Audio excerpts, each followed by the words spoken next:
Good morning and welcome to the California Redistricting Commission. Welcome back to all of you that's dialed in to support us through and with this process. I'm your chair over the next couple of days, Commissioner Trina Turner, and I just would like to acknowledge my vice chair, Commissioner Derek Taylor. And with that, we'll go into roll call. Please, Alvaro.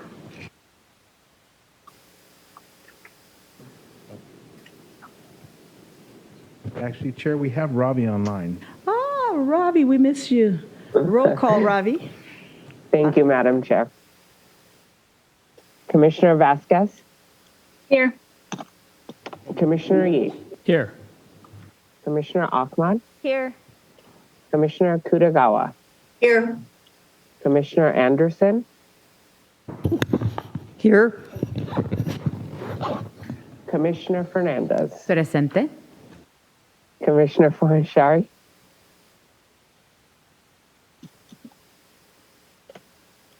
Commissioner Kennedy?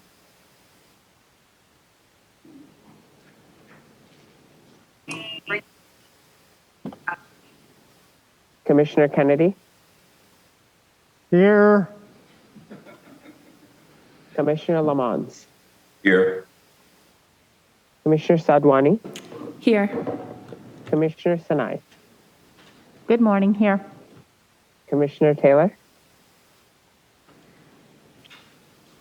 Commissioner Toledo? Here. And Commissioner Turner. And I am here. Thank you so much. You're welcome. You have a quorum, Madam Chair. Beautiful. And so today we continue in our session with our live line drawing. I'm so excited that and grateful to all of the commissioners and all of the staff that allowed us to get through our congressional maps on last night. And today we're going to move to revisit our assembly districts. And we know we have a portion of that work done through our VRA districts, but we're going to just kind of run through and look at our assembly districts today and just see where that takes us. And depending on the timing, we may get to our Senate maps. We'll see what that looks like. I'm excited for our process. Commissioners, I'd like to remind you as guests in this building to please wear the badges that has been assigned for you. And then also remember your masks, as is the policy for the building we're in. So with that, how about we get, and thank you to all of the Californians for the wonderful birthday wishes from yesterday. I think that was one of the largest parties I've had with you all watching, so thank you. And so with that, we'll go ahead and get started in our day. And so I'll turn over into the hands of our line drawers to see where we're going to start.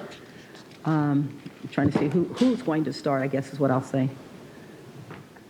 Good morning, Chair Turner. Good morning, Commissioners. We can start where you would like to start. So we have our VRA districts done, and just let us know, and we'll move around the state with you. Thank you. Beautiful. Commissioner Ahmad? Thank you, Chair. I'm just thinking about the time that we have left during these series of meetings, what we aim to accomplish by the end of these series of meetings. And I'm thinking it might be worthwhile for us to consider some sort of time limit on assembly districts so that we can move through Senate districts, setting us up for a successful time with our Board of Equalization. So just something for us to consider as we move through the next 2 days. I absolutely love that as a process. We have in our run of show, we have a guideline. I don't know if we necessarily look at that as a time frame, but Commissioner Ahmad and others, do you have, how would you like to govern yourselves? What are you thinking? Commissioner Fernandez? Oh, I wasn't ready for that. I just wanted to respond to Commissioner Ahmad. Like in concept, that's great, but then I also feel that whoever goes last would be rushed. And I would not want to do that to any of us. But yeah, in concept, it's great.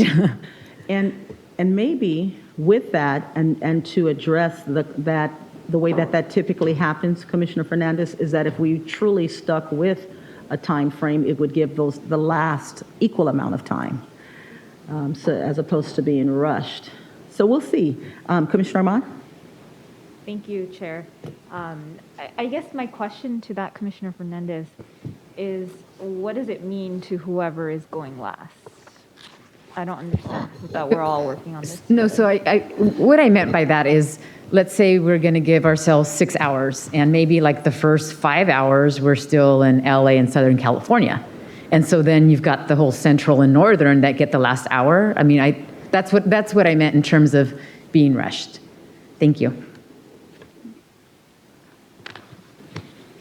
Okay, so we do have our entire day through the end of day today, and we had so much fun yesterday completing it. I don't know if that's our goal or desire, but perhaps we can move a little more expeditiously.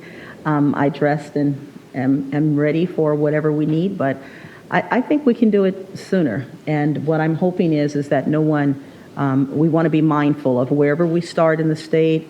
We want to give the same attention, care, diligence to the end of the state. So how about we get into it? And I then propose that we follow the process that we did yesterday, keeping in mind that we want to be additive and not repetitive, some of the things that we've come to embrace, that we want to ensure that the assembly maps the draft maps that we deliver are the best opportunity for us to get great feedback that will help towards our final maps. We want to get close as possible. We're not trying to have it perfect, though that would be beautiful as well. We want to get as close as possible so that will allow a reaction from California. But we also don't want to release a map that will cause reactions unnecessarily so. So we do want to get the best product out. Commissioner Sinai? Just reflecting on the last 2 days, I would like to ask folks to give people time to think. I think if you just giving an extra second or two to be able to look at a map and say what direction to go versus saying, hey, let me give you a recommendation on the easiest way. We will end up at better maps. There are things that happened yesterday that in reflection is not the direction that we should have gone, but now we're there and we will move forward.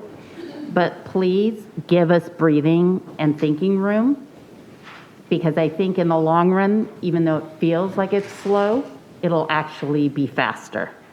So please allow the process for the commissioners to work. Mm-hmm. Thank you, Commissioner Sinai. Hopefully that'll be helpful for us as we move forward. And I'd like to ask for the commissioners as well. Sometimes we have a ready answer. Sometimes we may need that second. But I also want us to exercise agency and be able to say, give me just a minute, just a second to think this through. And if we do that, I assure you that we will work together so that we are presenting our best product. So if we follow the process, we started yesterday, I believe, in, somebody remind me. Did we start yesterday in Central? So let's do that, and then we'll go in that same manner. So Kennedy, I see you at the helm. I'm excited. Good morning, Kennedy. Good morning, Chair. And at this point, we are looking at our assembly maps. And so we'll turning it over to your hand now, Kennedy. Thank you. So would you like me to give an overview again, or maybe an overview of our changes that we made? Because we did start making changes in my area from last time. Commissioner Sadwani?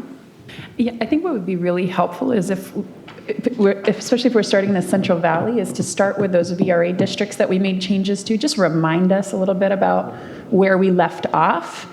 I think that we had come to a place where we all felt pretty comfortable with what we were working with. And from there, we can start working out, if that sounds reasonable. I think Karen has some of that stuff. Yeah, that makes perfect sense, and thank you very much for that direction. I also just wanted to remind everybody that we don't have to, we're not shooting for these incredibly small deviations today, so it's a little bit of a different view of the state, and if it is helpful at any point for us to just zoom out so you can see the deviations overall, to remind ourselves which way the population needs to move, we're happy to do that. And we can also remind you once in a while to perhaps do that so we don't create any bubbles someplace that, then affect all of the districts. Beautiful. Thank you. And commissioners, to remind you, we're revisiting assembly. I think it's where we started yesterday, but I think some of you may have been distracted, so I want you to hear. We're revisiting assembly, not for the small deviations, but this is an opportunity where we want to revisit any architectural changes that's needed for the assembly. We started that with our VRA, and VRA may be pretty set. That's great, but we're building around it, not down to the nth detail, but as close as we can and close as what will make sense for draft maps. So this is what we're working on now. Okay, everyone good? Okay, Kennedy, yes, then if you would remind us of where we left off with the VRA districts. Okay, we're going to pull up the CVAP for Mr. Becker, who's on the line, and Kennedy will just walk you through, and if there are any questions or any discussion, then he can weigh in. Thank you so much. So first, we have our West Bakersfield, which we did not make any changes to. We left this the same, and it has a Latino CVAP of 57.47, Black CVAP 7.22, Asian CVAP 5.6%, Indigenous CVAP 0.81%, and White CVAP 28.13%. And then moving north, we have the Kings Tulare. Kennedy, that was page 47, right? Yeah. Yeah, so at this point, we can try to call out some of the page numbers, but because things have changed, what you're seeing on the pages is, of course, not necessarily what we're going to be discussing. But this one actually is probably as it was on the page that was on. So now moving to Kings Tulare, we made some changes up in the north. We took out Parlier here, and let me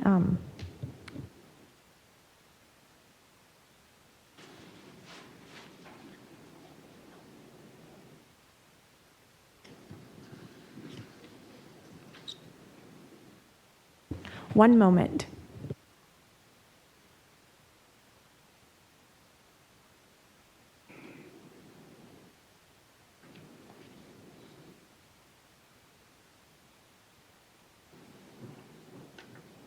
One moment, please.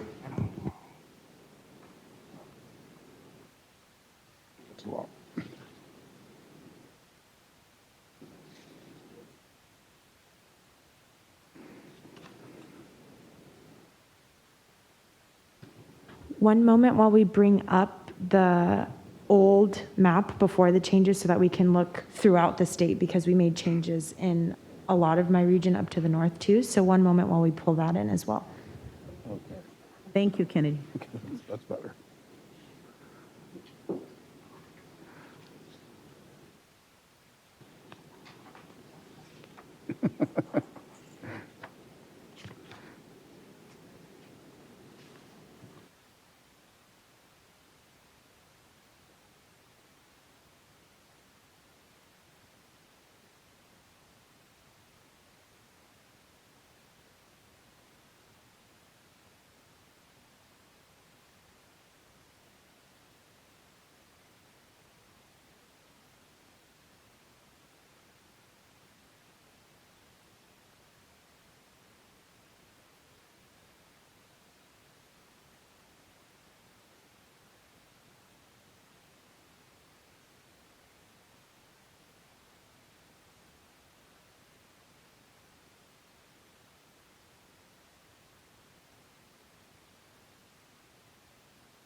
Okay, so we were not able to bring up the previous version. However, I do have a visualization of that, and I will just read that off to you, and you can ask for more clarification as needed.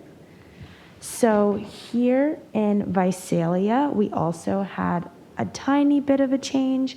We moved a bit more north into Visalia. We didn't change much of it, but we also included Farmersville into our Kings Tulare, and it was not in there before.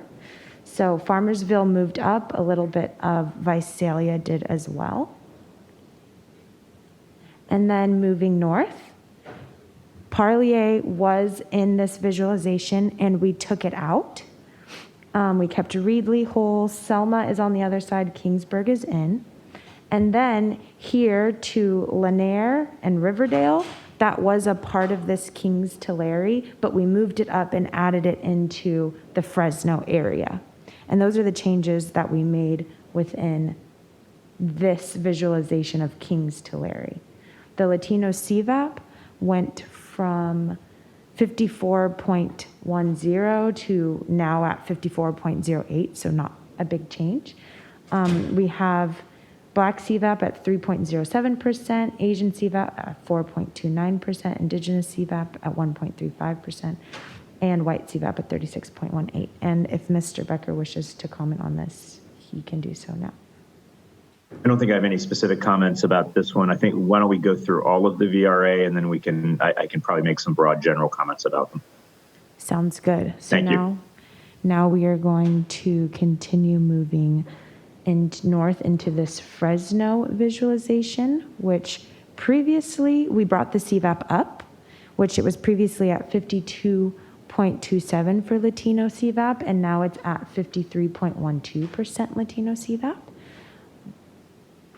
And again, those changes were swaps that they did with Kings and Tulare. So now it includes Parlier and it includes Riverdale, Lanier, and Layton as well.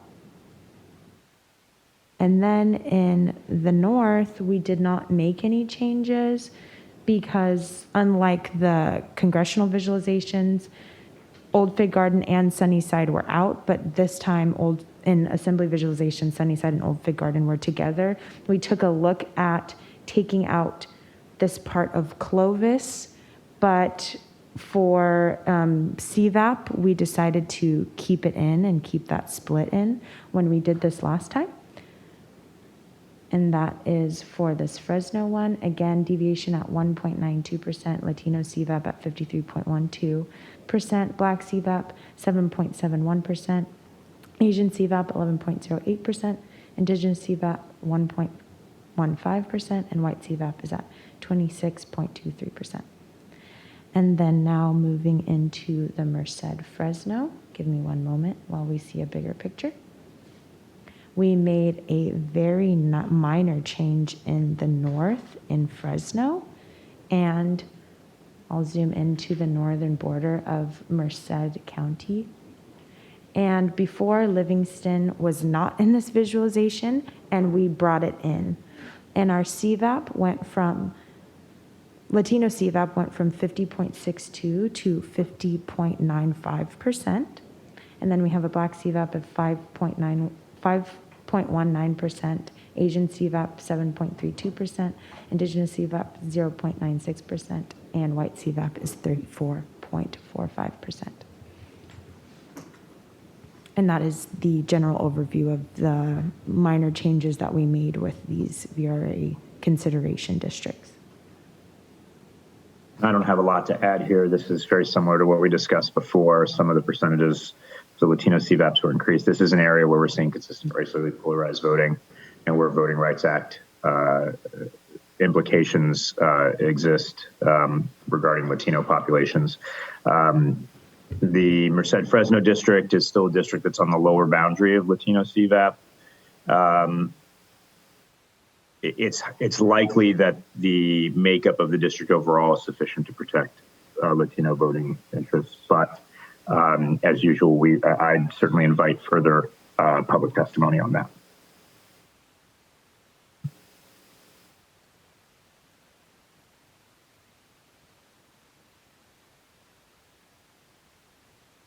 Commissioner Satwani?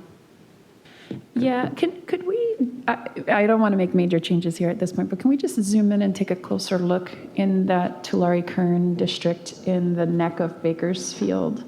I recall last night we had some testimony coming in about changing populations in that area. I just wanted to zoom in and take a look at the various neighborhoods that are included or are not included here. And I think that they were talking actually about our congressional maps, but I'd like to just take a closer look here too. I believe they were called, yeah, I think it was Bakersfield Country Club. That's right. Is that correct? Was it Stockdale Country Club? Yeah, does anyone else recall I didn't capture great notes on that, but I don't know if anyone else did. So it looks like the Bakersfield Country Club neighborhood is not included here. Where is it? I'm circling it. It's the green fill here, Bakersfield Country Club, right above East Niles and right to the right of Hillcrest. So Kennedy, you're saying it is included in part? It is not included right. in the VRA Okay. consideration district. Okay. And will this visualization show Stockdale? I'm sorry, may you? Stockdale? It was part of that same This- testimony and feedback we received, but I don't know. Oh, there. With Stockdale Estates.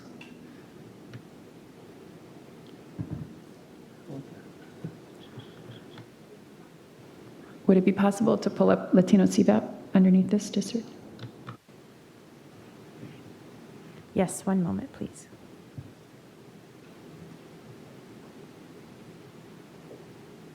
And I'm going to change the labels so that we can see that a bit better. One moment.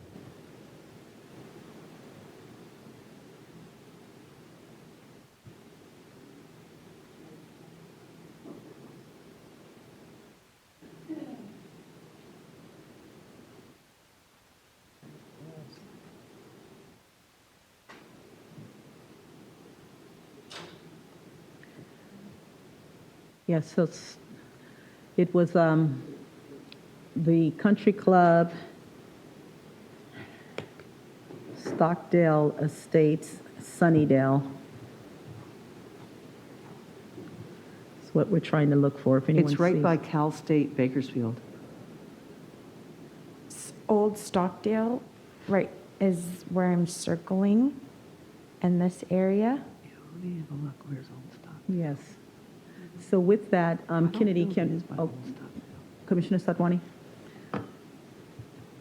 Yeah, Chair, did you have a thought about that? You Yeah, I wanna do. Pull out I'd that like area? to pull out Old Stockdale and see if that will increase the, well, no, we don't really need to increase it. I think if we pull it out, we'll have to add population Yes, somewhere else. Yes. And maybe, it looks like north of Benton Park. I don't know the area very well myself, but it looks like that might be a reasonable place to pull in from. Okay, it's, So what we'd like to see, Kennedy, is if you, let's try removing Old Stockdale and adding in the area above Benton Park, depending on what the population of Old Stockdale is. Okay, I will try that right now. I'm going to turn the CVAP off if that's okay, just to make that change, and I can turn it back on when I'm done. Thank you. oops. Uh-oh. Come on, seriously?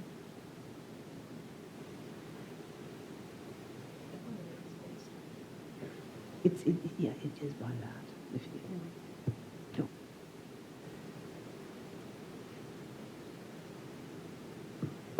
And one moment while I bring the pending changes window. So the entirety of Old Stockdale is 569 people. Huh.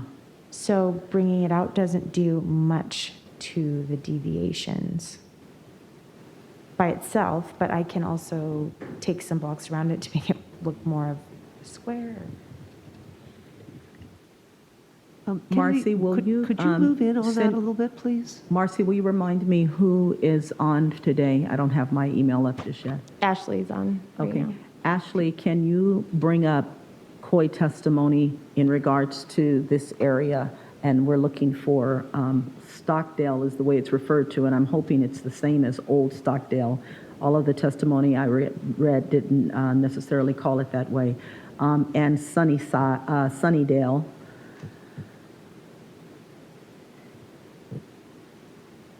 Go ahead, Jane. Commissioner Anderson. Yes, there is, it is by Old Stockdale. It's the Stockdale Country Club. And it's just east of Cal State Bakersfield.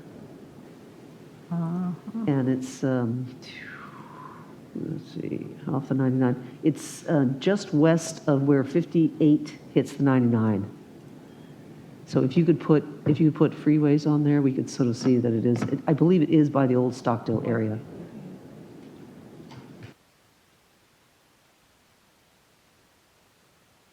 On Google Maps, it looks like it goes up to Stockdale Highway.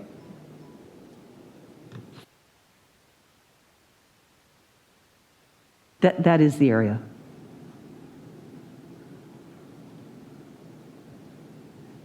The Stockdale Highway follows this border. California State University Bakersfield is here to the left of my red selection. Right. Kennedy, could we take a look at, if we went from Ming Avenue to, looks like Gosford Road up to Stockdale Highway, and just take a look at what that population would look like? Yes, one moment.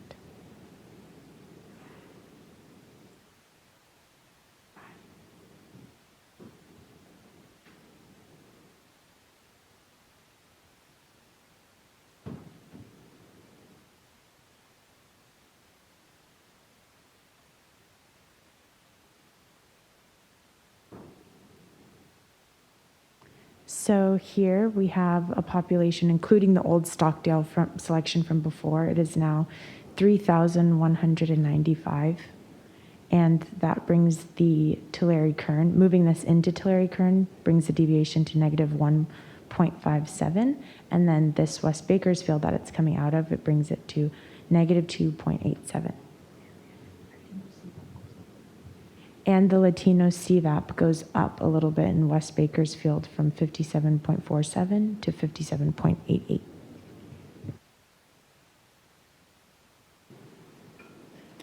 Thank you. I would feel comfortable making this change at this point in time. Yes, thank you. So if you'd commit those changes. Yes. And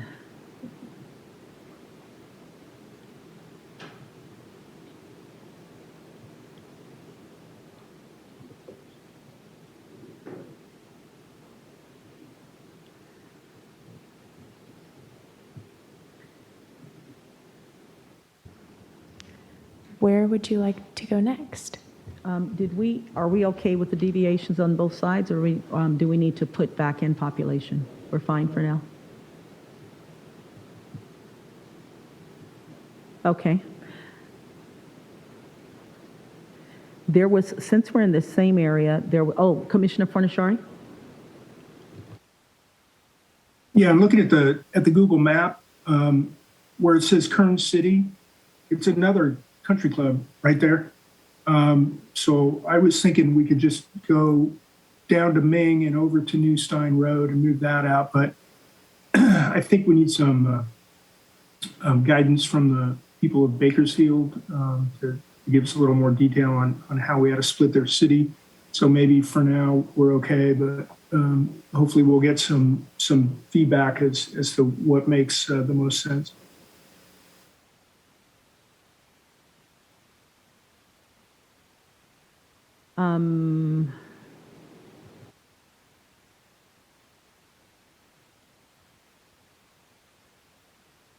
Commissioner Yee? Yes, thank you, Commissioner Fornashari. If we do that and move more population north, I'm wondering if we could look at the neck a little bit more, which is a little bit to the north, and see if we can expand that some, so it's not quite so narrow.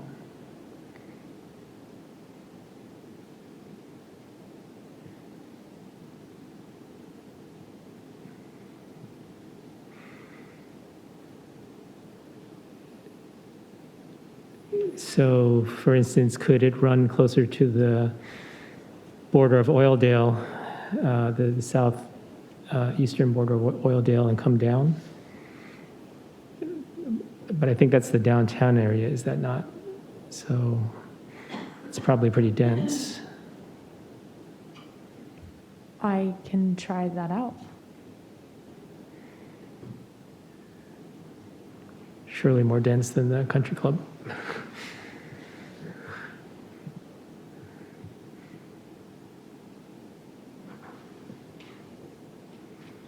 While she's working on that, Commissioner Sinai? Thank you, Chair. I was just curious, we don't have a way of overlapping the VRA maps that were made for us and on top of the redistricting maps, correct? We just have to eyeball it. I'm not sure I understand your question. The This map is from Mr. Baker? Yeah, Baker? so we received, the commissioners and the public received VRA guidance and maps were shared with the public. And I was just wondering if that's an overlay that can be put on the map or not. Because I'm just wondering if we've captured this correctly. Commissioner Sinai, if I may ask? Yes, please. Is that okay, Chair Turner? Yes. Do you mean the lines from the last draft? Oh, the current district. I can't see.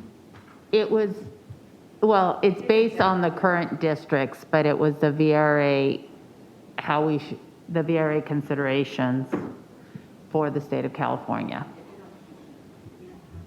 Are you referring? I don't think we have that map. I think those are just in PDF form only, so I can't see any way you could overlay that onto the map. Yeah, we don't have that layer, Commissioner Sinai.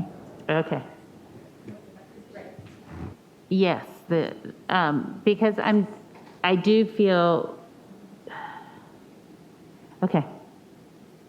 It's looking a little, based on what I'm looking at, what he gave us, I'm still not completely convinced the DALP is absolutely correct, but the deviation seems good. So I'll just leave it at that. Commissioner, who's next? Oh, Fernandez? Almost Furnishari, you called me again. That's okay, Chair. I think the information that Commissioner Sinai is looking for, if you just had the Latino CVAP up, it would be pretty similar because it would show the concentrations, right?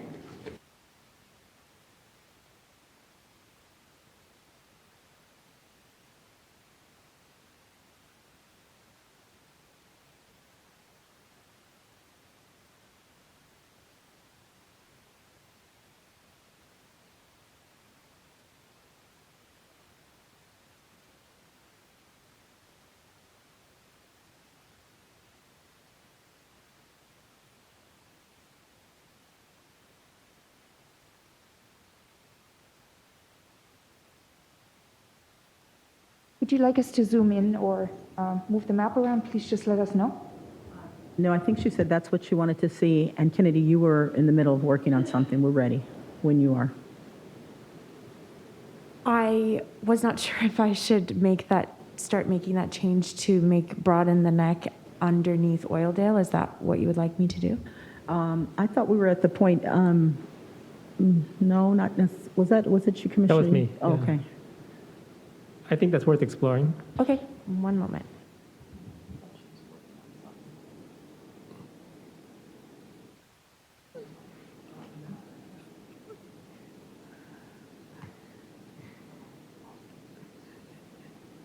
Although there's less population north of that, so I don't know, maybe that's even better. On the eastern edge of Oildale to move the boundary to the edge of Oildale. Yeah, right there, yeah.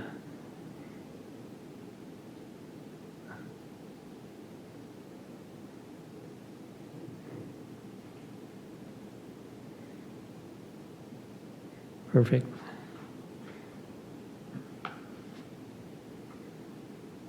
So should I remove this selection and see what this selection does on its own? Yes, please. Okay.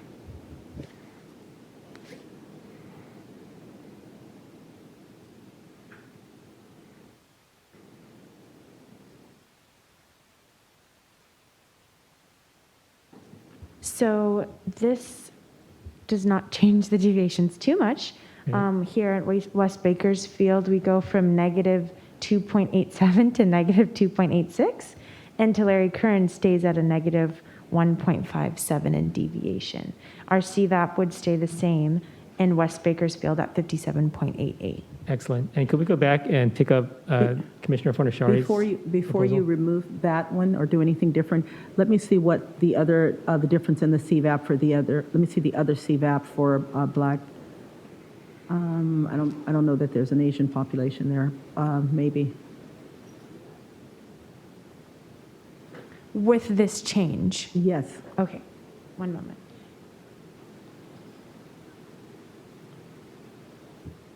I'd have to show. I'm ready, yeah.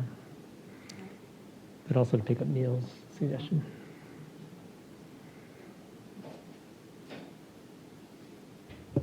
So the percent Black CVAP would be 7.27% in West Bakersfield.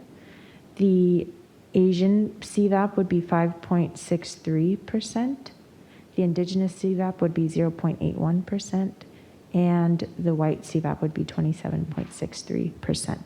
And while you have that up, did any of those decrease?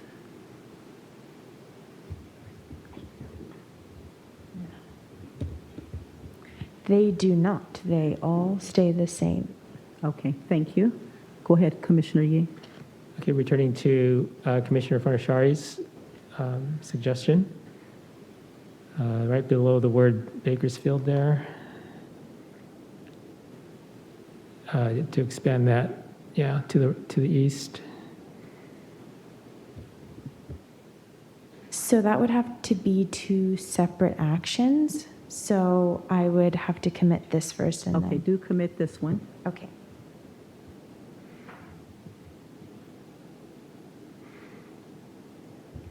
So here is that change, making the neck wider and going up to the side of Oildale. Very good. Commissioner Yee, may I please?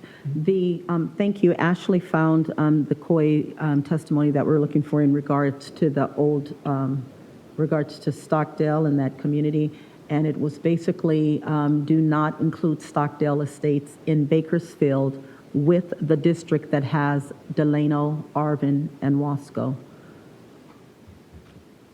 So the action that we just took removes it from Delano, Wasco, and McFarland. So we removed Stockdale from, okay, okay, good. Ashlyn was trying to follow up to ensure she gave us the COI testimony that supported that action, and I wanted to make sure we went the right direction. Thank you. Commissioner Yee. Okay, so expanding that carve out to the east. Whatever streets make sense.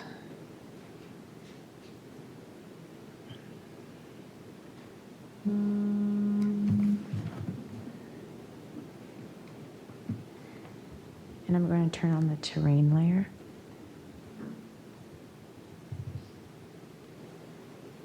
I think we're going to expand both of those down to Ming.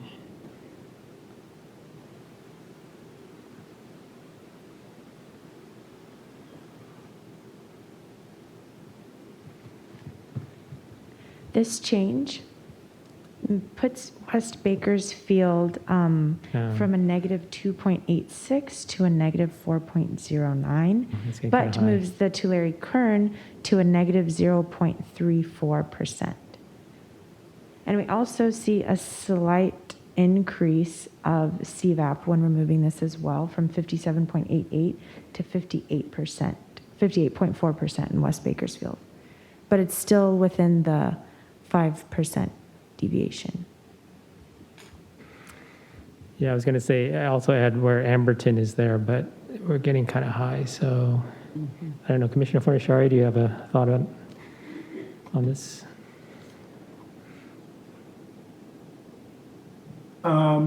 Yeah, I was just looking at the maps that we've gotten in from various groups that have submitted maps, and it seems like this the groups have this the northern border of their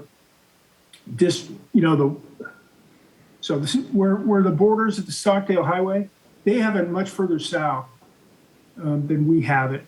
And so this whole area is not even in it. So I think, I guess at this point, just okay where we're at, and I'd like to get some public feedback on where it makes sense to make these splits that we have to make. Because I think at this point we're guessing, and if we try to look at the input we have now, the maps that we're given, it's a total revamp of this area, and I'm not sure we want to do this at this point. Ultimately we all want to get it right, so we can work on that in more detail later. That's my thinking. Thank you. Very good. Let's drop this expansion then. Thank you. Commissioner Sinai? Commissioner Sadwani? Yep, just in agreement with Commissioner Fornashari, I think we are within safe bounds in this district at this point in time. And if we get additional testimony from the community, we can come back and make refinements in the future. Thank you, Kennedy.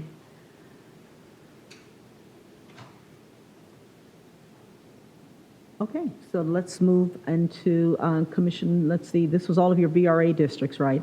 Okay, so do we want to complete commissioners' other VRA districts, and then we'll come back perhaps to this area, but for now we'll go to our next VRA district. Let's look at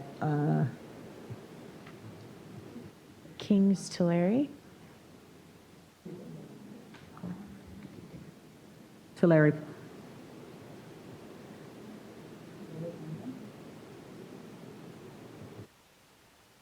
So if I may remind you of what we had last time, one of the major changes in this area was that Farmersville moved up.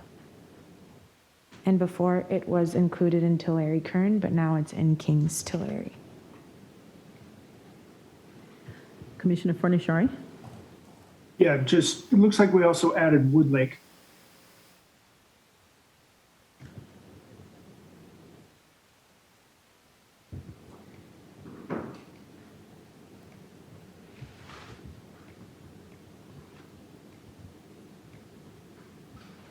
That is correct.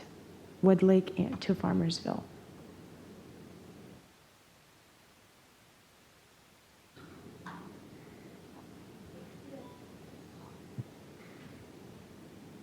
Okay. I see no hands. Is there another VRA area? There are two more. So now moving into Fresno County and the city of Fresno. Again, a change that we made was down here, adding Riverdale, Lanier, Layton, back into Fresno, and bringing in Parlier.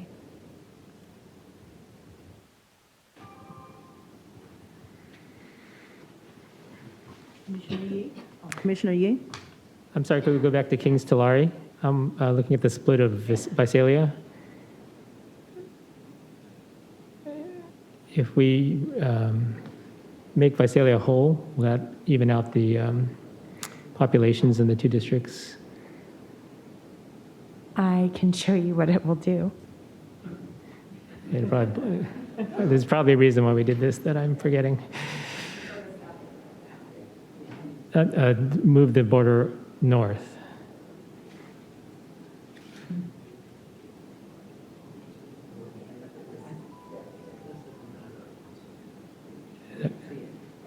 If I may, we had specifically, I think, made this change because of the differences that we saw in the CVAPs within the city of Visalia. Latino communities kind of being more populated in the northern portions of the city. Okay, very good. I'll withdraw that. Commissioner Toledo? No, I was just going to make the same point. Thank you.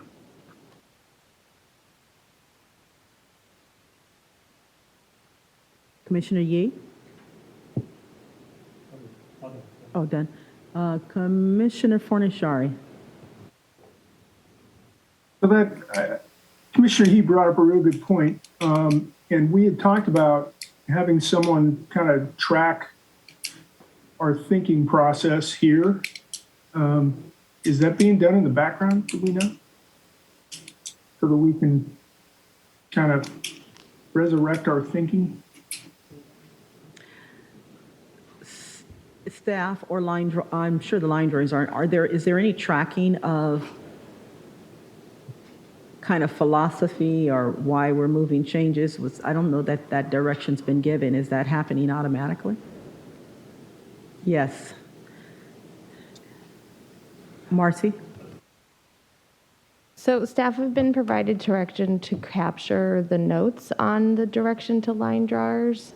And then if there's a withdrawal of notes, also if there's note to highlight anything for future consideration for a bucket list, but we're not capturing the justification of those moves. So if that's direction that wants to be provided. I'm not sure about the line drawers, so I'm just talking from No, I outreach staff appreciate that. perspective. Commissioner Fornashari? Well, I mean, so we didn't talk about that. I kind of felt like we'd gotten to a place where we wanted to do that so that we can, kind of, if we need to go back, like this conversation, that we have someone who captured the why we did it and they can remind us why we move forward. I think it would be a good idea if since they're already taking notes, if they can capture the whys. Okay. So then I'll direct staff if you will add that. And staff, if it's not clear as to the why, it feels like, okay, we're doing this and I don't know why, just stop us and let's ask the question. That'll aid in those notes that you're trying to capture. Okay, we'll add that. I'll provide that direction to staff. Thank you. Commissioner Kutagawa?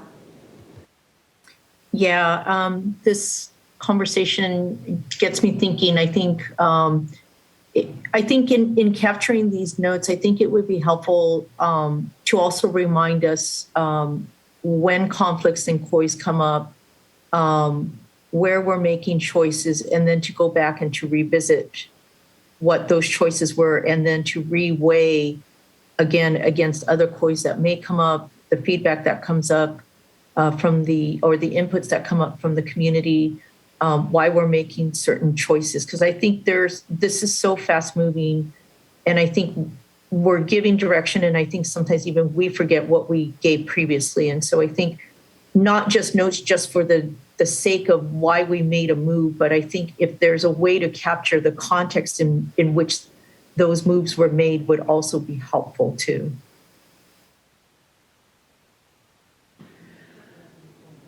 Thank you. Okay, Kennedy, we'll move. Commissioner Atten?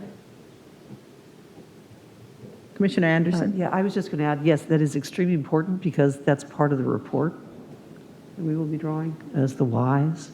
So if we can capture that, that's please do.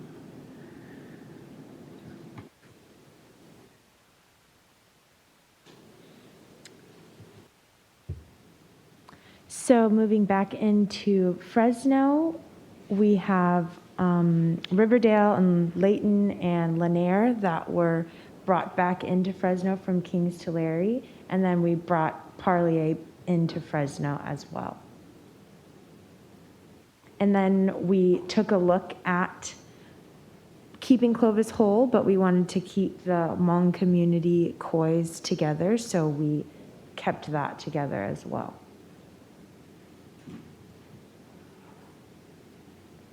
And there was a Hmong community that sent COI testimony, a COI that this is the Shaw Avenue borderline, but the COI that they sent in raised slightly above that, so that is why this line goes up north of Shaw as well.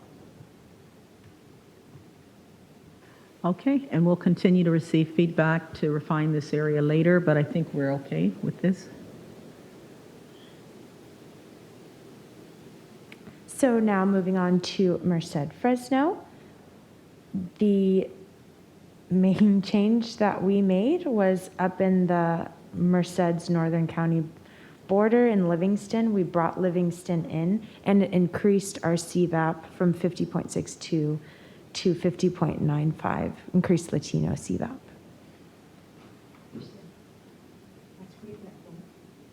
Commissioner Toledo?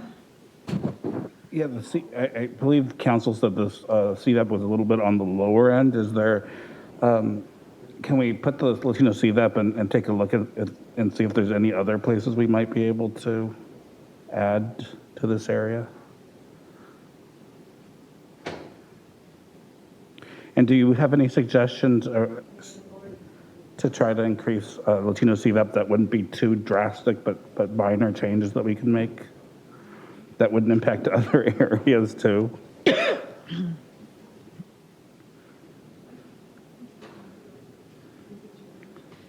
So I would say it gets tricky around the borders with the other VRA districts, just because then you're taking from someone else. Other than that, I will defer to your direction. Thank you. Can you zoom in a little bit more? Yes, in which area? It's vast, so I spread out so that you could see it goes from Merced into Madera and then down to this Fresno, and right before Fresno City and then down to the Fresno County line. So wherever you would like me to go, I can zoom in. Potentially closer to the Merced. Yeah.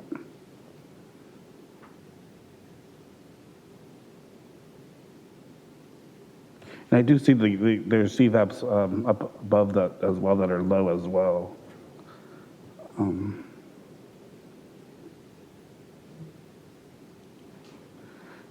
So I think maybe we can just ask for public testimony to see if there's any suggestions on how to increase the how to make sure that Latinos are effectively able to elect people of their choice. Thank you. I believe last time we tried bringing in Newman and it was a bit too big. We can try to see that again right now if you would like to.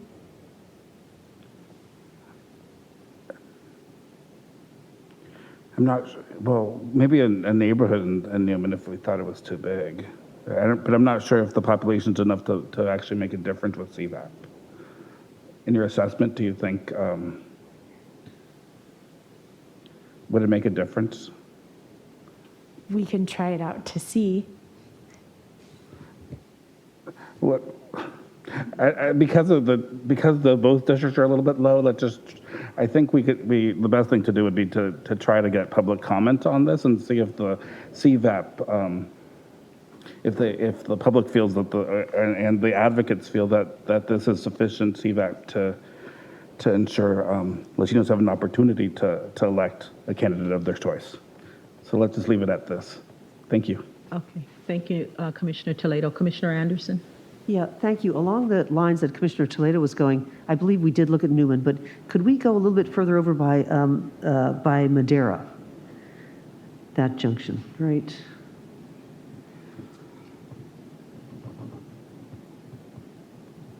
Yeah, that little section right across from Chula, just that, exactly. Can we have a look at that little block? Because I don't believe we did that last time, to see if that would increase the CVAP. Or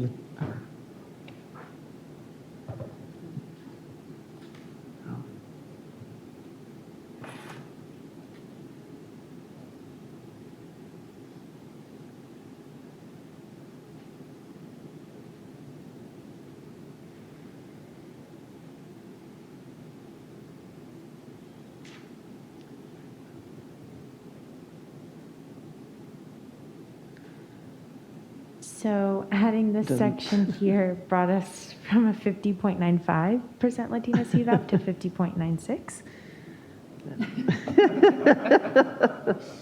well, inching forward, I don't know what anyone thinks about that. Did we change the, what are the deviations now from, what were they? They were at for Merced Fresno, it was at 2.45, and it brought it up to a 2.5.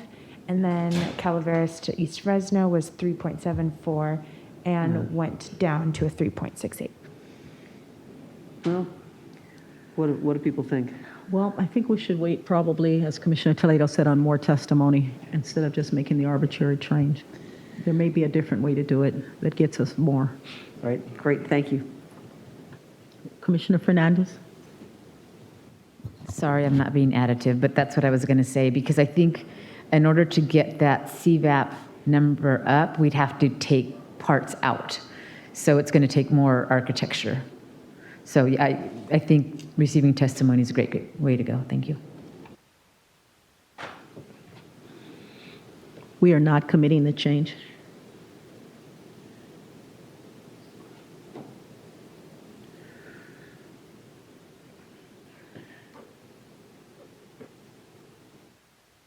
That was your last VRA?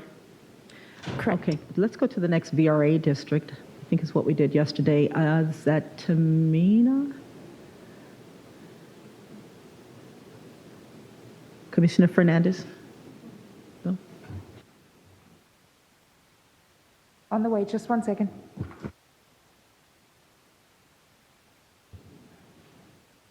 And our break is coming up at 10:26, at 10:30, right? Our first break's at 11 Oh, o'clock. we started at Chair. 9:30. Well, okay. It feels like it. Yesterday went fast. Today, I don't know.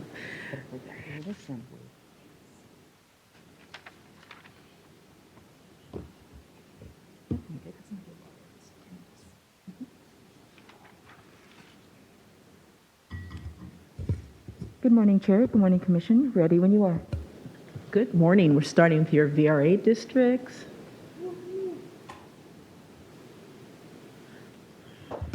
So this area has one VRA consideration district, and it is this one that is labeled Benito. We have made no changes to this since the last time that we looked at it. Includes San Martin and Gilroy. In Santa Cruz County includes Corralitos, Aptos Hill, Larkin Valley, Amnesty, Interlochen, Freedom, and Watsonville.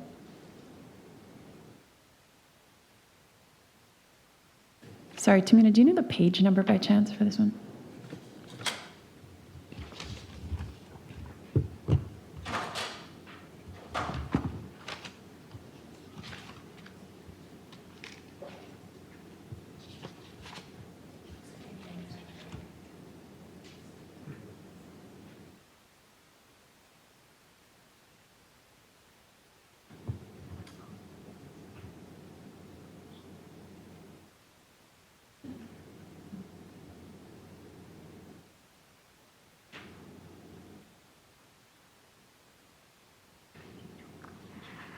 This is page 52. It used to be called Bensall. Apologies. We began renaming the districts to make a little bit more sense, and so now it is called Benito because it has all of San Benito in it. Thank you. But it is the same as Bensall.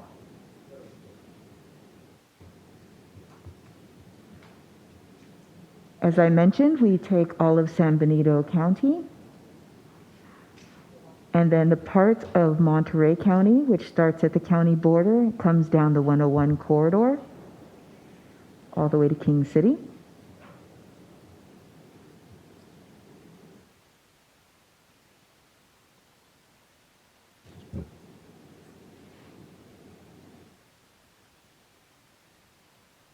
Thank you, Tamina. Commissioners, any comments? Or are we good? Okay. Commissioner Satwani? Yeah, could you remind us of some of the changes that we made here? Just from my notes, it looks like we've decreased Latino CVAP slightly and increased the overall population deviation, if I have my notes correct. Can you remind us of the changes that we made the other day? Sure, certainly. We actually did not make any changes the other day. This is exactly the way that it was. The prior visualization that you saw, not from the other day, but from the previous week, did not include this area down to King City and had a slightly different part. We didn't have Corralitos in here in Santa Cruz County, and the CVAP was lower. So we are now at 56%, 56.06. Got it. Thank you. I think the box up top had Merced Fresno, so that's what I was looking at. So thank you for that clarification. This looks great.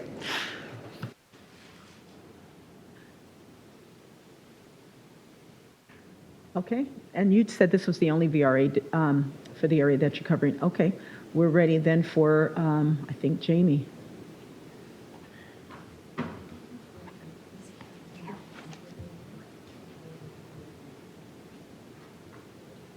Savon, we're coming your way.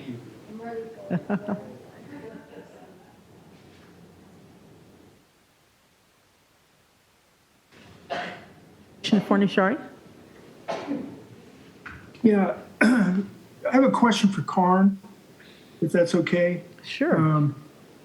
Hey, Karn, look, I know you guys are really super busy and this is a very, very heavy lift, but what would help me out a lot is on these, on the little titles on these pages, if you could add the deviation for the districts under the titles for all the maps so that when we're looking at an area, we can see the deviations for the districts all around it without having to make little notes. And so we can kind of begin to get an idea of where we might want to think about moving folks, if that's not, does that make sense? And I mean, I can do it by hand, but it would just be easier if it was on there. The deviations of the districts around it. Yeah, thank you very much, Commissioner Fornachari. We'll work on that. Thank you. Thank you.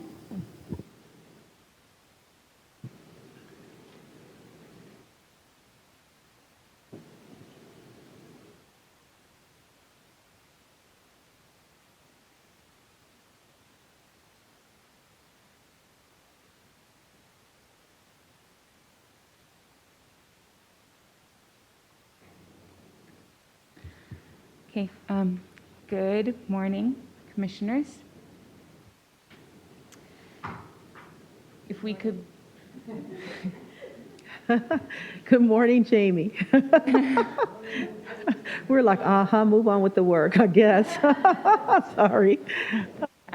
If we could please begin looking at the visualization that is on page 64 of the VAD 1107 handout. This has not changed since this week. This includes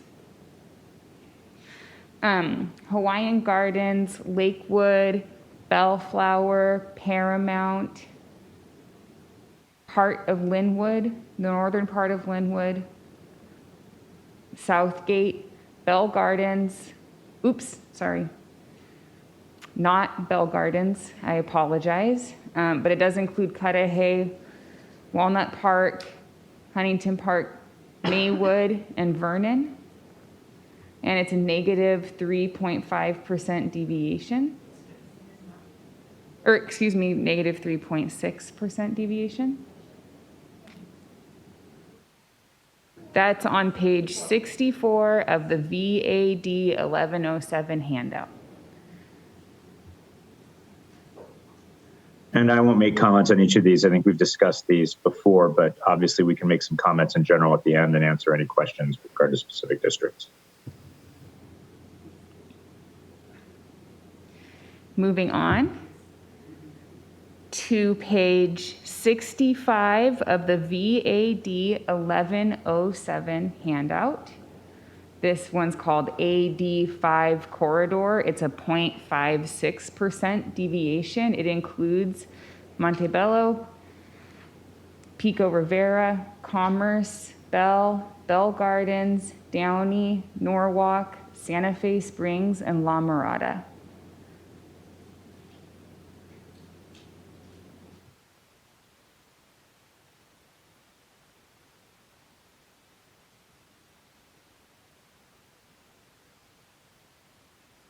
Commissioner Kutagawa. Yeah, I'm trying to do like a quick Coy search on this one too. One of the things that I did read previously was that Bell and Bell Gardens, the Coy testimony indicates that they would prefer to be with the Vernon, Huntington Park, Maywood, Cudahy, Southgate, Linwood, that they see themselves as a gateway cities Coy. I know that if you were to remove Bell Gardens, I think it makes, or it might not totally make it weird. My suggestion is that perhaps instead of keeping Bellflower in that Coy, perhaps it might help if you move Bell, at least Bell, and if you can, Bell Gardens out and into the gateway, AD Gateway, VAD, AD Gateway 1107 visualization, and move Bellflower into the 85 corridor visualization. I think I was trying to look for it. I thought I saw, but don't quote me. I thought I saw that they see themselves more as a Coy together than the other way around. If I may. Okay, yes, Jane. Thank you so much for that suggestion. Right now, Bellflower, moving Bellflower to the AD5 corridor district would mean also by necessity moving Lakewood and Hawaiian Gardens, because Bellflower is the city that connects Lakewood and Hawaiian Gardens to the rest of the area in the AD Gateway visualization. So just noting that, it would mean also moving Lakewood and Hawaiian Gardens with Norwalk, Santa Fe Springs, La Mirada, Downey area.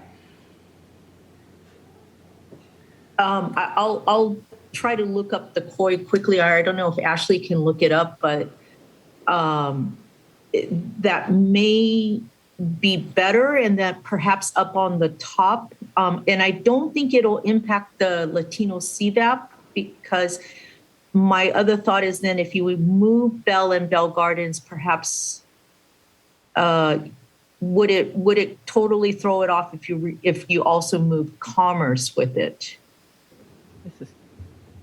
Although I didn't realize that it had to come as a package like that, but it makes sense.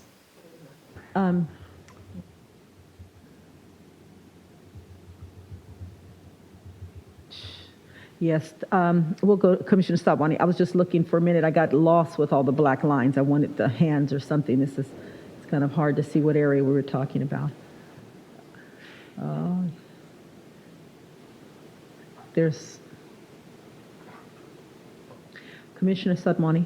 Yep, I hear you, Commissioner Kutigo. I'm wondering if we can hold on making those changes. I don't think that this is a bad pairing by any means, though certainly if there's Coy testimony, we can take a close look at it. My thought here is there were some larger considerations in other parts of LA County, and I think if we focus ourselves on some of those. I know we've had testimony coming in from historical and culturally connected Black communities. We've had stuff coming in on the San Gabriel Valley. If we take a look at some of those, if we want to do that today, it would ultimately have reverberations through this whole area. So I would recommend that we hold on that change for right now, because it might come up as we continue to move forward.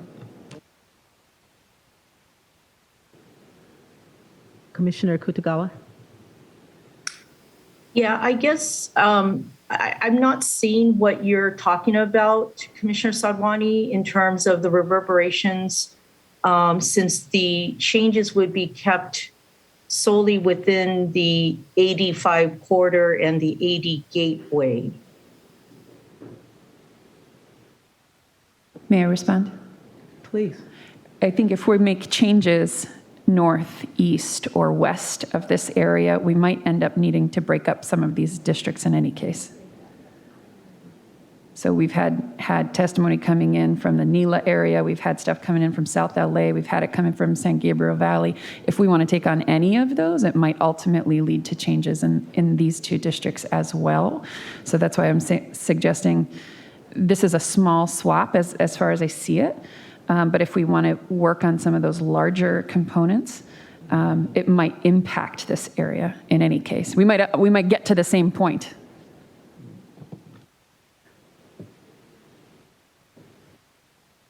Commissioner Fernandez? Yes, thank you, Chair. I just looked up one of the visualizations or the feedback. It says that Bellflower, Norwalk, Downey, and Bell Gardens do not have anything in common with Vernon. So I think this might be a case of conflicting testimony. Got it.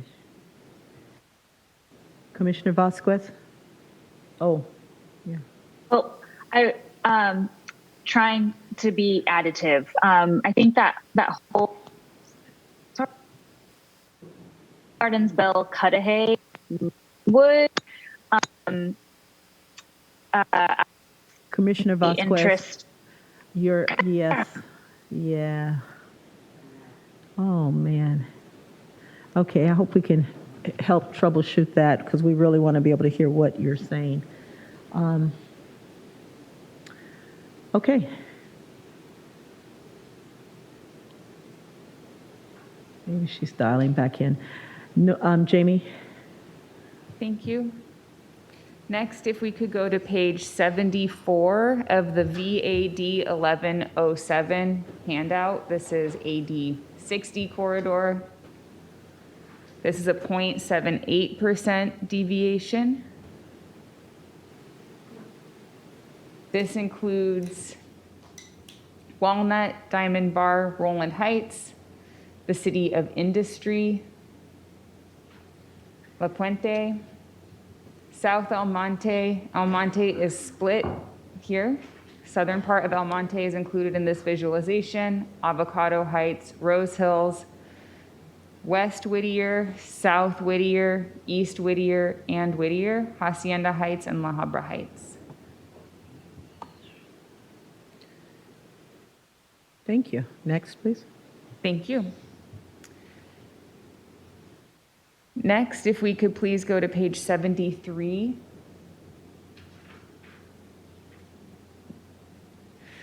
This is a percent deviation of negative 2.3%.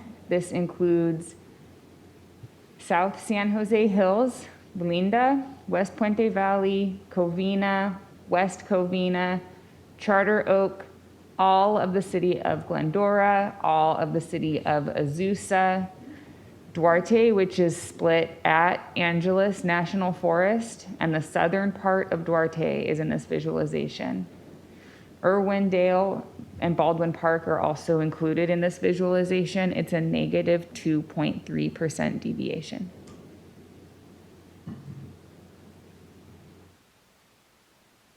And finally, if we could all please go to page 72 of the VAD 1107 handout. This visualization includes Monterey Park, Rosemead, South San Gabriel, Alhambra, South Pasadena, San Marino, Temple City, the northern part of El Monte, and all of Arcadia. This is a negative 3.88% deviation.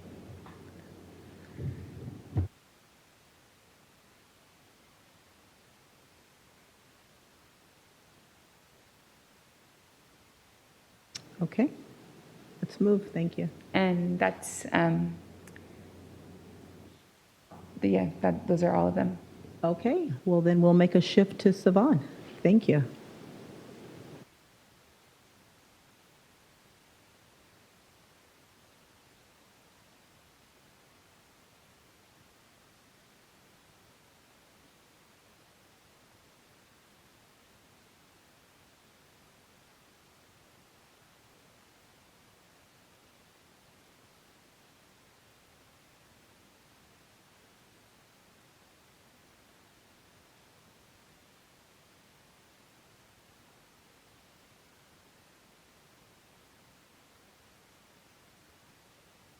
Hello, everyone. All right. So, quick review.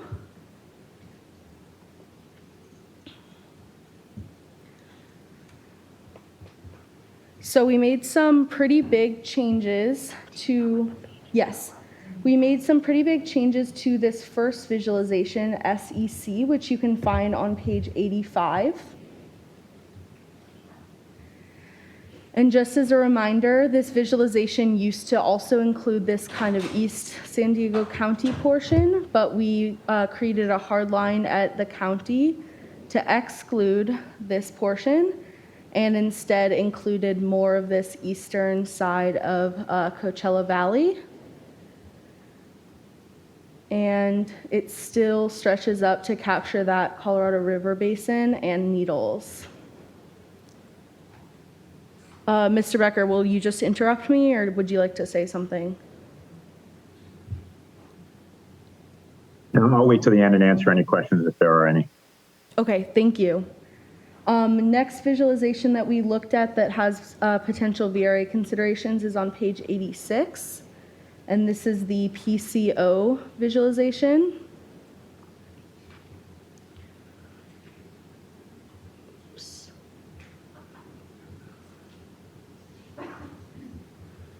And again, this one captures Pomona, the southern part of Upland, the majority of Ontario, and the majority of Chino.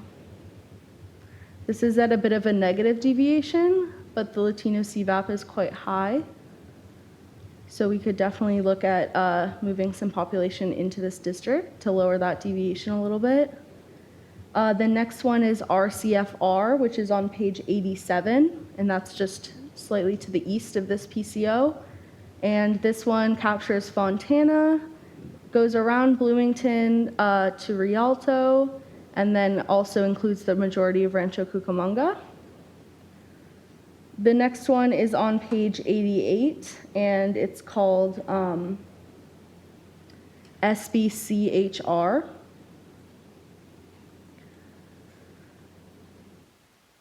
And we talked about some, I believe we might have changed, honestly, the days are blurring together in terms of what we've changed, but this Redlands border here still excludes Grand Terrace to Bloomington, all the way up here, and captures the entirety of the city of San Bernardino.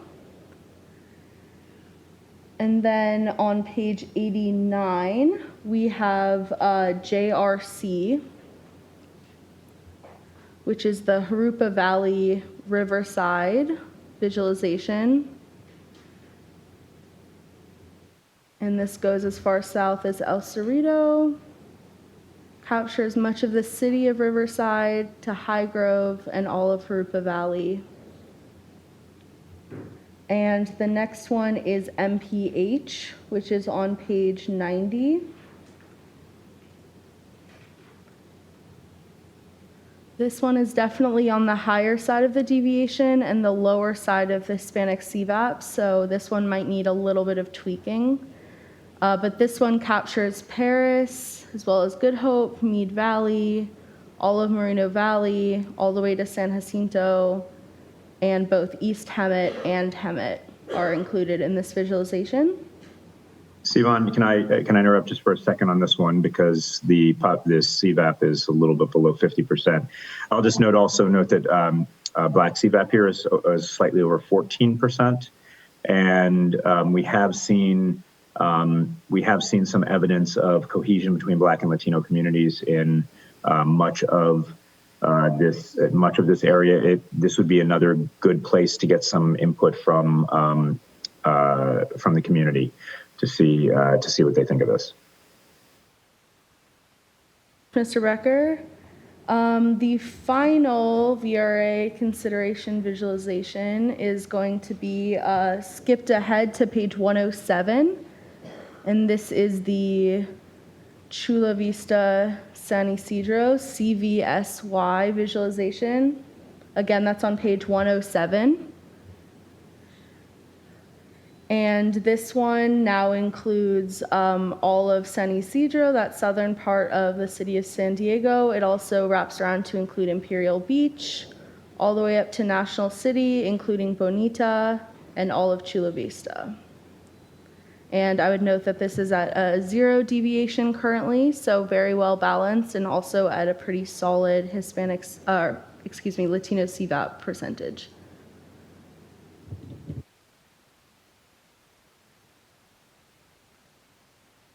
Very nice, very nice. Okay, and I heard you say that was your last. Outstanding. Okay, so it looks like we have no comments, questions in regards to the VRA districts. And so from here, we'll start the wonderful work of looking at our assembly maps. And we're going to go to break now so that we don't stop in the middle of it. Break is about 9 minutes away. And so we'll go to break, and let's just come back. Had a pretty rough night. We'll come back at 11:10. Chair, can I just ask, are Yes. you planning on starting with the other visualizations in Southern California, or do you want to go back to Kennedy's area? Preferences, commissioners, we're flexible.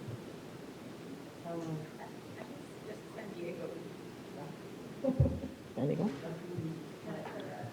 Okay, so we'll start in San Diego and go out. Perfect. Thank you so much. Alrighty, thank you.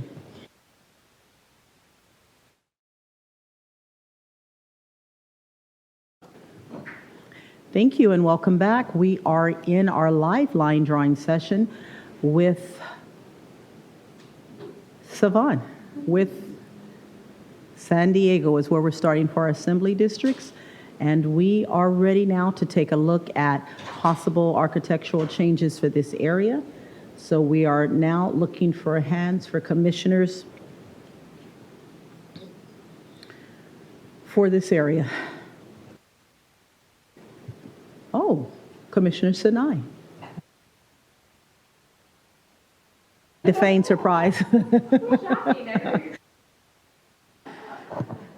Now. Can I ask some guidance from the line drawers on what would be easier going from the south border up, east to west, west to east, north to south? Yeah, I think because there's the south border is a pretty hard boundary, as well as the Pacific Ocean. That might be a logical place to start. Although I think if we're doing like big architectural changes, it also might be of benefit to everyone if we could just hear some like big picture ideas. Sure. Just so we know the big picture of where we're headed today with those changes. I love that, Savan. Okay, so I was going to start there, but I just wanted to get you. So basically, there are a few, I'm going to call them corridors. My aha moment today was San Diego isn't a north-south or San Diego is a north-south and an east-west county. It has both ways of looking at it.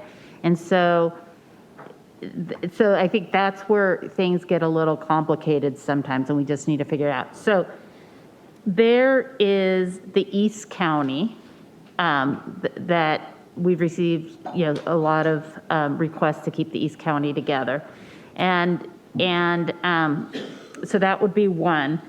The other one is the 78 corridor, which is up at the north side, and the 78 corridor may or may not be connected to Camp Pendleton. Depends how long, how the number of people. There is the coast going all the way down to Coronado, not including Imperial Beach. And then I think then we've got the South Bay, and then we have the LGBT COI, and then the final one that I'm thinking of right now, and I'm sure I'm missing one, is City Heights, City Heights is a unique, wonderful part of San Diego County that has, it's kind of the first home for many who come to the United States from other places. And so we have immigrants and refugees. And so we have heard, like the caller like yesterday, saying City Heights can feel comfortable going south towards South Bay, or City Heights, we've gotten a lot of requests early on, and we've heard them last week, asking City Heights to be connected with Lemon Grove, La Mesa, and El Cajon, and Spring Valley. Thank you. So you know, those are the big pictures. Is that how you wanted it? Okay. I'm seeing Andrew shaking his head yes. So Andrew, are you talking to me? Okay. I don't want to make any assumptions. So with all of that, I'm guessing we should start at the south border,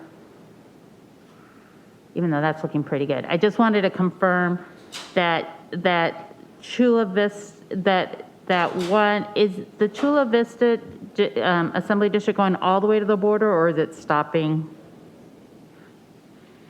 So the CVSY that includes Chula Vista does go all the way to the state border at the bottom. And then here. does it go to the Imperial County border? It does not. It stops just outside of the San Diego City boundary and the Chula Vista easternmost boundary right here where my hand is going over. Okay, that's fine. So right now we have, these are assembly districts. Okay.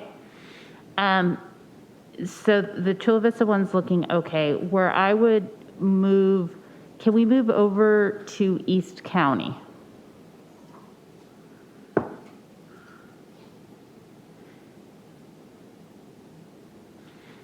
And then can I name the cities that want to be part of East? We probably need to zoom in.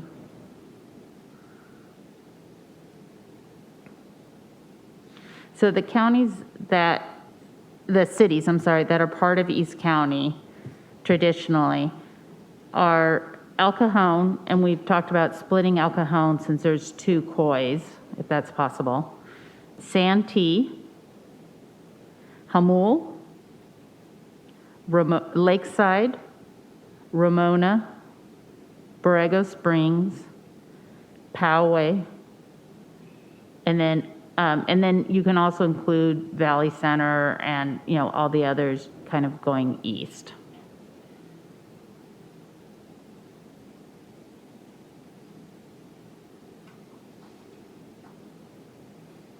So Commissioner Sinai, it looks like currently in this configuration, there are 3 visualization districts that do kind of extend eastward toward the county border. This SESDC visualization, which includes Hamul, Spring Valley, and La Presa, as well as La Mesa and Lemon Grove. And then that is also connected to the historic barrios right here. And then this WSDC visualization, which includes Rancho San Diego, all of El Cajon, Santee, and then this one stretches all the way out to Mount Laguna. And then the third one that kind of encompasses part of East County is VSME, and this one includes half of Poway that is split right here.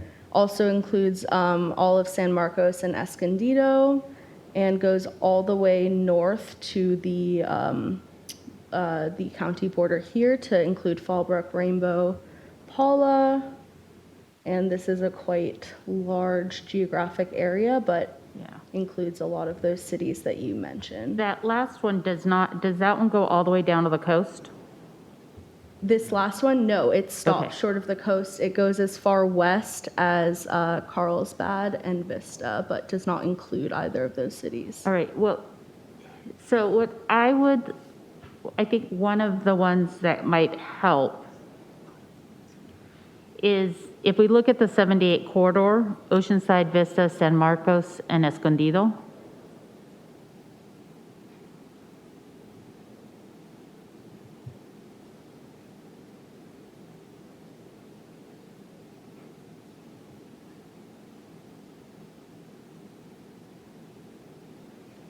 See, I'm trying, okay, let me ask a question. Do we want to do these big structural changes now or wait until the next?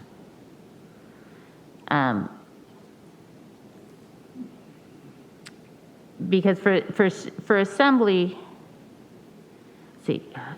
for assembly, I think we're doing okay. I mean, Poway being split, it works because we've split East County, and I think that's one of the big complaints kind of that we're getting, is that we've split East County. And so I'm trying to figure out how do we allow for some of the different pieces to start to be put in place.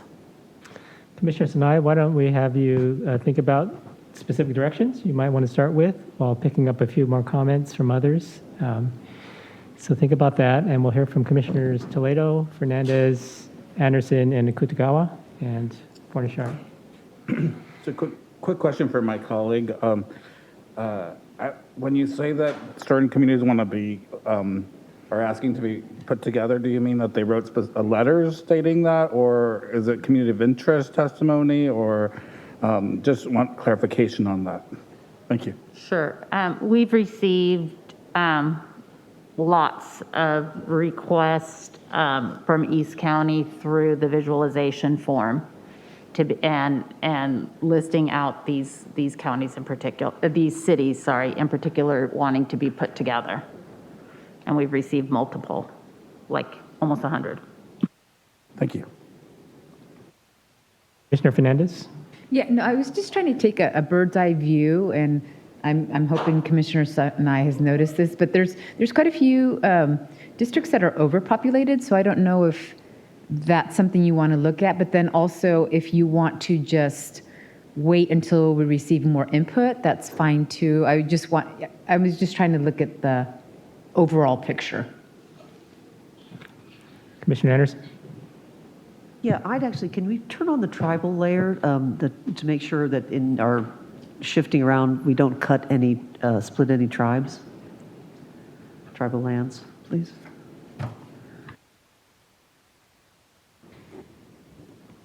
Just one moment, because we've been mapping on different computers, different days. Just going to add that layer really quick. Great, thank you very much. So I'm going to stop sharing the screen and then add it. That's perfect, thank you. While they're working on that, Commissioner Akutagawa? Yes, I was going to ask in the direction that we're going now to perhaps, before making large structural changes to San Diego, to hold off, because I would like to request and propose some changes to Orange County based on the FOIA testimony that I've read. And the Assembly District, I think, gives us the room to honor some of that. Also, I just wanted to make an observation that, and I know that we haven't been really looking at how the Assembly districts would nest into the Senate districts. But I wanted to note that is number 6 of our criteria when practicable. And would be the start of some of my requests for some changes to that South Orange County area, which does impact the Camp Pendleton 78 corridor that I think Commissioner Sinai is talking about. Okay, Commissioner Fornashari, then we'll go back to Commissioner Sinai. Thanks. Let's see, I would support us taking the time to make some structural changes here. We made a major change in the district in both here and in Congress, and then just sort of haphazardly redid the districts to kind of somewhat balance. But I think, if we started in the southeastern corner of the county and did, at least took a shot at the West County, got that population pretty close, then looked back towards the city and sort of moved north from there, then we could get to a point where we understood where we were with population and changes we needed to make. And I think that would mesh into what Commissioner Akutagawa would like to do with Orange County. But I think if we get the west and the southern part of San Diego County pretty close to where we're comfortable at this point, we could move and do the intersection with Orange County too. Okay, Commissioner Sinai, any direction you're ready to give, especially coming from the south up? Yeah, I mean, I think my recommendation, as I said at the beginning, is to really get the East County piece kind of solidified, and that would allow for some of the other thought processes that will come in from Orange County and I don't think we'll go into Riverside on this side. But so when we're thinking about East County, sorry, I did start with our maps that we had, but everything's changed. So if we can zoom in. I know I started writing all over them. I'm like, wait, this isn't making sense. So I think ironically, the West San Diego County one is the one that has a lot of the East County in it right now. Am I seeing that correctly?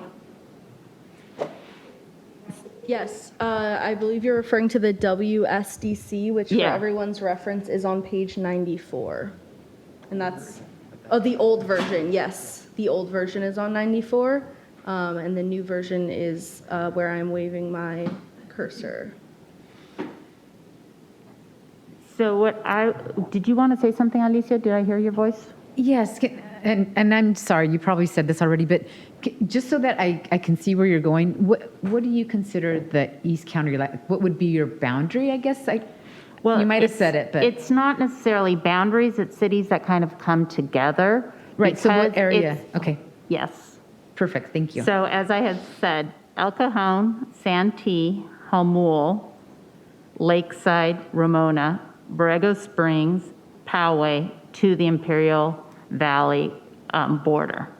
So Commissioner Sinai, if I may, are you kind of looking at reconfiguring things in more of like a north-south way rather than the more east-west way that things are currently? Well, that's where I was saying there was an aha moment. Parts of San Diego are north-south and parts are east-west. So for this one, yes, I would say for East County, it would be north-south. North-south, okay.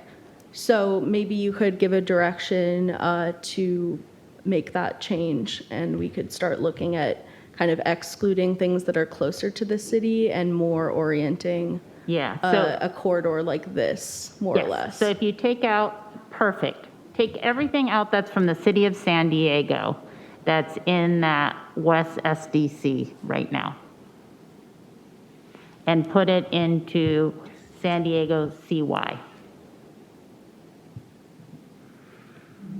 Am I doing it right this time? Is that right? Okay. We will start with that, Commissioner, and we will see where population goes. There's going to be a lot of population in the city of San Diego, but we will go over to the eastern part of San Diego, the city of San Diego, as possible. Okay, while the mappers are working on that, let's pick up a few more comments if they're related to this. Commissioner Anderson? Yeah, actually mine was just a little bit, it's that area just below Julian. It appears that we have indeed cut a tribal land. And that's the only one I'm sort of looking for, areas like that. And I know they're working on that, but I'd like to have a look at that area just below Julian. Commissioner Anderson, when we do create the East County one, all the tribal lands will be together because we'll be going north-south. Can you, because you mentioned you're talking about all the different cities that are essentially just the east side of San Diego, and then you say to the border. So could you to the Imperial County border. Right, so what I mean, does that mean you're taking everything that's not part of like everything east of Santee and putting it north-south? I'm not quite following where you're going with it. Could you repeat the cities? Yeah, and could you repeat the cities? So these cities are the core of East County, and East County goes all the way to the east of the county. So the core of the East County is El Cajon, Santee, Jamul, Lakeside, Ramona, Borrego Springs, Poway, and then Escondido is included, but Escondido has also been asked to be included in the 78 corridor. So all that area on the right, that looks huge is not that populated. Right, yeah, okay, all right. Okay, It's very underpopulated. Okay, Commissioner Forshari?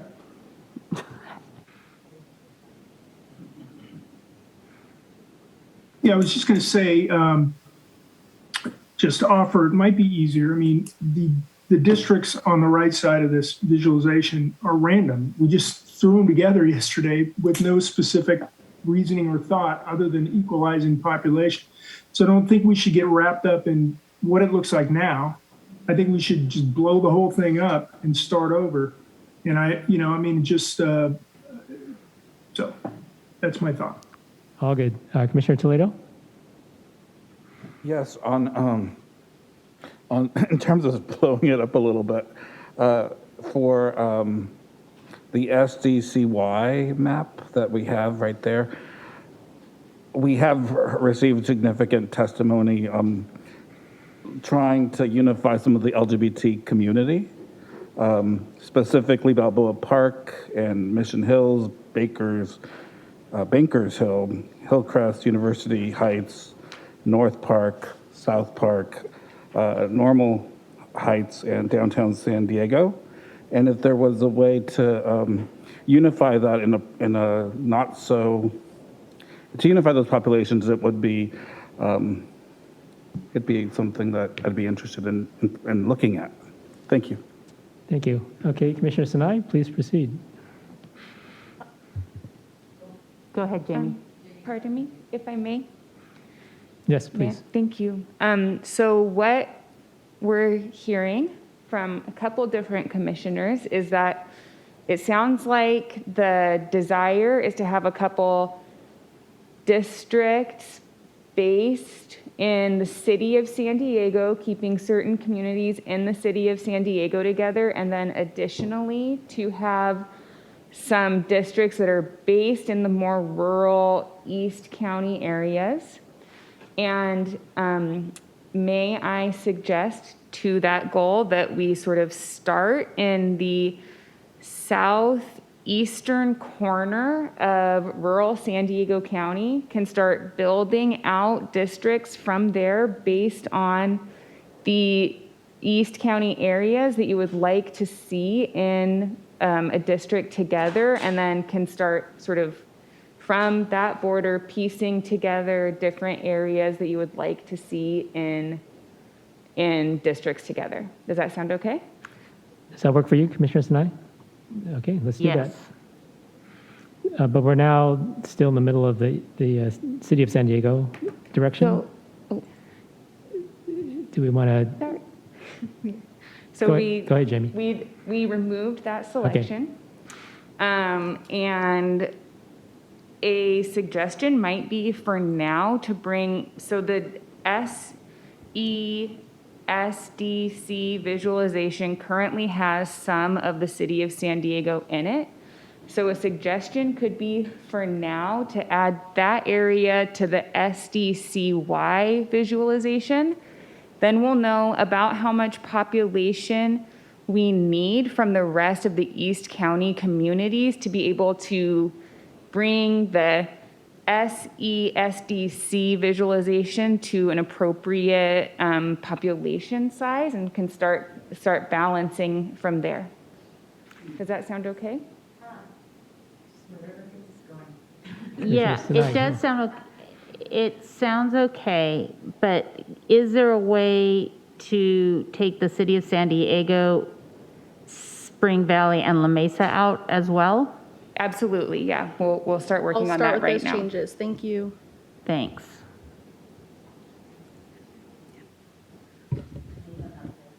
Even La Presa, if it works.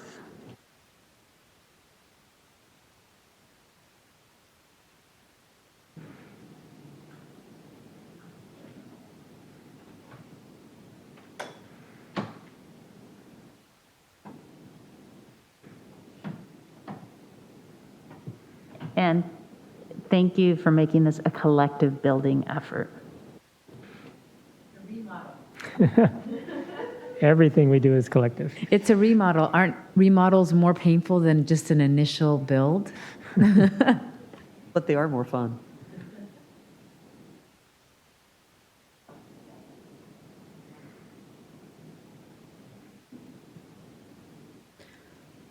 Okay, does that look good, that selection? Yes.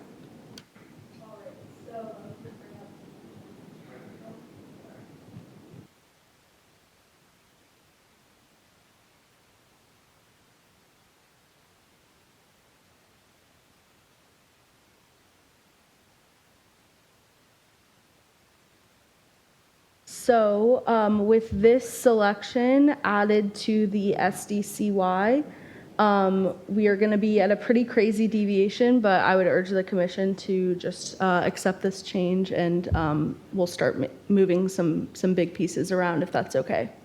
Yes, let's accept. Okay, perfect.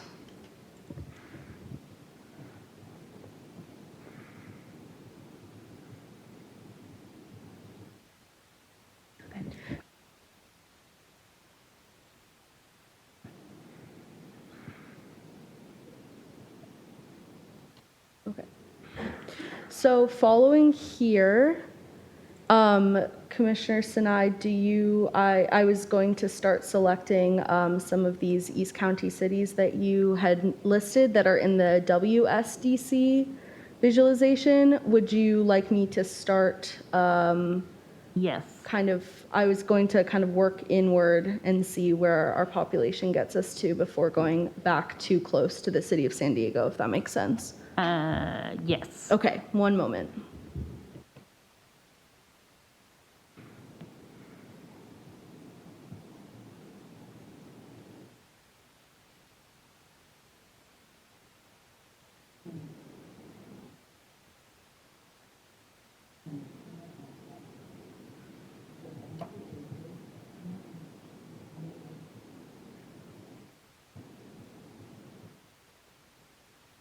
And just a reminder, there's on the eastern part of San Diego County, there's about 72,000 people all in that area. We looked at this yesterday in the original version.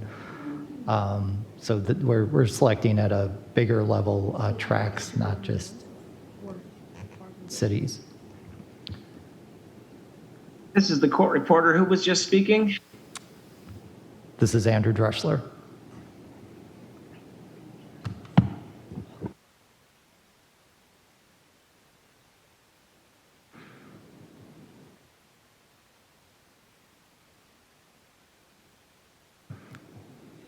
And how far west would you like to go, Commissioner Sinai? Santee, Eucalyptus, all the way up to Poway. And Commissioner, for right now, we'll grab all of El Cajon. I know that you've expressed splitting that, but for purposes here, we'll just grab it all for now. Yes.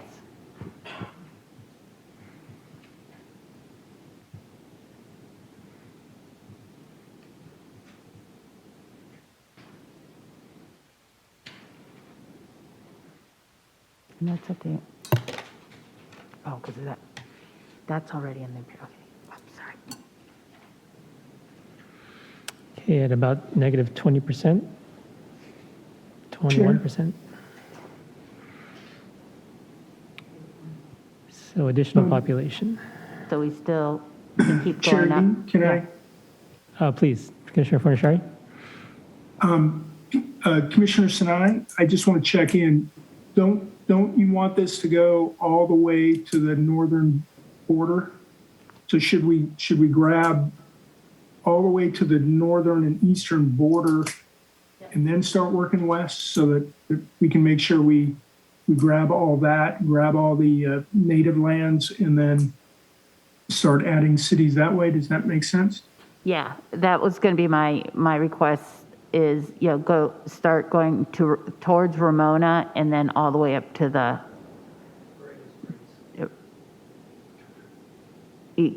just go Ramona and go all the way up to the border with Imperial and Riverside.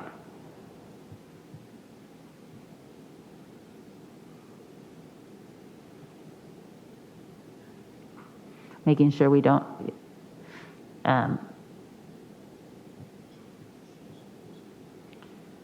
we're still, where's the, well, we don't know the deviation yet.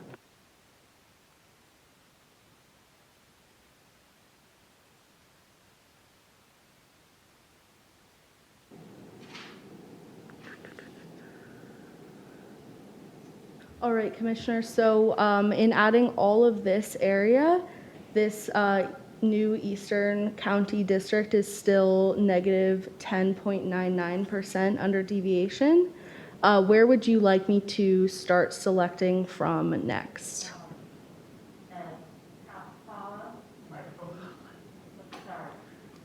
Sorry, I pressed it off. Paula, Valley Center, Fallbrook, Rainbow, Bonsall.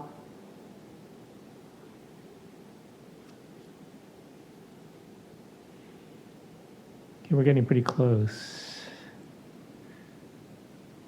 Because everything, yeah, Lakeside and all that is already in there, right? Okay, yeah. Sorry, it gets confusing for me. Woo-woo. Let's see, Bonsall as well. If it can fit, yeah, if it can fit in.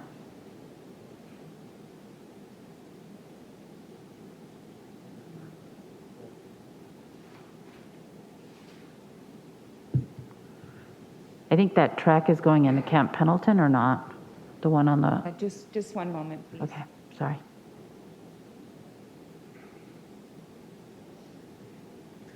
All right, so with these changes that include Rainbow and Fallbrook, we've not included the city of Bonsall. This is at a deviation of 3.13% for this district, which if we commit this change will include a border where my mouse is tracing. Okay, and I would say yes. Others? So separating Rainbow and Fallbrook from Bonsall. I'd rather not separate Rainbow, Fallbrook, and Bonsall, but then I'm not sure where to put them if we create the 78 corridor. So it's better to put them with Valley Center. If we could, well, Bonsall's not going to fit. Right now we only have part of Poway, right? The entirety of the city of Poway is included. Okay, the whole, okay, all right. And then that white area right east of Escondido, is that unincorporated area? Yes. Could we see if we can grab that first? Yes, I would point out that we're already at a 3.13 deviation, Well, I was thinking, so I'll ask you next what you would like to remove. yeah, I was thinking of removing Fallbrook and Okay, let me try that now. 1 second. Okay, let's pick up a few more comments while she works on that. Commissioner Ahmed? Thank you, Chair. I was actually going to recommend that for the purposes of moving with the program and technology that we accept these changes and then refine those smaller areas with the next iteration, just so the program doesn't crash on us. Thank you. Commissioner, Commissioner Toledo? Yeah, I was just wondering if we could, once we do these changes, if we could see the tribal lands. I think we're going to capture everything because it's all of the east, but just want to verify. Chair, Yes. I have my hand up. I'd like to make a comment. Yes? So that upper corner, and I think this is maybe what Commissioner Toledo was talking about, it looks like it may be cutting into some of the tribal lands. Is it possible to remove some of that corner? It just seemed like it was just to go all the way up there, just to go up there. So it may be that it may enable the line drawers to also then capture Rainbow, Fallbrook, and Bonsall in this visualization. the right corner. The northeastern corner? Are you Northeast corner, yes. Because it seemed like we just went all the way up to that corner just to grab whether it's population or land. Could we zoom into that corner? There won't be Chair, there won't be a lot of population in that Right, northeast right. corner. Just wanted to point that out, that we could take that out, but the population is going to be very small. I'm sorry, are you referring to the northeast? Yes, over there, because it looks like it's also cutting some of the tribal lands too. Is that correct? No, we are not. Yeah, it This looks like is the it's not. county border Yeah. that's right here on both sides. Okay, so I think we can keep that border. And let's see, we are at a negative almost 4%. So any last bit we can add? If you wanted to leave it at this under 5%, it's still in the acceptable range, just to kind of, sketch in some of the other big changes that might be. I think I'd like to do what Commissioner Ahmad said and accept this so the system doesn't crash and then play at the borders. Okay, if need very be good. later. Let's accept this then.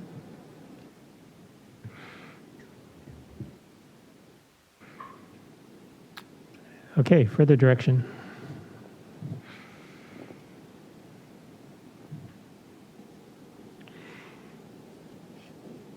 So then we need to go back to the San Diego one, right?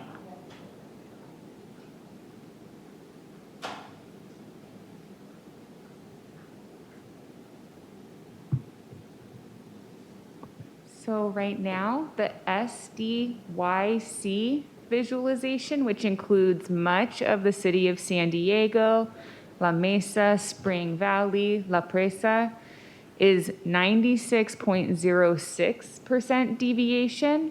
The WSDC visualization, which is the very eastern part of San Diego County, is negative 70% deviation. And then the visualization just north of that, which includes Escondido, is negative 17%. So it would make sense to start at the southern part of the city of San Diego that is included in the SDYC visualization. Start balancing population between SDYC and WSDC, and then you'll have a little bit more than two districts basically of population there, and you can start adding north, moving population north that way. Yeah. Thank you, Jamie. Go ahead.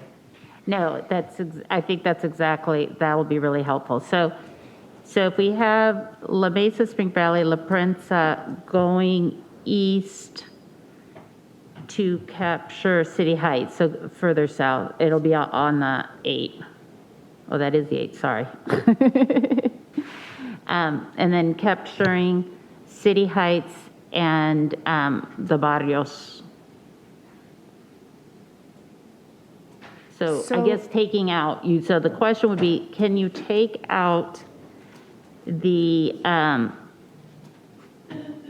just trying to see for population's sake, if you take out, for right now, 805 to the 94, all the way, So if I'm, could I please No, make I want to cut up that way, yeah. Would it be helpful to make a suggestion? Yes, please. I think that if you start by looking at WSDC, so that is a pocket of population, it's negative 70%. So a suggestion could be to sort of balance those districts. It would be removing population essentially from SDCY and adding it to WSDC. So you have two, balanced districts, and then you can move the rest of the population from the city of San Diego north, and then sort of play around with the border once you have districts that are a little bit more balanced. So when you're looking at balancing them, of course, you can do it intentionally, and there's just going to be big population changes that would need to happen. So with WSDC, Commissioner Sinai, what direction can you give to expand that?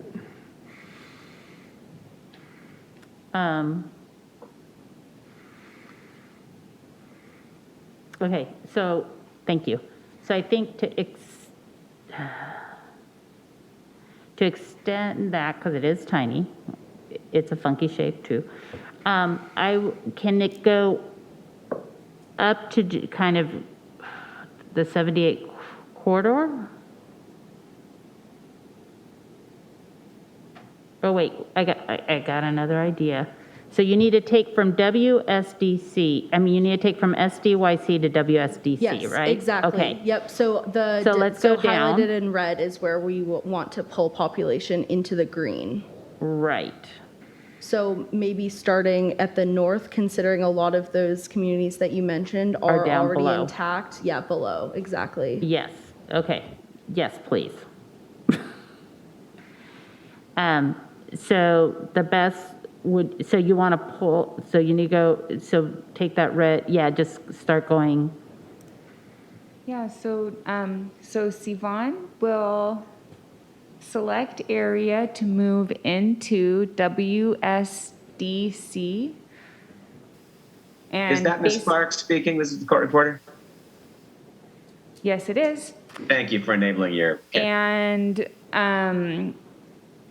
so basically right now it's mostly just looking at getting the SDCY visualization to within plus or minus 5%. It might mean that the WSDC visualization will be overpopulated, but we're just doing this to make sure there's not a bubble in population in the southern part of the city of San Diego. Very good. And just for those, I haven't gone to the North Coastal or discussed the coastal side because I do feel that that's going to be very connected to Camp Pendleton and what Commissioner Akutagawa wanted to discuss. And there's several options on Oceanside and Carlsbad depending on what happens in Orange County.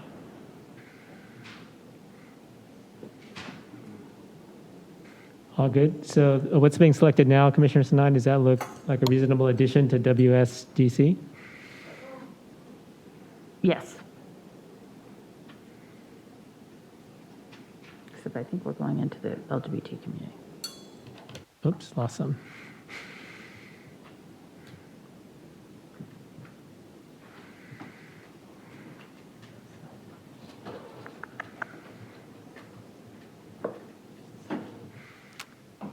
Okay, now we're over, so we can. Can we, that little corner of the 8 and the 805, can we take that out?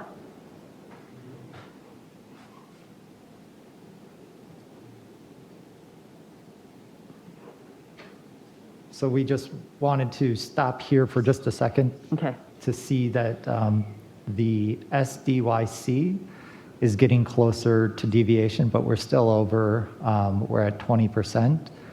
So we're going to continue to just take, is there a suggestion of where to take, now that we're down to the 8, is there a suggestion? Yeah, I would probably, let's see, can you zone out, I'm sorry, not zone out, but zoom out a little bit?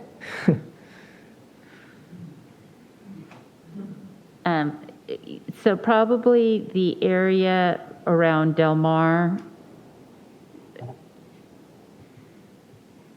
up at the north. That area in Del Mar is in a different district. Oh, that blue area is of the city? Okay, I'm sorry. So if we just look at SDYC Okay, right so now, it's the red. Savan will just circle that. And if there's, we need to take population out of here at this time. So if you have suggestions, Savan was taken over on the western side, sort of in the middle. Could she continue to take out of there just to get deviation closer to 5%?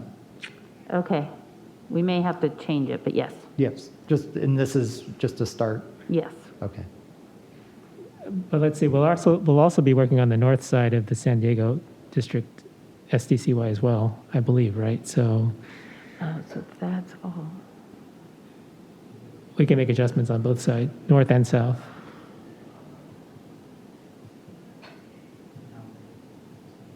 We're doing good with the LGBT. So Commissioner Sinai, looking at WSDC as we're expanding it, the question is how far south do you feel comfortable going?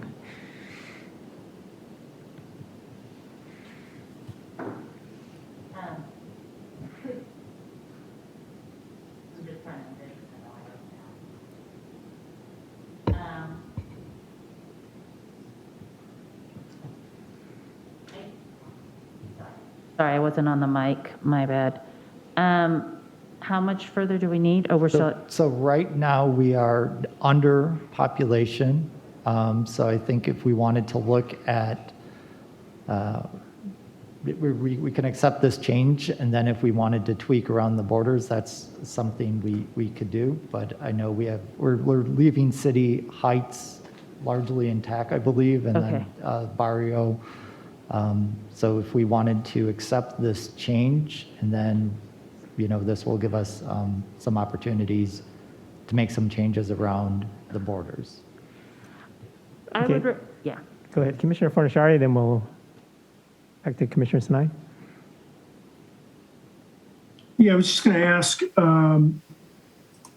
where, you talked about parts of El Cajon going west.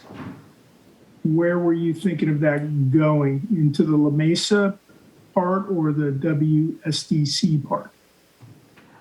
La Mesa. So SDYC. I mean, CY. So we would need to remove even more of the city of San Diego then to bring the negative deviation, to make it more negative in anticipation of adding that portion of El Cajon. And I don't think that that's critical at this junction. So for right now, just getting kind of the bigger infrastructure in place would be helpful. Okay, so the current selection, is that acceptable? Shall we accept that? Okay, let's accept that. All right, it is locking in. One moment. Okay, so we've got rid of that extra population bubble. Now the SDCY visualization is highlighted in red and is at a negative 0.5% deviation. And now we've brought up that population north into the WSDC. And that is great because we have some negative deviation visualizations that are around it. So yes, we will need to balance between this and give more population into these two visualizations. Can you just zoom out really quick, Sivan, please? Sorry. I just wanted to see the other ones. All good. All the way to the border would be great, the Mexico border. So we'll need to expand VSME as well as the big Eastern County District. Well, the WSCD is over, right? Over. Okay. Thank you, Sivan. So perhaps we could look at the north end of WSDC and think about how to bring that down south a bit.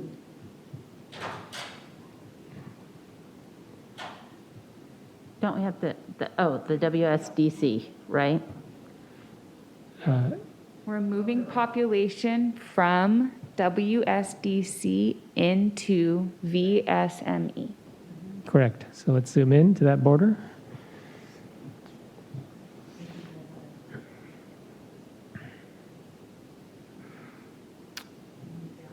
Okay, Commissioner Sinai, any direction you're ready to give there? Yeah, I would just do exactly what I think you were going to do, is just take and then flip it over.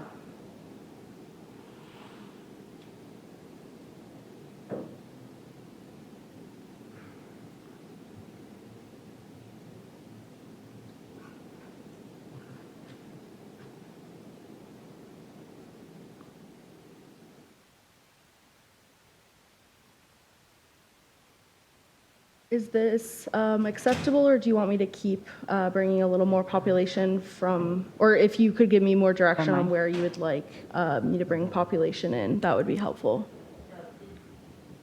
Is VSME now at positive 11?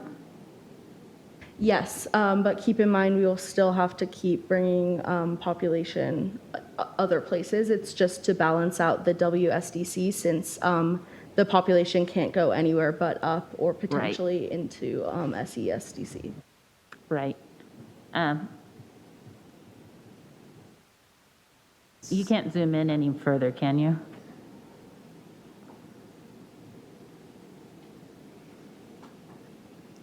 So right now, it looks like the selection is a little bit too big.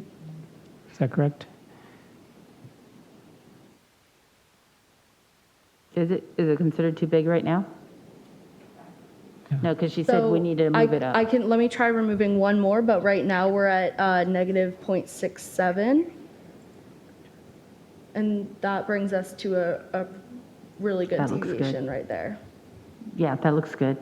Should I go ahead and accept those changes? You're happy with that? All Okay, right. let's accept. What about that little piece? Okay. That little piece in That triangle. the triangle right there right there. Yeah. So it looks like it is contiguous, but let me grab this. Yeah. Sure. Or let me grab a smaller census geography, 1 second.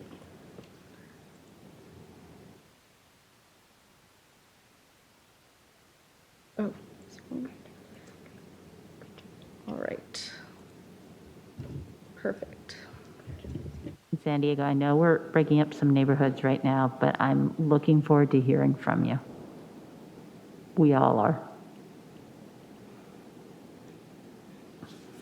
Okay, so I'm thinking we can either now go east and bring some of that population down, up in SDC, or if Commissioner Kutagawa is ready, we could start talking about getting into the North San Diego, South Orange border. Would you like me to go ahead and try adding Rainbow, Fallbrook, and Bonsall into the SESDC and see how much of that we can add? Or would you prefer to keep them together and look at other population that we can move into this visualization? Commissioner Sinai?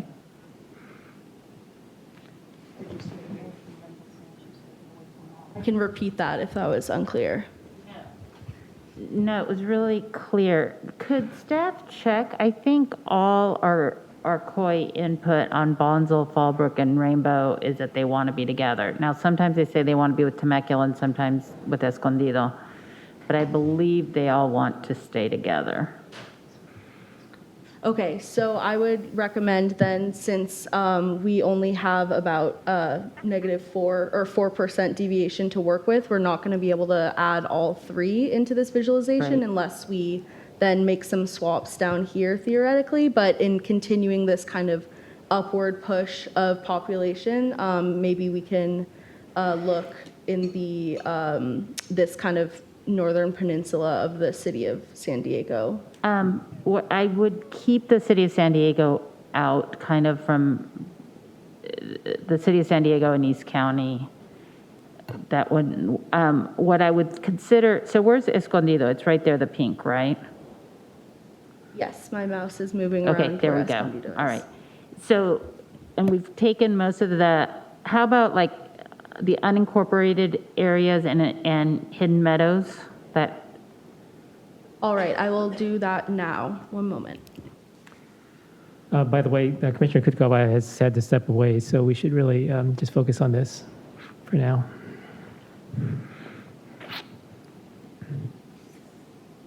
Commissioner Fernandez? I'm sorry, Commissioner Salmani first. sorry. I'm sorry. Commissioner Fernandez can go first. I was just looking at that, the little tip by Ramona.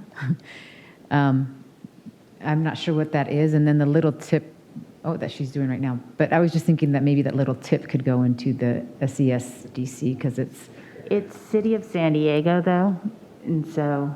But it has like a tiny, tiny little, I have no idea what that is. Okay, thanks. It's probably a park. But I hear you. Okay, we're down to 0.22, which is a good improvement. Shall we accept this? Okay, let's accept this. 1 moment, please. We're still just refining and trying to not include any of the city of San Diego. So Very good. 1 moment. Thank you so much. Chair, while they're working on that, can we just go back and revisit? I'm curious. I know we started, I think today or yesterday or at some point, the conversation about justifications.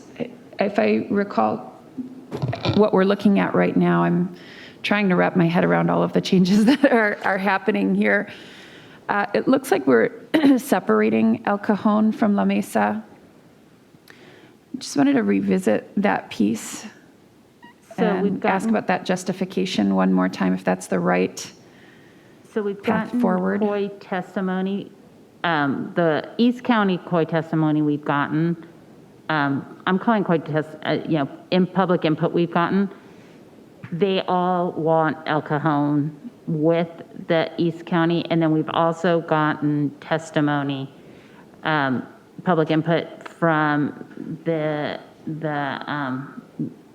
groups in the refugee groups and Muslim groups in City Heights, and that their community goes from City Heights to El Cajon, and that's why traditionally El Cajon has been with the East County, and that's why originally I had looked for that where to kind of divide it, which was the base, the valley versus the hills. But currently, the entirety of El Cajon is in this district, is that correct? Yeah, I believe because so, yes. we hadn't done that tweaking. We're going to come back to that? That was the intention, yes. Got it. And when we do, and there's a number of COIs throughout that area, the Convoy District and others, that I think it would be helpful just to take a look at it. I think I'm having a hard time. Convoy is actually up, it's down the street from where we are right there, yeah. So in my mind, just so that you all know, we've kept the City Heights, the LGBT, the Asian business convoy, the Asian business, because it's more than convoy, it's Convoy, Mira Mesa, Kearney Mesa. Linda Vista, Claremont Mesa. Yeah, so all of that has is been kept together in the WSDC. Okay. Very good, thank you. I think I just needed some clarity about the direction. Thank you. Okay, Jamie, I'm sorry, Commissioner Ahmed. Thank you. I also wanted to bring up that we just made a change to, if we can scoochie on up on the map in the area that we were just making edits.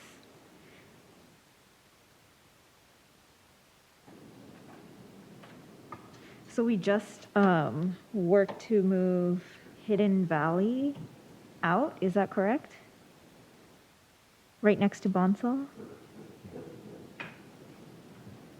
Do you mean Hidden Meadows? Hidden Meadows. Yes, we moved Hidden Meadows into this East County visualization. So just wanted to raise that there is testimony asking to keep Bonsall, Fallbrook, Hidden Meadows, and then I'm forgetting the name of the city above Fallbrook. Rainbow, together. So I just wanted to uplift that. So don't need to make any changes right now, but there are definitely COI testimonies that we will have to make some decisions on because they're conflicting. Thank you, Commissioner Ahmed. Commissioner Sadwani, another thought? Okay. Okay, Commissioner Sinai, do you have further direction ready?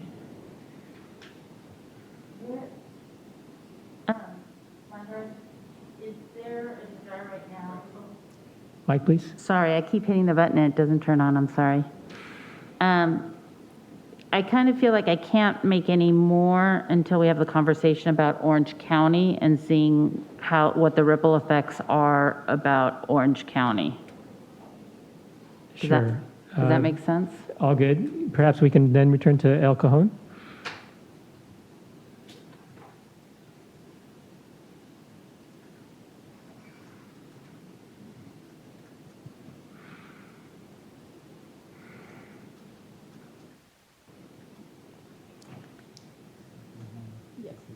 We said we'd come back here, so now here we are.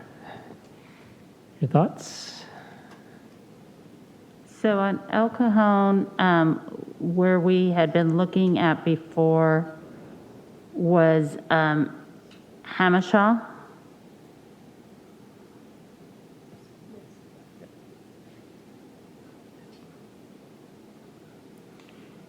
And then, going Commissioner Sinai, I believe, if I remember correctly from the COI testimony that you were referencing, it's kind of everything that's below the 8 and then cut off. Exactly. Right here. So would you like me to add that portion to the SDCY that includes the Mesa? Yes. Okay, I will do that now. Right, everyone? This is going to be contiguous, but a little bit of a skinny connection, so I might need to take a little bit above the 8, but let's That's see fine. where we get to. Okay, one moment. Commissioner Fernandez? At some point, can we do another bird's eye view so I can see all of the district lines, but not yet, because I know you're in the middle of something. Thank you. All good?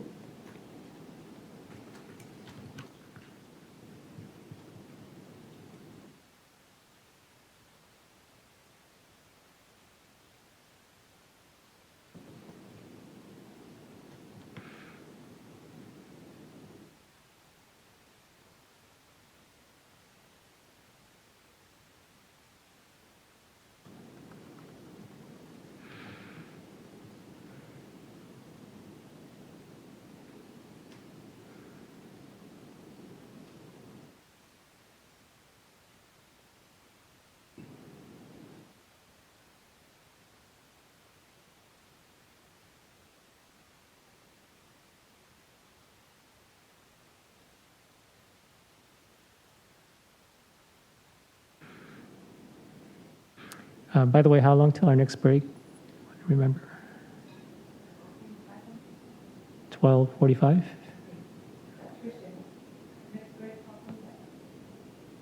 That's right, 12:45. Okay, very good. Is that splitting Mount Helix right now, or? Right now, we're just making this selection. We're going to clean it up in a second. It's just on a technical perspective, this is the fastest way to do it.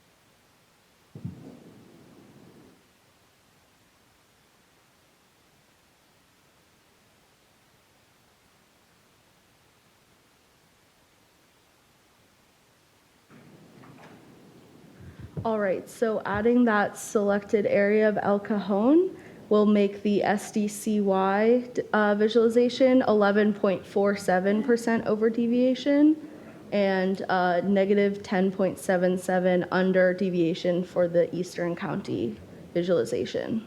Would you like me to commit this change? So just sort of looking at some options here.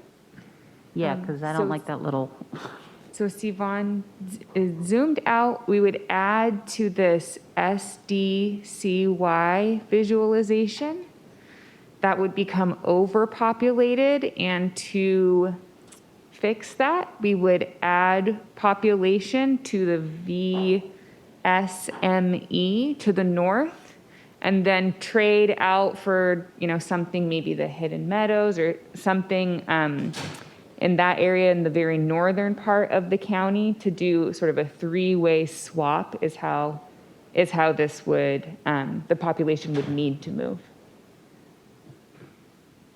And then how do we deal with that little bridge thing?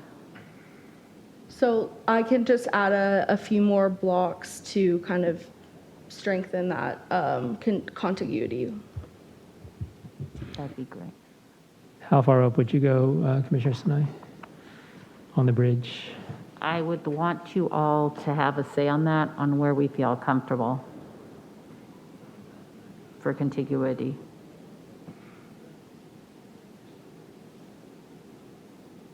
Because I think what I would do is if we have over, you see how that little foot going to the left is at the bottom? We might take from there and move it over. Okay, so the portion of the bridge above Interstate 8, Yeah, I would try to connect as much of La Mesa with El Cajon. Right. So maybe, yeah.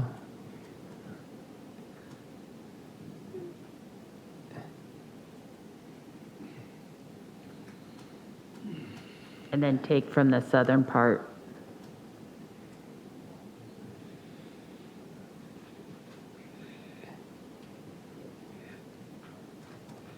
Okay, does that look good? Yeah, thank you. Okay, we ready to commit to this selection?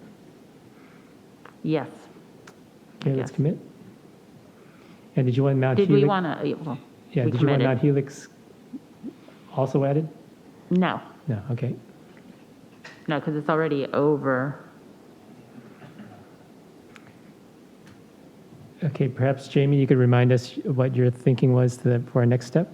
Yep, so then to balance between, to basically to adjust the percent deviation would be to add population from SDCY, which is currently at 11.8%, to WSDC, which is negative 0.29, and then we can keep rippling it up and then make a trade between the two visualizations in the northern eastern part of San Diego County. Okay. So looking at SDCY then, what can we move up?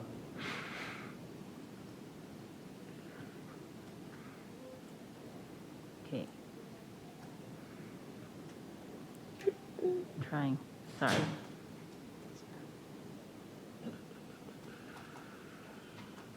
That's all the city.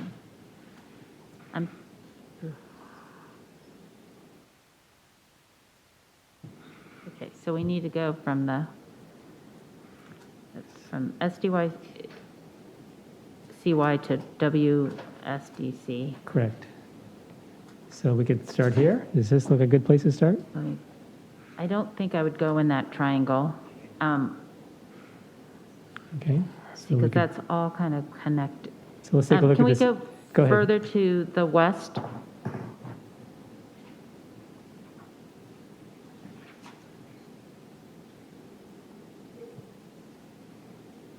So this is the west. All right. Do you mean the east, next to La Mesa?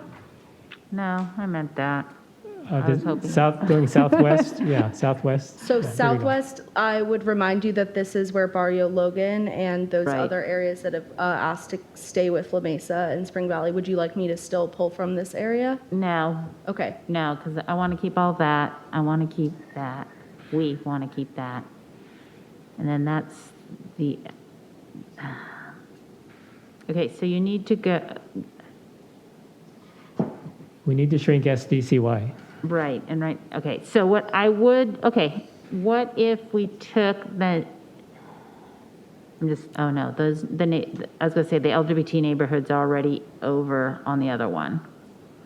Alternatively, if we don't want to shift population further up, you could look at removing part of Spring Valley or part of La Presa. Yeah, although let's I'm do La not su- Presa, thank you. Okay, so start with La Presa? Yes. Removing La Presa? Okay, so I'm going to move part of La Presa from SDCY, which is overpopulated, into SESDC. One moment.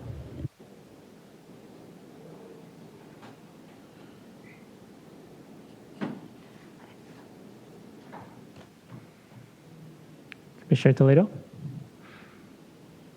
Yeah, I was curious for the line drawers if we had received shape files from Equity California for this area in terms of the LGBT community, or because we are hearing that some of the LGBT community is split in this visualization through the comment process. So Part of where they see themselves split is they want to be with downtown San Diego, but downtown San Diego kind of belongs to everybody.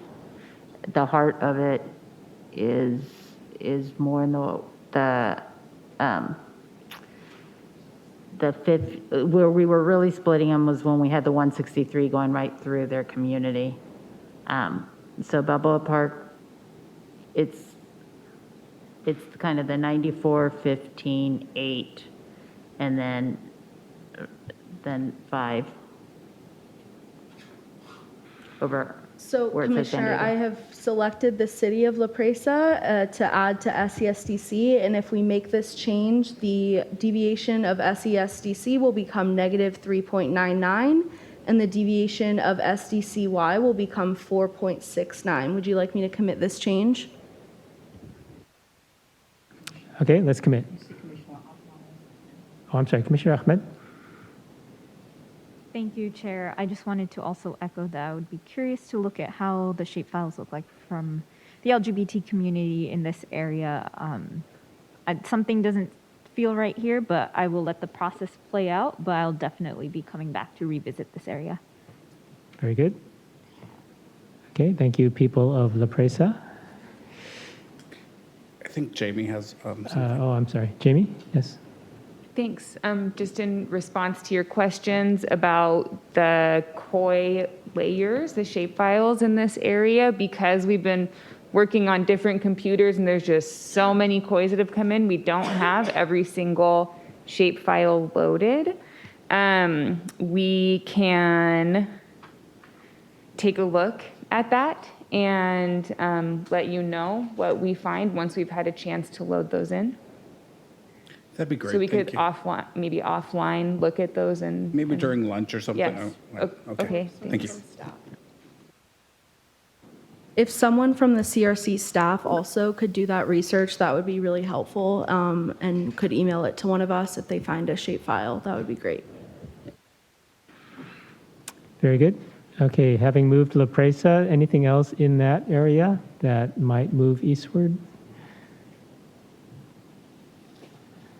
If we still need more, then I would say parts of Spring Valley.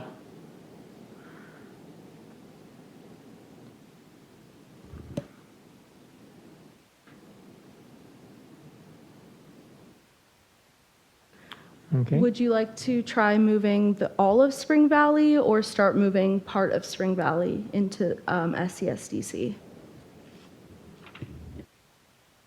How much do we need? I'm sorry. How many people? What was the question? Director Hernandez? So, I'm sorry, go ahead. we're 20,000 people over. Okay. Director Hernandez? Yes, thank you, Chair.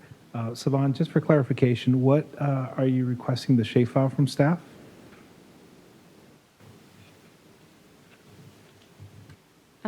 Director Hernandez, I think that some of the commissioners were requesting the Equity California shapefiles for LGBTQ communities in City of San Diego. Thank you. If I may, I don't have the shapefiles, but I believe in my notes I have the neighborhoods, if that's helpful. Yeah. If you have borders or boundaries for the neighborhoods, that would be helpful, but otherwise we have like an idea of where the neighborhoods are, but we don't have an official neighborhood council layer that we can kind of snap to. Okay. Last week, I did take all the neighborhoods that they had mentioned and outlined it onto the map. I can find my sticky that has all of that.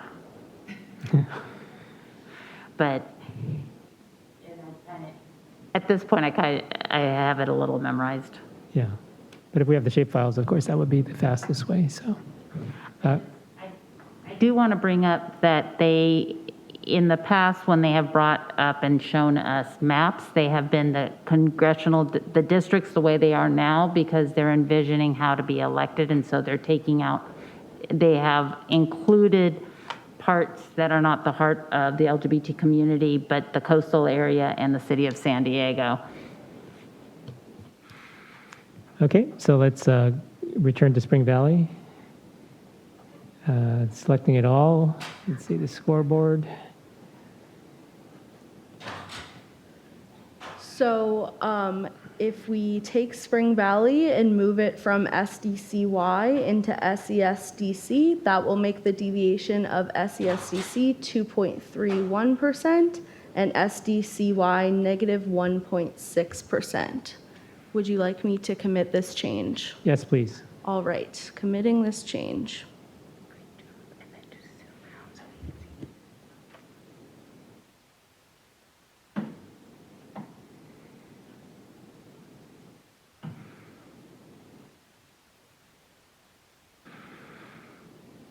Okay, good work.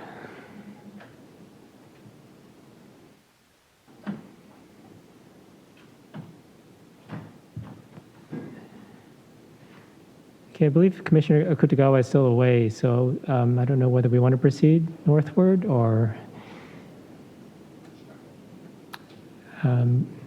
we could break for lunch 15 minutes early. Commissioner Turner? Thank you. Thank you for standing in. So, Chair, what I would recommend is we do break for lunch a little bit earlier, but break and a time for the mappers to kind of clean this up and find the, utilize the shape files so that we're not asking them to do it on their lunch as well. So if we perhaps can take just a bit longer with this time period, I think would be good. So break now and come back when?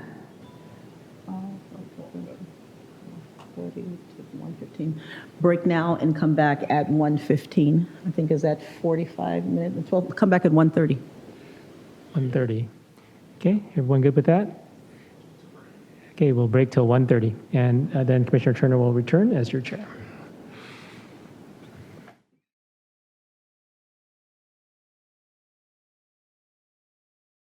Good afternoon and welcome back to our Redistricting Live line drawing session. We are drawing lines for the Assembly, and we are in the San Diego area, and we are working to get through with our Assembly maps today, and maybe even move into Senate. But however, when we left for lunch break, we were working on a visualization, so we're going to turn it back into the hands of Sivan and let us know what she's found out. Thank you.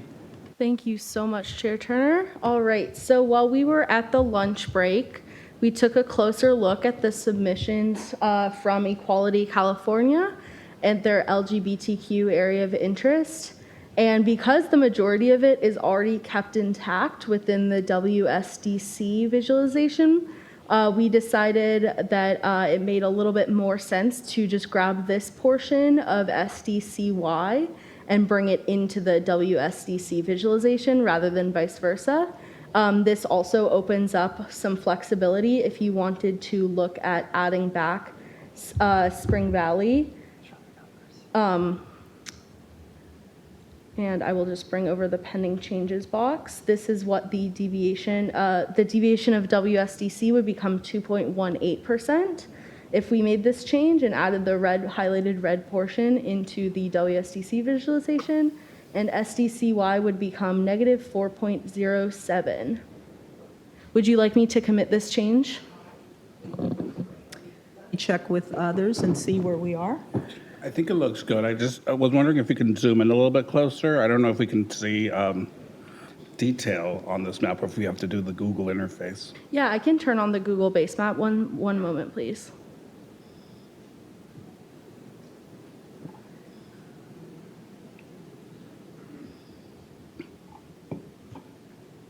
Is this helpful, Commissioner? Yeah, that's helpful. And that looks accurate to me. I'll defer to Commissioner Sinai. Can you zoom in just a little bit more on the south side?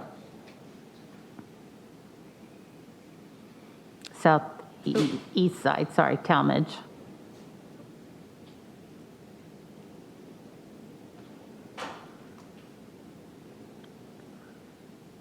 And again, we were just working from an image of a map, not a shapefile. So if there's adjustments with blocks, I can definitely add or remove blocks at this kind of micro level, if that would be helpful. This looks perfect. Okay.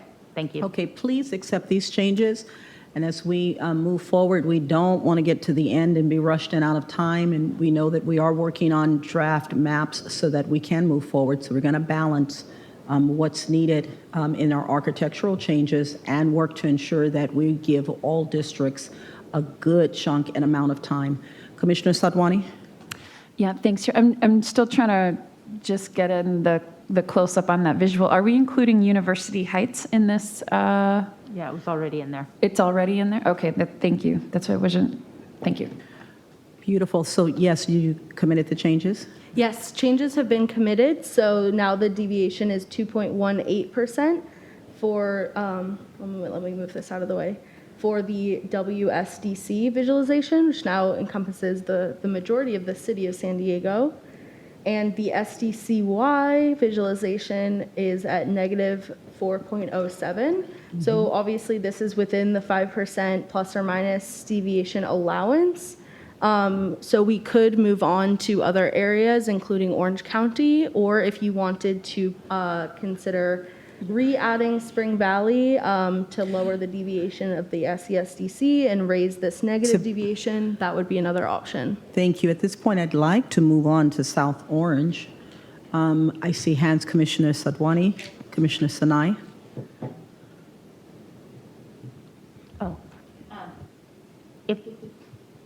If we could quickly do the Spring Valley one, I think that would finalize that piece, because we had pulled it out and just put it back in with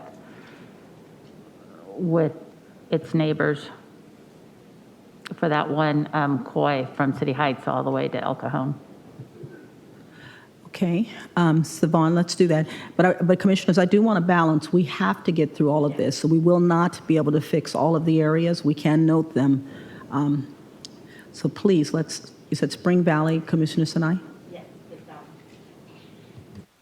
All right, so adding Spring Valley back into the SDCY visualization would make that deviation 2.22, and for SESDC would make it negative 3.99. Would you like me to commit this change? Do commissioners feel that 3.99 is too high? It's within our Fine. 5. Okay.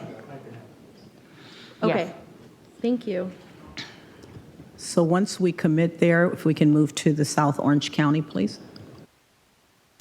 Absolutely. So this first district visualization that goes into Southern Orange County is the SOC NSD visualization.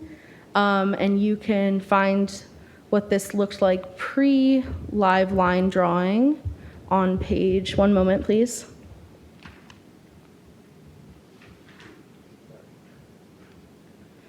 On page 52.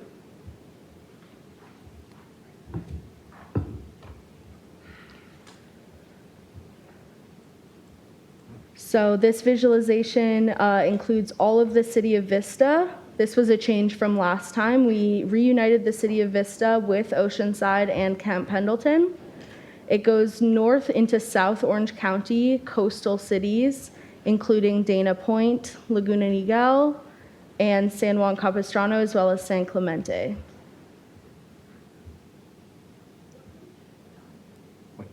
It should be on page 52. That's Oh, that's Bensel. on Senate. I'm so sorry. It is on page It's page 96. 96. Thank you so much. 96. Okay. I think this area must look great. I don't see any hands. Okay, Commissioner Kutagawa? Yeah, thank you. Okay, so this is going to also impact the one up above, the MA one. So is that, I don't know, Savon, if you want to talk about that. Yeah, I can just give an overview of all of the visualizations in Orange County if that's helpful before we start making changes. So, Yes. Perfect. So yes, so the MA visualization, which is on page, one moment please, on page 104. So this is a visualization which captures a lot of those kind of hillside cities in inland Orange County all the way up to Silverado. And then it goes across into Riverside County to capture Wildomar and Murrieta, as well as Temecula and the Pechanga Reservation. And this is at a 0.06 deviation currently. Moving north along the coastline, the Noccc visualization captures much of the coastal area, excluding these southern cities.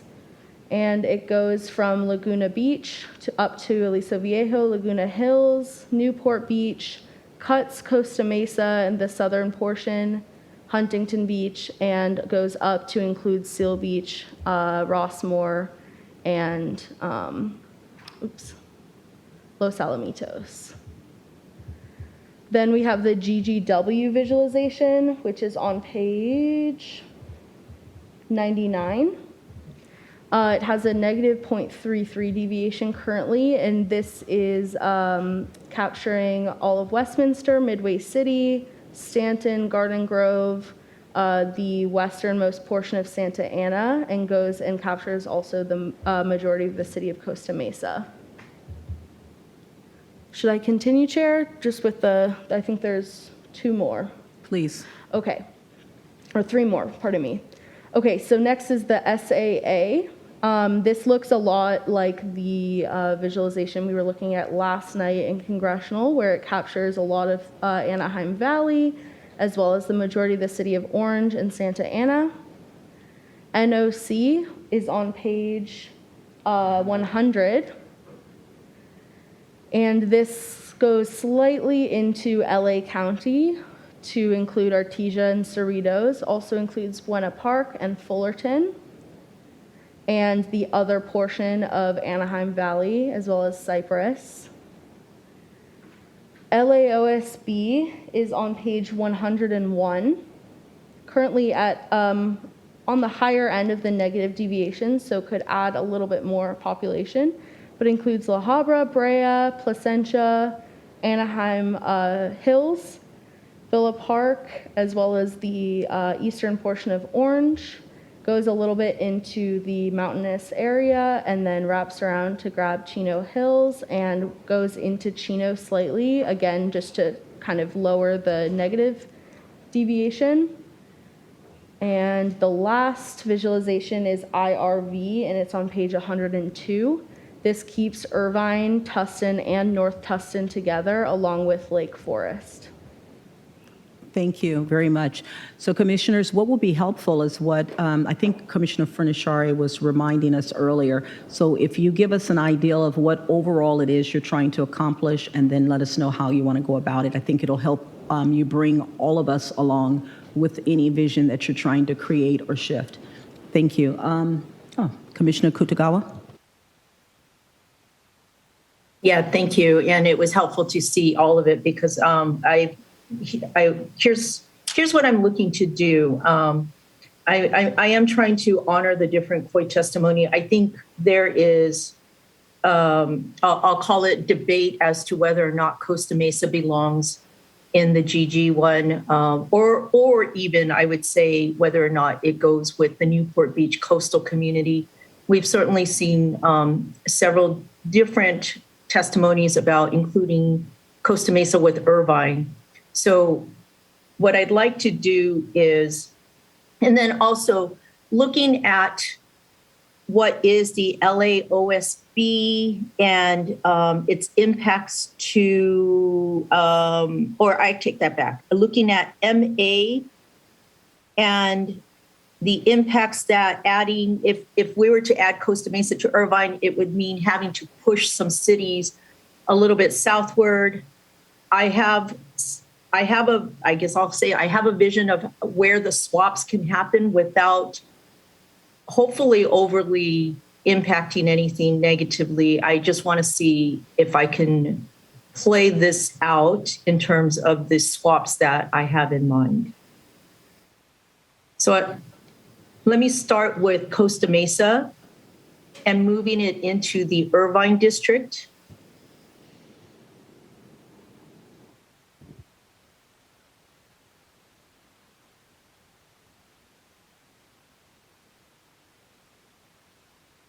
All right, Commissioner Kutagawa, if we move Costa Mesa into the IRV visualization, the population of IRV will be over by 23.99% deviation. NOCC will become negative 7.2, and GGW will be negative 14.33% deviation. Okay, let me start this way. If we were to move, let me just ask you this. Is it better that you accept this current change, because then could you move Lake Forest out? And before we make any changes to move. Commissioner Ahmad. Thank you, Chair. I just was hoping, Commissioner Kutagawa, that you can walk me through all of the changes that you are hoping to make before we actually go to the map and make those changes, just so I can see what your full vision is. That would be very helpful for me. Okay, so then I also realized I neglected to give one other piece of what I have envisioned here. So reading through much of the COI testimony, there is quite a bit that the Orange County residents would like to stay within within an Orange County district. Now, given the size of the congressional and the Senate ones, it's going to be a little bit harder, but I believe it may be possible to at least accommodate that at an assembly district. So my thought is starting with moving Costa Mesa to Irvine, seeing if moving then Lake Forest out and into the, I think it's the MA visualization, and then parking it there, and then seeing what that would then do to the numbers, possibly, although not ideal, possibly moving North Tustin to the LA OSB to help make up some of that deviation that's negative right now. And then using the the Orange County portion of the MA, which is including moving Lake Forest in, combining it with that Orange County portion that is attached to Camp Pendleton, and then finding where a good break point is between either Laguna Beach or Newport Beach. So then that would be contained, an assembly district would be contained all within Orange County. Now the coastal district, which would be Newport Beach, Huntington Beach, Seal Beach, part of that is going to depend on what the other numbers look like, and then either pulling in, right now, Rossmore and Los Alamitos are in there, either pulling in Westminster, Fountain Valley, Midway City, I think it's pretty small there. And then possibly, if need be, move out Los Alamitos and Rossmore so that it's together with Cypress and I think it's possibly but hopefully we won't have to do that. That's my hope. Sivan. So just one thing to keep in mind while we're considering these changes is the population of Costa Mesa is approximately 111,000 people. The population of Lake Forest is approximately 85,000 people. Do you have North Tustin? What about North Tustin? We're looking that up now. One moment. The other thing, just responding to what you kind of said, is some big picture things. Currently, the COI of Little Saigon is kept intact in its entirety within GGW. And I just wanted to bring to your attention that removing Westminster and Midway City would break that COI, just so you're aware. Yes, and I am also very much aware, as we've heard from all of the testimony of some of the people that we've gotten from the Little Saigon area, that they also want to include Los Alamitos and Rossmore.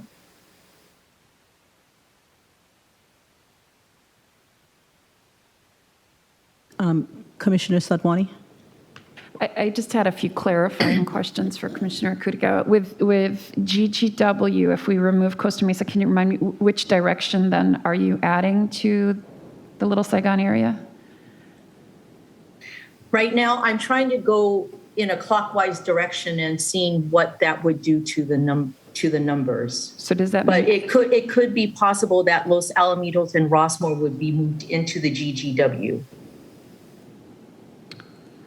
Okay, and I could see that. And then on the south side, I know earlier today as well as yesterday, you had mentioned shifting Fallbrook. Is that a part of this plan? No. I mean, it doesn't necessarily have to be. I was thinking it would be, but I think Fallbrook could get shifted if when looking at that San Bernardino and also the San Diego portion that could be put together, because when I was looking at the map, putting Camp Pendleton and that San Bernardino portion that is currently with South Orange County, it seems like from a terrain perspective, it's better to put those two parts together and then cut it off at the Orange County border.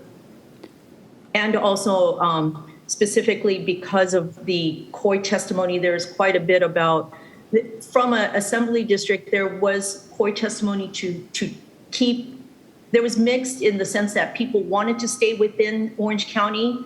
And then there was also within the congressional district, there was COI testimony specifying that they wanted to be a specifically coastal district, excluding the inland cities that are along the 15, which included communities like Fallbrook. And in fact, I've been getting on my email lots of input from the San Diego side too about that.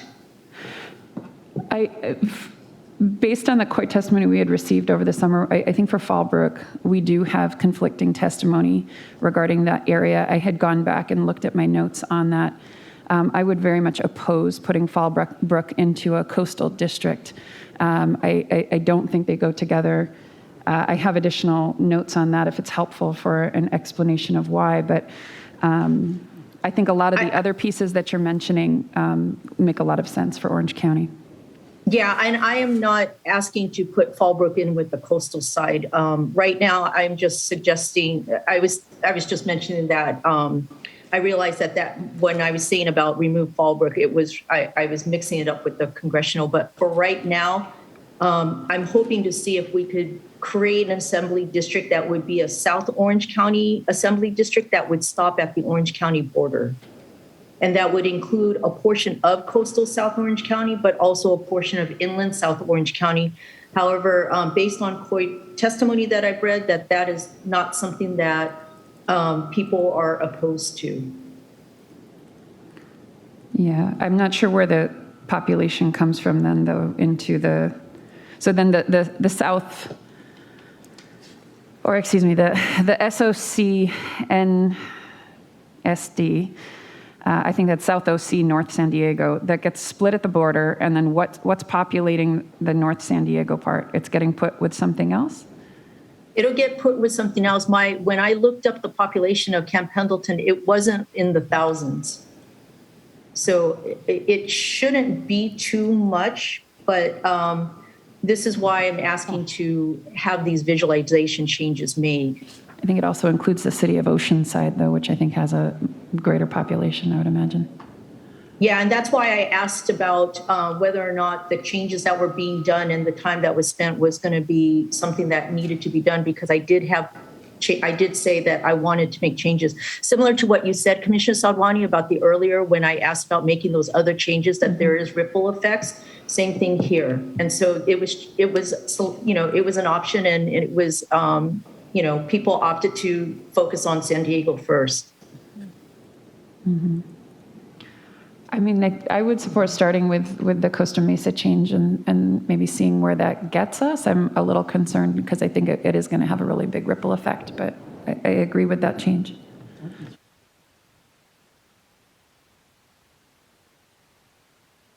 Commissioner Kutagawa, I'd suggest that you start with the changes, recognizing that we can remove them. However, at some point, I want to just kind of have in the back of have in the back of your mind of how much is too much. If you get into trouble or get too far down where we maybe need to start reversing some things. I just don't want this to go on a long time, but I do want it to go on long enough for you to be able to explore, what you have in your mind and see if it will work or not. It may work perfectly, and then we can move on. Before you do that, Commissioner Kennedy. Thank you, Chair. Just to say that certainly having Temecula grouped with both Murrieta and Wildomar is far preferable to having Temecula cut off from those cities. We still have to recognize that white area in between Temecula and San Juan Capistrano and so forth. That large white area in MA is mostly pretty rough mountains. And, the question is, can you get there from here? So we just need to keep that in mind. Thank you. And I'll say that that's part of the reason why I thought that that was not a good district to have, because it is hard to transverse. That is all Cleveland National Forest. And people have written in to say that that is not a practicable kind of district to have, because there's only one way in and one way out. It's not unlike some of the other conversations that we've had on the far north about, one way in and one way out. Commissioner Satwani? Yeah, I was just going to say, my last thought here is, it sounds like there's multiple changes that you're trying to make, but I think if we can prioritize what's that first one. You suggested Costa Mesa as the first change. That's a change to that GGW. You also suggested a desire to make 2 coastal districts, and I don't know that we're going to get both, right? Like, I think prioritizing where you want to start might make a whole lot of sense. Yeah, and I've already laid it out. Okay, let's, you're starting, Commissioner Kutagawa, in which area?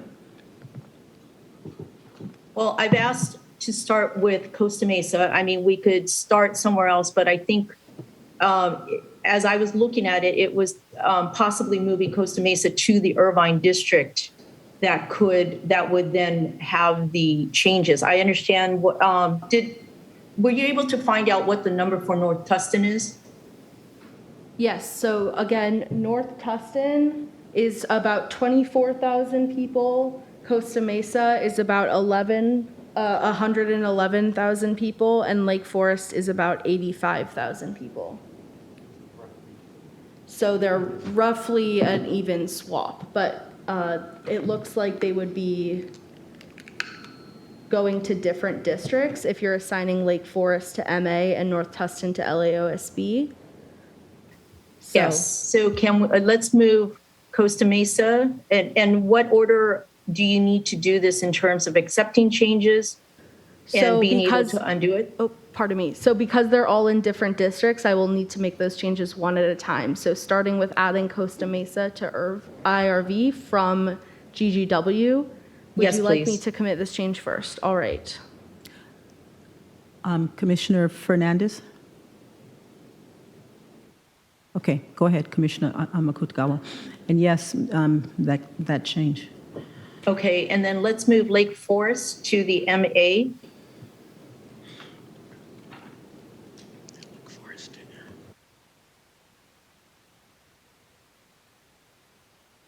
And then can you temporarily put the Camp Pendleton side or the Cleveland National Forest side at the Orange County San Diego border? Can you put that portion that is south of the Orange County border and San Diego border, can you park it somewhere? Yes. Would you like me to move North Tustin into LAOSB first, or move down to Camp Pendleton first? Yes. I thought you had to do it one at a time. I didn't think you could move that yet. I can move that now that Lake Forest is in MA, if you'd like me to do that now. Yes. Okay. One moment, please.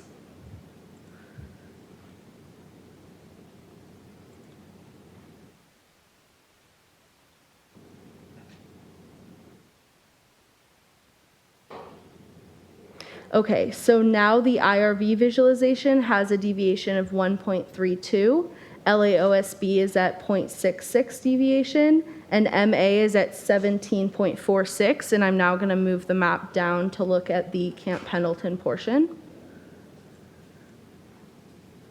Actually, the MA, can you remove that Cleveland Nash, that big white section there? That's all the forest there, as well as looks like Wildomar, Murrieta, Temecula, and that whole section that is south of the Orange County border into San Bernardino. Yes. So which visualization would you like me to add this area to?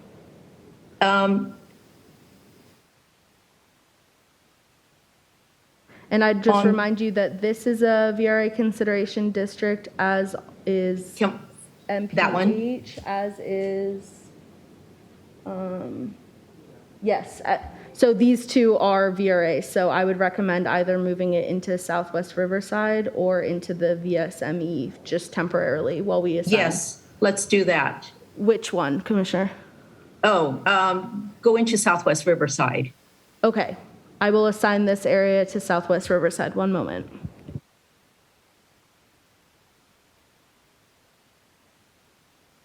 I just want to say that, yes, Temecula, Marietta, Menifee, Lake Elsinore, that was all the COI testimony, keeping all that area together.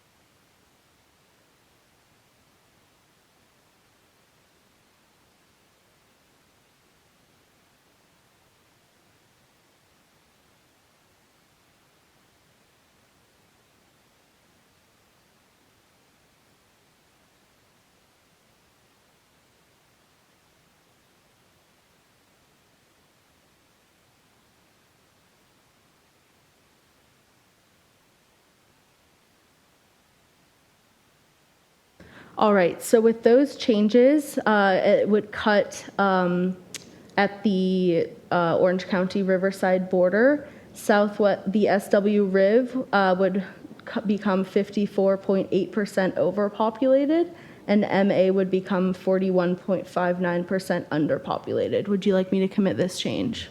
Yes, please.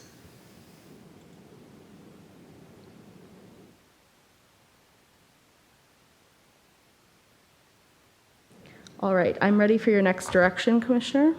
Okay, thank you. Can you now pick up from San Clemente North?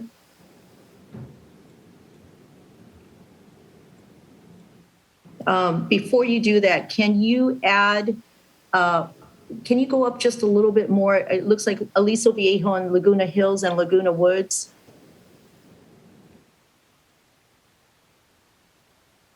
So those cities are currently in the Noccc visualization. Yes, let's move them to the inland MA. That's currently called MA. Okay, just a reminder that this is already underpopulated, but I will do that now. One moment. Thank you.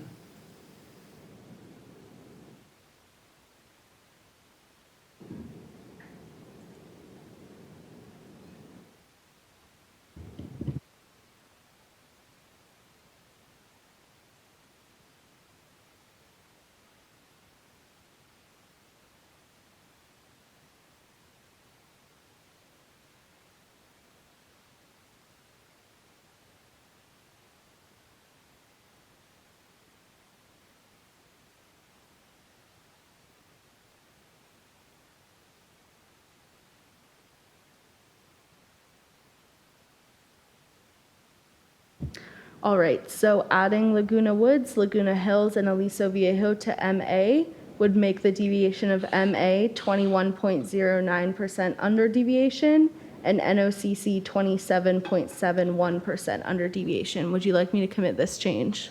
Could you also scroll? Oh, that's a different area. Okay, yes, please. And could you scroll down just a little bit more now? Okay, let's add San Juan Capistrano. To MA? To MA. Okay.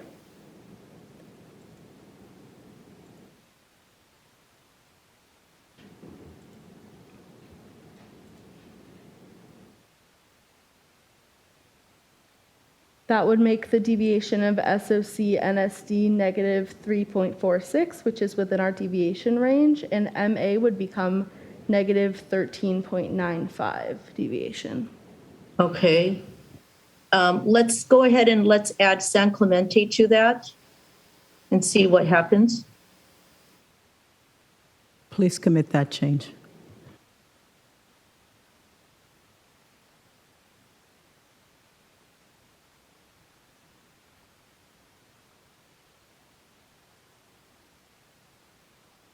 Okay.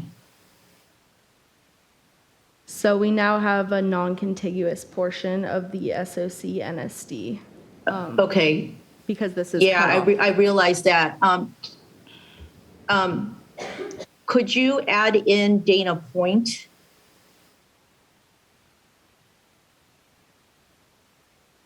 And that should make it contiguous after my next request. And could you accept that and then return Aliso Viejo?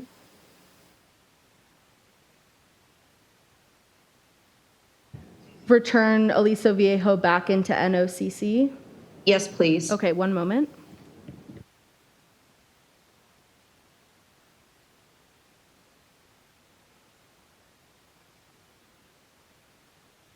Oh, that was a big change. Okay. Would you like me to also add Laguna Niguel? Into, because this is technically part of this, this is one of those bubbles, because Laguna Niguel is currently associated with this northern coastal Orange County, or pardon me, San Diego County District.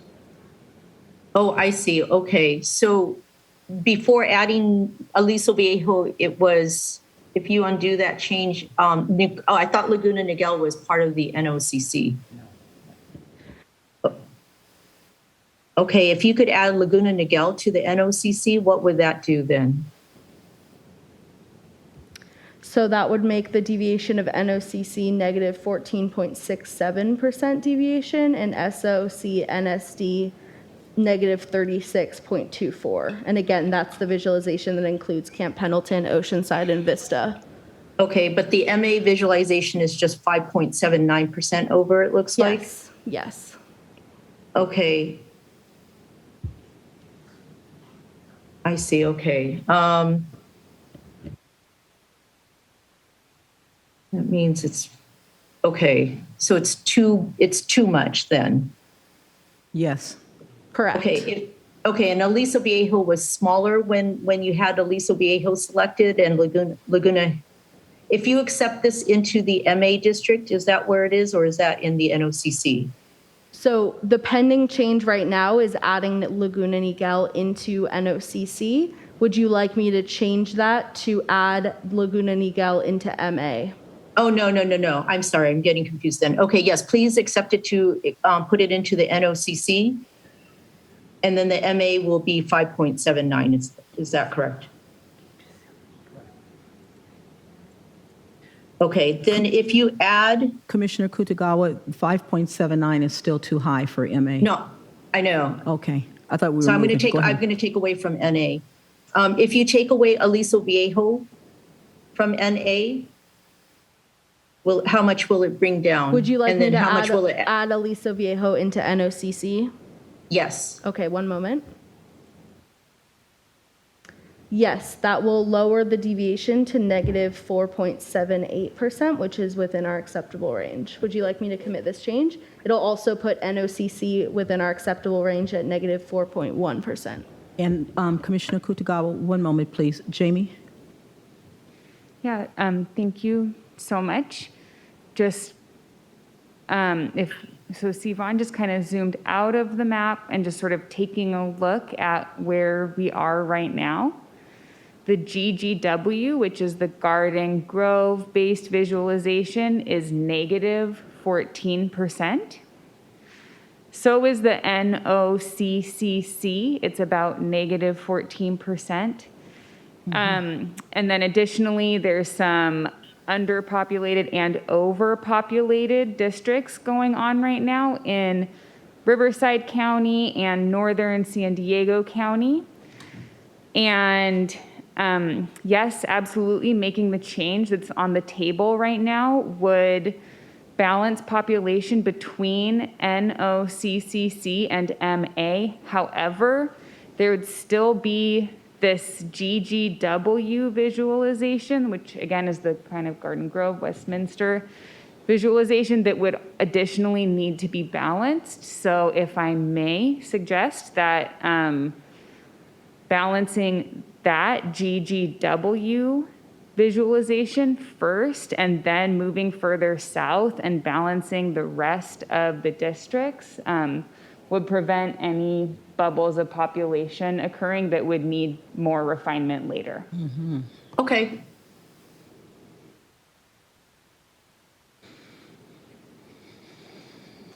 If to the GGW, if you added Los Alamitos and Rossmore, I don't think it'll be enough, but where would it get to the population? One moment, please. Adding Los Alamitos and Rossmore to GGW would make the deviation of GGW negative 9.79, and NOCC would be a deviation of negative 19.21%. So Okay. So for this, we should just really focus on balancing the GGW, and then we can deal with other deviation issues later down the road. Okay. If you were to take, I know Cypress is in another district, it looks like, is that correct? Yes, that's correct. So in order to add that, I could add that if you'd like to see what that would do. Yes. So that would put the deviation at GGW at 0.37, which is a really good deviation. Would you like? And me what to- about the North OC district So like Jamie just said, we'll deal with that once we return all the way around clockwise. Okay. And sorry. So the North OC, which has the Cypress, Buena Park, Anaheim area, that's going to be negative 9.86%. So if Sivan, could you zoom out just a little bit, please? So committing this change would mean essentially that changing all of the districts in Orange County. Okay. If we include Cypress. And, okay. Okay, could we do that then? One moment. Or no, maybe not. Okay. So then for what the area that you're looking at right now, if you weren't going to add Cypress, it would be looking at adding Seal Beach in with the Garden Grove Westminster based visualization. Okay, and All what or would part- that do if we added Seal Beach to that then, instead of Cypress?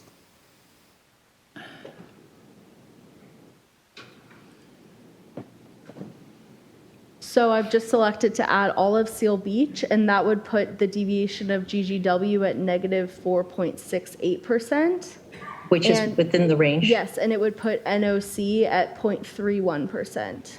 And then if you went then back down the coastline, you could smooth it out? Right, so then Yeah. we would be just sort of rippling population north and balancing. Perhaps taking the rest, perhaps then taking South Orange County and that Cleveland National Forest as part of. It feels to me like we're starting to break a lot of COIs that we recently worked on. But again, it's just I'd have to bring in Jose and others to. It's trouble, and I'm not sure I was why. going to suggest actually that we don't break the San Bernardino COIs and try to see if we were to take just the population of that Cleveland National Forest plus the Camp Pendleton and perhaps the Vista, because I think that's as far down as it went, or I'm sorry, Oceanside. Okay, Commissioner Sadwani. I was definitely following you in the beginning here, Commissioner Kudagawa, but I think at this point we're causing so many large changes. Like to me, connecting Oceanside to Menifee, I think it would be, right? No. All the way It would up be is what you're not- suggesting? No. The line would stop at Cleveland National Forest. It wouldn't cross over into San Bernardino. But we would still need all that population down below. And I understand you're trying to make an Orange County coastal or Orange County southern Orange County district, but I think we're having humongous ripple effects. And I'm curious if it would be possible. I definitely was feeling you when we were looking at Costa Mesa, North Tustin, and Lake Forest. And those initial changes, I think, were helpful. But from there, we went south. And I'm wondering if it's possible to go back to those first three changes and work our way northward more so that we can clean up the GGW after those initial changes rather than falling into districts that are hitting San Bernardino and San Diego. And I think the reality here is these districts have to be about approximate size, and we're not going to be able to hit. Each COI that we have isn't necessarily going to get its own district, right? Like, for example, and I do want to be really responsive here, but like, we are getting a lot of testimony from Little Saigon, but the reality is we keep Little Saigon together, right? We have a Westminster, Garden Grove, Fountain Valley. That does not constitute an assembly district or a congressional district on its own. And so I think if we work our way northward rather than southward, we can contain some of these ripples in Orange County and work our way out from them. Okay, let's see what that would do then. Did that make sense to you, Sivan? So I think what makes most sense, and Chair, you can direct me otherwise if you feel differently. I took a snapshot before we started making any changes, so I would suggest that we revert to how the districts were, and then I remake that Costa Mesa, Lake Forest, North Tustin swap, and then we go from there. Is that all right? Before I like that, but before we go that route, let me get Commissioner Kennedy. Thank you, Chair. It sounds a little bit like the objective is to fit a number of districts solely within Orange County, or for all intents and purposes, within Orange County. And the reality, if we do the math, is Orange County comes out to 6.5 districts. So, you know, it is important. We do have constraints, physical constraints and other constraints, but we have to recognize that, you know, some of these are just going to have to cross the county line at some point. Thank you. Let's go back. Yes, Sivan. Commissioner Kutagawa. Yeah, I was going to agree with what Commissioner Kennedy said. I think it's my objective is more to prevent a district where they have to cross over a mountain to get to the other side. And if there's another way to, and then also to ensure then, as he had also stated, that Temecula and then those other 3 cities that follow up along the I-15, they've also expressed that they're a COI as well too. And so if there's a way that we can make it work, I think crossing the county lines would, is not a game stopper here. It's just that was just what I was visualizing when I was looking at the maps and trying to figure out, would this actually work? And it's hard until you see the numbers, what we're doing right now. So, Sivan, did you get a chance to reverse? Yes, so now we're back to how the visualizations were before we swapped Costa Mesa from the GGW. So once I get your direction, I'll go ahead and do the Costa Mesa, Lake Forest, North Tustin swap again. Should I go ahead and do that? Yes, let's see. All right. So you heard what Commissioner Kutagawa was trying to accomplish, and so this is what we're working towards now.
All right, Chair. So the program is still showing this as being under selection, but it is added to the district. It's just acting up for some reason.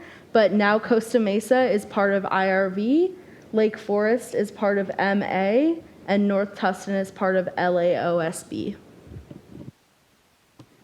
I believe we were going to try for GGW. We're going to move Los Alamitos, Rossmore, and Seal Beach into the Ggw visualization there. And that does align with the COI testimony that we received from the Little Saigon callers and writers. Sivan, can we also just take a look? I just can't see it on this view of the map of what the population deviation is south of Noccc, just so I know what we're working with. Yes, one moment, please. I'm Yeah, also no going to bring worries. over the pending, oh, this is the wrong one. One second. Here are the pending changes. And then Commissioner Sodwani, you had said to, Yeah, just if we can pan out so we can see what the population deviation is, so we know how much we'll have to shift yeah, potentially downwards. absolutely. So if we add Los Alamitos, Rossmore, and Seal Beach to GGW, the deviation of GGW would become negative 4.68, and NOCC would be at negative 16.86. And it looks like the SOC and SD could absorb some of that. Yes, and MA is also overpopulated by 17.46% currently. Got it. So we can be working our way outward that way, down and east. Yes, exactly. Perfect. Would you like me to go ahead and commit this change? Yes.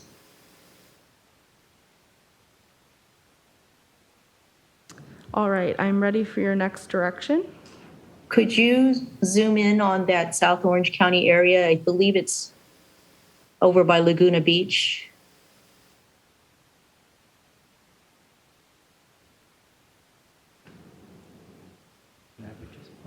Okay, let's add Laguna Niguel.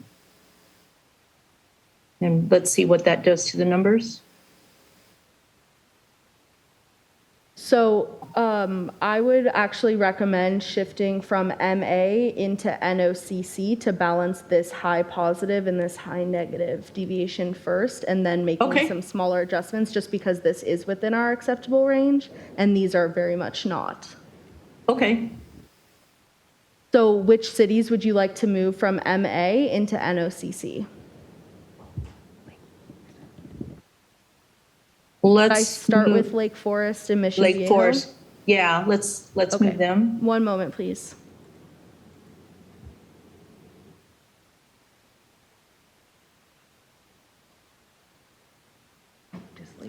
Yep. So it looks like adding Lake Forest would bring both of those deviations down to a very acceptable range of 0.54 and 0.06%. Would you like me to make those changes? Yes. And then it also looks like NOCC comes down to 3.68. Yes, so currently the deviation of SOC and SD is 3.68.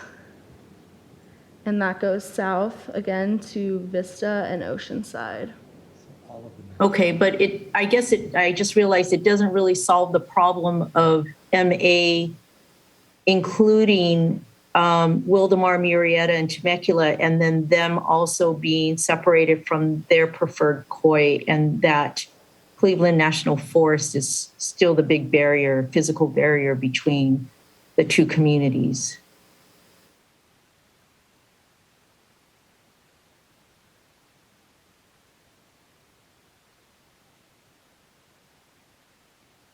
So my question is, do you see that there's a way to be able to smooth that part out, where Wildomar, Murrieta, and Temecula can be absorbed possibly by SW Riverside without blowing, at least one of them being, without blowing the whole, or can it be moved up a little bit? Is there any other areas of negative deviation that would enable that COI to stay together? Commissioner Akutagawa, if those areas were combined with the SWRIV visualization, then, so right now it's basically these areas in Riverside County plus areas in Orange County. If those were going to be moved north, then it would be, different areas further north on 15 that would cross over into Orange County. So if we were trying to do a population switch there, it would just essentially be in a decision between which areas on 15 in Riverside County would go with areas in Orange County. Jamie, can I just ask you if just Wildomar, Murrieta, and Temecula and leaving the Cleveland National Forest in MA, and then can you go up just a little bit? Is Chino Hills, is that in an area where there's negative population deviation? Oh, it's already in there. Then perhaps the other option is to absorb more of Chino into that district, if that would make sense. So Chino is right here, and it's part of PCO, which is a VRA consideration district, and is also already at a negative deviation. And it also borders a lot of pretty delicate LA-based visualizations. So I would just caution you against making any big changes right now. Okay. And I guess the caution I have is that it's 2 o'clock and 2:30, and we have all of the other areas still to go. We're still in San Diego, kind of, the same part of the map. We may have to come back to this after our draft maps are completed, and then when we have a little bit more time. We've tried it a couple of ways, but Chair, I'm fine stopping here. I think I'll just keep thinking about other options for creating more of a clean line for that Cleveland National Forest area with that San Bernardino, but I'm also comfortable with the existing changes that we've made too. Okay. And currently, Sivan, the deviations in all this piece part, I think, as I was tracking, still falls under, okay. That's correct, Chair. Okay. Commissioner Savwani, would you concur? Yeah, I think that this whole area is pretty complex. It connects Orange County is the connective tissue between a lot of the issues in LA, San Bernardino, San Diego. I think we need additional thinking throughout the entire region. But I think that we're moving in a positive direction. And so I would feel very comfortable leaving it here for our draft with the full acknowledgement that we're going to need to come back and take a look more closely. Thank you. With that, Sivan, that was all of your area, right? Yes, Chair. Okay, I'd like to move to LA. Thank you. Commissioner Kutagawa, your hand's up. You have more? Nope, I'm done. Thank you. Okay, thank you for your work.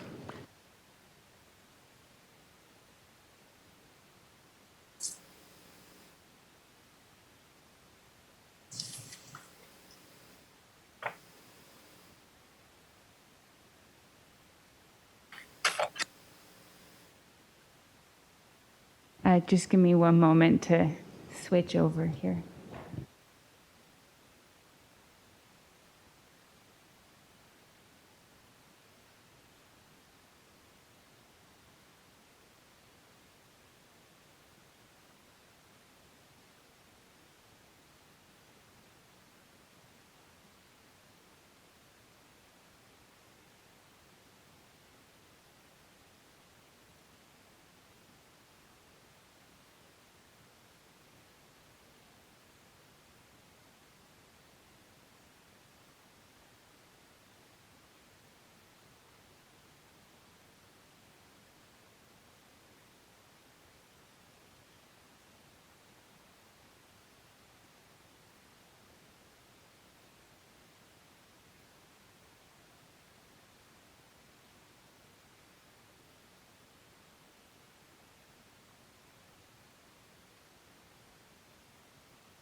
Okay, so earlier today we looked at some of the areas of LA County, and now just going through the handouts. Not very much has changed, so in our assembly visualization. So just going to go through the handout from page 59, please. This is the East Ventura County and Malibu area visualization in Ventura County. It includes Simi Valley, Moore Park, Thousand Oaks, Oak Park, Westlake Village, and much of Camarillo. In Los Angeles County, it includes Westlake Village, Agora Hills, Calabasas, Topanga, Malibu, and Palisades neighborhood. This is a 1.03% deviation. The next page in the handout is page 60, and it shows the visualization called AD West Side. It includes Bel Air, West Hollywood, Beverly Hills, Westwood Neighborhood Council, West Side Neighborhood Council, South Robertson, West Los Angeles, Santa Monica, Mar Vista, Venice, Del Rey, Marina Del Rey, part of Westchester that does not include LAX. This is a 4.17% deviation. Moving to page 61, please. South Bay. This includes Westchester, including the airport, El Segundo, Manhattan Beach, Redondo Beach, Gardena, south of Rosecrans, thank you. Torrance, Palos Verdes, Rolling Hills, and Lomita. This is a 2.59% deviation.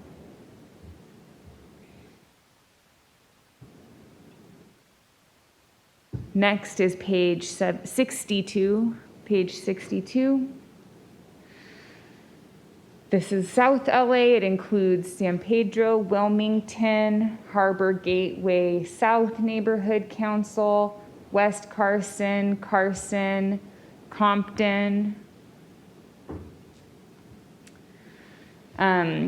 West Rancho Dominguez and East Rancho Dominguez, Linwood, south of 105.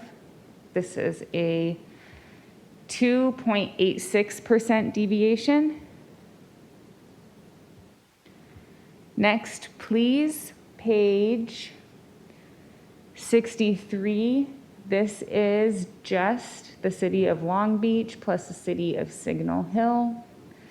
This is a negative 1.6% deviation, also including San Clemente Island and Catalina.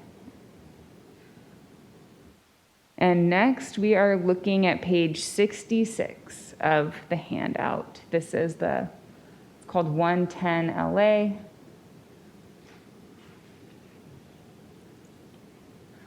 This includes Culver City, for the most part, east of 405, including Palms Neighborhood Council, Ladera Heights, View Park, West Adams, Empowerment Congress West, South Central, Zapata King, Can-Do, Park Mesa Heights. This is 3.29% deviation. Next, please meet me on page 67 of the handout. This is the 105 corridor, including the cities of Inglewood, Lenox, Del Air, Hawthorne, West Athens, Gardena north of Rosecrans, Westmont, Empowerment Congress Southeast area, Florence, Watts Neighborhood Council and Willowbrook. This is a 1.59% deviation. Page 68.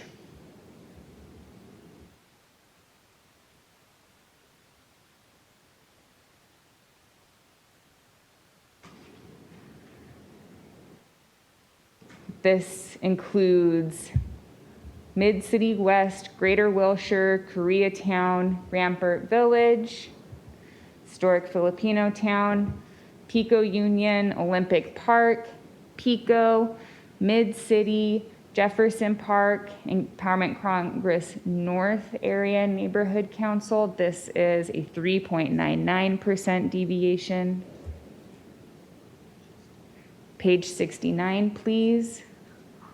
Looking at the sort of Northeast LA based visualization, this includes East Los Angeles, Boyle Heights, downtown, including Little Tokyo and Chinatown, Westlake South Neighborhood Council, Echo Park, Arroyo Seco, Highland Park, Herman Neighborhood Council, LA 32, El Sereno area, Lincoln Heights.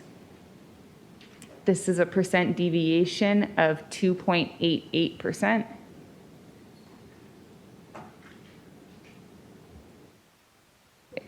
Page 70, please. Looking at the visualization that includes Glendale, Eagle Rock, Glassell Park, Silver Lake, East Hollywood, Hollywood Hills, Atwater areas. This is a percent deviation of 0.11%.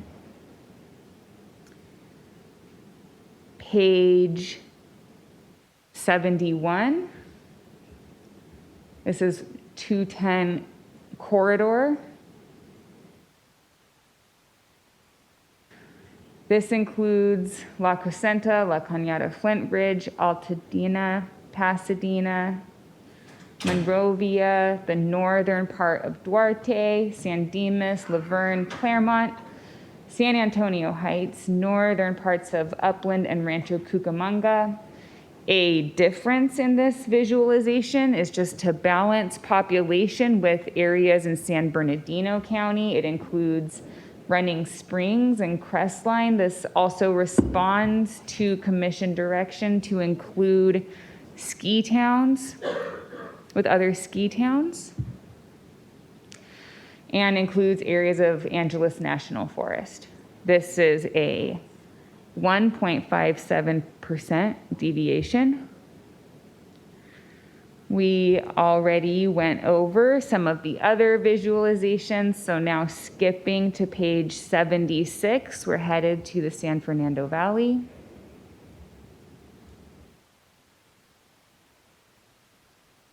So page 76, it's looking at the South San Fernando Valley visualization. This includes Bell Canyon, Hidden Hills, West Hills, Canoga Park, Woodland, Tarzana, Encino, Sherman Oaks. This line here goes up to Khalifa.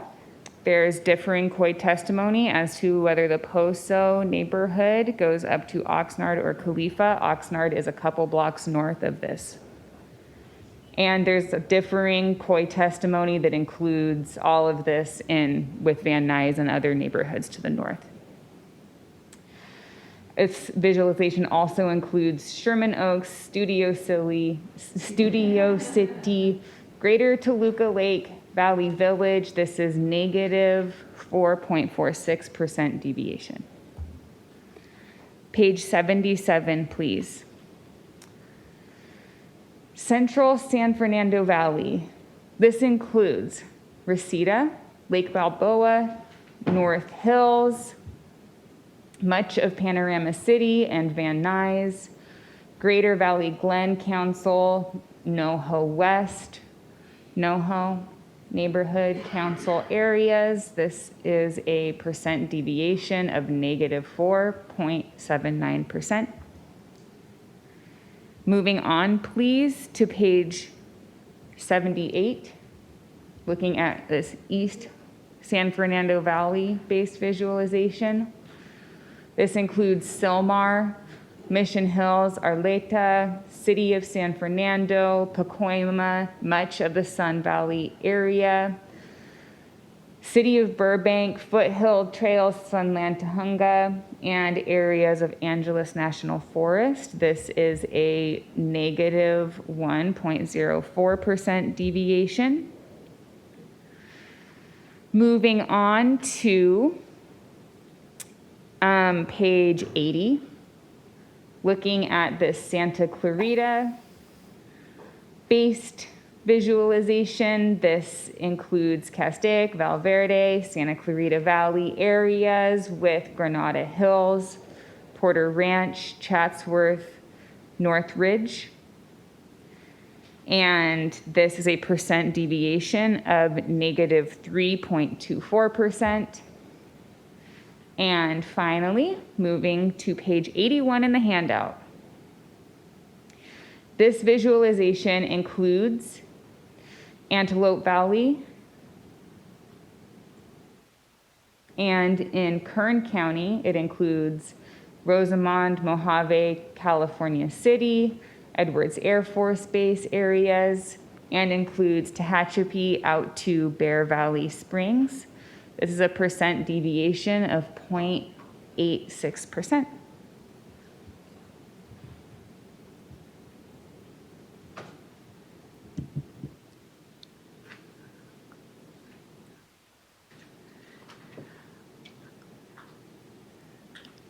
I wonder if, Jamie, if you can just kind of drill down a bit, put on the CVAP for all area, the big CVAPs, and just kind of just let us visualize, see the areas for a minute so that we're able to see where we are in some of these areas.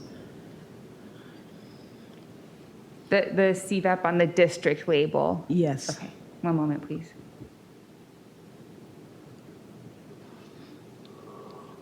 Because I think Commissioner Sadwani, while she's doing that. Yeah, I'm curious to hear how other commissioners are feeling about the LA map at this stage. I think in general, things are looking, the overall architecture looks pretty good to me. That being said, I think there's a lot of fine tuning that could also take place on this map. We're certainly hearing, and I want to name some of the things, some of the testimony that I feel like I've been hearing. In general, I think San Gabriel Valley is looking pretty good. There's concern that we might be packing the Black community in some of the South LA districts. I think we're taking a closer look at some of that. Did I say San Gabriel earlier? I'm sorry, I meant San Fernando. San Fernando is looking good generally. San Gabriel Valley, I think we're hearing testimony that it's not, the way we've drawn is not necessarily meeting the needs of AAPI communities, and I think that's something worth taking a look at, especially there's a VRA district in there. We're hearing a lot from the Nila area, that Eagle Rock belongs with Los Angeles, not with Glendale. I think we're hearing that on the congressional map as well. Pieces around Santa Clarita. In particular, I mean, Santa Clarita cannot go with Simi Valley in an assembly district. It's way overpopulated. But in particular, I think the piece I would want to lift is potentially swapping Granada Hills and the northern San Fernando Valley for the Silmar and working its way down into Sunland. We made that switch in the congressional maps, and so I would recommend it here too. We've also heard from the LGBT COIs in the West Hollywood area are being split up. So I name all of that because I think that's actually a whole lot of work when it comes to a place like LA County. That being said, I would feel fairly comfortable moving forward with what we have now, acknowledging that there's work to be done and that we'll make those refinements as we move forward. But I just wanted to put that forth and see where others are feeling. How they feel. Thank you. I asked for the CVAP I agree, Commissioner Sadwani. I asked for the CVAP to be up for all of the different districts so that I can just take a quick look, because we are receiving a lot of testimony about districts that can be drawn perhaps different ways, and whether we are, combining areas that's more problematic than anything that's working for our communities. So I do see our CVAP that's up and listed. I think that there may be some ways that we can make changes to some of these areas. But I also would like to just note that this also could be an area that we work on when we have a longer amount of time. I'm worried that if we rush for something that has such high levels of population in these particular areas, will cause more problems, and we'll be, in our haste, we'll leave some things out that we really don't have to. Commissioner Vasquez.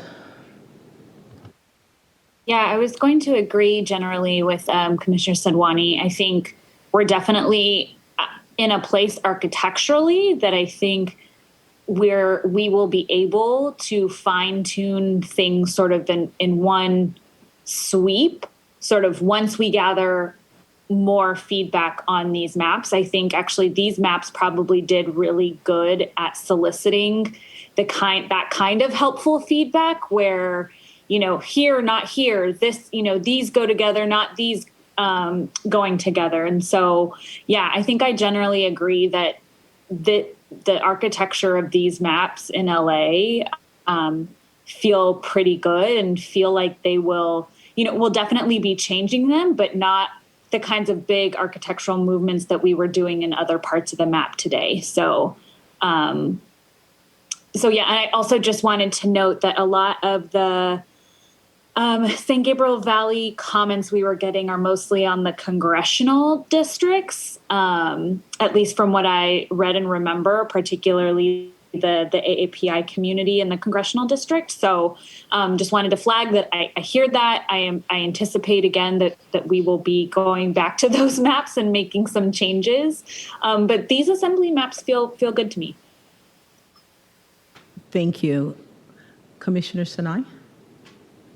Thank you. I wanted to ask VRA Council, my understanding is that the terms cracking and packing can only be used when we are discussing VRA districts. But when we're not discussing VRA districts, cracking and packing are not, they're not terms to be used. I think that's probably a fair way to define it. I mean, there's where the Voting Rights Act applies, as it does through much of this map, but not through all of it, due primarily to concentrations of population and racially polarized, the lack of racially polarized voting in some areas. You can't really crack or pack a minority population because the Voting Rights Act protections don't meet the three jingles preconditions.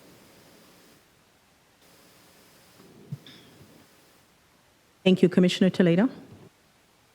Yeah, if the changes that we're thinking about are refinements, we may want to at least do some of the refinements so we don't push them off. So prioritize a couple of the refinements so that we don't do all of them all once later. But I mean, of course, if there are architectural changes and we're going to make large changes, then we may not have time today. So I was just thinking through maybe doing a couple and moving on, or if we're all just very comfortable with this. And looking at the CVAPs now and looking at for the VRA districts, there's a couple that are a little bit low, but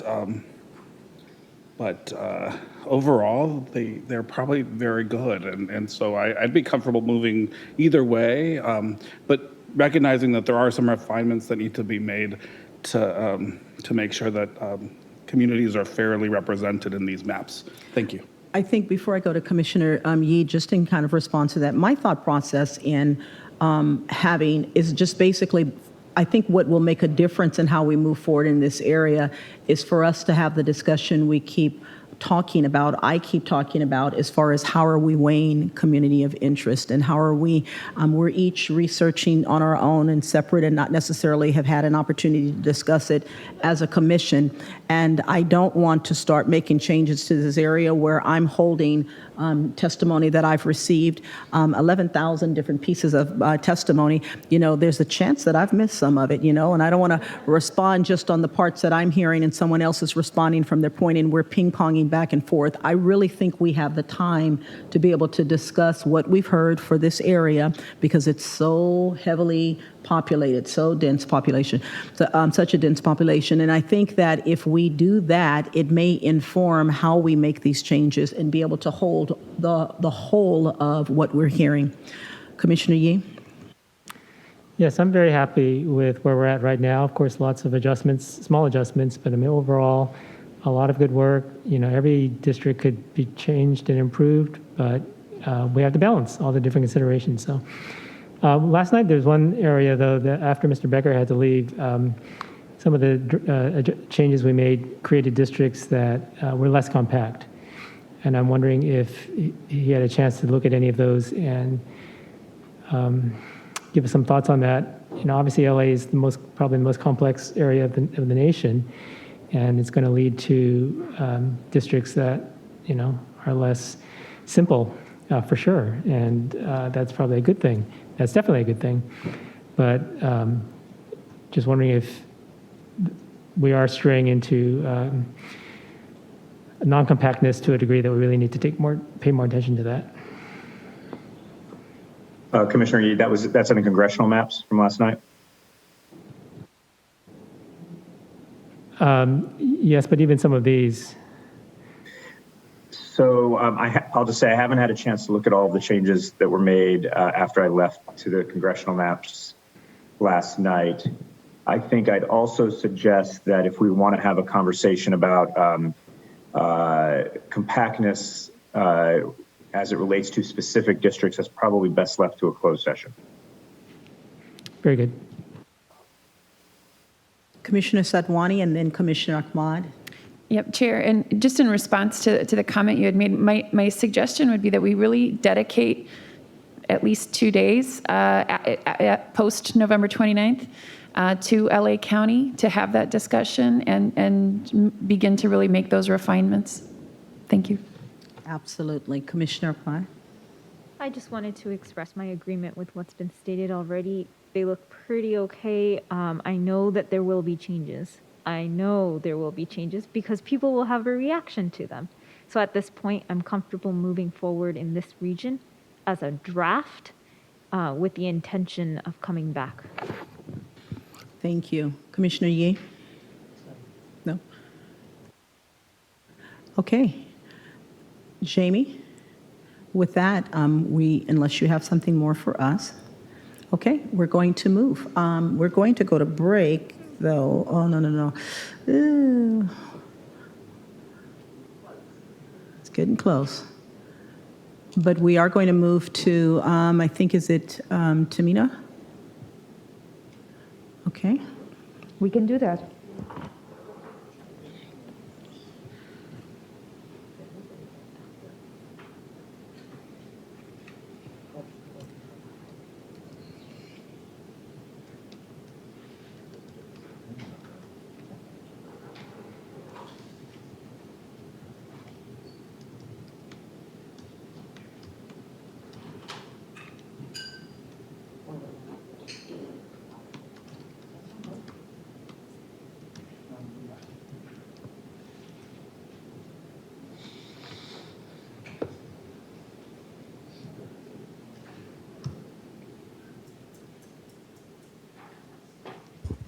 Thank you, Chair. Ready when you are. Okay, great. So if you'd start by giving us just a brief overview of where we are currently with this area. Thank you.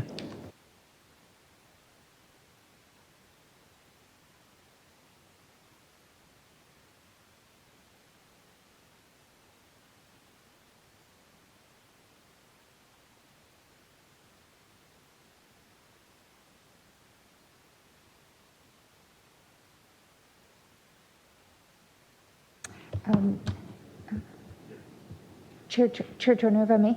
So earlier we went over the VRA area, VRA consideration area in Tamina's region, and we can basically now, I just asked her to take the CVAP down just to make the map a little bit less cluttered, but of course we can pull it back up as you wish to see it.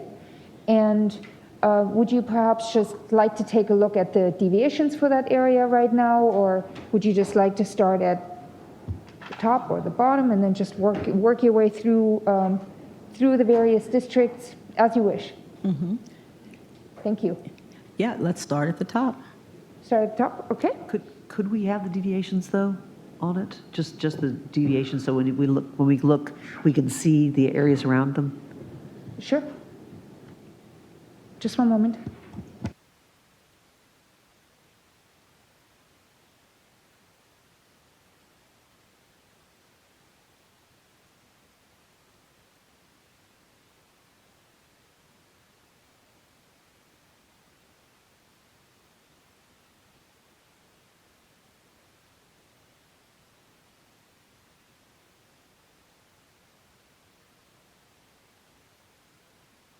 Okay, that looks a little better, just in case you had a slight panic attack there for a second. So those are our deviations. Okay, so we already went through our one Benito VRA district here in the morning, so we're going to go to page 11 of the 1107 AD packet, which is Coast.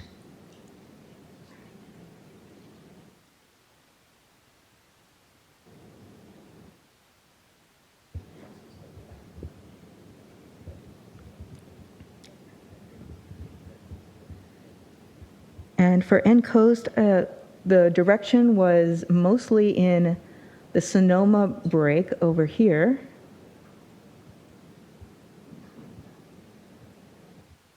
Between the Lake Napa, Coast, and Sonoma Marin areas.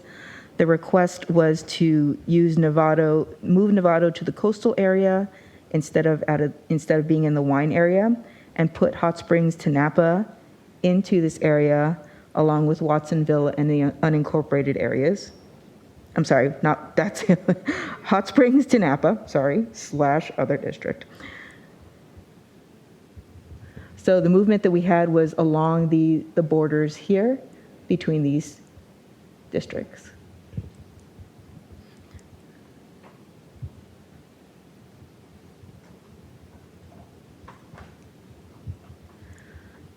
So page 11 is Coast. Page 13, it used to be called Tehenapa. Now it's Lake Napa to more closely reflect what's actually in this visualization. So we have Glen, Calusa, Lake, Napa, Yolo. And as I previously zoomed in on but did not describe, here is Temelec, Sonoma, El Verano, Boyes Hot Springs, Fetters Hot Springs, Agua Caliente, Glen Ellen, Kenwood, and the eastern part of Santa Rosa. Santa Rosa is split in this visualization with the western parts of Santa Rosa. You'll remember we took even the little unincorporated areas last time we were together and put them all together in this western area. So the split is between Coast and the Lake Napa district.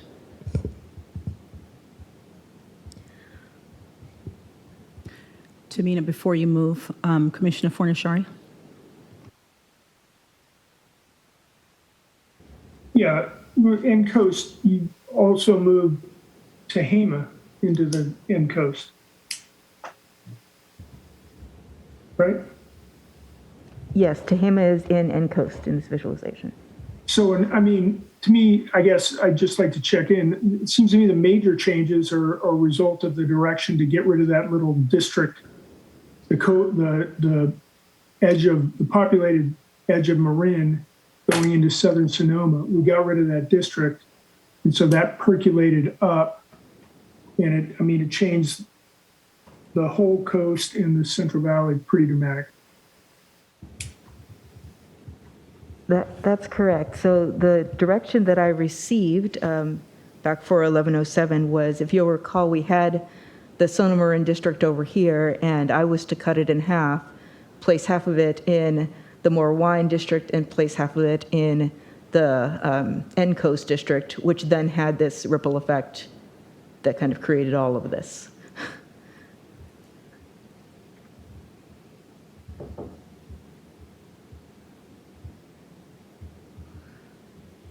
Thank you. Did that, Commissioner Fornashari, did you have others? Okay. So with that, it is right at 3 o'clock, so we will take our break. And we'll be back at 3:15. Thank you. Thank you so much. We're back from break. And right before we go back to Tamina, Mr. Becker, you had something you wanted to share with us. Yeah, thank you, Chair. I just wanted to clarify something briefly in response to Commissioner Sinai's question about packing and cracking. I want to be clear that packing and cracking can be evidence of an intentional discrimination against minorities under the Voting Rights Act. I didn't mention it specifically here because I don't think we've seen anything that would remotely approach intentional discrimination against minorities. Quite the contrary. Hopefully, the people of California have seen that in this process, that the respect for minority voting rights has been remarkably high here. But in the abstract, in intentional discrimination case, packing and cracking could certainly serve as evidence of that. Thank you. Thank you for that further clarification. Okay. Commissioner Toledo? Yeah, with regards to the North Coast map, or the, yes, that's what it is, the North Coast map, the portion that I wanted to remove, for lack of a better word, is Tehama. It just doesn't make sense at this point for geographical purposes for it to be part of the North Coast. I can see it a little bit for now as we move through and get population, I think, towards the Sacramento area. It may make sense to put it with where we have with Glen, Colusa, Lake, Napa area. And I know that's going to overpopulate and underpopulate others, but I believe my understanding is that from there we can start moving and shifting towards Sacramento, is my thought at this point. Other commissioners may have other opinions, but that's what I'm thinking at this point. Commissioner Fernandez? Actually, my thought with Tehama was to put it with Norco, and that's what we've heard from the north is they are more east-west, not north-south. And I think we could still achieve trying to get some area down below if we put it there instead in the Norco.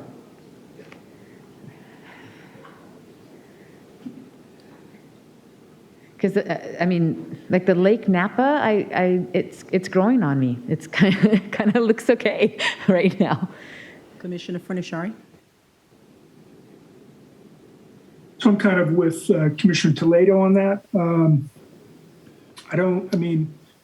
We've gotten COI testimony about the Valley, Tehama, Colusa, Glen, Sutter, Yuba, Butte, and so I think, so the counties to the north and the east are more mountainous. Tehama is clearly a farming county in the center.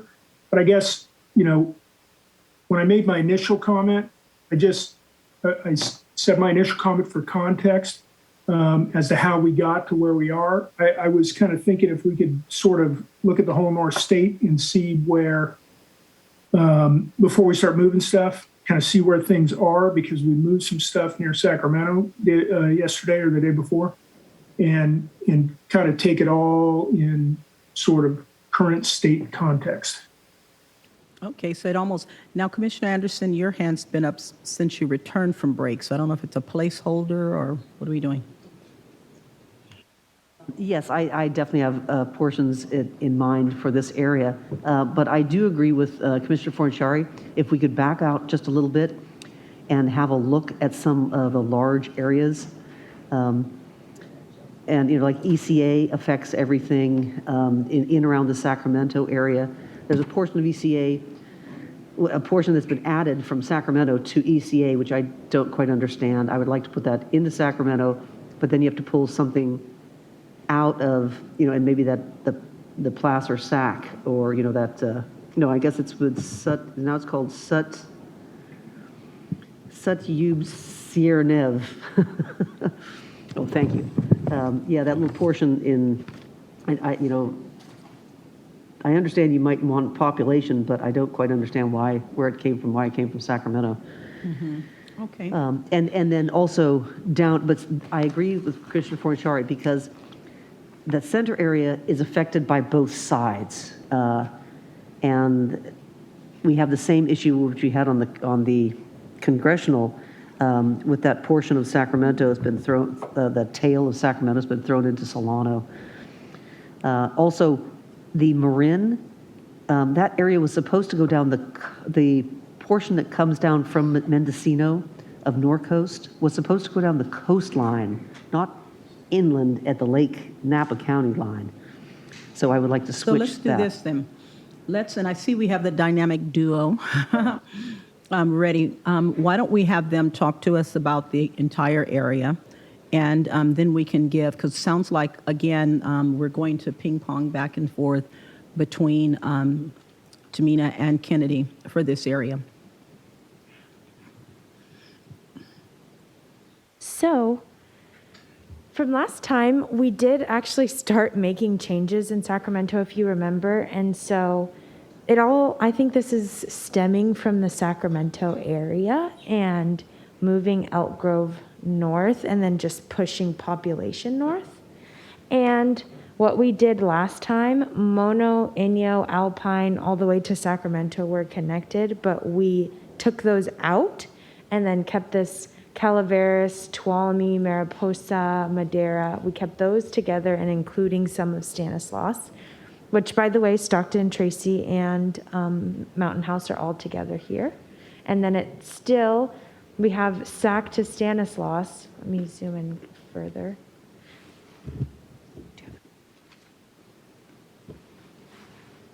So we have the eastern part of Stanislaus, Lathrop, Manteca, Ripon, Escalon, the eastern farming cities in San Joaquin up to Sacramento, up to the Elk Grove line. For population, as you can see, we're still negative 3.55, but we have Wilton and Vineyard helping to populate that as well. But then going up into Elk Grove, into Sacramento, we started pushing some of these cities to the east. And so since we can't go down, we had to start pushing up. And we created this new district here with Alpine, Amador, El Dorado, the eastern part of Placer, and then the eastern part of Sacramento County. And then we didn't get there quite yet to continue moving things upwards. This is the court reporter. Can I just get clarity on who is speaking right now? This is Kennedy. I thought so. Thank you. And now it's going to be Tamina. I apologize, court reporter. I'm sorry, before you move, I'm sorry, you just moved. It's okay. Can you just tell me how many times Sac County is split? 1, 2, I'm counting maybe 6 times. So let's do a little count. We have the tail here, 1, 2, 3, 4, and 5. 5. Here we have the tail of Sacramento, the Delta communities going with Solano. We have Vineyard and Wilton and Galt, Harold, Clay going down into San Joaquin. Then we have Elk Grove with the southern parts of Sacramento City. Then we have northern Sacramento City with West Sac, Rosemont, La Riviera, Arden Arcade. And then we have Rancho Cordova, Mather, Folsom, Orangevale, Rancho Murrieta going east. And then lastly, we have Fair Oaks, Citrus Heights, Antelope, Alaverda, North Highlands, Carmichael going north, which is 5. Why did I count 6? 1, 2, 3. 1, 2, 3, 4. Oh, you're correct. 5, 6.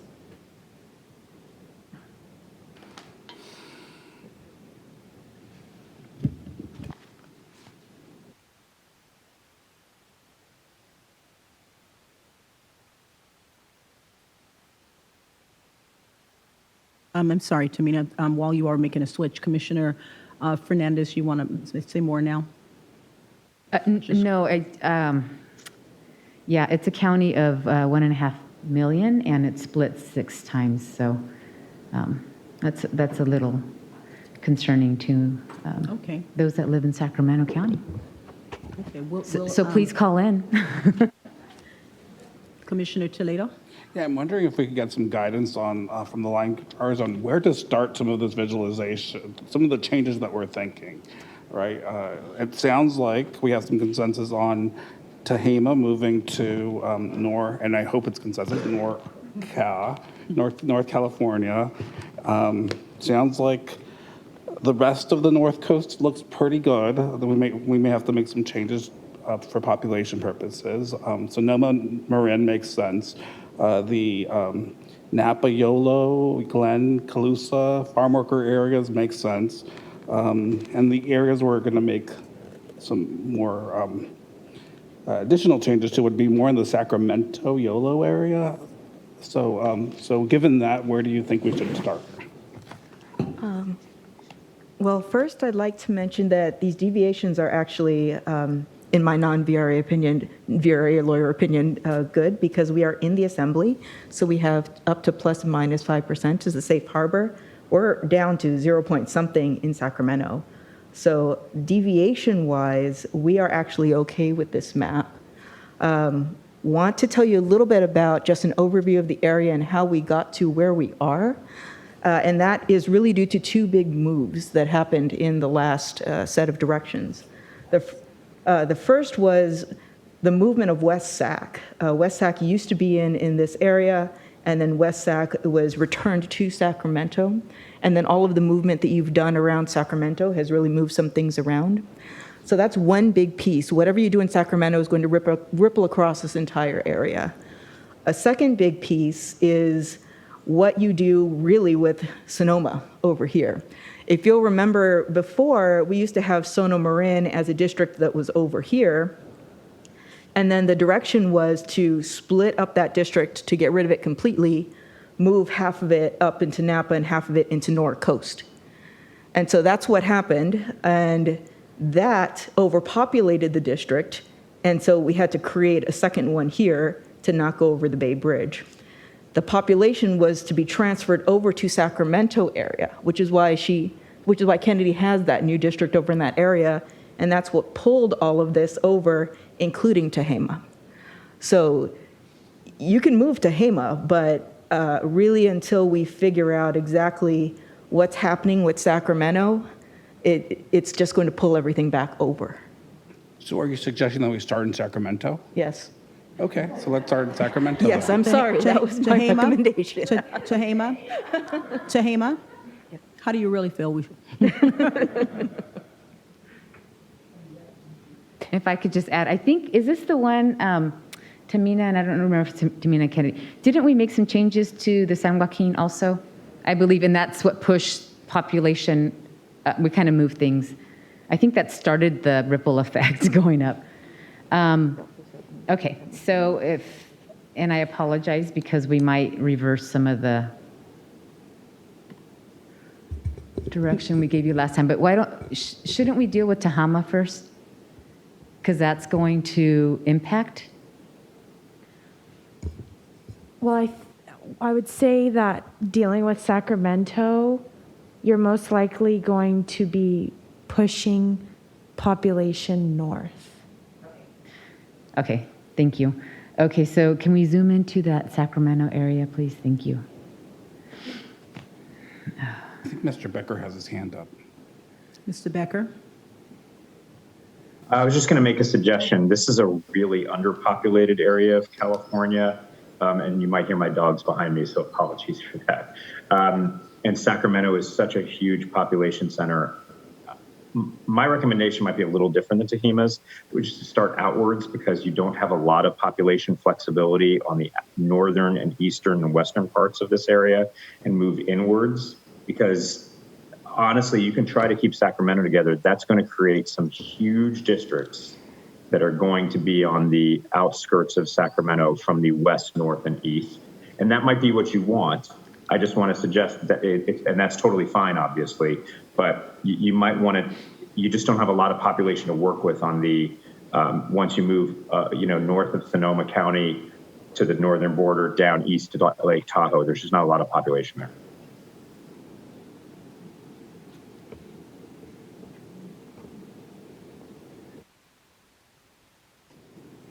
So it sounds like we should start with Tahima then. I just said that. I think Mr. Becker took my great idea. Yes, I think that's probably the best course.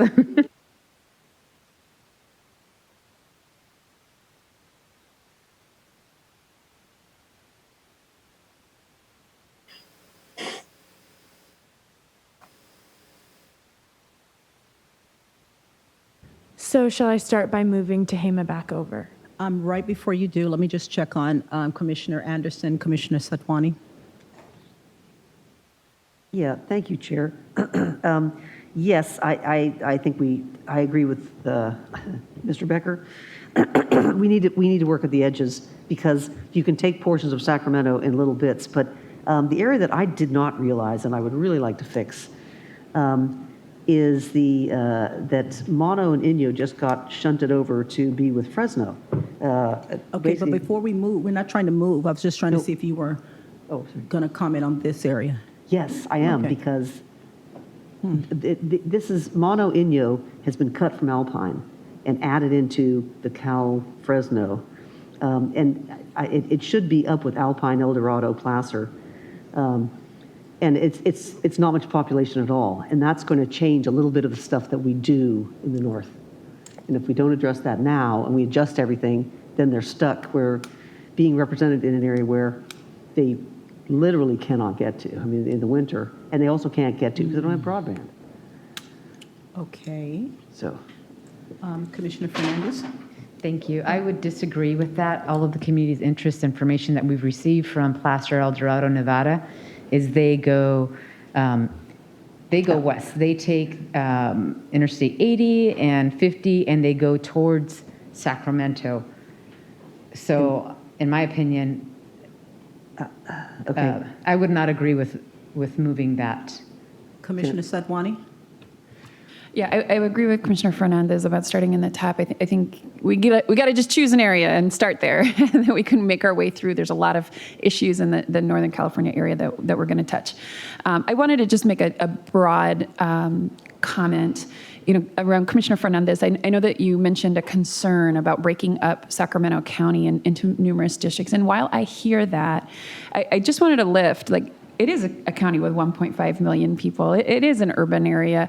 And there are other parts of Sacramento that are less urban, but it's also an area that is connected into the Bay Area. There's a lot of momentum between these places. So having numerous cuts isn't necessarily a bad thing. I think it means additional representation for the people that live in that county. And I have no idea, but I'm sure that there's a whole lot more than 6 cuts in LA County, for example, which is, of course, much, much bigger. But when we're talking about urban areas, I think it's fair to see those cuts. Commissioner Kennedy raised earlier, in many of these kinds of areas, we're going to have to go across county boundaries, and I think that's what's happening here. So I think it's okay to feel comfortable about that.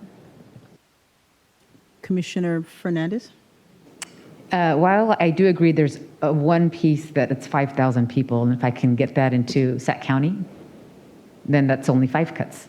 So eventually we'll get there, but I do agree. There are many commonalities, you're absolutely right, going every which way, northeast, west, and south. So yes, thank you. Eastern can't. All right, so let's start at the top and get some things done. I said, let's start at the top and get some things done. Commissioner Fornishari? Well, I'm just going to vote again to move Tahima to Lake Napa And I know that my twin, Commissioner Fornashari II, doesn't agree. So where are you at, Commissioner Toledo? So can you give directions to the line who's that, to Kenny, whoever's going to draw? Give them Kennedy so that she'll know exactly. Is it Tehama in its entirety? Yes. Okay. Move Tehama into Lake Napa.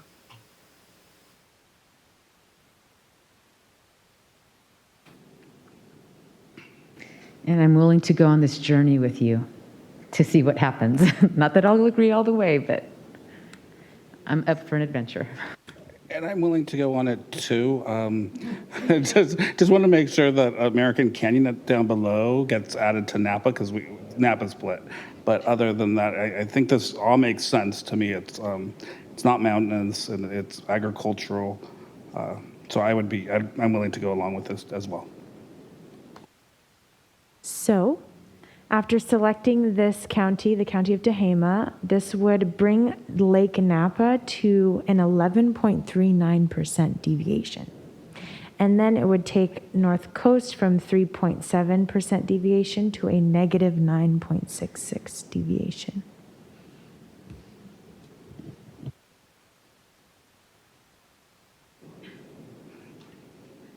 Okay.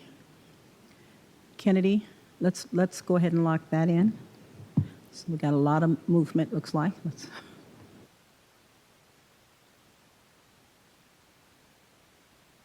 Commissioner Fernandez Fornashari Toledo. Can we, let's see, where am I? Do we want to fix the North Coast one first or to go with the Lake Napa? To my other twins. I say we fix the North Coast first. Yep, I think that's great. I think the logical approach would be to go, oops, can we go south, please? I think we should probably add back some of the Santa Rosa area with tuck in. Yes. Go from west to east. Commissioner Toledo? Yes, that's correct. Okay. So can we start grabbing some of those areas? On the northern side first and then, yeah.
The highlighted area represents 63,462 people and results in End Coast having a deviation of 3.19%. I can continue to go lower. Is there an idea of which cities should be taken out of the red area?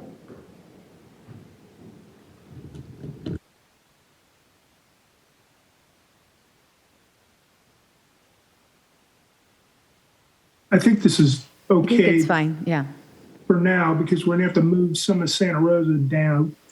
Excuse me.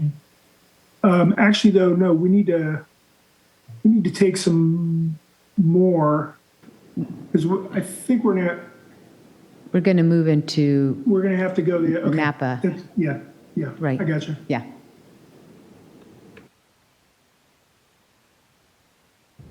May I make this change? Yes, please.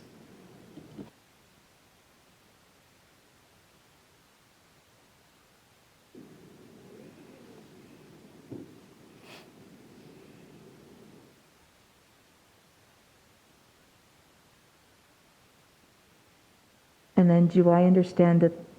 I think we take the population from the Lake Napa, correct? Well, let's start with Napa first, the low, yeah. Yes, I just meant the Lake Napa district. Yes, Is what I meant, thank you. yeah, thank you. Well, and also maybe starting from the tip, the Sonoma County portions that are not currently in or that are currently in Lake Napa. Start there first, and then we'll, yes, So that I'm that moving this area of Sonoma into the Sonoma Marin. That's area? correct, yes. Yes, thank you.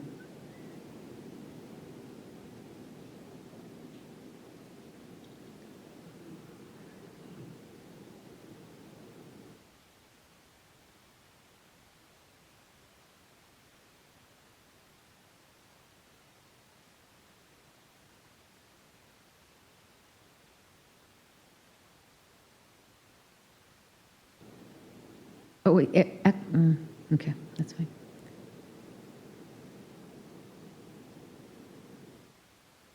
After you do that one, okay, go ahead, sorry. This change is 63,970 people. This brings Sonoma Marin to 2.73% and Lake Napa to negative 1.56%. Is this within acceptable deviations for both? Both are within the +5, -5%.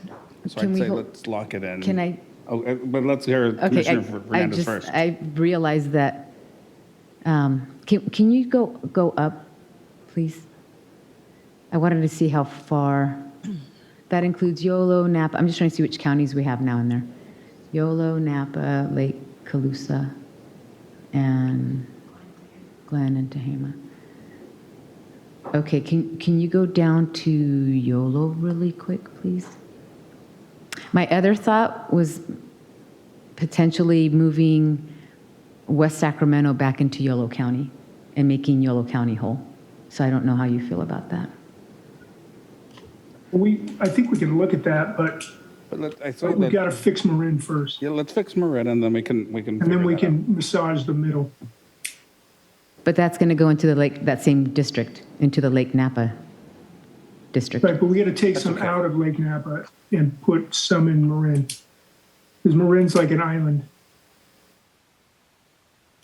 I think we'll be able to address that as let's fix these two, and then once we fix these two in terms of deviation, we can address the other issues, I think.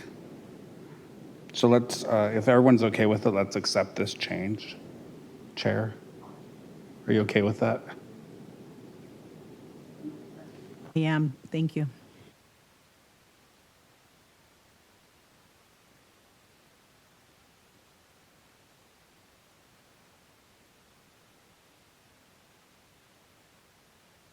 No, because, is it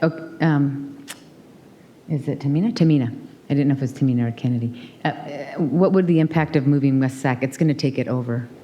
If we move West Sac into the Yes, it Lake will Napa. take it way over. Like how much, right, that's what I was saying, if we, can you just tell me what the population is, just so I kind of have an idea? Thank you.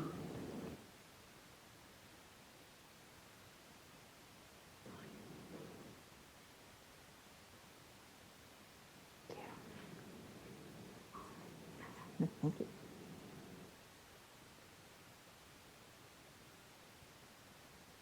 West Sac has 54,071 people. Moving it into Lake Napa will create the deviation of 9.38%, and WSAC to SAC area will become negative 10.76.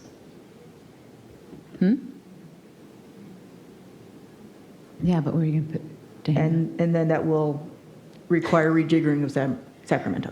Right.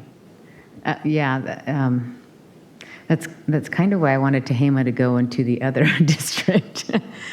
That was my thinking. Yeah, but if Tehama goes in the other district, right, then we've got to step population down. Right. From there. I mean, right now, the way it is, we don't have to do anything else, and we're all within deviation. Tamina, can you zero into that Sacramento Elk Grove district? And I just want to tell you what my vision here was, Commissioner Fornashari. Oh, go down, please. Thank you. Was right there's see where Elk Grove is? Vineyard is directly connected to it, and that Vineyard, Florin, Elk Grove, Pocket, Lemon Hill, Green Haven, that is AAPI, COI. I was just trying to move it into the Sacramento area instead of having Vineyard tied to San Joaquin and below. I forget how far down it goes. I mean, it's something that we could address later. It's, yeah. How far down does that district go, Tamina? If I may, taking Vineyard out will also put the South Sac Stanislaus under. Right. That's why I'm saying we might be able to address that later. So it's looking better. So okay, we can leave it for now. I can think about that.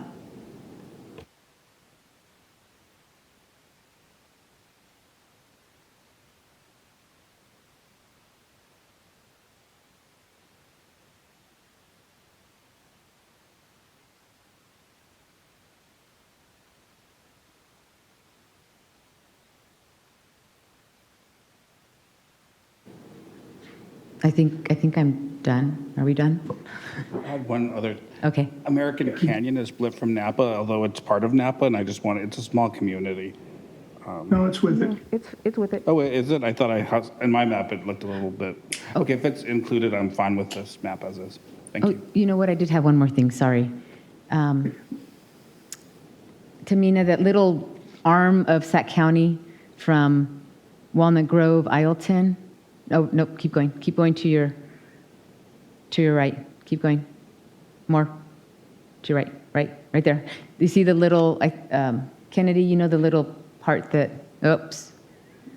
Okay, you see where Walnut Grove is? Walnut Grove, Isleton. All of that is part of Sac County. So can we grab, no. Move to the left. Right there, yes, perfect. Can you grab all that and see if it fits into the Sac Elk Grove? Because that would give Sacramento County one less split. Yes, and I apologize. I think my computer or the transfer was a little delayed, but I did know the area you were talking about. No, and I had my mouse going, no, over here. Thank you.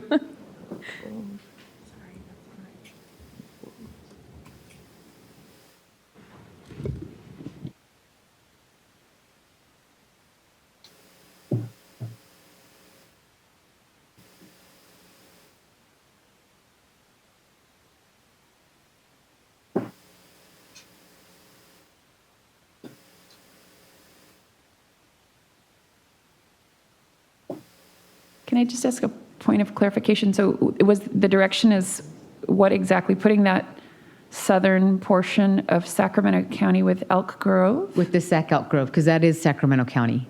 It has this little leg to it or something. I don't know what you want to call it. But it was just trying to prevent one more split from. Can you tell me the profile of Isleton and Walnut Grove? Are those more rural areas? Yes, or more? they are more rural areas. Mm-hmm. Little tiny Delta towns. And so they're better served with the more urban areas and I wanted to keep it in, actually we might be able to put in the SAC walk in the SSAC, maybe. Since that one is more under. Since we already have other parts of Sac County in there.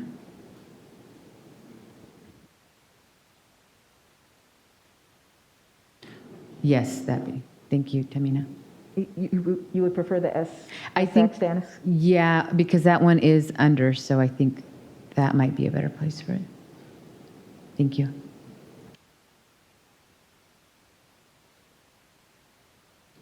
Okay, so this change is 5,935 people. Resulting deviation of Sac Stannis is negative 2.34%. Resulting deviation of Solano is 2.47%. So overall, it's a better adjustment for both. Yeah, thank you. I would recommend doing it, Chair. Let's lock it in, please. Locking in.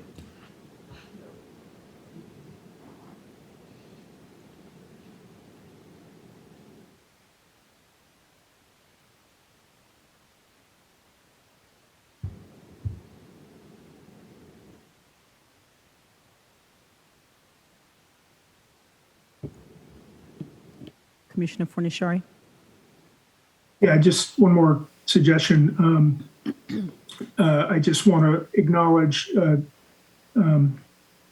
Commissioner Anderson and I feel you on Monu, Inyo, and Alpine. I think we've heard a lot of testimony. The three of them want to be together. I know they don't want to go over the hill. And I think we've done a pretty good job of that in our other maps.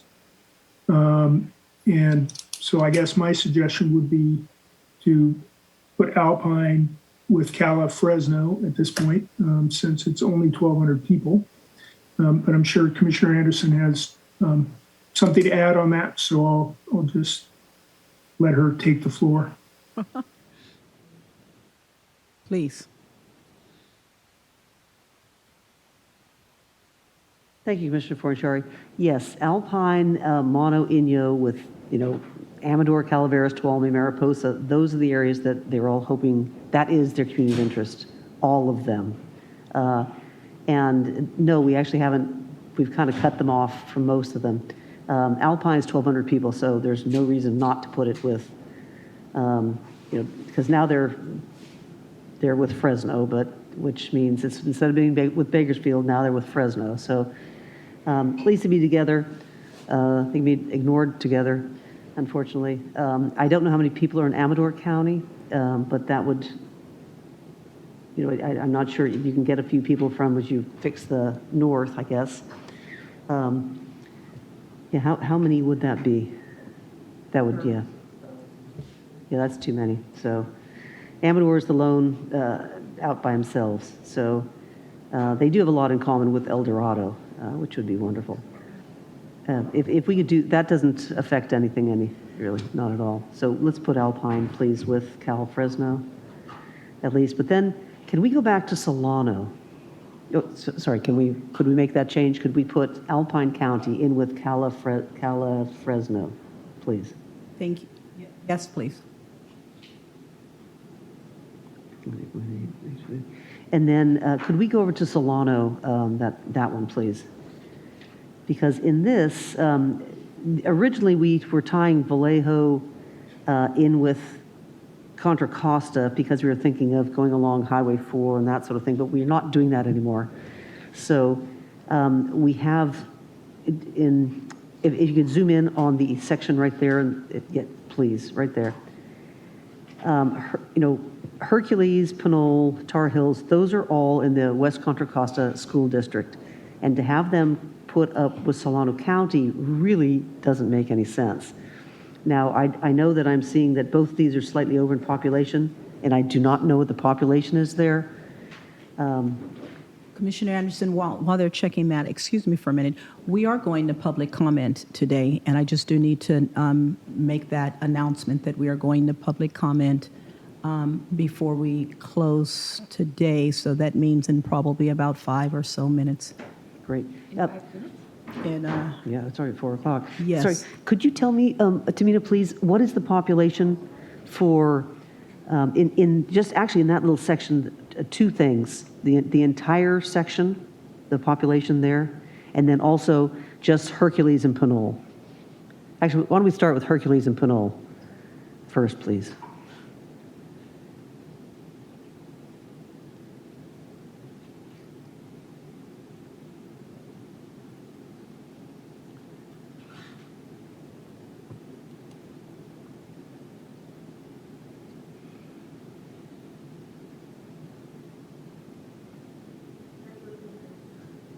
Okay, so Apologies. that's Hercules and 45,000 Pinole people. have 45,110 people.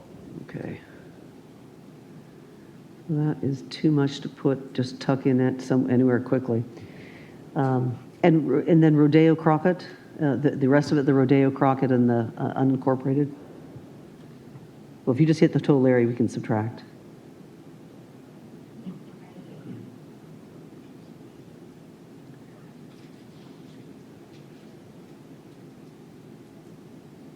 This area is 58,368 people. Okay. Okay. Because I hate having sort of just a little orphan put up with the other areas.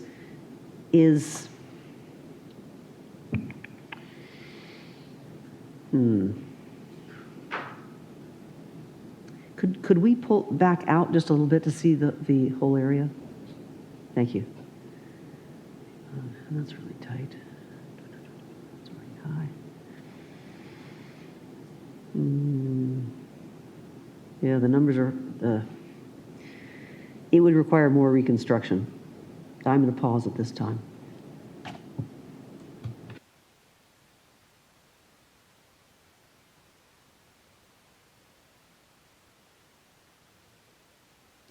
Okay, did you want to continue, Commissioner Toledo or Commissioner Hornet? Okay. I think I'm finished. Commissioner Toledo? I think the visualizations all look good to me at this point. I'm comfortable with them for public input. So, ideally, we would have had Vallejo, Benicia with Martinez, but it doesn't look like population will allow for it now without some construction. So maybe that's just something we can think about in the iteration and we can get public testimony on that as well. Thank you. Can we drill down in that area again? Because I'm certainly not comfortable with Vallejo in that area. I don't think we have any COI testimony asking that we keep Vallejo with those other areas. I think it's Vallejo, Pinole, Right. Hercules, Rodeo. That we have testimony on what I've seen. Hercules, Pinole. It's been with Rodeo, with Crockett mostly, Crockett and then Martinez, and Rodeo. But and that's why I'd really like to get Hercules, Pinole back with the school district. But we would have to change. We'd have to do a little rearranging which we could do if we hit San Francisco and pull some population back that side, but it would require taking a little bit from each way and going around. Tamina, can you show me what else is Vallejo with? Can I see the north part of that? Vallejo is included with its county. Solano these are the Solano County border lines, which Vallejo and Benicia are part of, and that includes these cities in northwestern Contra Costa County. So there's a split between, oh, I see it. Yeah, Commissioner Anderson, I'd like Hercules, Pinole.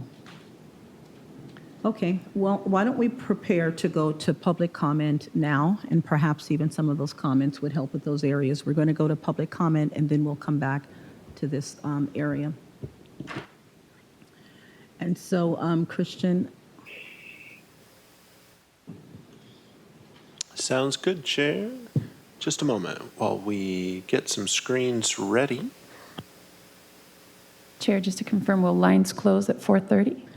Lines will close at 4:30, yes. Thank you.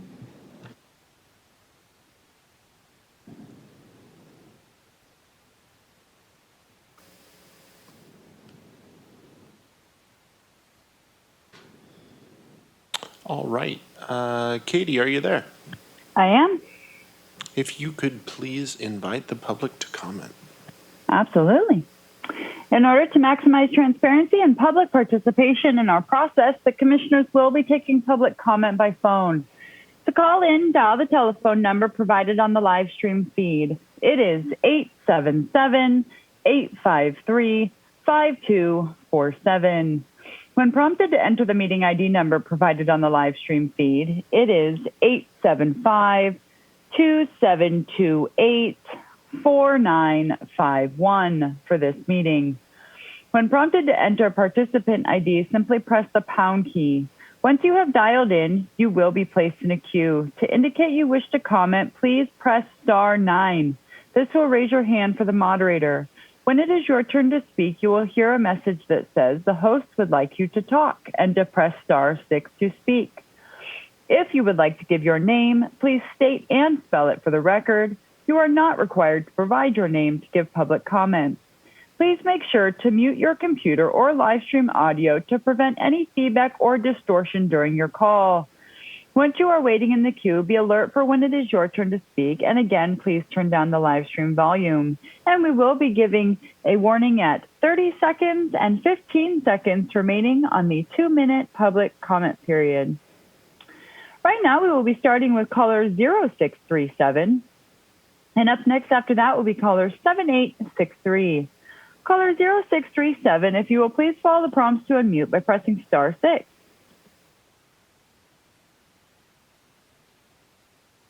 The floor is yours.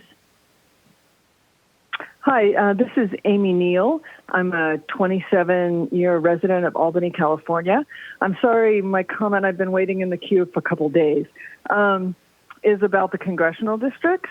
And my concern is that Albany, which is the northernmost city in Alameda County, it has been drawn into a county north of us, mostly Contra Costa and Solano County cities, and we're the only little Alameda County piece that's brought up there. We only have less than 20,000 residents, so we don't really have a community of interest. Going north so much, our community of interest tends to be with Berkeley in particular and Berkeley-Oakland area. An example of that is that we do have the University Village is all in Albany, which is the UC Berkeley student housing for families. So we have almost 1,000 units. It's about, I would say, close to 15% of our population. And their students their children go to our schools. We have Solano Avenue, which is a big retail area. It's all of Berkeley, half in Berkeley, half in Albany. And so that really is kind of concerning to us that at least me and several other people, in my circle, that we are not with Alameda County anymore. 30 seconds. Also, as a small city, we're kind of reliant on our county for a lot of partnerships, and we partner with Berkeley on a lot of things, and it feels like we're being separated out from kind of 15. Our community by moving up there. So that's my comment. Thank you very much. And I want to say thank you to all of you who are serving on this commission. I know it's difficult work, and I've been listening all day, and I really appreciate how much time and attention and thought you're putting. Thank you so much. Right now, we will have caller 7863, and up next after that, we will have call-in user 1. Caller 7863, if you will please follow the prompts to unmute by pressing *6. The floor is yours. Yes, good afternoon. I'm calling because I'm very concerned about the state Senate map on page 49. That's the San Bernardino Riverside County map for the state Senate 1107. And this map crosses from Riverside into the San Bernardino County line. And the cities that it has encumbered, it really seems to me like it's been gerrymandered. And we're very concerned about this, that we're being connected with the San Bernardino County. I've lived in Riverside for the past 30 years, and we would really like to keep the city of Riverside. Since it's the seat of the county, it needs to be represented in the Senate district in its entire city limits. together with Jurupa Valley, Moreno Valley, Perez, and surrounding communities, which are our community of interest. The cities, all of the cities in San Bernardino are not our communities of interest. And we would sincerely appreciate the commission to take our testimonies that we have done in the past as to what our communities of interest are. And we would appreciate that. The second map I would like to comment also is on the assembly map, which is on page 89. And in this map also, the city of Corona and Coronita are not communities of interest, and especially Grand Terrace is not a community of interest. The city of Riverside would be best to be connected with Jurupa Valley. And if necessary, population, if you could add East Vale and parts of Norco. We would really appreciate you keeping us out of the San Bernardino area because we don't have anything in common. Thank you so much. Right now, we will have call-in user 1, and up next after that will be caller 9464. Call-in user 1, if you will please follow the prompts to unmute by pressing *6. The floor is yours. Good afternoon. My name is Ann O'Connor. I represent a community in North Sherman Oaks called Part of Sherman Oaks, or POSO. Thank you for drawing the state Senate map with a straight line from the 405 freeway east along Oxnard Street to Hazeltine Avenue. But today, can we please clean up this north boundary in the state assembly and congressional maps so that they look like your own state Senate map and our current Sherman Oaks city map? We are a 76,000 strong community of interest with Sherman Oaks who have waited 10 years to clean up our north border. There's a strange carve-out indention on this north border that will put 200 homeowners and renters back in Van Nuys after fighting very hard for 2 years to attain our renaming to Sherman Oaks. It's a big deal for 6,900 POSO residents and a small straight line for the commission. Please keep it simple like the state Senate map. During our renaming in 2009, we knocked on every business along Sepulveda Boulevard, and the businesses wanted to be part of Sherman Oaks, but you have carved them out too. They want to be represented by the same Sherman Oaks elected officials. I have not heard of any other community in the whole of California who is asking to just clean up our borders after going through a renaming such as ours to Sherman Oaks. If we fix this properly, we won't have to worry about it for decades to come. We have sent in hundreds of feedback forms and emails to voters per deck, plus testifying. I have sat in 8-hour meetings last night till midnight and testified 6 times over the weeks. We fear you are not listening to us. Please draw a line straight down Oxnard from the 405 like you did the state Senate map. Thank you very much. Thank you so much. And right now we will have caller 9464. And up next after that will be caller 3770. Caller 9464, if you will please follow the prompts to unmute by pressing *6. The floor is yours. Hi, my name is Linda Slater, Linda, Slater, Slater, and I live in Oceanside in San Diego County. My fellow Oceansiders and I identify ourselves as a coastal city, and we also identify as part of San Diego County. Oceanside is fortunate to be a more diverse city compared to other coastal cities, but we still identify with San Diego. And right now you have the Assembly District with Oceanside and Vista in the south end, a 22-mile expanse of open land through Camp Pendleton, and then the larger part of the district in South Orange County.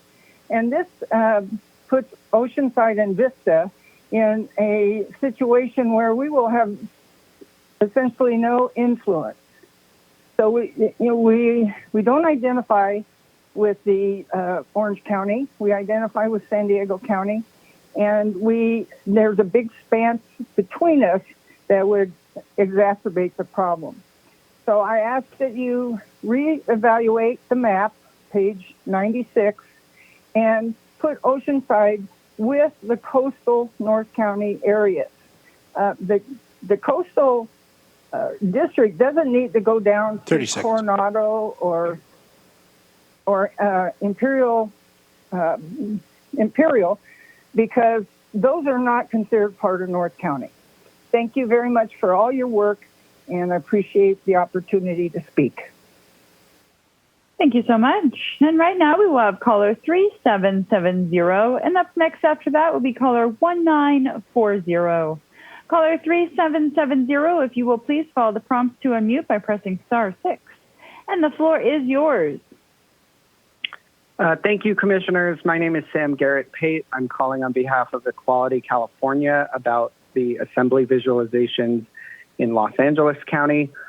We were disappointed to hear the Commission decide not to make changes to the West Hollywood area, even though Commissioner Sadwani did note that the LGBTQ communities in Hollywood and West Hollywood are currently split in the Assembly Visualizations.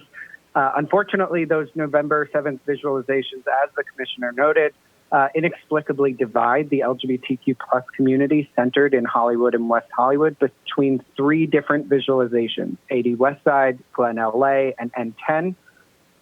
Notably, the district divides Hollywood from West Hollywood and connects Hollywood to Glendale, then links West Hollywood to Santa Monica, despite significant court testimony that doing so would disempower the people of Hollywood and West Hollywood. This would be a devastating blow to the LA LGBTQ plus community's opportunity to elect candidates of choice. And it is particularly unfortunate because past visualizations had the community united in a single Hollywood visualization. Respectfully, we don't think that this is an issue that can be just cleaned up around the edges, and instead would urge the Commission to make changes before releasing draft maps to unite the LA LGBTQ plus community in a single Hollywood Assembly visualization. Thank you so much. Thank you so much. And right now we will have caller 1940. And up next after that will be caller 9675. Caller 1940, if you will please follow the prompts to unmute by pressing *6. The floor is yours. Oh, hi. I'm calling from Marin County, and I'm very confused about what the discussion was about Sonoma and Marin. I've listened to hours of this testimony now, and I feel like Marin has just kind of been batted around as an afterthought. But I do appreciate the fact that you were listening and you heard us about our congressional district and our Senate district, where we belong with the coastline. But that just is not feasible for the Assembly district, which is so much smaller, half the size of the Senate district. So we really believe we should be with Sonoma, as we have been for the last decade. Marin should not be split. I know you're kind of bending over backwards for the coastal thing, but it goes a little too far when you split us in half for an Assembly district to put us on the coast when the west part of our county is the least populated portion of the county. So we are best served. We have a strong community of interest with Sonoma. There's the 101 corridor, which is there's work that needs to be done on that. That's a shared responsibility. There's the completion of the smart rail. That's a shared responsibility. We get much of our water from Sonoma. So it really needs to be in the Assembly district as it's drawn, and I think it's the VAD Sonoma Marin 1107.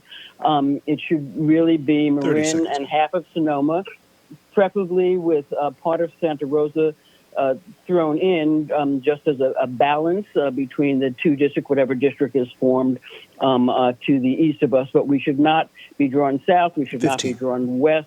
It's understandable that we can't be on the coast for the Assembly district, but please keep us together with Sonoma for this district. Thank you. Thank you so much. And right now we will have caller 9675. And up next after that will be caller 7625. Caller 9675, if you will please follow the prompts to unmute by pressing *6.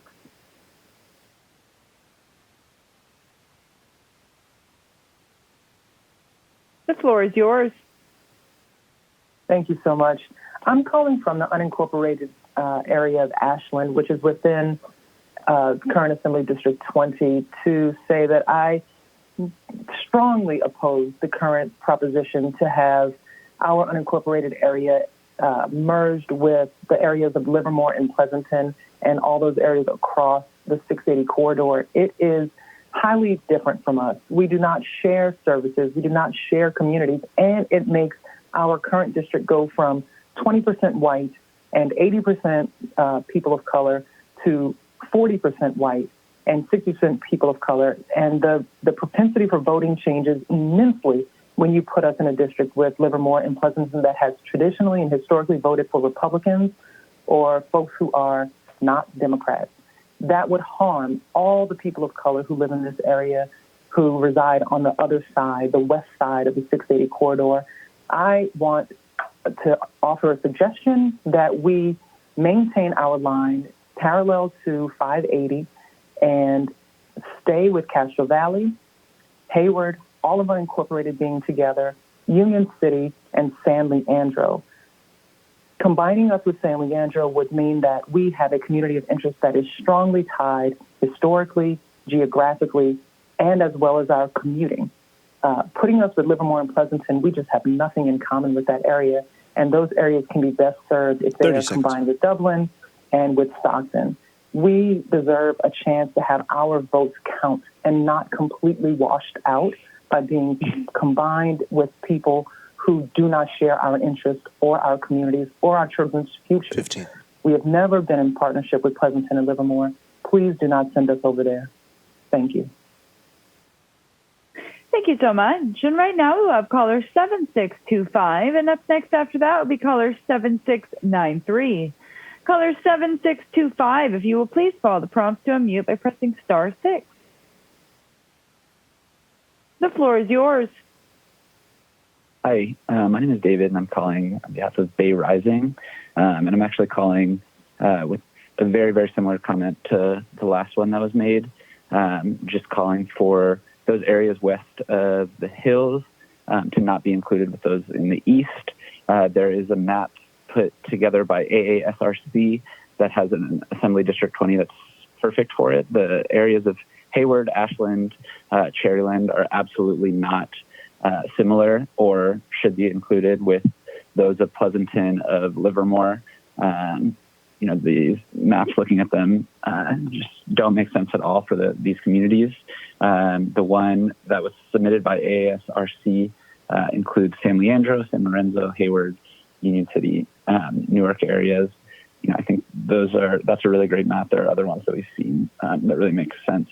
Really appreciate all the work that y'all have put together to get us to this point, and we're really hopeful that we can get to a point that really makes sense for all the people of this district. Once again, keeping Ashland, Hayward, those areas to the west of the hills really makes sense for folks in this district. Thank you a lot. Thank you so much. And right now we will have caller 7693, and up next after that will be caller 2911. Caller 7693, if you'll please follow the prompts to unmute by pressing *6. The floor is yours. Hello, my name is Chris Rowe, ChrisRowe. Thank you, Commissioners. I was on the call with you for over 11 hours yesterday, and you didn't, in the time I was on, did not get to the San Fernando Valley. I am looking at all 3 sets of maps.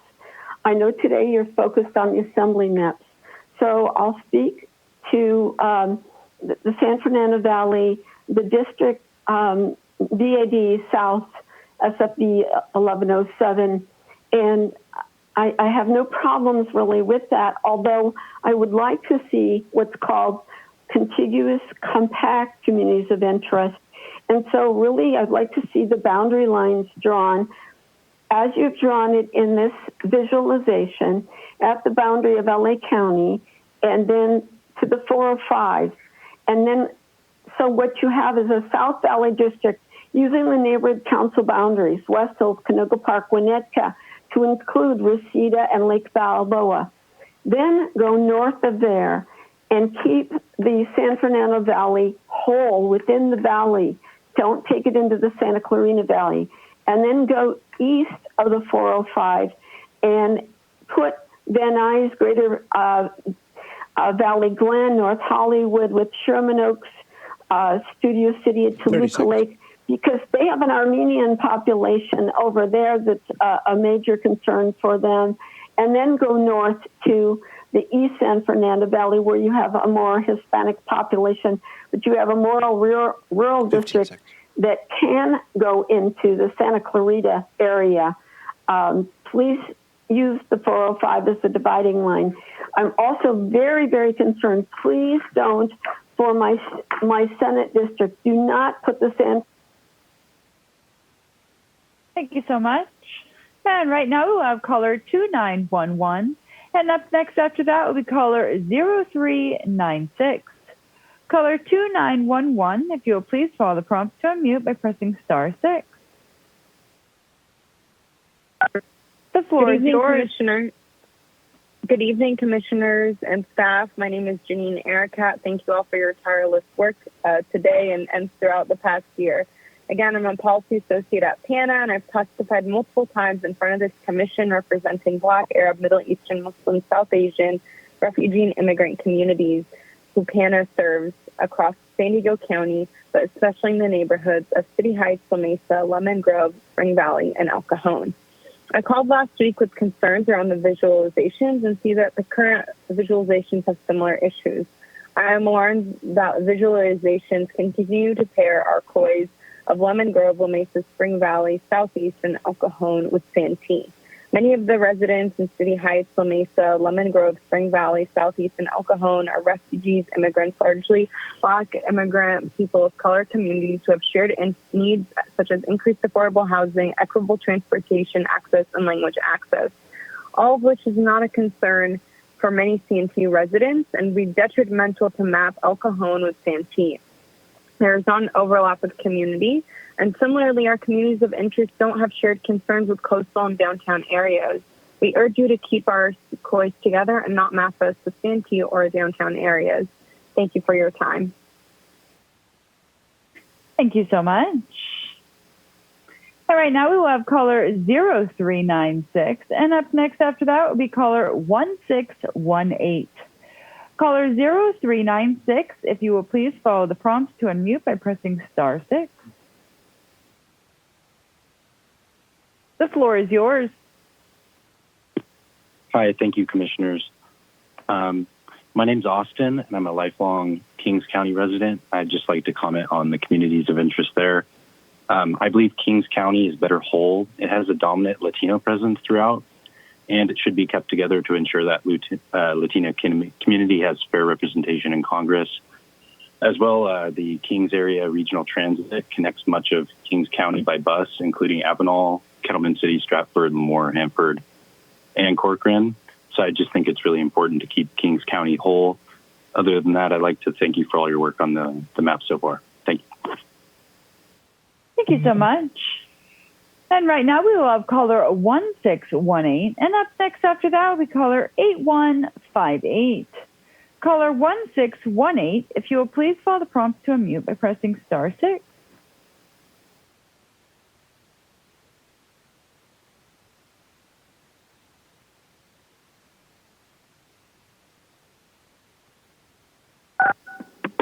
The floor is yours.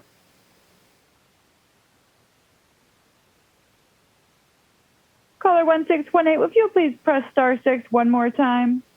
Not sure what happened. The floor is yours. Hello? Hello? Hello? Perfect. Yes, the floor is yours.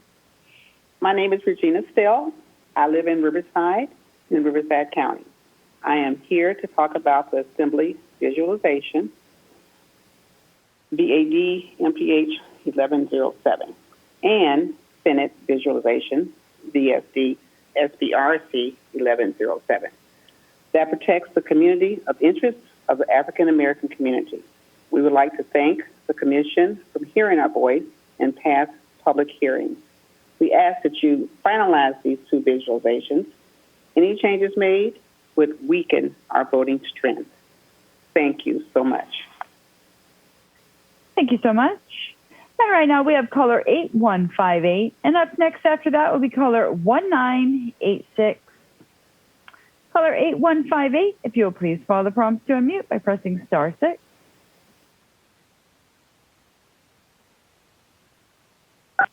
The floor is yours.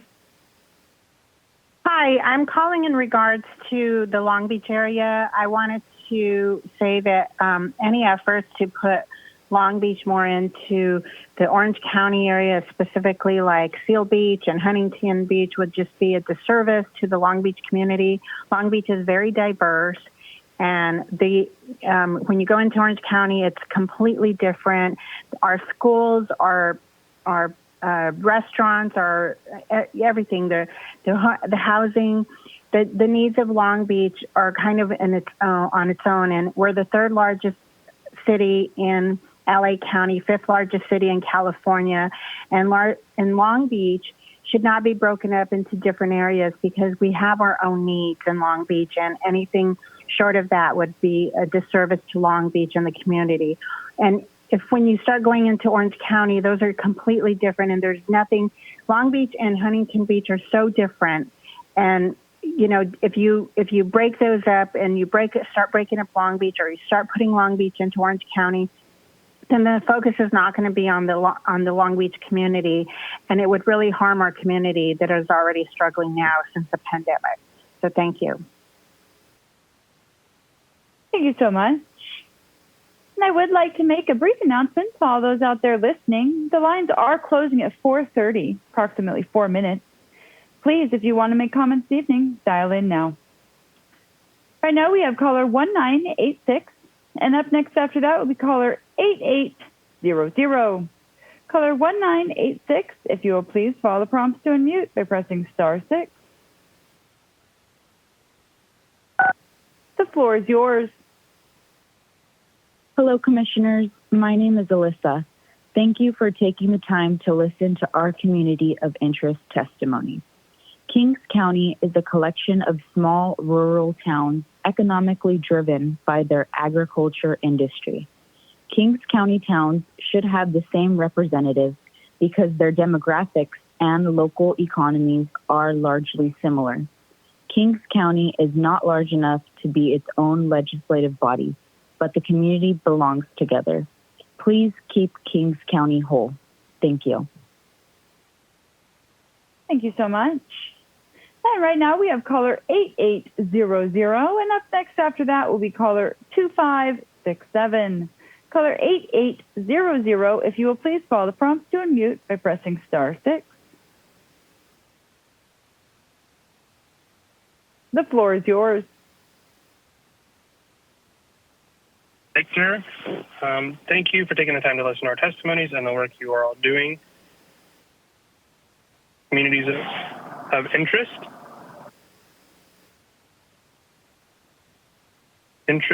because the entire county faces similar economic interest and concerns. Kings County has a dominant Latino presence throughout the county, and the county should be kept together to ensure the Latino community has fair representation in Congress. Additionally, the unincorporated communities within and they have same interests throughout and ignore needs and access. Thank you. Thank you so much. And right now we have caller 2567, and up next after that will be caller 3135. Caller 2567, if you will please follow the prompts to unmute by pressing *6. The floor is yours. Hello, Commissioners. Thank you for all the work that you're doing with the congressional maps. We really appreciate it. I am disappointed that the Commission hasn't taken our communities of interest testimonies into consideration. As someone who is a part of the Latino community, I urge you to consider not splitting Kings County. The populations of towns in Kings County are predominantly Latino and share cultural and political interests, making the entire county a community of interest. Kings County is a former Section 5 county and should be kept whole out of deference to that former status. Please keep Kings County whole. Thank you for your time and consideration. Thank you so much. Right now, we will have caller 3135, and up next after that, right now we will have caller 7175, and up next after that will be caller 6855. Caller 7175, if you will please follow the prompt to unmute by pressing *6. The floor is yours. Hi there, thank you. This is Jeremy Payne with Equality California. I wanted to call in and thank you for all your work and advocacy for the LGBTQ plus community in San Diego this week. I know we have Senate coming up tomorrow, and I wanted to share a concern that was already brought up by some of our commissioners. So this is about the Senate district for San Diego that separates the Hillcrest community at the 163 freeway. Of course, this splits Hillcrest and our iconic LGBTQ plus community right in half. And we would advocate for extending the eastern boundary to Interstate 15 that would allow us to keep our LGBTQ plus community united. Historically, this Hillcrest area and the surrounding areas that would be incorporated by pushing to the 15 have been part of our LGBTQ plus community and a third council district in the city of San Diego, where the past 5 city council members elected have been all out LGBTQ plus individuals and have been responsive to the LGBTQ plus community of interest and our needs. Importantly, the 4 council members who previously occupied this seat has gone on to serve as members and leaders of the California legislature and as mayor of the city of San Diego. Again, reinforcing the fact that when the local LGBTQ plus community of interest is empowered to elect candidates of choice, we can elect officials who are responsive to our community's needs at all levels of government. So again, thank you for your advocacy for San Diego's LGBTQ plus community, and we hope that we are able to correct tomorrow's Senate district. Thank you so much. Thank you so much. And right now we will have caller 6855, and up next after that will be caller 5083. Caller 6855, if you will please follow the prompt to unmute by pressing *6. The floor is yours. Good evening. Hi, Sam Sukatan, California Environmental Voters Education Fund. I know that we are bearing down on the 15th deadline for draft maps, so I appreciate your live line drawing and the hard work that you're doing. I would love to speak to the maps you're currently drawing, but I do want to interject briefly about the congressional visualizations that seem to be going back and forth. I'd appreciate if the commission kind of reopened discussion about the congressional lines, or at least post the changes you've made. Moreover, I do want to point back to our engagement initially with you on map presentations with a couple notes on Northern California. First, and I'll say this again, the North Coast shouldn't be from Point Reyes to Castle Rock in one congressional seat.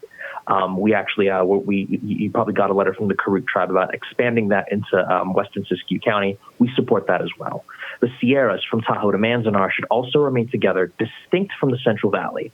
I see y'all drawing towards Fresno. As I suggested, draw east once for population, specifically in El Dorado and Placer counties. Finally, given some of the confusion expressed by some callers here today, I would hope that you post the line drawing work that you've worked on this week for review ahead of draft maps, though I know that those are also dropping. I do look forward to discussing more of these changes at the Assembly, Senate, and congressional levels over the course of the week. But again, appreciate the work that you're doing. Let's keep talking, and I hope you're having a restful evening once these drop. But thank you so much for your time. Thank you so much. Now, right now we will have caller 5083, and up next after that will be caller 8600. Caller 5083, if you will please follow the prompt to unmute by pressing *6.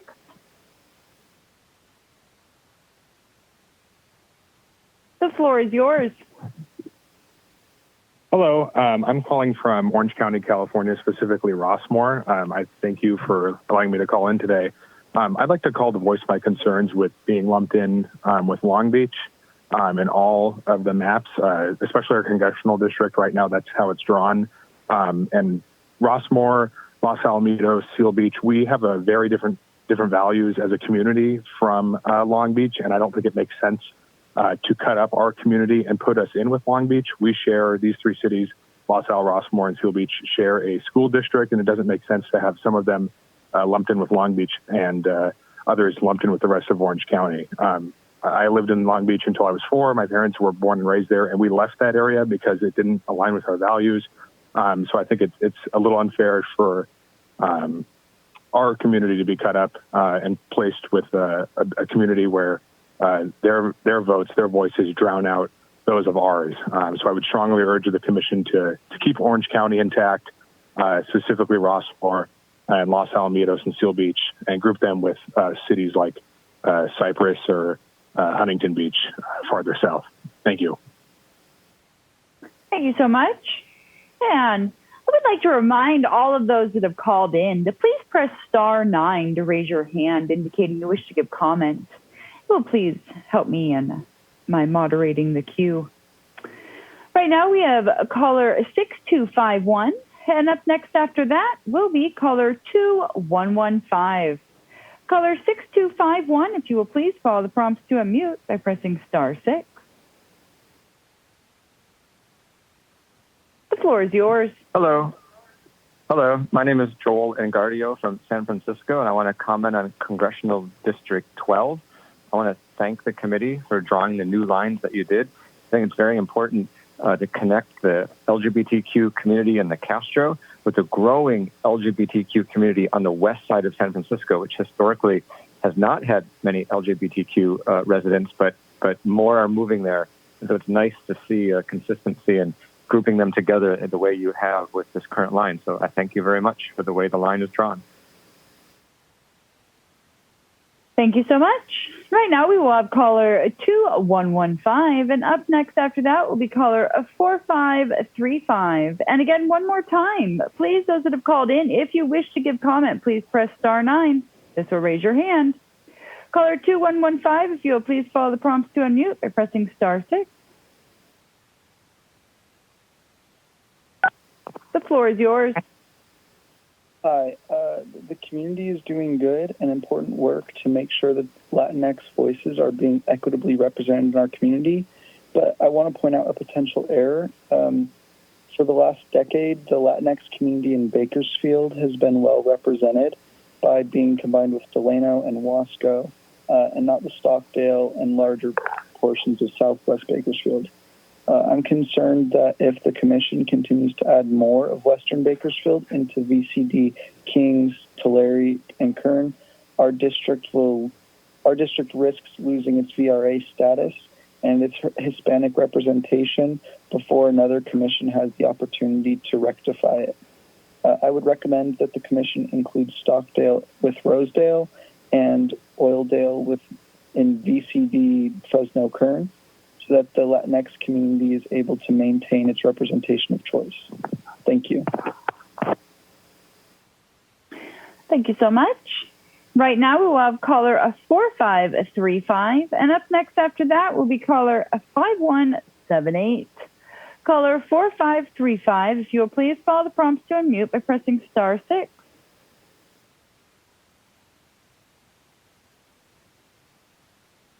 The floor is yours.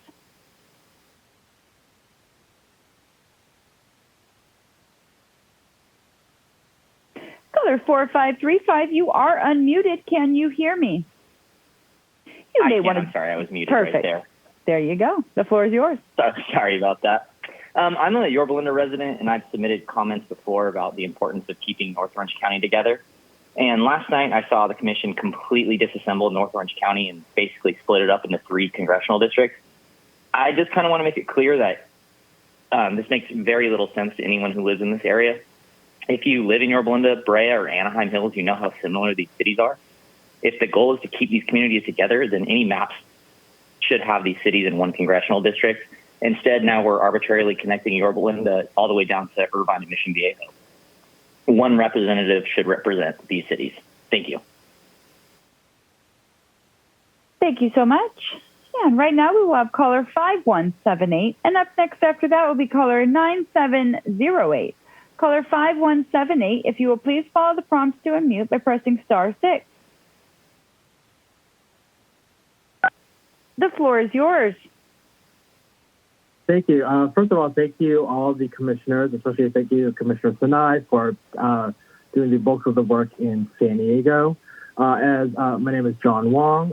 As a person born and raised in San Diego, I wanted to provide feedback for the portions of North San Diego City. It seems like in the current congressional visualization, Rancho Mosquitoes is split along the 56th, which disconnects our community. And in the work that you all did today in the Assembly District, you split the North City of San Diego communities of Carmel Valley, near Mesa, as well as Sabre Springs. I would try to urge the commissioners to use Penasquitos Creek as a natural dividing line between different communities, because that's how the zip codes in northern San Diego City are kind of reflected and determined. That Penasquitos Creek separates Carmel Valley from Sorrento Mesa, separates Rancho Penasquitos from near Mesa, and separates Sabre Springs, most of Sabre Springs, from Scripps Ranch.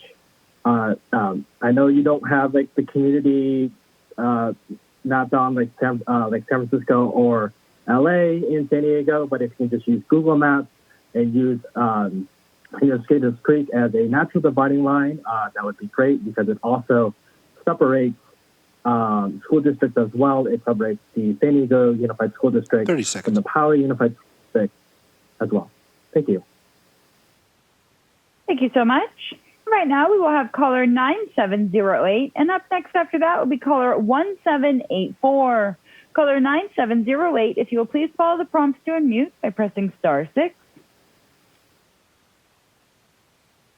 The floor is yours. Hello, Commission. I was very confused by how the congressional district lines in Orange County ended up. For weeks, we've been submitting and hearing the importance of having an Orange County coastal district, and I think we might need to be clear on what that means. These are the beach cities: Seal Beach, Huntington Beach, Newport Beach, Laguna Niguel, Dana Point, and San Clemente. They deal exclusively with coastal issues, and it has little to do with cities like Aliso Viejo or Irvine. We need to make this change before any final maps come out, because the interests of these communities are the same for every coastal city in the county. There are no separate issues from Northern Orange County and Southern Orange County. They should all be one district. Thank you. Thank you so much. And right now we will have caller 1784, and up next after that will be caller 2668. Caller 1784, if you will please follow the prompts to unmute by pressing *6.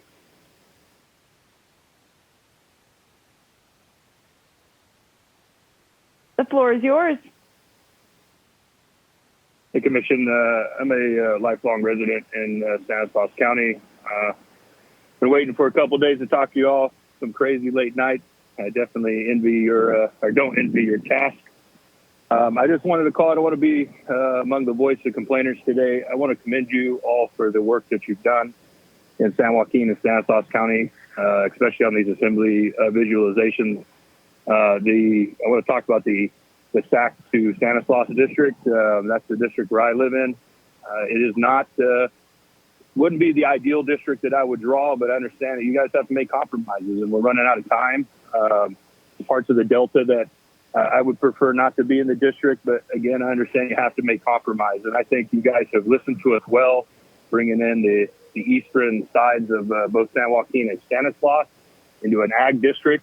We are both ag counties on the east side, especially where, we have $4+ billion ag industries that are pushing product out day in and day out, season to season. We just completed harvest out here, dusty and dirty. But I just want to commend the commission, because while it's not the district I would draw, I think it represents a great compromise for our agricultural voices.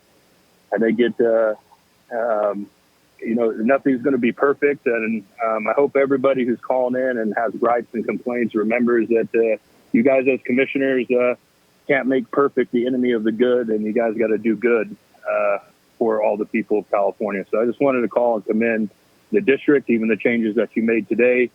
It looks really well, that shapefile and all that. So thank you very much. Thank you so much. Right now we have caller 2668, and up next after that will be caller 9194. Caller 2668, if you will please follow the prompts to unmute by pressing *6. The floor is yours. Good evening, Commission. I've been listening to the Commission's process, and I'm so impressed by your ability to juggle all these competing interests. and end with a map that I think is actually pretty solid. I'm from Bakersfield, and I live in Rosedale, kind of near the shopping centers on Rosedale Highway. I'd just like to point out one point of input for you to think about, and that's the way that you divided Bakersfield, kind of on a north-south basis instead of by east and west. I have 3 kids, one of them in high school and 2 of them in college. My middle kid goes to Bakersfield College on the east side of town, which takes about 20 or 30 minutes to get to class every day coming from Rosedale. My oldest is in her last year at CSUB, which is on the west side of town, which only takes her about 5 or 10 minutes. Our highway system is really laid out in a way that makes it easier to get south than it is to get east, and that's created 2 separate communities on either side of Highway 99.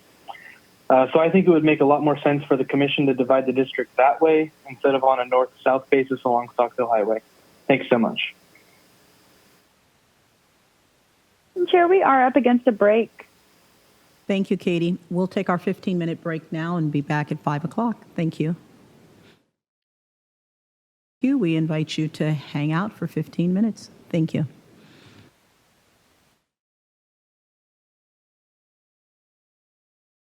Thank you so much, and thank you for holding. We are back now from break. And Katie, we will take our next callers now, please. Wonderful, Chair. We will start with caller 9194, and up next after that will be caller 3241. Caller 9194, if you'll please follow the prompts to unmute by pressing star 6.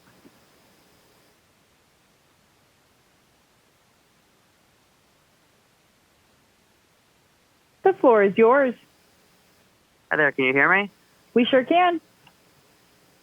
Good evening. So last night I watched the commission work through the Orange County congressional map, and I was a bit confused by the outcome. I like that the commission started by protecting VRA Hispanic communities in Santa Ana and Anaheim, but I'm at a loss of what happened in Irvine. This is a major population center and the unique and diverse community that should be the anchor of an OC district. It seems very arbitrary to build the congressional district starting with the smaller cities and have the commission split in half just to make the population total add up. This needs to be rectified. Irvine is a vibrant community of interest that should not be split up, and that should be a focal point of a congressional district with other similar communities like Lake Forest, Laguna Woods, Mission Viejo, etc. Thank you very much. Thank you so much. And right now we will have caller 3241, and up next after that will be caller 1619. Caller 3241, if you will please follow the prompts to unmute by pressing star 6.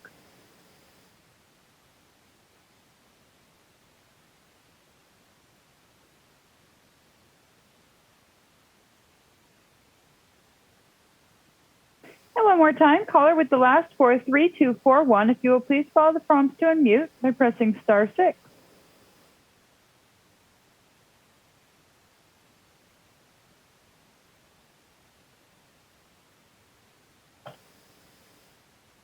I do apologize, caller 3241. There appears to be some connectivity issue with your phone at this time. If we have time, we will come back.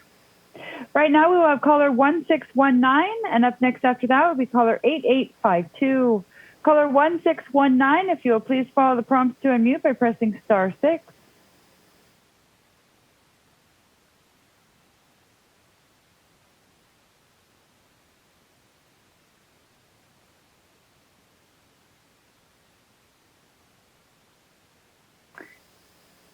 One more time, caller 1619, if you will please follow the prompts to unmute by pressing star 6.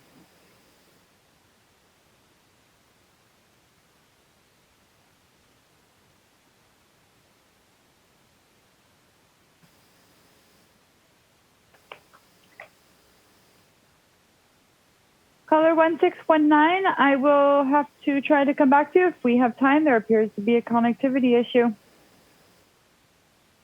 Caller 8852, and then up next after that will be caller 5814. Caller 8852, if you will please follow the prompts to unmute by pressing star 6. The floor is yours. Thank you. Good afternoon, Commissioners. I'm Graciela Ortiz, Mayor of Huntington Park in Southeast Los Angeles. I'm here to speak on Assembly District's visualization map. As I'm looking at the maps presented or visualizations, one thing is clear. My community and the community surrounding us will be disenfranchised, as the proposed maps are linking us to the city of Lakewood and other affluent and wealthy communities that will never understand the struggles and needs of our communities. Over the years, we have organized and come together as leaders to provide resources and a voice to South LA, Florence Firestone, Walnut Park, and Honeyman Park. These proposed visualization maps will divide us and strip us of our voices. I urge you to please keep South LA, Florence Firestone, Walnut Park, and Honeyman Park together. I understand that you cannot start from scratch as you have a deadline, but please look at maps submitted on November 5th titled South Los Angeles 11/4/2021, as this map is equitable and will require minimal changes to your current visualization maps. The current visualization maps will divide the Latino populations and stop our communities from having Latino representation in Sacramento, as it splits the Latino CVAP in current 8059 and 8053 into 3 potential assembly districts. These proposed visualizations will dilute our Latino voice in Sacramento. Please help us stop the current injustices that are being proposed to our communities with these maps. Once again, thank you so much for all that you're doing, as I know it's not a difficult task. Thank you very much. Gracias. Thank you so much. And right now we will have caller 5814. And up next after that will be caller 4828. Caller 5814, if you will please follow the prompts to unmute by pressing *6.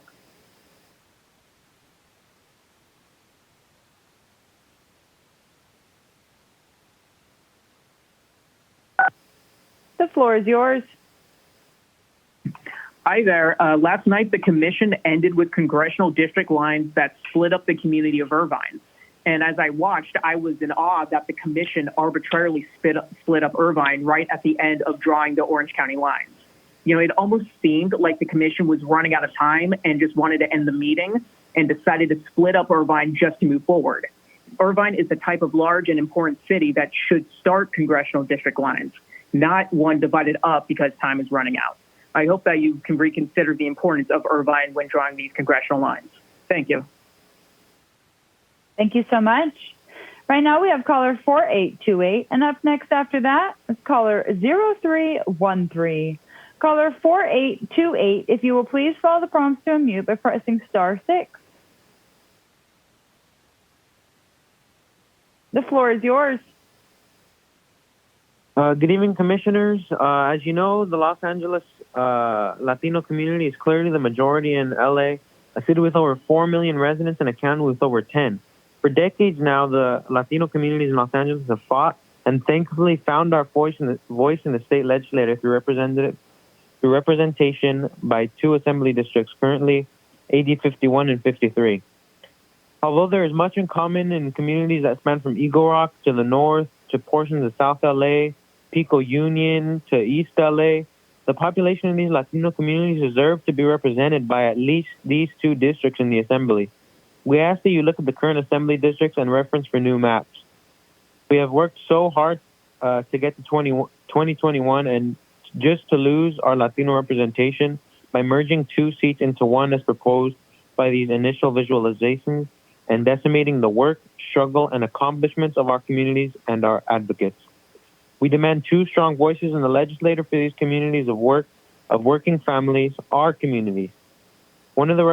One that represents communities of downtown LA, Pco Union, Boyle Heights, and South LA, and another that represents Northeast LA, communities like Eagle Rock, Mount Washington, and Highland Park, and El Sereno, among others, and East Los Angeles. Thank you so much for all your hard work, commissioners. Have a good rest of your night.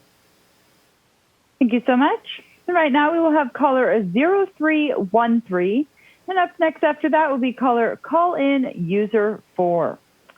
Caller 0313, if you will please follow the prompts to unmute by pressing *6.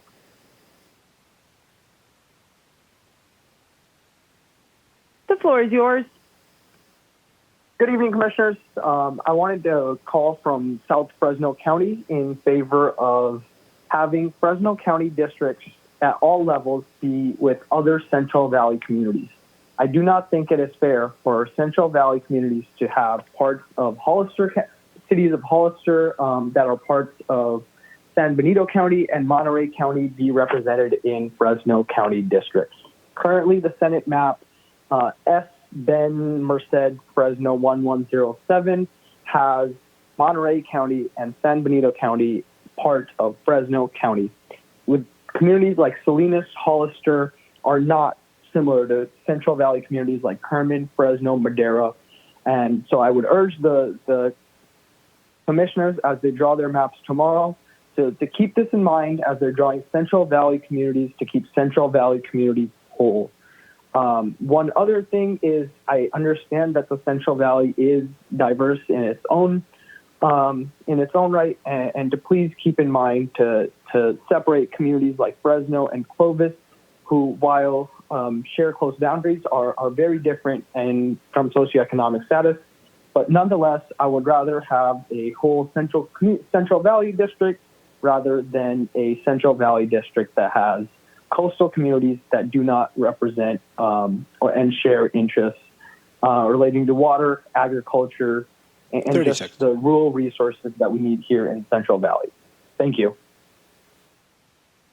Thank you so much. And right now we will have call-in user 4. And up next after that will be caller 6640. Call-in user 4, if you will please follow the prompts to unmute by pressing *6. The floor is yours. Hi, can you hear me? We sure can. Okay, so I'm a Taiwanese American, and I want to say that it's really a whammy that from the get-go, in the survey, you guys never, ever separated the free Taiwan from communist China. And when you are redistricting, you always lump us together, which is really, really unbearable. It drives me up the wall. It drives, a lot of our communities up the wall. We don't share the same interests. For example, in Irvine, many people told you that you shouldn't separate them, but if you do have to separate, I ask that you will please separate the communities that come from nations of democracy and people who come from communist China. We don't share the same interests. For example, right now I'm struggling with a lot of communist Chinese here who are trying to kill me. They stalk me. They follow me around. They run my house all the time. Because I openly state that Taiwan is not a part of China. You guys can never understand what people like me have to put up with in California as we have more and more communist Chinese immigrants coming here, and as they gain more political powers. You might think that I get into a car accident when I'm actually murdered. I can even sometimes go to, I have to be very careful who I pick to service me for health. If they're coming from communist China, I have caught them in the past doing things that are not ethical to me. I ask you to please consider in the future in the survey, you cannot lump Taiwan together with China. And when you do have to separate the communities, please consider Japan, South Korea, Taiwan, nations that are for democracy from nations that come from communism. Thank you. Thank you so much. And right now we have caller 6640. And up next after that will be caller 3135. Caller 6640, if you will please follow the prompts to unmute by pressing *6. The floor is yours. Thank you. Good afternoon. My name is Karina Macias, a council member for the city of Huntington Park. As a resident and representative of the community, I ask that the commission that the communities of Walnut Park, unincorporated areas of Mount Firestone, Florence Graham, and South of Bay stay together. I know for a fact you all have received over 600 emails in support of the map that was mentioned by Mayor Graciela Ortiz. The commission right now has Huntington Park connected to Lakewood and other affluent communities. Our communities have nothing in common with them. We're talking about different income brackets and communities in general. The current map smells and looks like the gerrymander map that LAUSD Commission gave us, which is unacceptable. Don't commit their same mistake. Keep Huntington Park with the cities that I mentioned. These are communities that have similar priorities and interests, and it provides a chance for true representation for the community. I thank you for your consideration and your work. Thank you so much.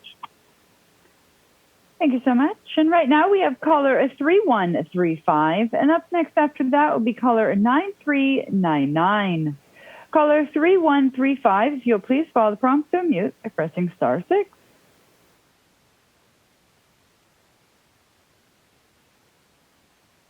The floor is yours. Hello. Thank you, Commissioners. I would like to talk about the congressional map. You got it right when you put Vallejo and Richmond into the same district. Vallejo was once in Contra Costa County. We are a community of interest with Richmond. We share the 80 freeway, and our poor and low-income communities go to work in Richmond. As it stands, the Black community in Vallejo is totally underrepresented.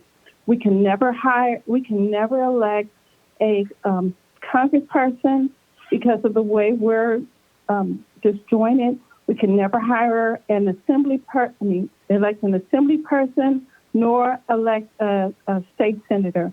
So please reconsider placing us back with the city of Richmond. And at first you had us with Antioch and Pittsburgh, which also has large Black population. So please look out for us as a community of interest in Richmond. Thank you, commissioners, and thank you for your work. Thank you so much. And right now we will be going to caller 9399. And up next after that will be caller 7486. Caller 9399, if you'll please follow the prompt to unmute by pressing *6.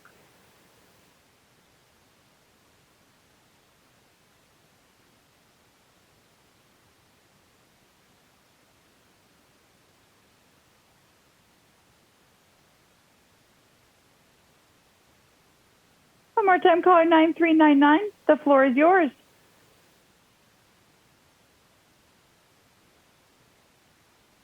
Caller 9399. Oh, there you are. The floor is yours. Thank you. Good. My name is Fernando. I'm up here in the high desert of San Bernardino County. I'd like you to remember to consider the map visualizations that the Brown-Black Redistricting Alliance has submitted. They have a lot of support from many communities and organizations from this area here in the high desert, particularly for AD 33. We want to see if we can't keep our communities whole without splitting any cities, towns, or communities. Also to support the congressional mapping that they've submitted, and particularly the Senate district map that they've submitted. Again, this is one group, the Brown-Black Redistricting Alliance, that's supported by at least 20 different organizations that actually reside and live and work in this area here. We're very concerned that we don't want to see our community split, and we'd like to see some equity in the long run. So please keep their suggestions in mind. Thank you. Thank you so much. And right now we will have caller 7486. And up next after that will be caller 8247. Caller 7486, if you will please follow the prompt to unmute by pressing *6. The floor is yours. Hi, folks. My name is Dr. Julie Sun, and I'm a resident of San Gabriel and a professor at Cal State LA. I want to thank the Commission for their work and thank you for listening to my testimony. I urge you to keep the West San Gabriel Valley intact by including Monterey Park, Rosemead, and Alhambra. Keep our district whole. Monterey Park, Alhambra, San Gabriel, Rosemead, and the surrounding areas has been historically the birthplace of Asian American politics and has produced our first Chinese American woman representative. If you split our area, you will divide our community and split our vote. I urge you to listen to the community members and not split up the Asian American Pacific Islander community. I support map BCD CDW SGV 1102 as it allows for more fairness and equality. It was also made with community input. Accordingly, I recommend a drawing of District 27 as proposed by the community maps, keeping the AAPI core towns together, and redraw this map with equity. Thank you very much. Thank you so much. And right now we will have caller 8247. And up next after that will be caller 8495. Caller 8247, if you will please follow the prompt to unmute by pressing *6.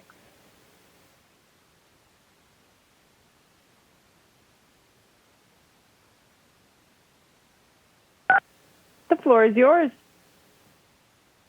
Good evening. I'd like to thank the Commission for all the work that they've put into our redistricting. Asking you that during your discussion to think about keeping our counties together. I'm talking about SC District 12, which encompasses Salinas Valley, Salinas, and Central Valley. I want you to consider keeping them together just as it is now, as current SD 12. Dividing them guarantees that our Latino voters in the district will be diluted, and we stand a chance of not being able to continue to focus on the wonderful work we've accomplished so far. As you know, many issues align all these counties with our values and needs. So again, I ask you to please reconsider by keeping Merced County whole as it is and current as SD 12 right now. Thank you so much. Thank you so much. And right now we will go to caller 8495, and up next after that will be caller 3477. Caller 8495, if you will please follow the prompts to unmute by pressing *6. The floor is yours. Can you hear me? We sure can. Okay. Good evening, commissioners. Thank you for keeping our community together. My name is Rahmo Abdi. I'm a community organizer with PANA.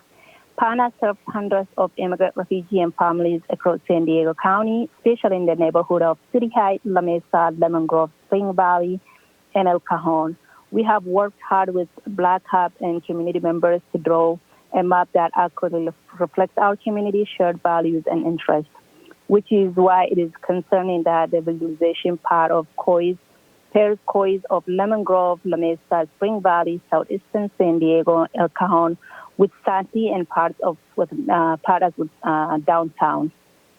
Many of residents of City Heights, La Mesa, Lemon Grove, Spring Valley, and El Cajon are refugee and immigrants, largely by our community who have shared needs such as increases in affordable housing, equitable transportation access, and language access, all of which are not concerned for many Santee residents and downtown residents. We do not share anything in common with residents in Santee and have different priorities and concerns. I please urge you to keep our community of interest together. Do not map us with Santee or downtown. Thank you for your time and keep our community together. Thank you. Thank you so much. Right now we will have caller 3477, and up next after that will be caller 8600. Caller 3477, if you will please follow the prompts to unmute by pressing *6. The floor is yours. Hello. Thank you and good evening. I would like to make an appeal that the city of Long Beach in LA County should not be combined with any other cities in Orange County, such as Rossmore, Seal Beach, or Huntington Beach.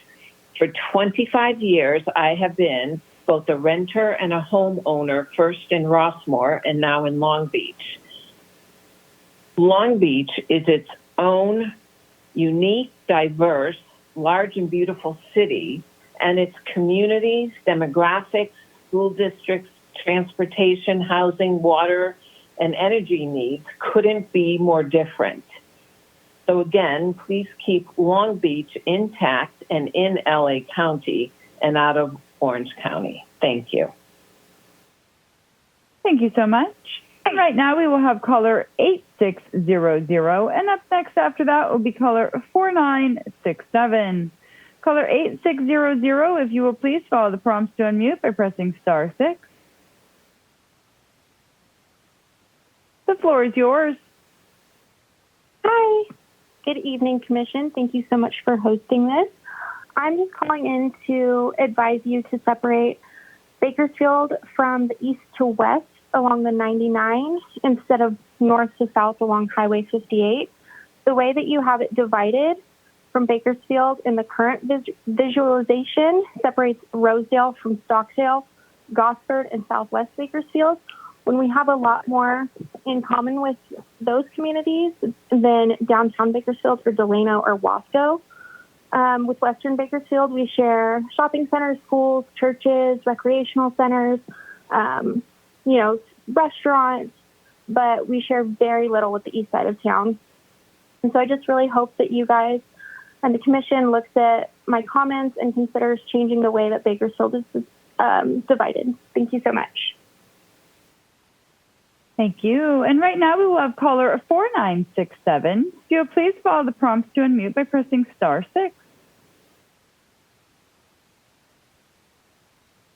The floor is yours. Hi, my name is Alita. Thank you for taking the time to listen to our testimony. I'd like to make a comment on communities of interest. During the September recall election, some towns in Kings County did not have vote centers or ballot drop boxes. Residents of these towns rely on neighboring Kings communities to vote in person. Kings County was previously identified as a Section 5 jurisdiction and absolutely a community of interest today and should be kept together. Thank you and have a nice day. Thank you so much. And Chair, that is all of our hands at this time. Okay, Katie, we thank you so much. At this point, we'll go back into our business. You have more hands? Some just popped up right now. Caller 4791, and up next after that will be caller 6343. Caller 4791, if you'll please follow the prompts to unmute by pressing *6.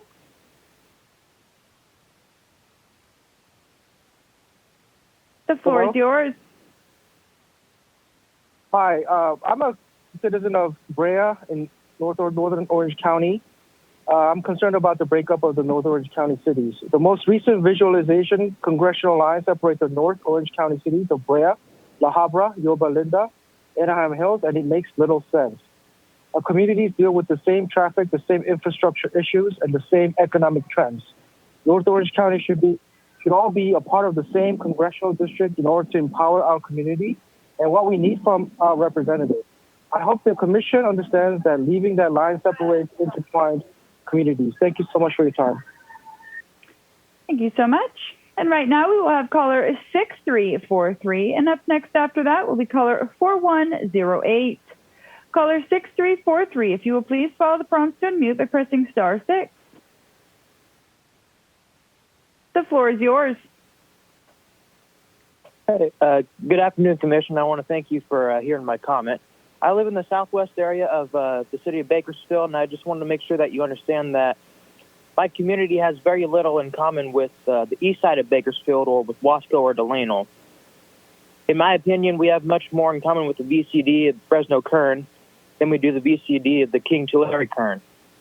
We share major roads and highways with Rosedale and Oildale, and it's not very common that someone would live on the west side of Bakersfield and work on the east side, but it's common that someone will work in Rosedale but live in Stockdale, as they're both on the west side of town.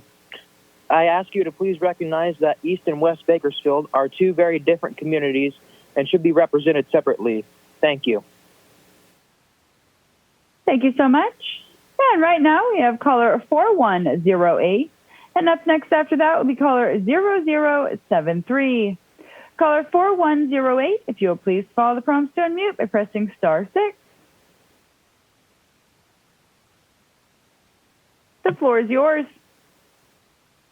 Hello, hi, this is Fernando. I reside here in Northern California, specifically the Bay Area here in Castro Valley. I am a citizen of the East Bay for about 20 years, 15 years as a renter, 5 years as a homeowner.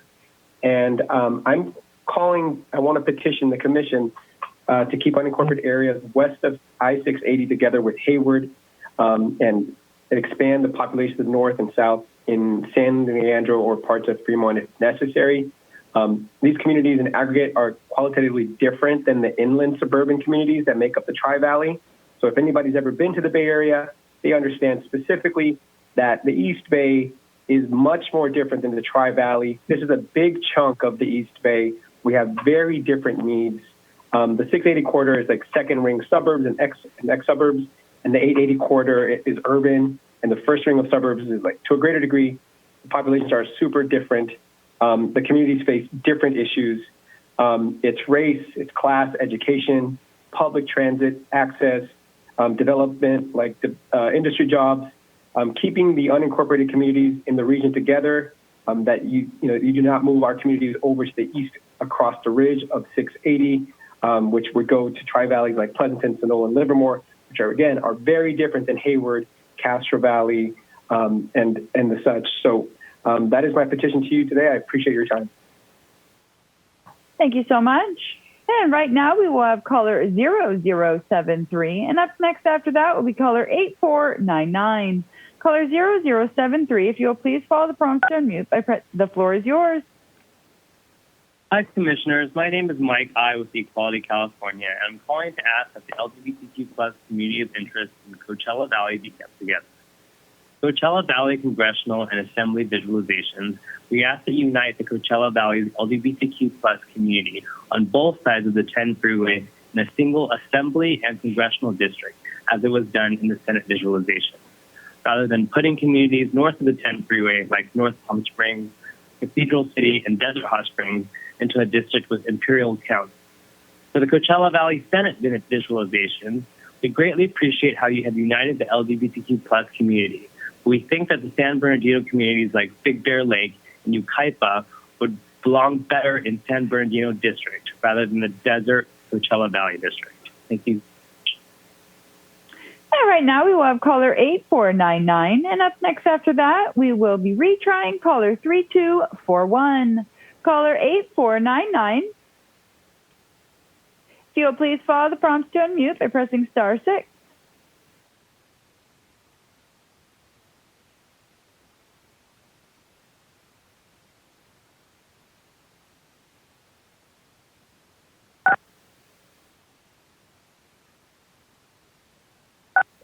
The floor is yours.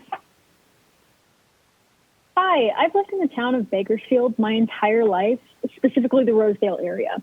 Bakersfield should be divided west and east along Highway 99, not north and south along Stockdale Highway and Highway 58. This would split us into western Bakersfield and eastern Bakersfield. My family and friends who live in the Stockdale area and southwest Bakersfield, we shop at the same places, we go to the same movie theaters, and our children visit the same park.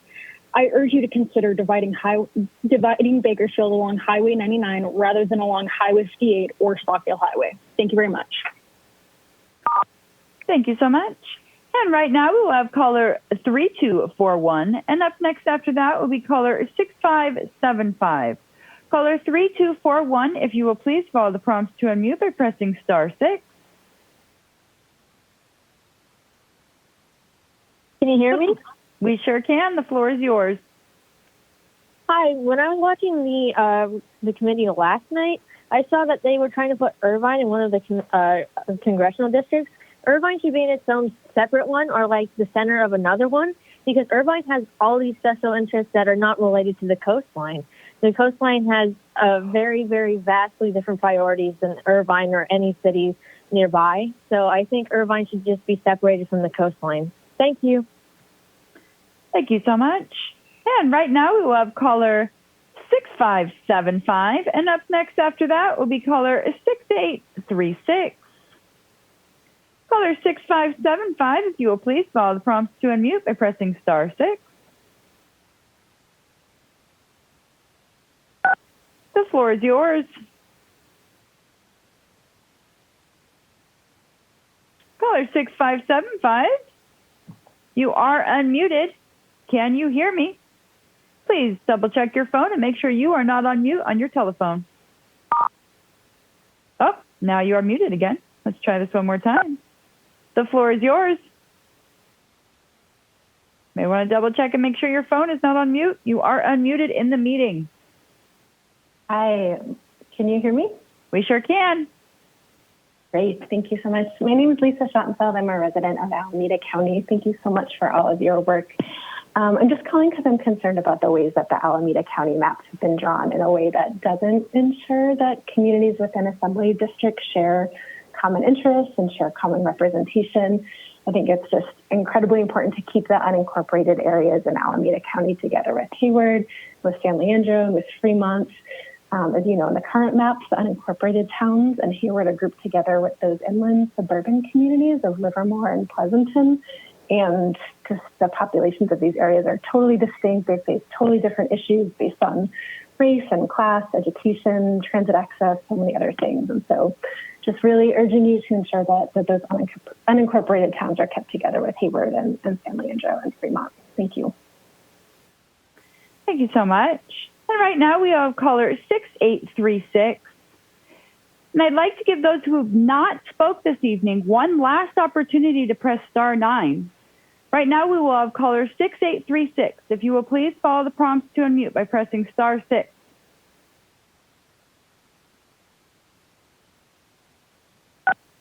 The floor is yours. Good afternoon, Commission. I'm calling in to advise you to separate Bakersfield from east to west along Highway 99 instead of from north to south along Highway 58.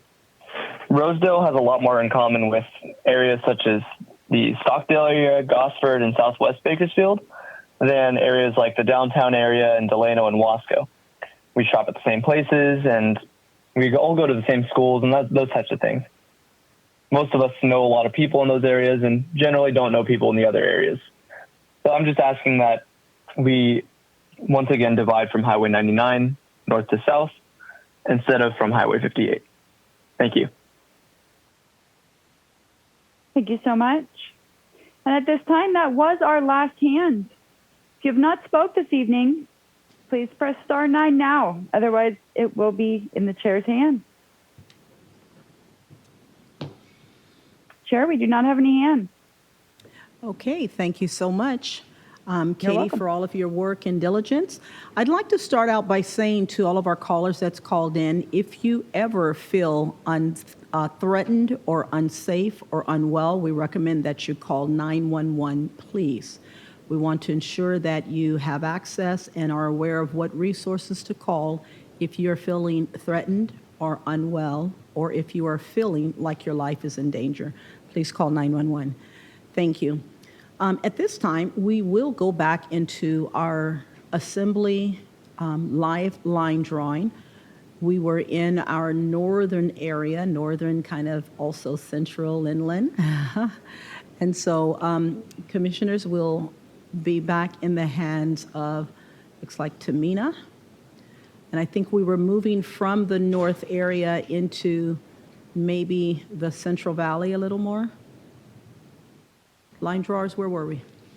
We had no pending changes, Chair. We can go wherever you like. Okay, let's go on into Kennedy's area then. Did we finish the Bay Area? Okay, well, that's what we'll do. We'll go Bay Area. Thank you. Commissioner Toledo? Just curious, because we did receive some comments about Vallejo and uniting it with Contra Costa area. So, and at this point, I'm not sure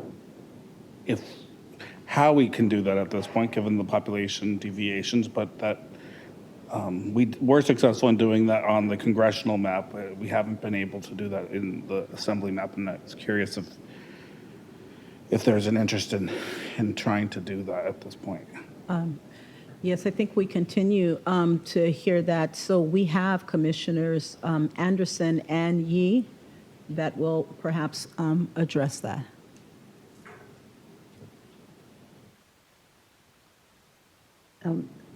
Thank you, Chair. Yes, that's an item, I believe, to make enough room to try it. Essentially, we will have to reconstruct the East CC, 680cc, and the Alameda, those also will have to hit into a little bit of the Fremont one. But I believe that Commissioner Yee, did you want to start over in San Francisco and try to work, because they're trying to make a little room by coming down the peninsula just a little bit. Commissioner Anderson, let's just let him take it from whichever direction, unless you want to give us some direction, we'll take yours. I think he might have. Okay, well, what I would start with is, because we've heard this several times, the San Leandro, Ashland, Castro Valley section. Yes, that's correct. That area right in there. What I would do is grab San Leandro from Oakland and add it to the Alameda. or?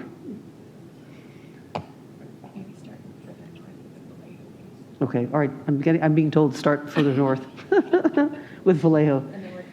Okay, can we grab Vallejo out of Solano and put it into, and with Rodeo and Hercules, and put it into, first, let's add Martinez to East CC.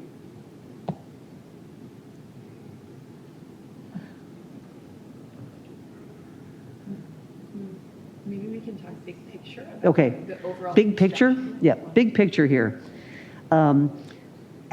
Create Vallejo, Rodeo Crockett, Martinez across ECC, realizing that we'll have to chop East CC, probably about Oakley, and add that to the 680.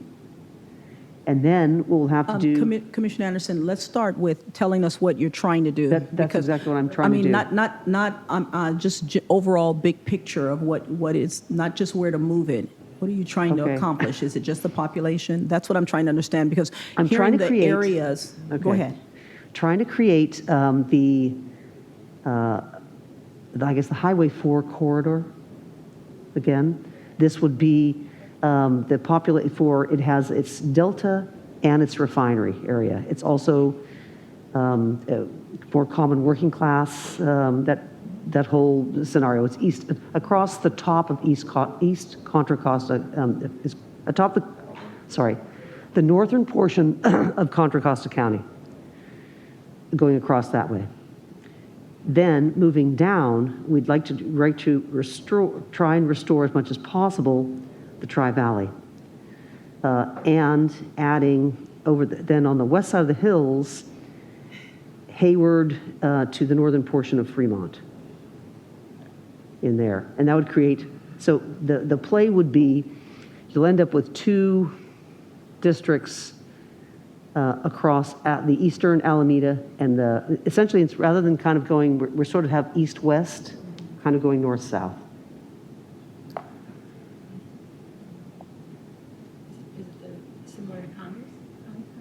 Yes, it's a little bit similar to what we try to do with the congressionals. Similar to the congressional construction. Correct. Similar to that construction we did with congressional. Obviously, smaller population. So with that's why I was saying the easiest thing to do here is add Martinez to East CC, so we can create the corridor then.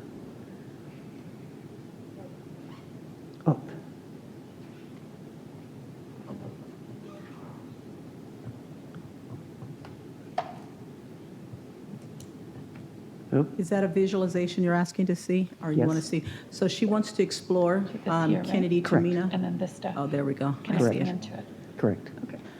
Because then we'll have to see what the We'll deviation happens in And so Solano. while they're adding that to see what that's going to look like, Commissioner Yee? Okay, I wanted to return to Daly City. Okay, so we won't move, we won't move the areas. We'll stay with what she's trying to work. Okay, so you're going to be Daly City. In this same area, Commissioner Toledo? Yes, I was just going to ask the line drawers if there's any way, because I'm thinking of less radical changes, but we might need to do more. But if there's any way to shift, if the line drawers have any suggestions of how we might be able to get Vallejo with the Richmond area, Contra Costa, with some kind of swap, because we'll need population up in the north. So something that's not, and I'm not saying it, but I just was hoping that you might be able to offer some guidance. Can I ask a clarifying question to Commissioner Toledo? Is that okay? I just want to clarify, are you trying to put Vallejo with Richmond? With the northern or Vallejo with out to Pittsburgh and or Antioch? Contra Costa area, so that would be, it would be the Pinole area, right? Right above, across the bridge. It is connected right there, right now, Commissioner Toledo. You have Vallejo, Rodeo, Pinole, Hercules are connected in Solano County right now. And the idea would be, can we add Vallejo Benicia down to the East Contra Costa, going out to Pittsburgh, Antioch. But they're connected yes, I see what you're saying. Yeah, they're still over the bridge and connected to Solano County, and I think ideally we'd get them into Contra Costa area. With Vallejo, or just take Crockett, just do a smaller, just do Crockett, Rodeo, just grab them back and put them in Contra Costa? I would do it with Vallejo because Vallejo wants to. I think that we've heard the interest in being with Contra Costa County. Commissioner Anderson, I want you to see the visual, go through what you're attempting to do. I think would be helpful. I'm with Vallejo and as well as Martinez. A lot of those areas are distinctly different from Oakley and Brentwood, all of those, that far area that you're trying to go, irregardless of it being in the 404. But I do want to support your visualization and see where we're going to go and how this thing is going to land. Yeah, so can we accept or well, actually, one question we should say, can you give us the population of just Vallejo, please? 126,000. Antioch. Sorry, did you? 126. 126,000. Okay. 090. And Antioch's 115. Okay.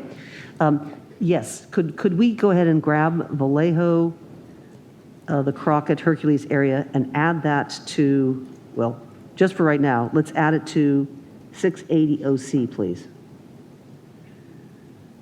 Okay, so this entire Vallejo, Benicia, and this area of Contra Costa County, 2680 Benicia, Cvsy, yes?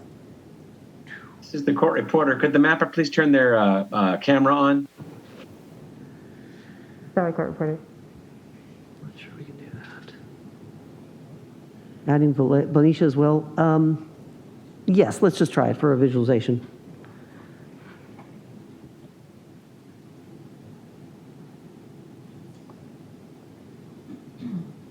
Commissioner Toledo, do you think Benicia should be added as well? I'm just afraid we're taking too much population from the Yolo Napa area. So I do agree with that. That's a concern. Can we not take Benicia just yet?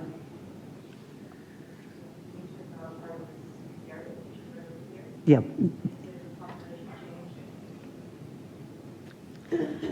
This is a population change of 184,535 people.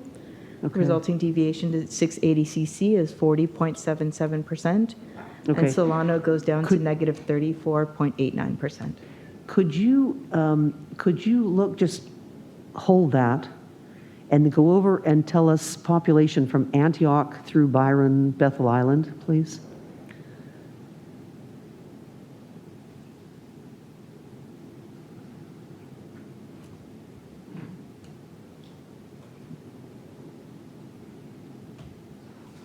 Antioch, Byron, and Bethel Island. Yeah, that whole area, the population area, please.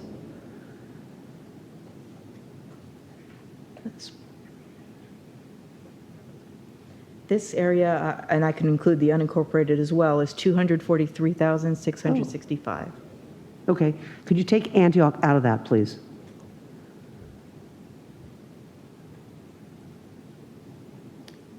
$128,085. Okay, and the Vallejo area was around the same number, correct? Vallejo itself, it was 126,000. 126. 090. Okay, so it was 145, something like that. Let's try it. But that's, yeah. Yeah. Oh, interesting. Well, here's a different idea: is just take Vallejo and Benicia, and add it down to Martinez, and then out. Do not grab. Take Vallejo. I'm sorry. First, Crockett, Rodeo, Hercules. Add that to 680 OC.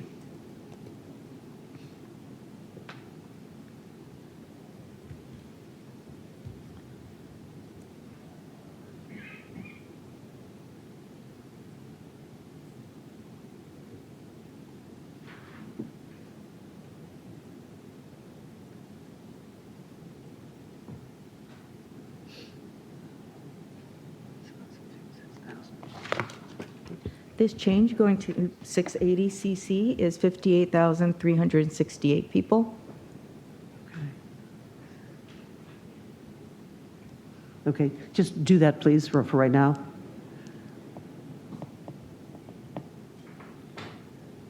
Okay. And then could you take Vallejo Benicia from the Solano and add it to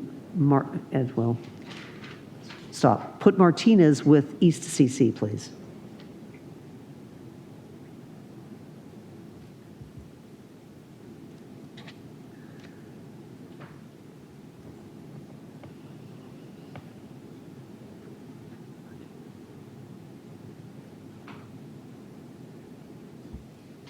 That's 37,349 person change.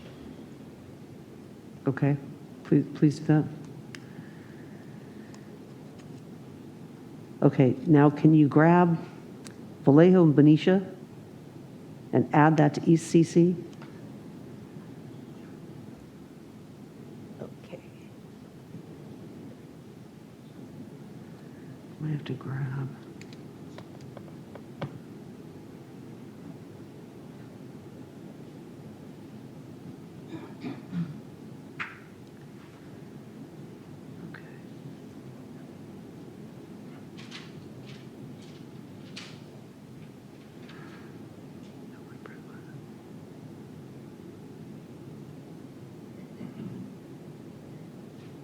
This change is 157,104 people.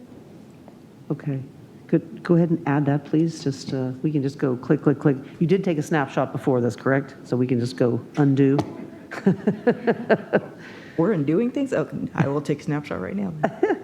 Please do. Thank you. Okay, and then add that to ECC, please. Once you've made a portion, we can go back to. I'm going to add the bridge right there. Yeah.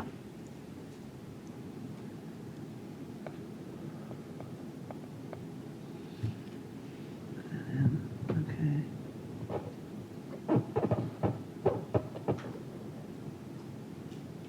The resulting deviations are Solano at negative 41.15, ECC at 39.24, 680 CC at 7.67. Okay. All right. Can we add, excuse me, can we take from, I'm sorry, that's not Antioch.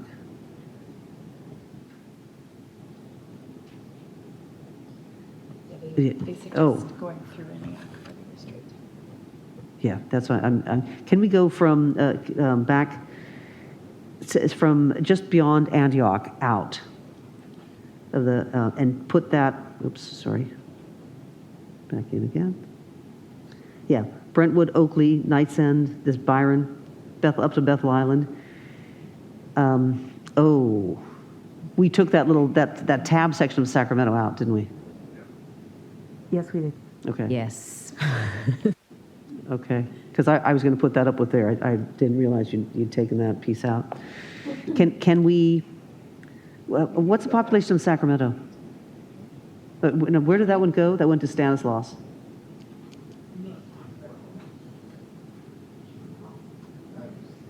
Okay. Oh, you took that. Right. I was planning on putting that back up, and I forgot you took the tail out of in the assembly. You took that out. Can we grab more population from over?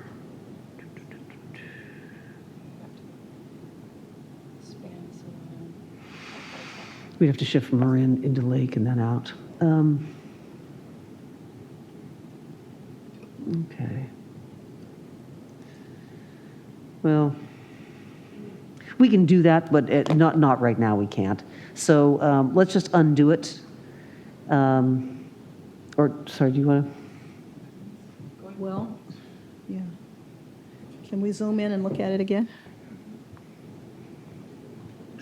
if I may, I think if we were to go in this direction, I'm sorry, I'm cutting the line. Right before you cut the line. Okay. Commissioner Commissioner Fernandez. Fernandez? Yeah, I'm sorry, did you want to? Yes, my huge concern at this point is that Solano is a negative 41. So the only way to bring that population back is to go over the river and through the woods and then all the way around Sacramento and come back around to San Joaquin. And yeah, and then it's grandmother's house or something. I'm not sure. So I wonder if that'll be quoted. Well, yeah, originally, I didn't realize you were going to take that portion of Sacramento and put it, I thought it was going to go with Solano, as you did on the congressional. Yeah, I moved it with the other county because that was one less split for Sacramento County. Because it was split into 5 different districts, and it it was split into 6. Now it's 5. Because that would go out. Taking too much out. We can get there, but I don't think we have the time today to do that.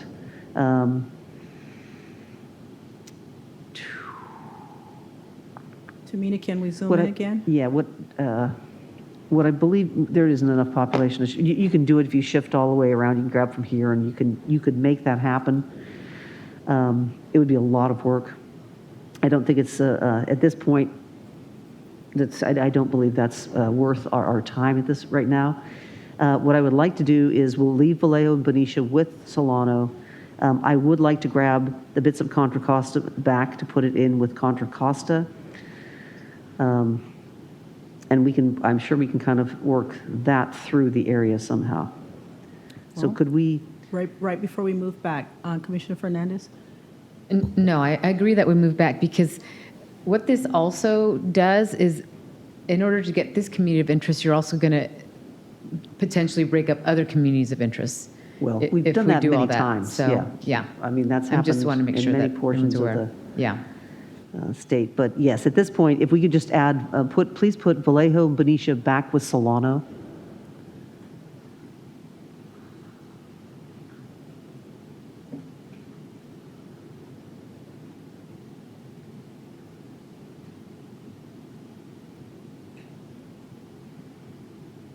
Commissioner Anderson, are you still in Davis or you're in this area? Okay.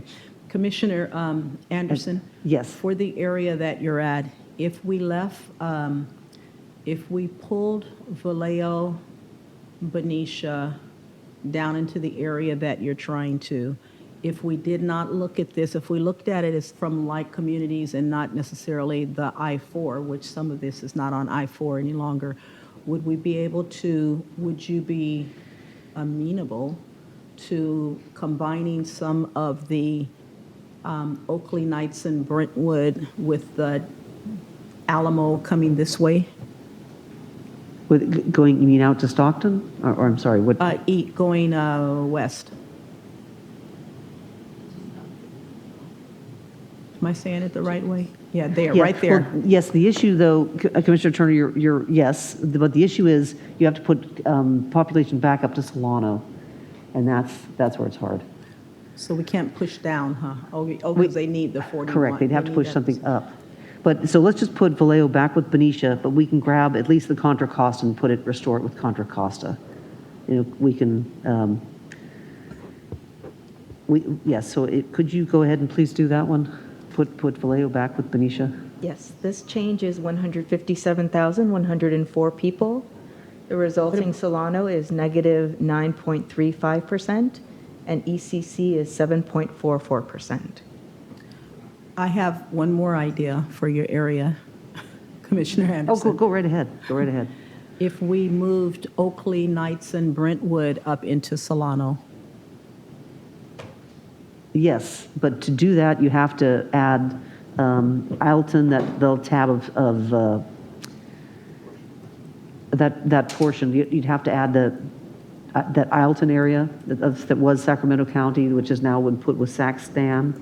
You'd have to add that as well. Well, I would like to see what that looks like, and we can explore a different area to not break Sacramento. I mean, I do like that because that does connect, or what we could do is actually add it. Well, then we would have to add it back to Solano. But it does put that Delta area together with the Alton, Rio Vista. That's not the same Delta area. There's a river, Sacramento River, that is a barrier. They have no commonalities at all whatsoever. Yeah, it's making it worse, actually, I think. Yeah. Now, once you're over the ones, when you take the 160 over, you go up actually that whole area right through there. It's like crossing the bridge from Marin to San Francisco.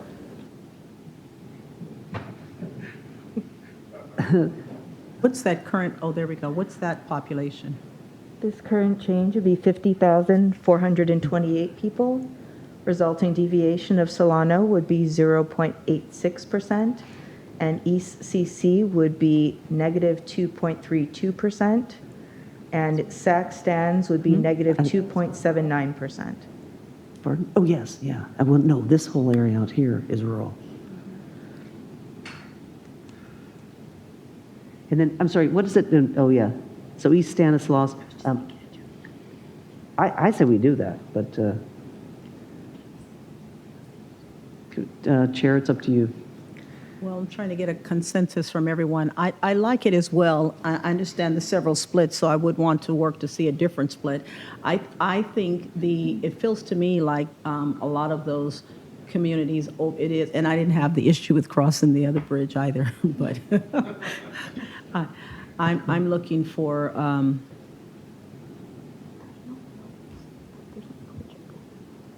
yeah, I think it is a very similar area. It's I mean, yes, they have different waterways in different locations, but it's still a fishing area with as well as farming, fishing and farming, and it's all open spaces, flat. It's an area where you're concerned about your levees. It's a whole levee area. Commissioner Newhands, you're going to Daly City, Akutagawa. Oh, no, I think we're... Yeah, I just have a question, and I think this gets to, I believe, a question I may have asked either yesterday or this morning. I don't know. It's all kind of blurring together. This is in regards to COIs. You know, in some ways there are multiple COIs, there are overlapping COIs, and you know, how do we prioritize which COI is going to stay whole and which one is going to get broken up? And I guess this is more from a process, and I'm just trying to understand, you know, how that prioritization is going. And I don't know if it's one that could be answered, to be honest, but I wanted to ask it. Thank you. Good question. I'm looking at it, and that's part of the longer conversation that we're going to have when we get an opportunity to discuss all of the COIs, which we have not. But this is a matter of fundamentally, we don't want to split any county or city multiple times. That's a direction. And then we have specific COIs that are actually in conflict with each other. And in this case, I don't know if there's a specific conflict with a specific COI that's in conflict. I do know on the other area that we're trying to bring in, we have COIs wanting to be able to keep, you know, Vallejo with with Hercules and Rodeo, those areas, we have COIs that want to be together.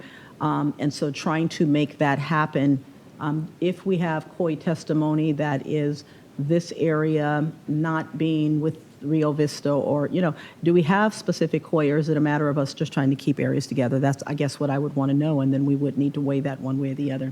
I don't have anything different from that right now, Commissioner Akutagawa, until we have a longer discussion. Commissioners, let's see, Hans Anderson, Yee, Akutagawa, Fernandez, Kennedy.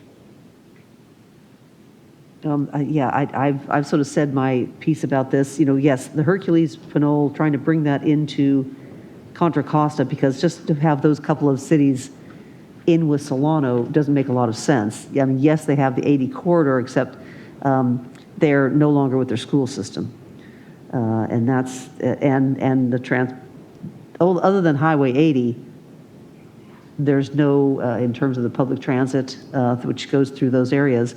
Buses, AC Transit, not AC Transit, it's the Contra Costa version.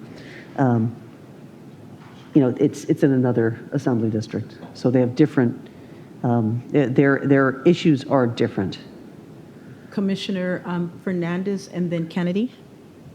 Yes, thank you. And I would vehemently disagree with Commissioner Anderson. They aren't similar areas.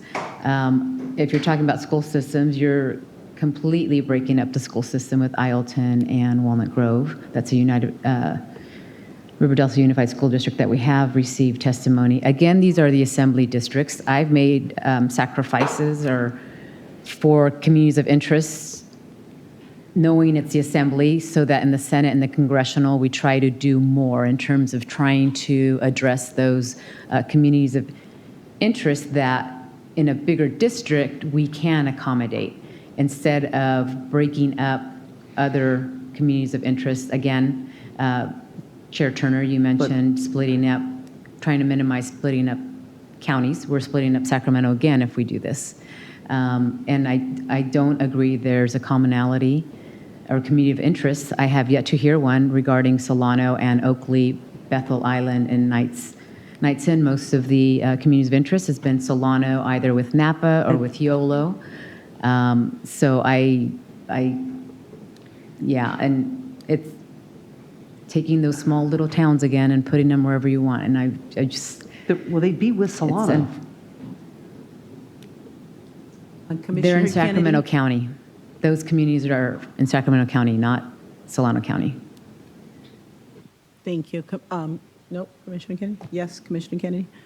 Thank you, Chair. Now, I did want to hear more from Commissioner Fernandez. Can you remind me the boundaries of River Unified School District, for example? I'm really trying to understand the distinctions here. Right. Well, River Delta Unified School District goes all the way from Clarksburg to the tip of that, the Sacramento County. Yeah, so it goes up and down. Again, it's a different community of interest, the northern Delta versus the whatever you want to call that other part of Delta. Again, there haven't been any communities of interest saying to combine Solano with Contra Costa. Another option would be you could potentially go into San Joaquin, which I don't think would be a popular decision either. So, and then you go around that way.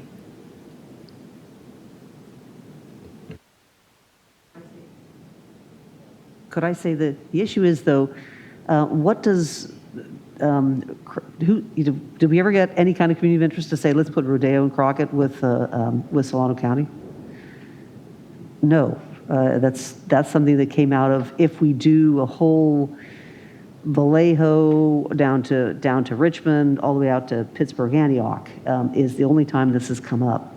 Otherwise, because people have not been calling in to say, hey, I'm on the 80 corridor, I want to go all the way through. We actually have had very little testimony like that. And while, yes, I understand that would go into this area over is the Bethel Island, it is a different school, it's Sacramento, and then it's into Solano, which is unfortunate. But can we maybe move some population from, add some population to Solano from a little bit further north? So basically, the Contra Costa doesn't have to move up there to fill it. I'm sort of wondering, why is the Contra Costa now being just decided, well, what the heck, let's chop it up. So that's what I'm wondering here. It got rearranged to create this, so can we unrearrange a little bit of that? And then we wouldn't have to do this East Bay thing with Sacramento. Okay, let's explore it, Commissioner Anderson. Let's see. And you're asking about more population from up north, or do you want to push down? From north, because the only way into Solano is something that's touching Solano. and we have kind of negative areas, a little bit negative. So we would have to add something from the north coast into Sonoma Marin, and then into Napa, so we'd put into Solano, which is, you guys kind of went the other way. North coast is, and it's not a lot of people, but it's, a couple of percent that would lower that.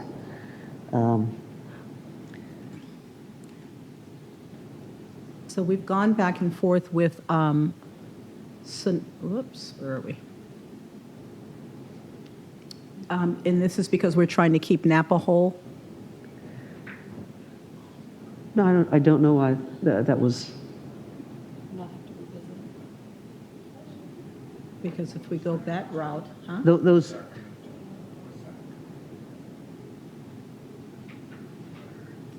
I was looking at the area, it's gotten, we were under in. If one thing we could do is hit the north coast, reduce it, and pull that population into Sonoma Marin. We could take a little bit more out.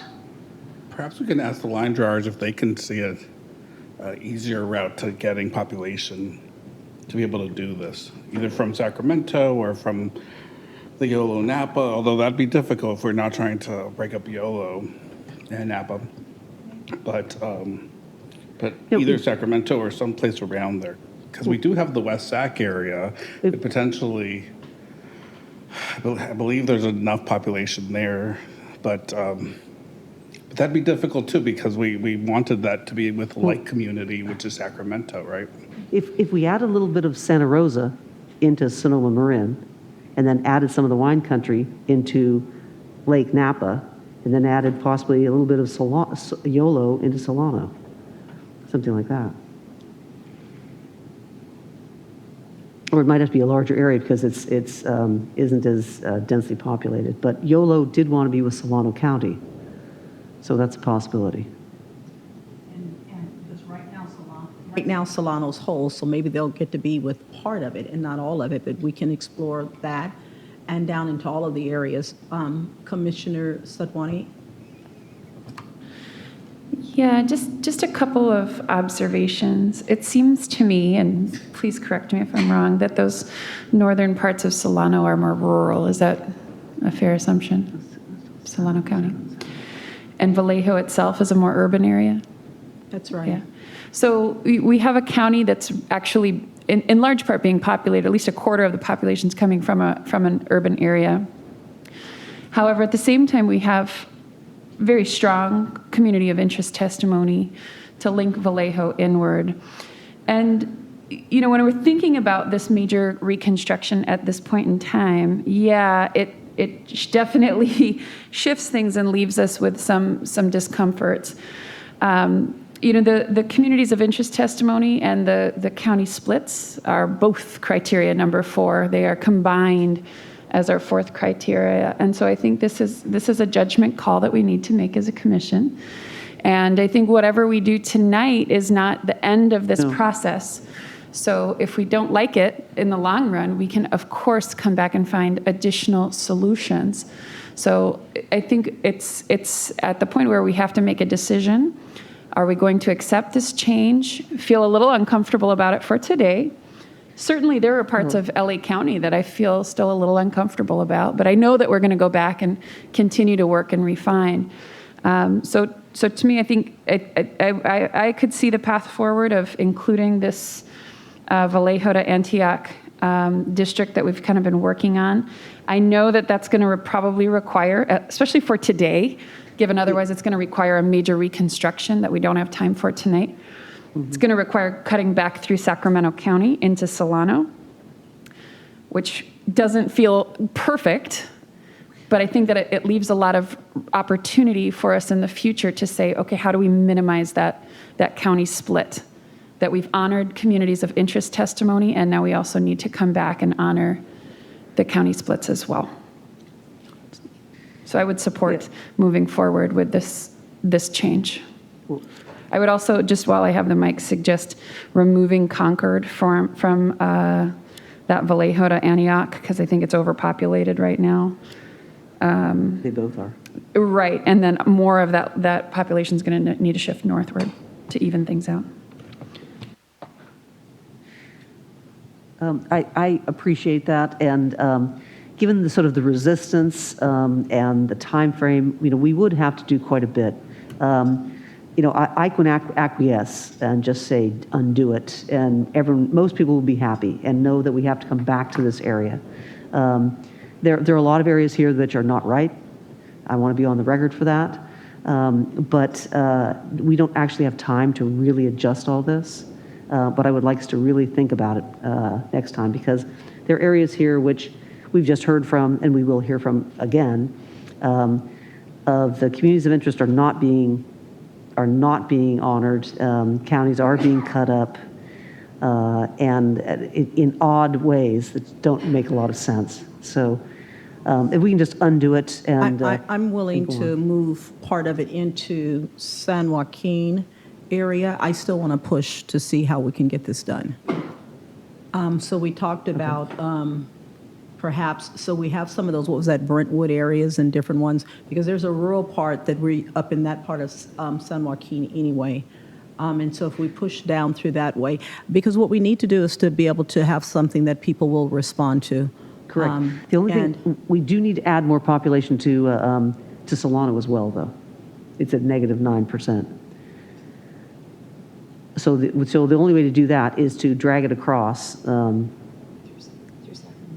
Well, the way Sacramento's been reconstructed now, it doesn't have an easy grab. So it's going to have to come down from, like, take a bit of Santa Rosa into The Sonoma Marin, isn't that at the bordering right there to the west? That's over by 2.73? Yes. Okay, so there's a start. Well, it borders Lake Napa. So you have to go. And it's under.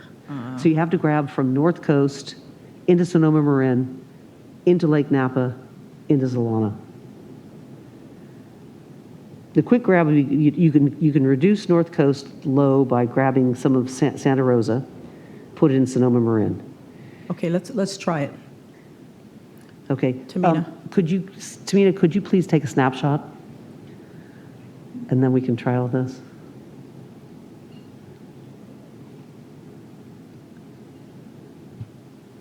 Thank you. Then can you take enough of Santa Rosa to reduce North Coast?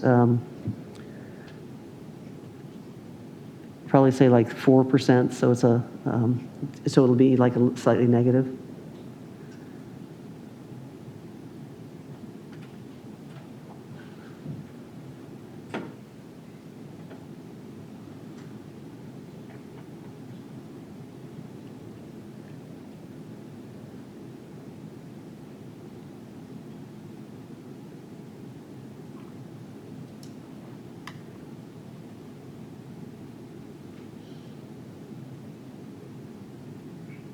And Commissioner Anderson, if we pulled things on this side of 12, would that be too much? On this side, on the north side of 12? No, actually, if we just maybe stay south of 12 and say come up the 101.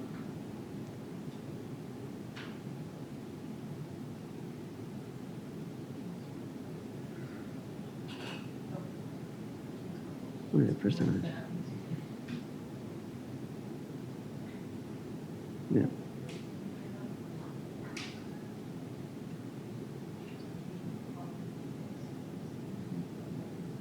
Oh. Yeah.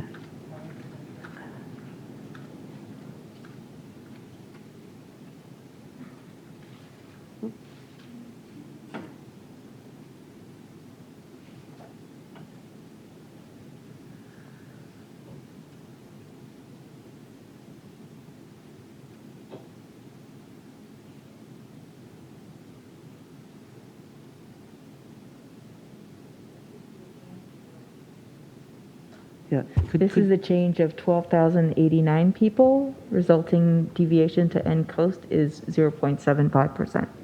Yeah. Could we go just a little bit more, please? And yes, and from that area.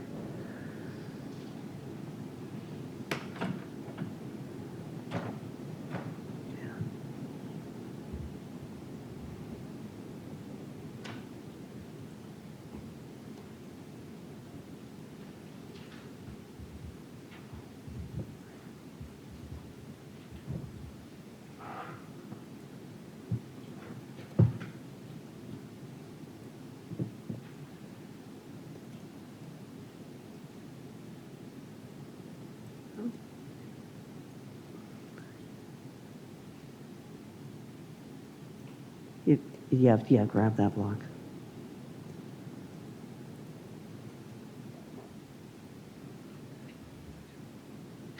Okay, that's good. Let's stop there. Thank you.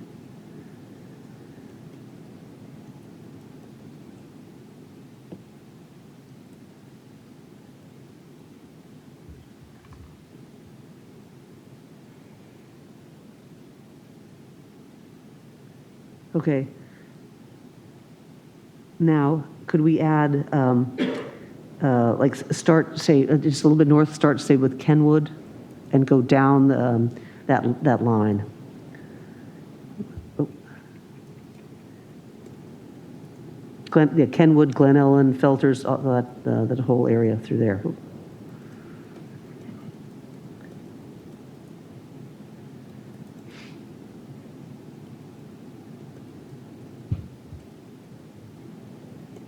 That's Sonoma Valley.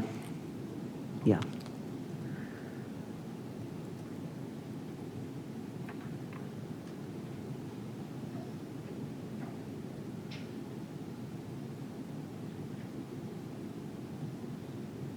Okie dokes.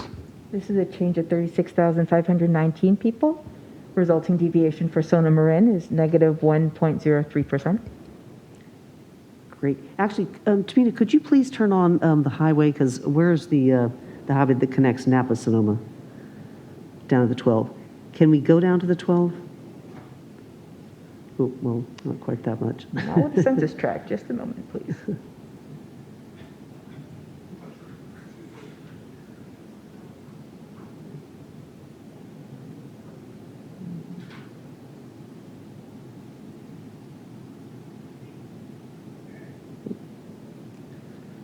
Can't quite see that.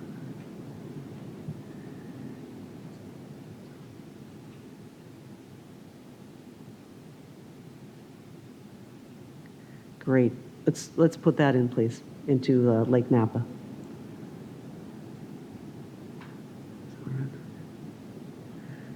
Okay, now we need to put some of this into Solano.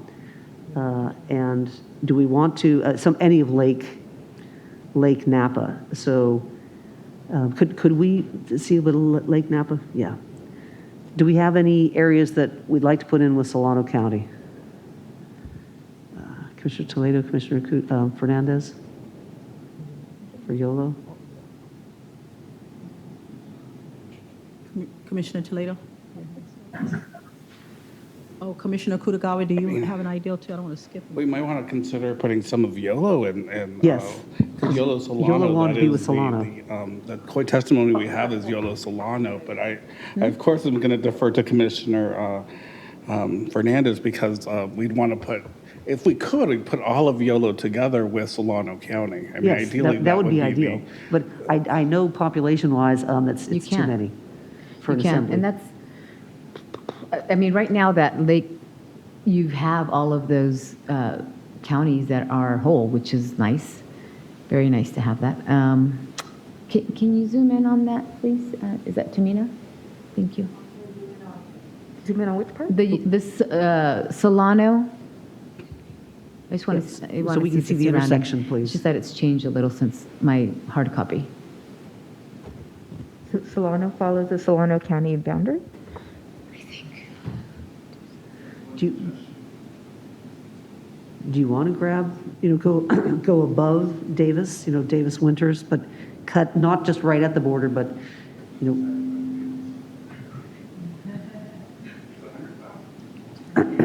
You know what it comes down to? It comes back to Tehama. well, that we can't add Tehama to Solano.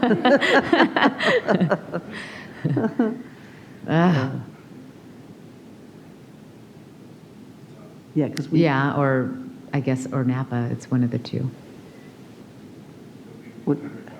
Yeah. 100,000? That wouldn't. Yeah, it wouldn't have it. How much population are we looking for? We're. I believe it's 100. Mina, how much population are we looking for? We're looking for 46,186 people. 46,000. Okay. Well, that's the total. Right, that's to make it 0, correct? Yes, that's to make Yeah. it 0. So give or take your 5%. Right, so you say 5, each percent's 5,000. You want it down, you want about, say about 30,000 people. Commissioner Akman? Can we not do Napa and American Canyon, or no? Well, you kind of hate to put, the the city of Napa should stay with Napa. American Canyon has really close ties to Napa. Right, no, that's why I was thinking They of both both. said, they wrote a joint letter saying not to separate them, so. Right. Right, and so But if we have to make difficult decisions, right? Well, and I don't think they have population-wise, does it do sufficient it? population in American Canyon. No, it does. It's a So in the pretty small mic, don't community. cross-talk for Yeah. the reporters. Okay, go ahead. Whoever was wanting to go, but one or the other. I just don't see it having enough population to make it work at this point. I think Actually, American Canyon, we're looking right there. 21,000. It does. Thank you, Commissioner Anderson. Commissioner Akman? Thank you, Chair. Quick question for anyone who has the answer. What is the population of Yolo County? 200, almost 217,000. 217,000? Yeah. Okay, thank you. But isn't that with West Sacramento? Yeah. Oh. West Sac, because we don't have West Sac with Yolo County. And that's a very large population center. 54,000 is West Sac. So still too many. But if we do add, right here, both are within the, okay. Lake Napa's 1.6%, and Solano's negative 4.89. And What do we think? I'd go American Canyon, but we do have the letter. What about this, the Moscoite, if we grab all of these areas, that's still not going to be enough population. And Winters by itself also would not. So it's either American Canyon or Davis is the only river population here. But Davis Looks is like our big. two options are American Canyon potentially, or Davis. Those are the two areas where there's sufficient population. Well, Commissioner Armand? Davis is Thank you. significantly bigger. Thank you, Chair. Is it possible for us to see what both of those options would look like? So American Canyon in with Solano, and then separately Davis in with Solano. No committed changes, just to see what it would look like. Sure. So this is American Canyon in with Solano. It's a change of 22,026 people. The resulting deviation is negative 4.89 to Solano and positive 1.68 to Lake Napa. And I will move to the other one.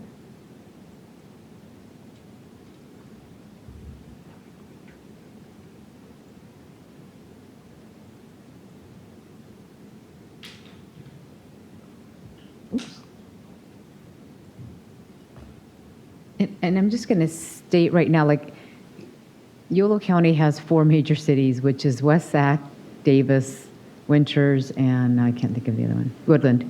And if we take Davis out, we've already taken West Sac out, so you're taking 2 of the 4 cities out of Yolo County. Davis include, I guess we could not include the University of California, Davis. Davis on its own would be 66,948 people. Resulting deviation to Solano would be 4.2%. Resulting deviation to Lake Napa would be negative 7.41%. Quick question on that: is there a Solano County portion of University of Davis, or is it all in No. Yolo County? Because I It's all thought there in was Yolo a portion County. in Solano. So Davis, the UC Davis is in Yolo County, but some of the UC Davis, the area that they use for the university is in Solano County. That's why there's that tie between the 2 counties just for the UC Davis piece of it. Would it make any difference if we put UC Davis in Solano County? would there be sufficient population there, given their strong ties with Solano County? It would be too much. Too much population? Yeah.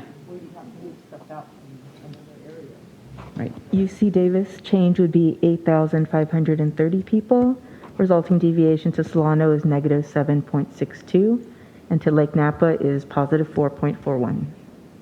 And if we had that with Winters?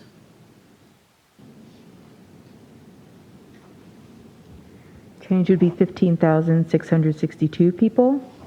Resulting deviation to Solano is negative 6.18. Resulting deviation to Lake Napa is 2.97. And just taking, Davis is a college town, so you take the university out of the college town. Yeah.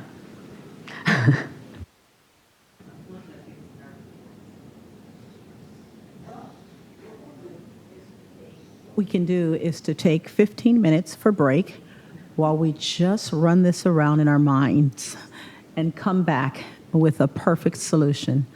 So we are now at break. Thank you.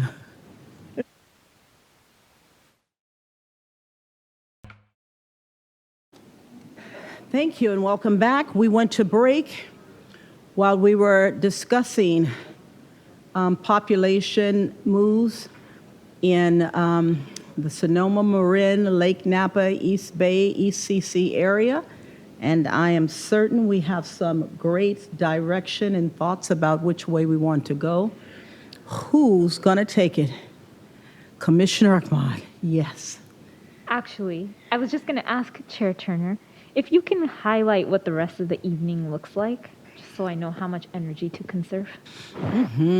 That's a good plan. So for highlights, for the rest of this evening, we will go through and complete the rest of this particular district. We'll go through even the Central Valley, which we've looked at the VRA districts, but we have not discussed the configuration or anything in the Central Valley. And then we're going to go, depending on if it's still a healthy hour, we're going to go into our senates and just look at perhaps the VRA areas for the senates.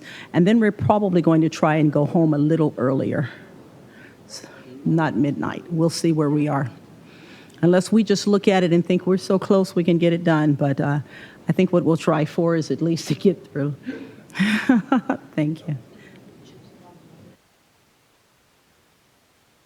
Okay, Commissioner Anderson.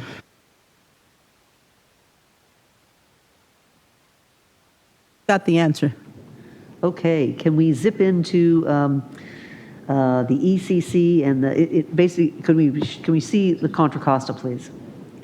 Oh, I'm sorry. Wait, we were still on Solano deciding what to do. So I believe American Canyon was the only real possibility there. Because Davis is too big and it makes Lake Napa go, was it -7? And that one, unfortunately, American Canyon and its area puts both districts within the deviation. Could I just be reminded of what is the general direction we're going in? This is, of course, building out that COI from Vallejo to Antioch. And then what's the plan with the other population that's left down in Contra Costa? Can you remind me, please? Basically, we were trying to do repair the Tri-Valley, try to get that together. At this point, we're moving enough around to balance population and respect also communities of interest, but we're not going to do a full reconstruction. So right now, we're putting this together. So we have essentially we have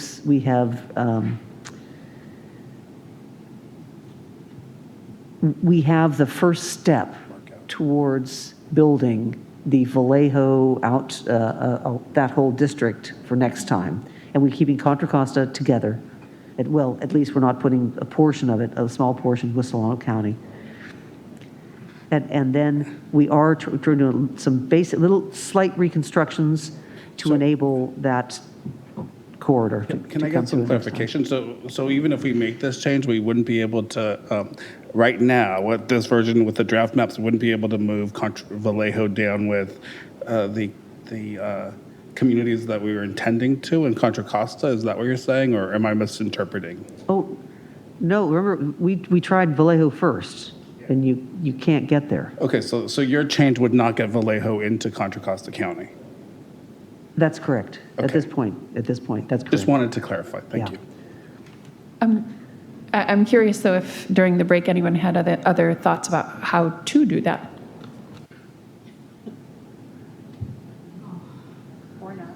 Just wondering if there's any thoughts from the line drawers. You know, if the goal is to get Vallejo down there, I mean, it looks like American Canyon would be the first step, right? If we're moving in this direction, but doesn't achieve because there's not enough people.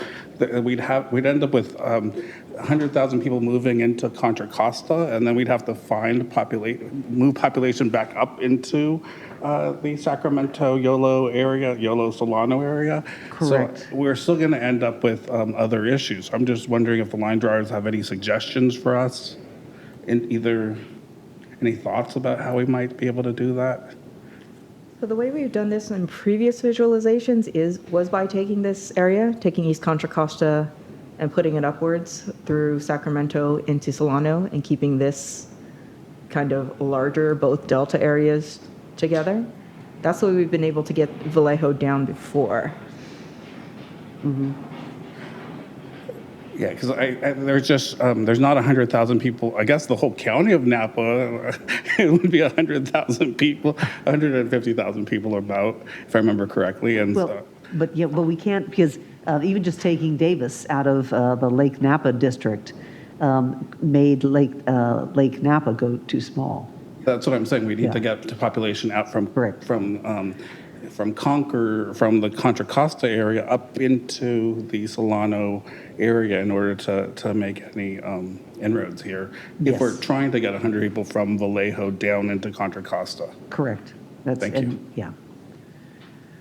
And there wasn't the desire to do that. So we're just doing this, and then we will make the adjustments across. So, well, given that we can't get Vallejo into Contra Costa with the American Canyon change, then I wouldn't want to break up the farm worker community because it's a large farm worker and API community. Unless there's some other objective for doing that. Well, yeah, the objective is to not orphan 3 cities of Contra Costa with Solano. Which are those 3 cities? Well, actually, there's 4 cities in unincorporated areas. It is Hercules, Pinole, Rodeo, Crockett, and then the unincorporated areas.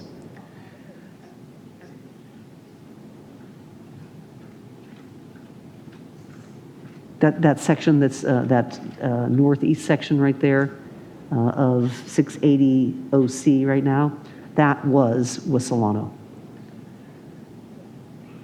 And was there a way, Commissioner Toledo and Anderson, as we pushed towards San Joaquin, that we moved some of those areas into that terminus area, Knightson into San Joaquin County, that moves it over and allows that space? I think the problem, and I mean, the line drawers that I see, and the line drawers can correct me if I'm wrong, but if we take 100,000 people, which is Vallejo, Benicia, and put it with the Bay Point, Pittsburgh area, which is, I think, what we're thinking we'd like to do, that we'd have to put 100,000 people into Solano. Right. Correct. And how many people are in this area, the Bethel Island, Knightson, Discovery Bay, Brentwood? And that, I can't remember, but I believe that was a visualization that we had a couple of minutes ago. It actually is about 100,000. I mean, But it was to push it up, and I'm But you have talking to about to push it over to the San Joaquin County area. Oh, so you're talking about shifting in the other direction? Yes. Yeah. It's the... That's possible, too. We can certainly shift that over, Chair Turner, but it does not, you'd still have to wrap population around to put it back into Solano. Because, see, right now Solano, if you don't do anything, is at -9%. So we need at least, say, 40,000 people or something like that to go up into Solano just to make it within the negative, it's just a little bit less than negative 5%. But we didn't have a negative before we made all the changes, did we? No, because you had Crockett, Rodeo, and Hercules, Pinole. That whole area was in Solano. That's right. Right. I'm sorry, Commissioner Anderson, remind me what the population is of Crockett, Rodeo, Hercules, and Pinole? Ooh. Sorry, Line Charge, could you please help us out on that one? I cannot recall. Without the unincorporated areas, this population is 58,039 people. 58. Yeah, and we had a bit of the incorporated, so it was around 60,000 or something? I mean, to be honest, I think the only option that we've seen thus far that would achieve all of these things is the option that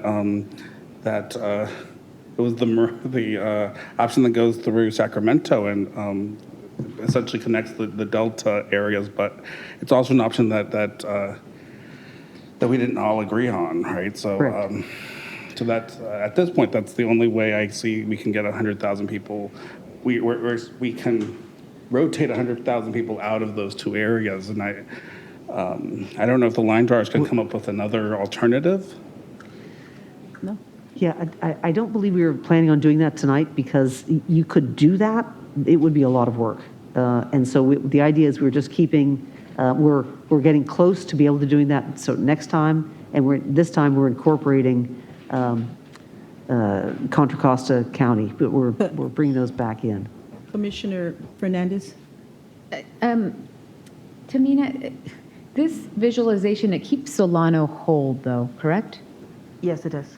Okay, which is at the same level as a community of interest, correct? It's 4, yeah. That's right. Correct. Okay. But yeah. there are a lot of other counties that aren't kept whole. So, one moment, Commissioner Anderson.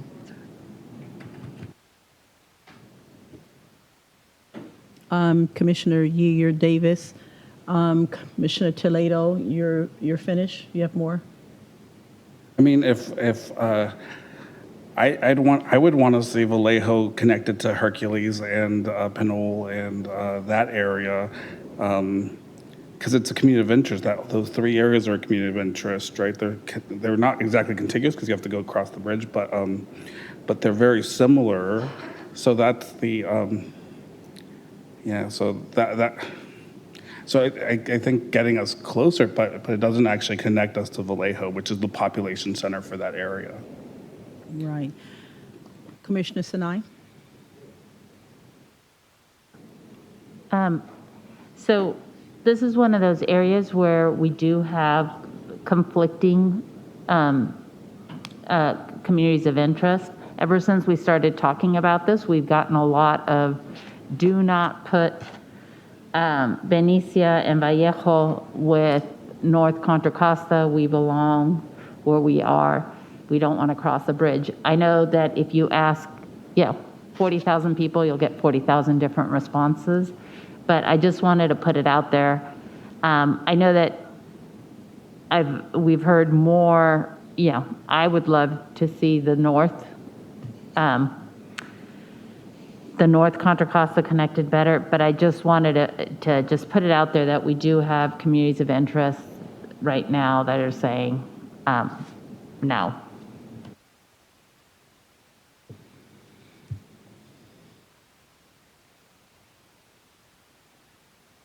Commissioner Fornishari?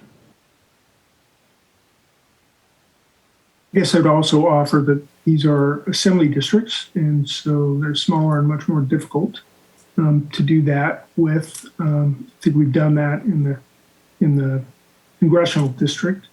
And I mean, I guess I feel like we've just, gone down a rabbit hole that we can't get out of easily. And this might be something that we want to put on our bucket to look at, to come back to. And if if you were going to ask me what I'd like to see, I'd like to see us go back to where we were when we started this, and then just work on it based on public feedback we get and thoughts that we have. So And that's where I'm at. I would propose, I did say I'd acquiesce and just say undo. That was quite a while ago, but because I know where we want to go, and it's involved to get there. So I would... Commissioner Toledo. Thank you.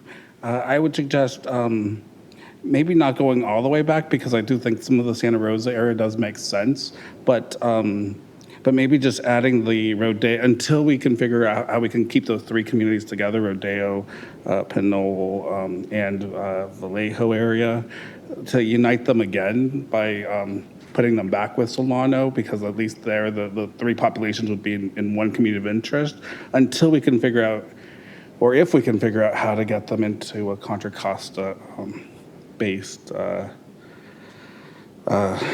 district with Bay Point and Antioch. Thank you.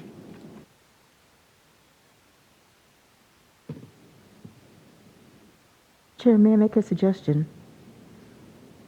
Please make a suggestion. This is, we've gone through this a few times, a couple of weeks. If you would like to switch out and do the north with Kennedy, I can pull up those previous visualizations and perhaps take a look at some options which we may be able to look at.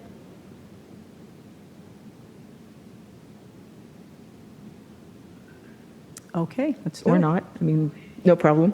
No, never mind. Just for the reporter, this is Dale Larson. I very much advise you all not to have any draft maps with these kind of deviations, and it seems like it's going to be too hard tonight to get these deviations back to where they need to be, other than rolling this back. And one advantage of rolling back is it puts the communities together that Commissioner Toledo wants to see together, I think. So my advice would be roll back so you have the deviations at an acceptable level. Acknowledge on the record, as you've been doing, that there are issues that need further refinement there. Commissioner Yee? One of our principles in the mapping playbook that we agreed to is that conflicting COIs, one principle to decide between them is to go with the one that helps us fulfill higher rank criteria better. And so certainly population deviation is a higher rank criteria. So I would agree with the advice that council is giving.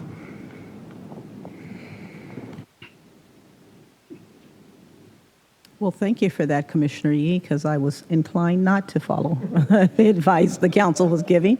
I wanted to see the previous visualizations. Okay. Well, Sorry, I missed what you said, Chair. You said you want to see them? I said we have guidelines that we should follow since we took the time to write them out. But yes, I wanted to see the previous visualizations. Yikes. I mean, it seems to me that you could put this on hold. You could give up temporarily on this very specific path and still see the visualizations. You're going to roll back and still see what those other visualizations were. Okay. And so, Kennedy, we're going to, where are we at with this, Commissioner Toledo? Before we go back, we either have to roll back or get the deviations aligned. So before we can move to another area of the And state. the reason I went to you is because we were saying roll back, but there were some pieces that you wanted to keep. Oh, if there's a way to keep the Santa Rosa piece, but I don't know if we can because we made so many changes. That might be too much population, but if there may be a way to just add the areas that we took out, which was I believe it's Hercules, Pinole area, Tamina.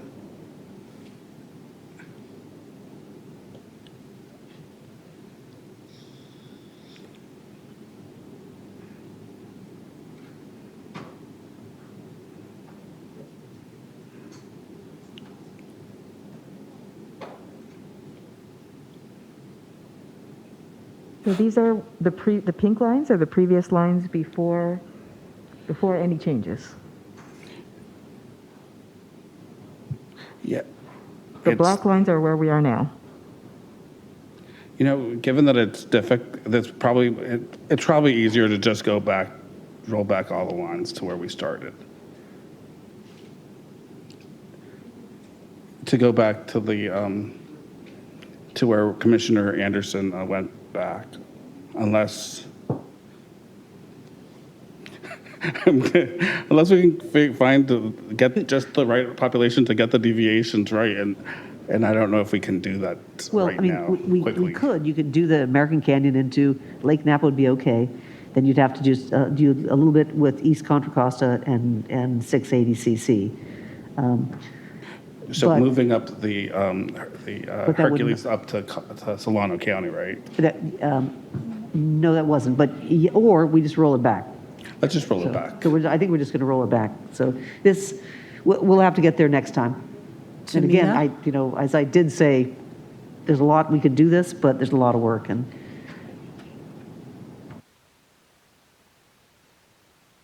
I'm looking at the 680cc 7.67. Is that the previous visualization? Or is this, okay, that's the current. All right.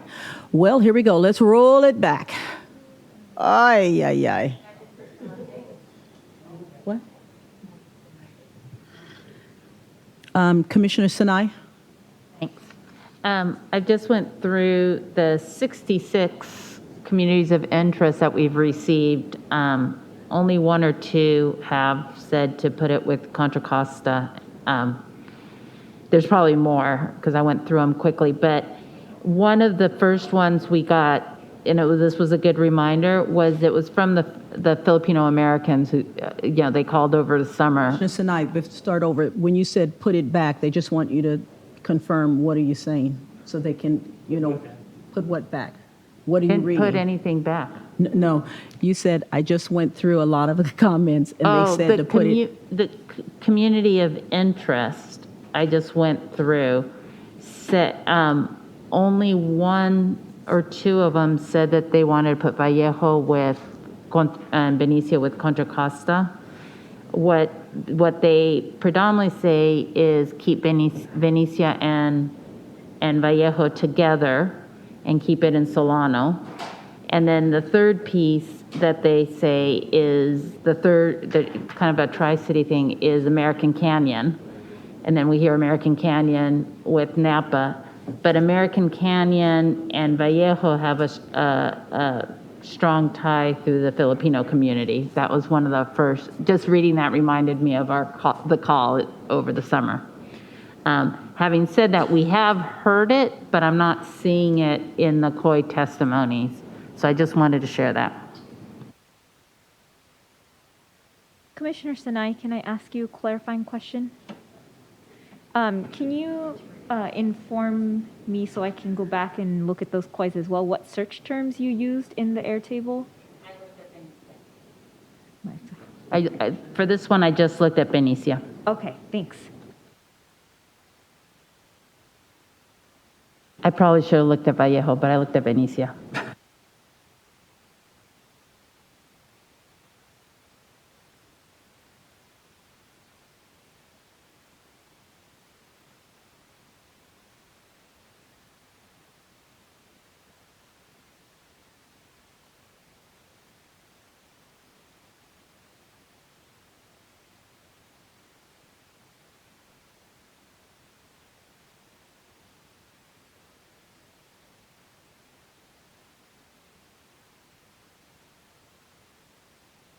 Commissioner Ahmad?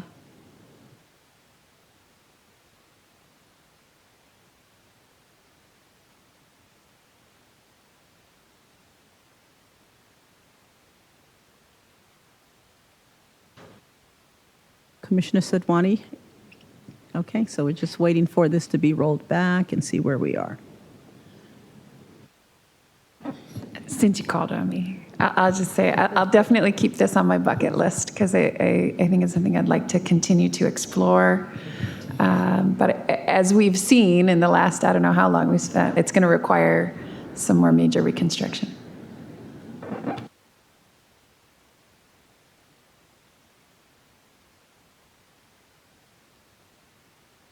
Let me know when you're ready, Tamina. It was for Commissioner Yee.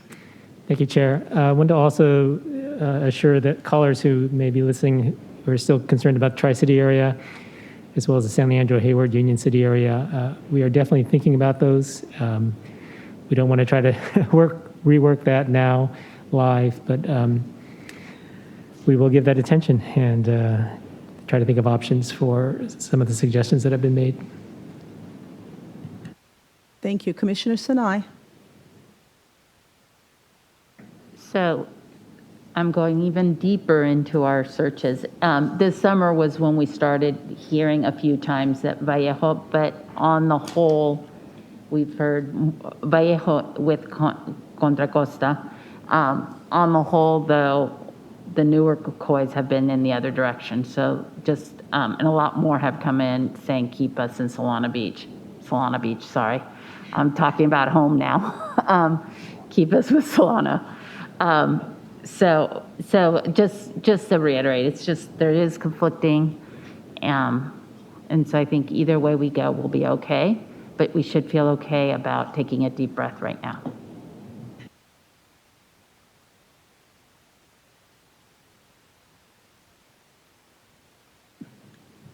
How are we doing, Tamina? Almost there, Chair.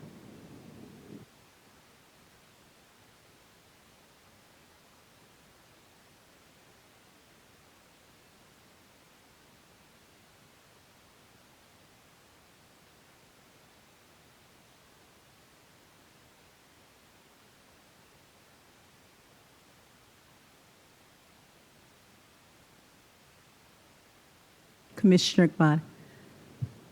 Thank you, Chair. I just wanted to ask Commissioner Toledo a question. You know how you were saying earlier, looping up from East CC up around to Solano, would that mean taking like that little tail chunk? This is no direction or anything. I'm just trying to have a conversation during downtime. I think the original thought, if we connected the Delta area, we would need there's no way up into Solano without going through that, without what's often referred to the Sacramento tail, which would mean the splitting Solano County one more time. So that yes. You mean Sacramento County? Yes, because that tail is Sacramento County. Got it. It's Okay. not Solano, it's actually Do you know if Sacramento. that has like the population that we were looking for in that earlier I think it has about 5,000 people, if I remember correctly. So it's not heavily populated. It has, it's Delta area, so it's farm worker communities and Right. lower income and Okay, also. I just wanted to think about all the ideas that were put on the table today. Thanks. Commissioner Fernandez knows that area much better than I do. And the purpose of it was, Commissioner Ahmad, was that Sacramento County was split into 6 different districts, and so we wanted to, that would be one less split, and the communities of interest are very different between the Northern Delta and the Contra Costa communities. Thank you. Commissioner Sinai. Commissioner Sadwani. Oh, I was just going to ask, just so I can get my bearings here, have we received much community of interest testimony from that, if you will, Sacramento tail, if that's what we're calling it? Is that an area where they were feeling displaced? I don't recall receiving anything from that area. That's why I wasn't sure. We did get some testimony, well, if I remember correctly, Commissioner Fernandez may remember this better, some groups asking for the Delta to be connected, but I don't know where those calls were coming from, whether it was the southern part or San Joaquin, or Commissioner Fernandez may remember better than I do. And we can also, Jose is still on, I believe. Oh. Jose, are you still there? Yes. And if you can pull for us as well, I don't know how, Delta area of Sacramento, is that how you refer to that? Is that how they refer to it properly? Delta area of Sacramento? You could. I think people call it different things. It could be the Northern Delta, it could be Delta of Sacramento, because the Contra Costa area also refers to itself as the Delta. So there's like 2 separate areas. Okay, well, Jose, you have your work cut out for you to see what you can find. And once you find any COI and let us know, then we can kind of determine if it's the right Delta Northern area. Hi, Commissioners. Yes, they do call it the Delta area, but yes, it does have a couple of names. I found some communities of interest here.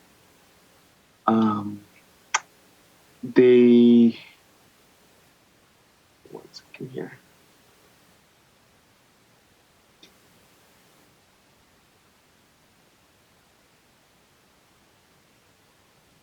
You thinking, or did you get cut off? Oh, there you go. Okay.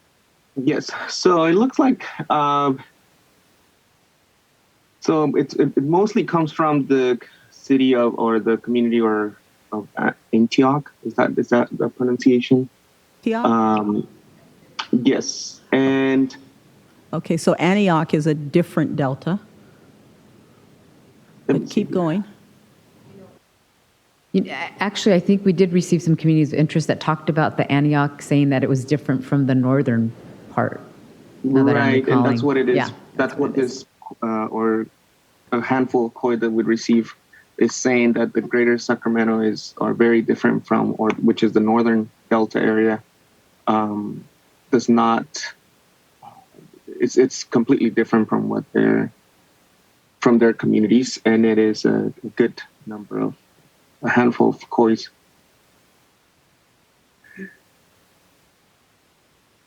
And I'm looking for the Northern Delta. Because that first testimony is actually opposite of what we're doing then. I don't know how prevalent it was, but from what you just read. Let's see what else you got.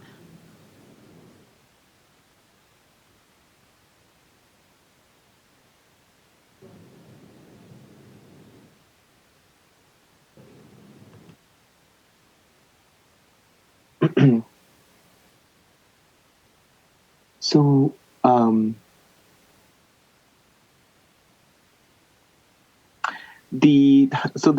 there's a handful of communities of input from the visualization feedback forms, which refers to visualization NAPA BY or ON 1107, which they refer as best reflects public input. It includes all of Yolo County and all of the greater winter areas in one district. Groups Yolo and Solano together. It's compact and reflects COI testimony for our Valley, Coast Range, and Delta areas. So if you want to refer to that, there's a handful of those. It is, again, the visualization NAPA Byron 1107. There's a handful of those as well on feedbacks. And there's also a good a handful of communities of interest or feedback from Brentwood, where they want to be included. We want a representation to include all of the San Joaquin Delta area, including Stockton.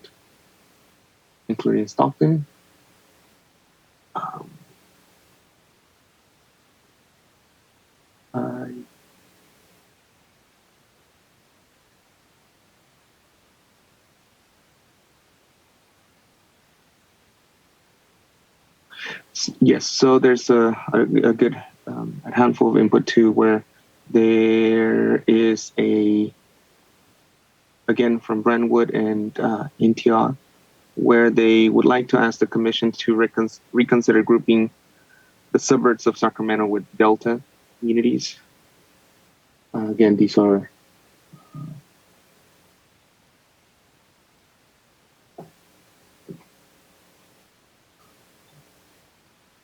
there's a handful of those.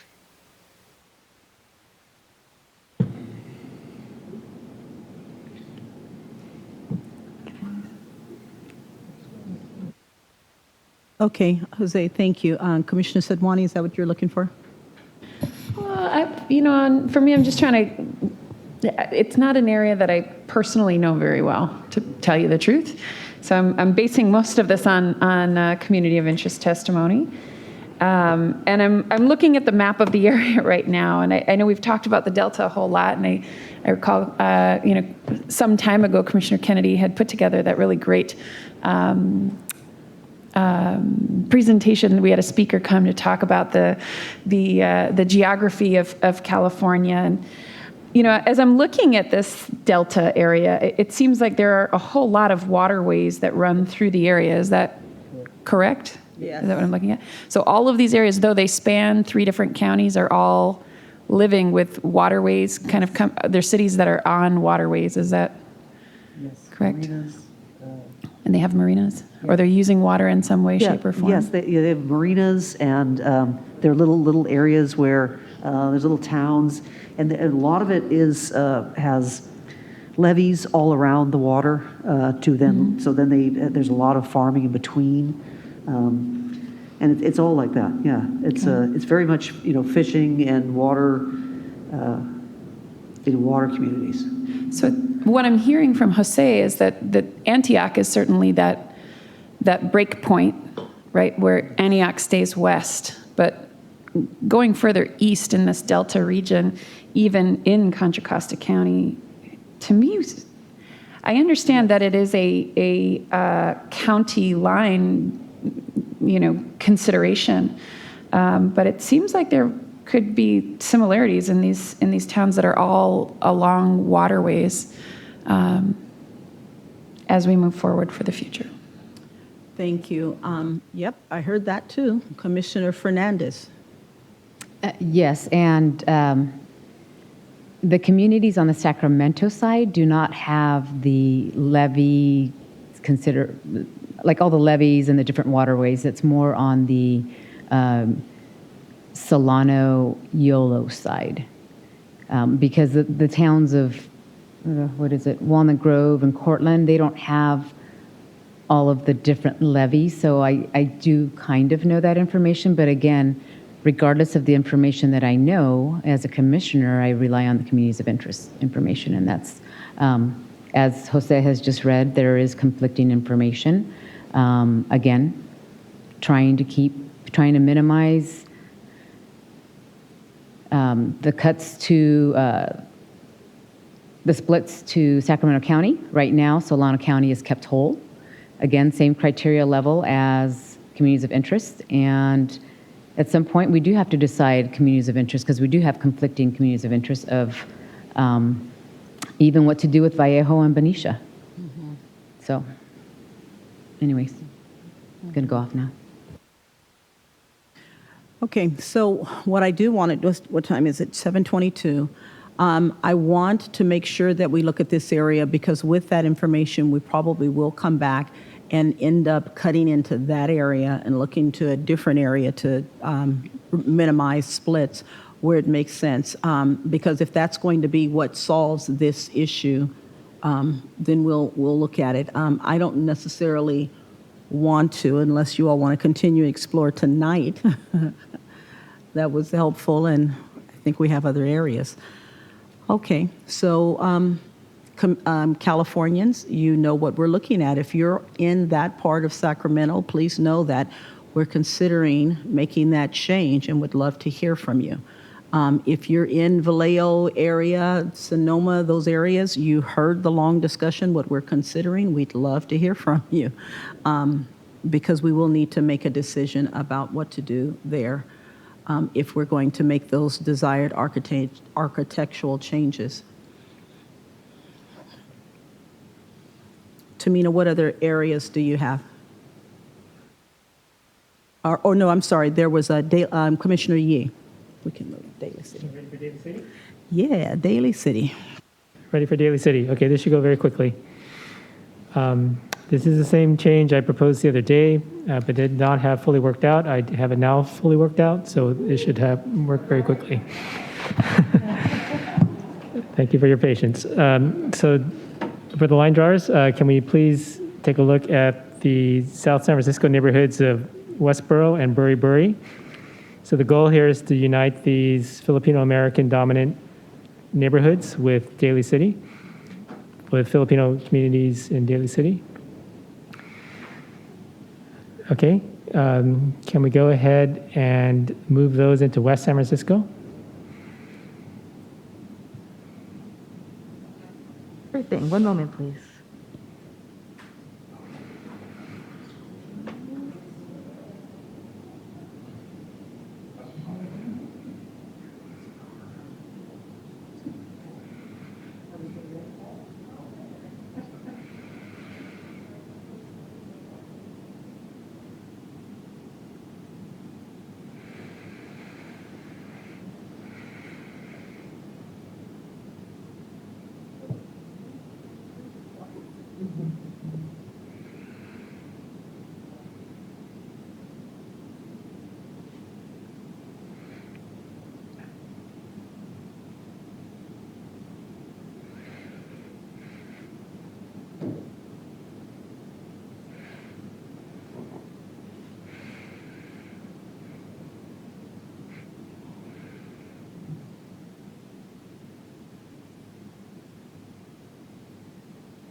This is a change of 34,830 people.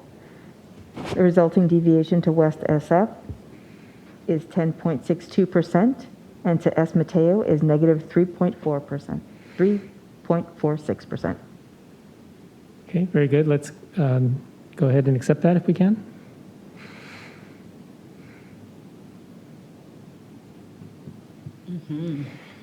Okay, 2 more steps. The next step is to move Brisbane, or that's in Australia, Brisbane into San Mateo.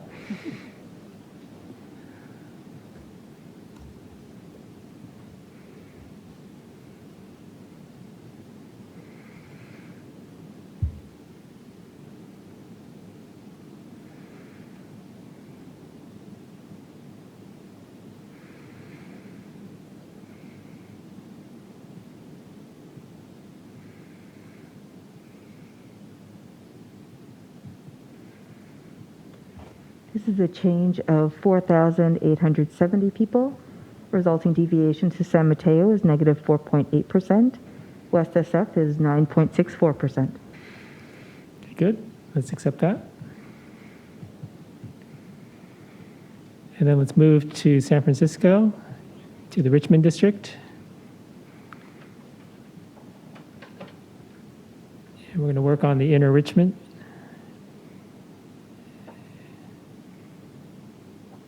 That little peninsula towards the western addition, we're going to move westward. Yeah. So let's try to Arguello, sorry, first. See where the population is.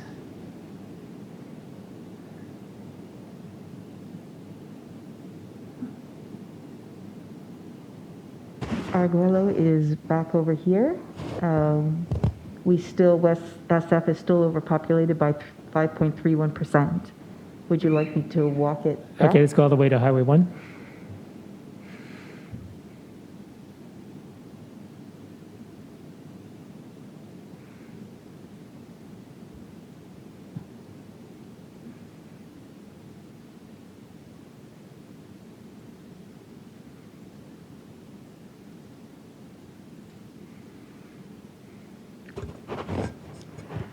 The change in population is 29,560 people. Resulting deviations are East SF 3.29% and West SF 3.65%. Perfect. Let's lock that. And that's it. Dinner is served. Nicely done. Second time's a charm. So let's see that area. Let's see what we did. Nice.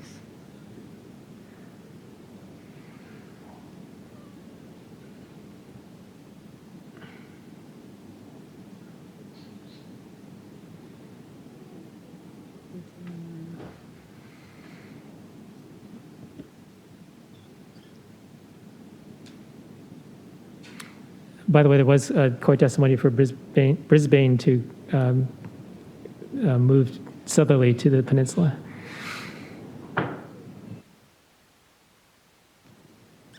Very nice, Commissioner Yee. Commissioner Ahmad? Thank you, Chair. I too saw that COA testimony that Commissioner Yee just referred to. Can I see the bottom of S. Mateo? I just want to see how far that visualization stretches.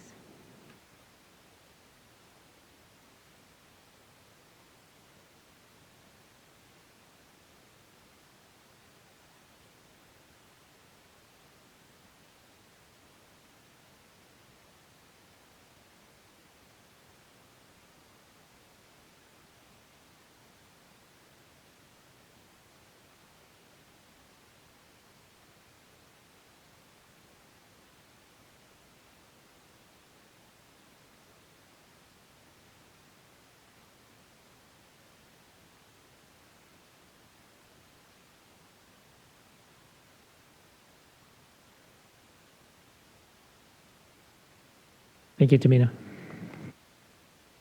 You're very welcome. Commissioner Anderson? Yeah, just not that we're going to do anything about it right now, but I'd like us to notice and then look at next time. The city of San Jose is cut up into 5 different districts, and it's just excessive. So I just want us to note that, and we can come back to it, please. Thank you. Oh, Commissioner Anderson, you don't want to give it a roll? I have the stomach for it. I'm not sure other people do. Not right now. Thank you. Okay. Any other area here? Commissioner Sinai? You know, it's interesting. I live in a county that's pretty split up, that has a lot of assembly, a lot of congressional, a lot of cross-county. And I'll be honest, we see it as a larger group of people that are representing us wherever they go. It's a larger delegation for us, and we get excited, and we look at it as a delegation, and they take pictures as a delegation. So I find it interesting sometimes that everyone's saying, oh, that's a bit much, because the only time we complain is really when our member that we have to vote for doesn't live in our county. And for me, being in North San Diego County, some of you drove down, but Camp Pendleton is a big barrier. You know, it's not a barrier, but it's a long drive. And so I just find it interesting. I keep hearing that, when for us, it's always been kind of a sense of pride that we've got this delegation. Like it. Yes, yes. Thank you for sharing that. Commissioner Ahmad? Thank you, Chair. And I just wanted to quickly echo on or respond to Commissioner Anderson's comment. I don't think it's always necessarily a bad thing to have multiple splits. And for this particular region, I'm not going to comment on the lines right now, but just from being from that area, it's vastly different, although it is just one city. So when we get to that conversation, we can explore all the COI testimonies and then all of our criteria that we have to lean on to make those decisions, but just throwing that out there, similar to what Commissioner Sinai was saying. Love it. That's going to be good conversation. Vice Chair Taylor. Yes, real quick, because I know that we're not quite there with the conversation yet, but some of these splits are naturally occurring. They're coming because of community of interest testimony, population needs. And so I think we need to be mindful of why those splits occurred as opposed to the number of splits. Thank you. Beautiful. Commissioner Anderson? Yes, I should clarify. That's exactly what I meant. It's the quality of the cut. That's what it is. It's because, quite frankly, Oakland always had 2 assembly people. Right now, it has 1, and there's power in numbers. But it depends on, where it's cut. If a little tiny little portion is cut out that doesn't have a voice anymore, that's the problem. And so it will be a good conversation when we can look at the areas with more community of interest. So that's what I was referring to. So I thank you. You're welcome. Going to the next additive comment, Commissioner Sinai. Vice Chair Taylor. Nope, I will lower my hand. All right. Tamina, do you have more for us in your area? Nothing, Chair. Okay. Kennedy, let's move for a close to the Central Valley, I think, area and inland. And we're going here because we've gone through the Central Valley just VRA districts, and I think we've done that one other time. We didn't necessarily look at the area. We did VRA and then moved. And so I just do, based on COI testimony, want to look quickly at the Central Valley and see where things are. They might be just perfect, Kennedy. You all are just that good. But I want to take a look and see Kings Tulare area is where I'd like to start.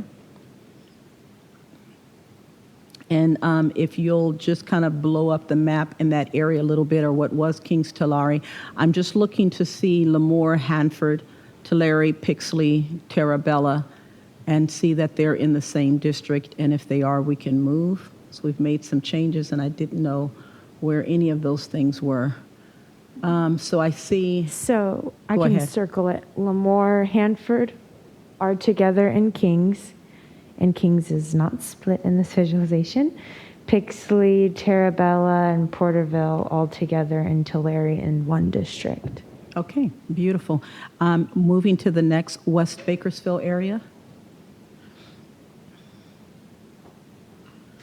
And for West Bakersfield, I'm looking, are we there? Did mine's freeze? Oh, there it is. Oh, it's reconnecting, it says. Let's see. You're good?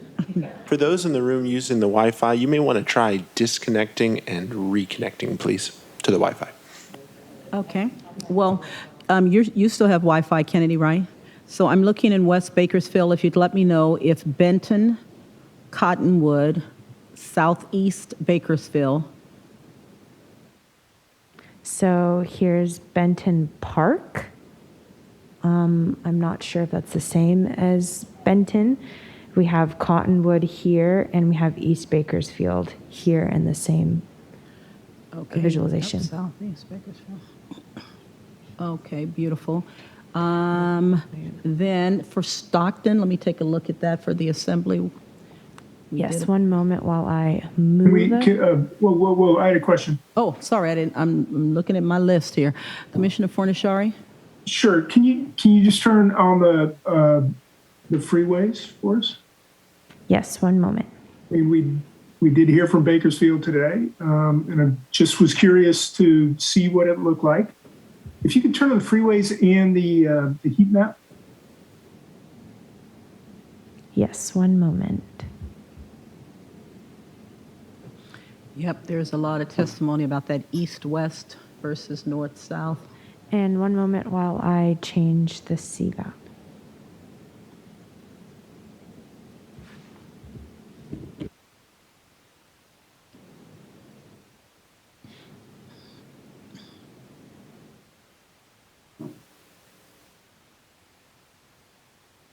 So this is a black CVAP right now?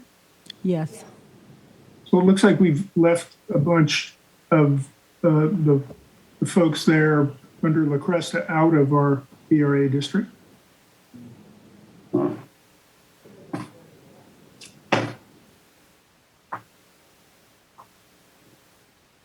So now I'm going to go pull up the Latino CVAP. One moment.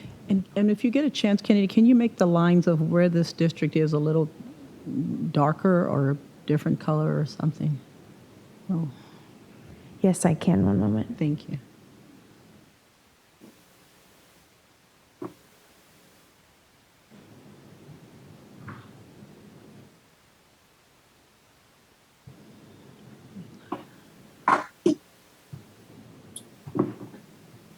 And just to update you, while we were switching the computers, it gave us a setback, so I'm just switching that as fast as I can. Thank you. We're getting some good information here. I always wondered where Green Acres was. Now I know. It's the place to be. It's the place to be. Right.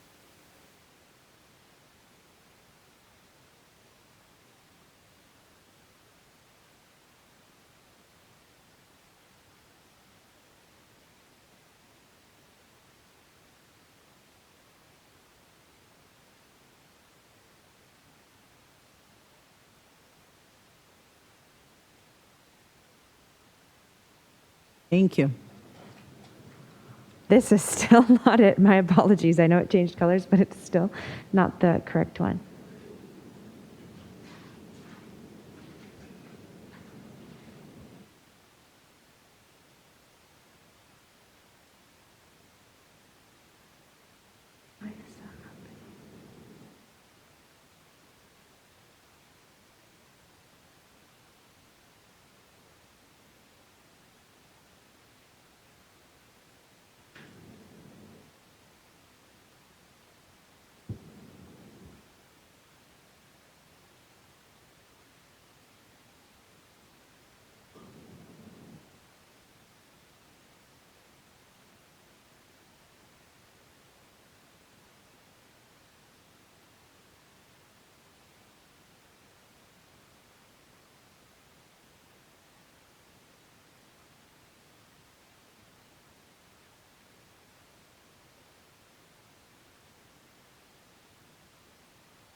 I'm changing the CVAP because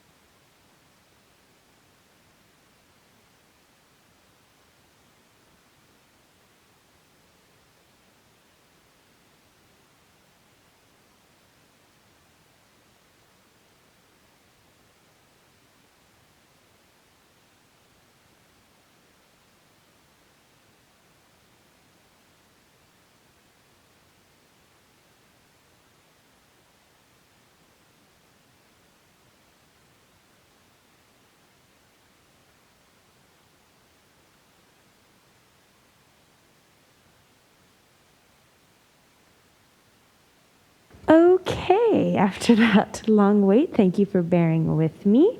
I have made those lines darker and pulled up the Latino CVAP in this area. Thank you for that. I was just looking at MALDEF's map and Black Hub's maps. So MALDEF doesn't include, we notched out that area around the country clubs there, but that whole area where kind of around where it says Bakersfield is not included in their maps. And they go further south. They go down to where it says Old River before they start turning west. And they'll cut out to 5 there and capture all that red area out there. So I just want to see at this point, I don't know if we want to try to, look at how that might change the CVAP or whatever. Yeah, Mr. Larson, is this the VRA district? This is certainly a VRA area, yes. Mm-hmm. Let me pull up the percent Latino CVAP. Commissioner Sadwani? Yeah, I think, let's take a look at the Latino CVAP. My understanding was it was already within a pretty reasonable range for the protected community to be able to elect a candidate of their choice. I think having seen the cuts in that, I don't know what you want to call it, the neck area of the dollop that Commissioner Fornashari pointed out south of La Cresta, right. Pulling some of that in to make sure that those communities of interest might be able to stay together would make a whole lot of sense to me. And then working on if it makes sense to add more, because I think we're already within a reasonable range for the district. But at the same time, we are underpopulated for the district in total. So I think those adding in that priority order would make sense to me. Commissioner Fornashari? Yeah, I was just looking at it to see, if the north-south cut made more sense. I don't think 99 would be exactly, if I was going to cut north-south, just based on looking at the map, I would cut a little to the west of 99 probably. I would try that, but at this point, I just want to take a look.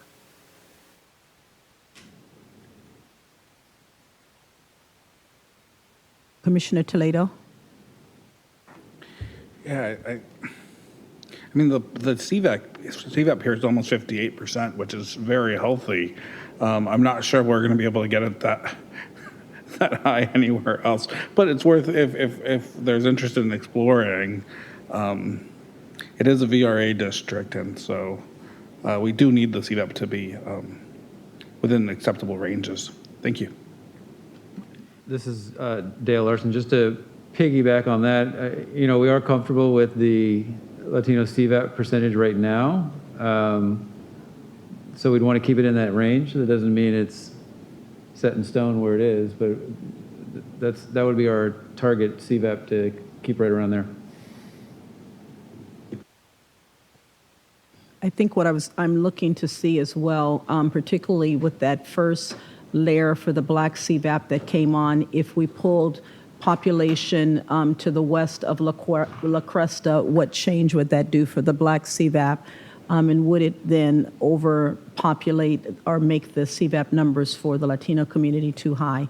So Kennedy, can you go to 99 up at La Cresta and across?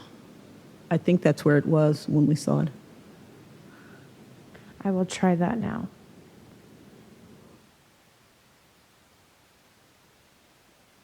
And see what that does also for the total deviation numbers. Oh, there. I think it was really just like a few blocks to the west of the current line. Yeah, because we're under on that other side. So Kennedy, yep. Let's not grab all of it. This portion here, or make it smaller? Yes. Okay.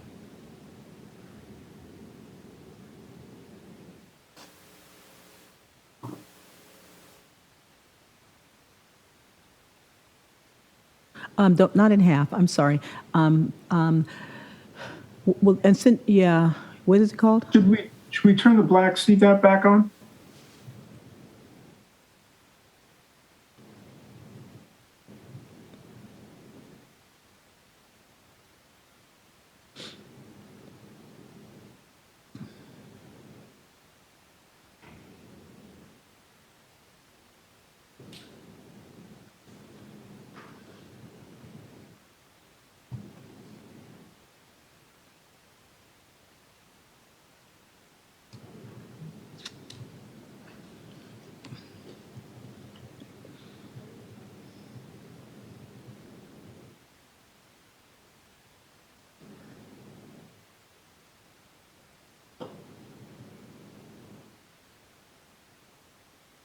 Yeah, I think if we.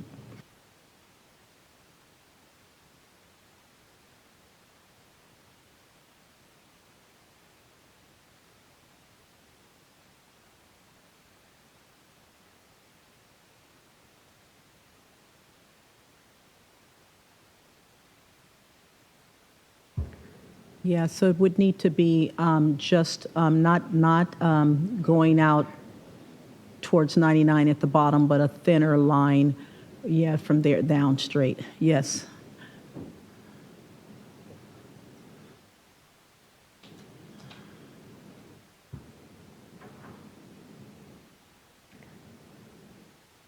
So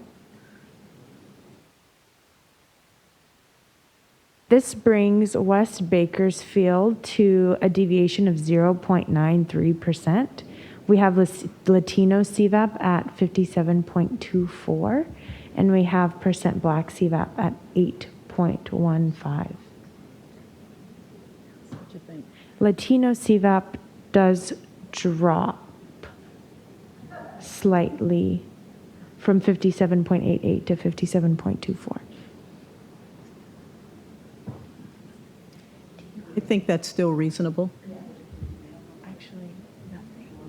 I also would like to mention that Tulare Kern drops to negative 5.37 from here.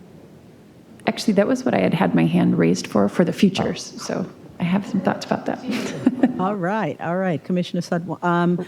Should we then, based on what you have, Commissioner Sadwani, should we accept this and then move to, okay, so we will accept this, Kennedy.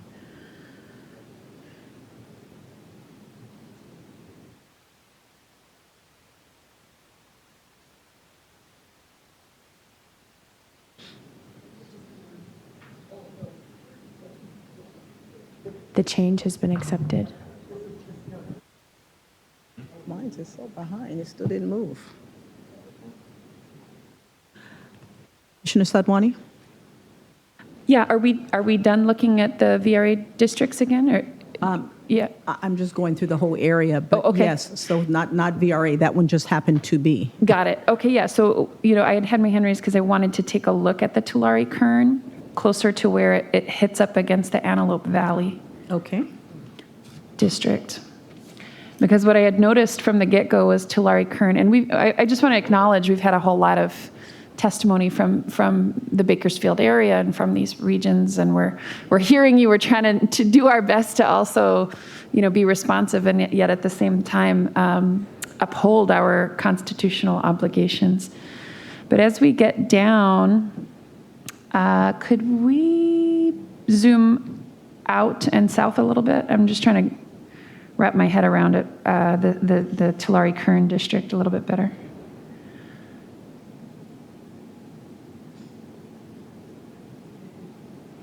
Take off the CVAP now, will it move a little quicker? Oh yeah, we can take off the CVAP.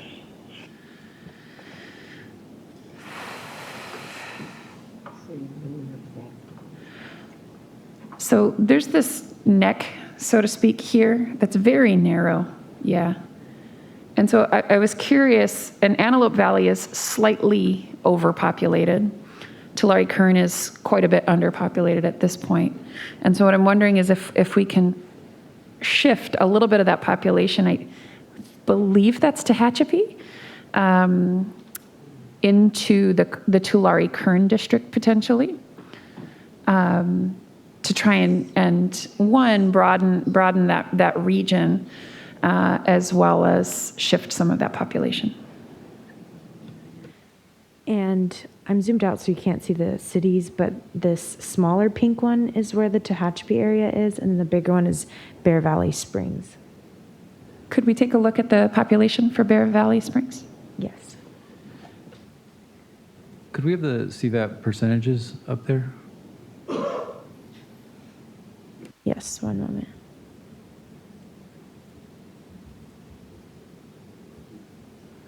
Commissioner, while we're waiting for those to come up, Commissioner Fernandez, are we on this area? Yes. Yes, actually, I'm just, that's an area I wanted to look at as well, because I also would like to widen the gap. So thank you very much. I was wanting to see at some point if we could maybe zoom out so we can see what the percentages are for the surrounding districts. Yeah. So I also put the CVAP on there. In the label, we have deviation, percent Latino CVAP, percent Black CVAP, percent Asian CVAP, percent Indigenous CVAP, and percent White CVAP. And now is and the population of Bear Valley Springs is 5,604. I can see what it is with Bear Valley Springs, Stallion Springs, and Keene. One moment.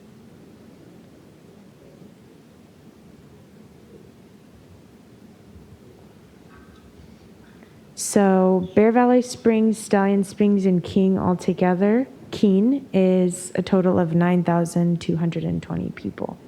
To move it over brings the Antelope Visualization to a -1 and Tulare Kern to a -3.51. That seems like a reasonable shift if there's agreement. Yeah.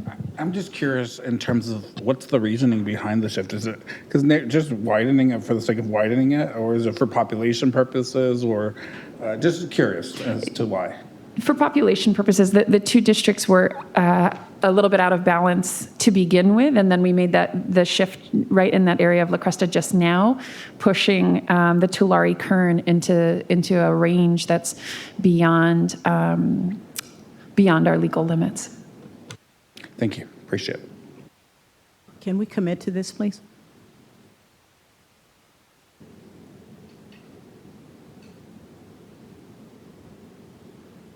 And then just almost finish, if I can look at and see where Fresno, West Fresno. Actually, Chair, get more. before you go off to yes. Fresno, just one last question. I'm going to channel Commissioner Sadwani on this. Have we looked at the COI testimony for Tehachapi and see if there's any connection to those communities, because those communities oftentimes are pretty closely tied?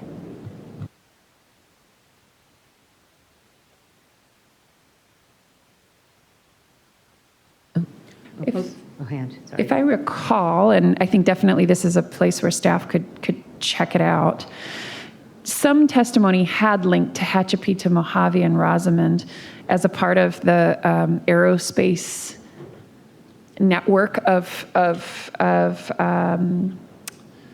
employment in the region. But again, I think that's an area where staff could perhaps double check and linking that to the Antelope Valley. I believe that in Tehachapi, we had also had some testimony linking it still to Kern, and the area is tough because the aerospace region, we've actually had many communities of interest call in using that, and it really links all the way up to Ridgecrest, down into LA County and Antelope Valley, and even down, I think we had some just recently from, where was it, was it Sylmar maybe, all the way down south? So I don't think we can link all of that. I mean, I think I had mentioned even once in La Cañada, there's the Jet Propulsion Lab, but linking everything is a little bit too much, but I think there is still some connectivity, it seems, but certainly an area where staff could research more. I will say that I saw one COI testimony here that someone wrote saying that they do not want to be part of Bakersfield and Mojave. That Tehachapi doesn't? Who doesn't? It's right in between Mojave and Bakersfield. Stallion Springs. That's the search thing that I put into the Airtable. That Stallion Springs doesn't want to be either with Bakersfield or with Mojave? That's what they've written, yes. Well, okay. I wouldn't know. I don't think we can draw a district around that. Thank you for writing us. Commissioner Sinai? I'm looking at directly into Tehachapi, which, by the way, I got the best roast beef sandwich during my redistricting road trip. It was the best I've ever had. For those out there, we haven't had dinner yet. It's kind of, some of them want to stay with Kern County, and others want to be with Antelope, and some don't want to be with either. So I think we're okay whatever we choose to do here. Okay. Because people like us and not like us. That's why I say we're okay. Commissioner Fernandez? Okay.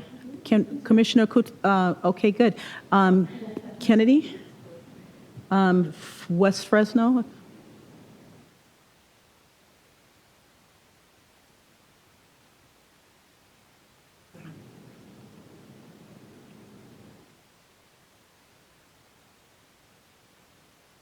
And is can I just see, is Sunnyside still split or not?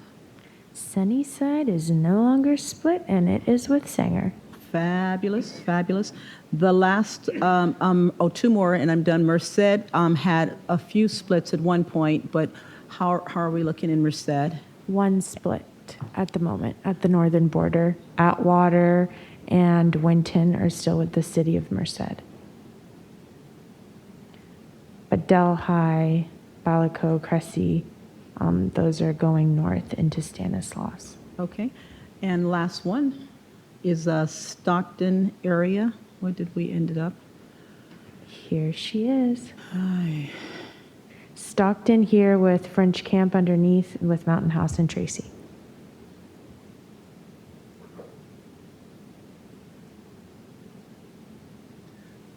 move up just a little, please? Thank you. A split testimony here. So for here, there's been a lot of testimony that is split as to whether or not Mountain House and Tracy is Stockton or if San Joaquin should be kept whole. And did we go back and forth there? So I'm saying this out loud, Kennedy, not for you to make any change. However, so that we can continue to get the community to weigh in on this. Because again, it is conflicting testimony as far as what happens with Mountain House and Tracy. So we're everything from the corridor of 580 to San Joaquin kept whole to keep Tracy with Stockton. And so I just wanted to say for the commissioners, we're all over the board on this testimony. And so for now, not necessarily wanting to do anything different about a change unless someone else, Commissioner Kutagawa.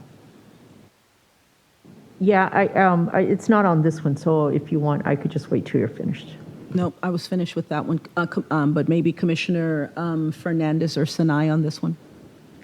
Yes, Kennedy, could you move up to, I want to see, is that the SSAC Stanislaus? All the way to where the border is, please? Of that border of that district visualization. Yes. Up here in Sacramento County, it's including Vineyard and Wilton. Vineyard and Wilton. Okay.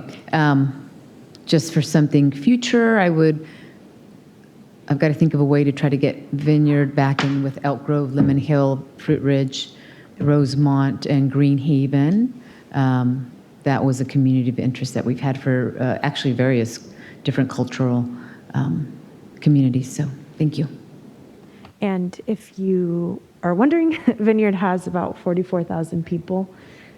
Yeah, and while we're in that area right there, Commissioner Fernandez, that's another space of conflicting COI testimony that Stockton does not want to be with Lodi in those areas as well. So we'll just name that. And Lodi is part of San Joaquin, right? Yeah. Yes, but Lodi is not with Stockton in this visualization. Oh, is it out? No, it's on the other side of Stockton. It's on the... With Stockton, you just have Stockton, beautiful. Mountain House, and Tracy. Those are the only ones in here. Lodi is separated from. I see it now.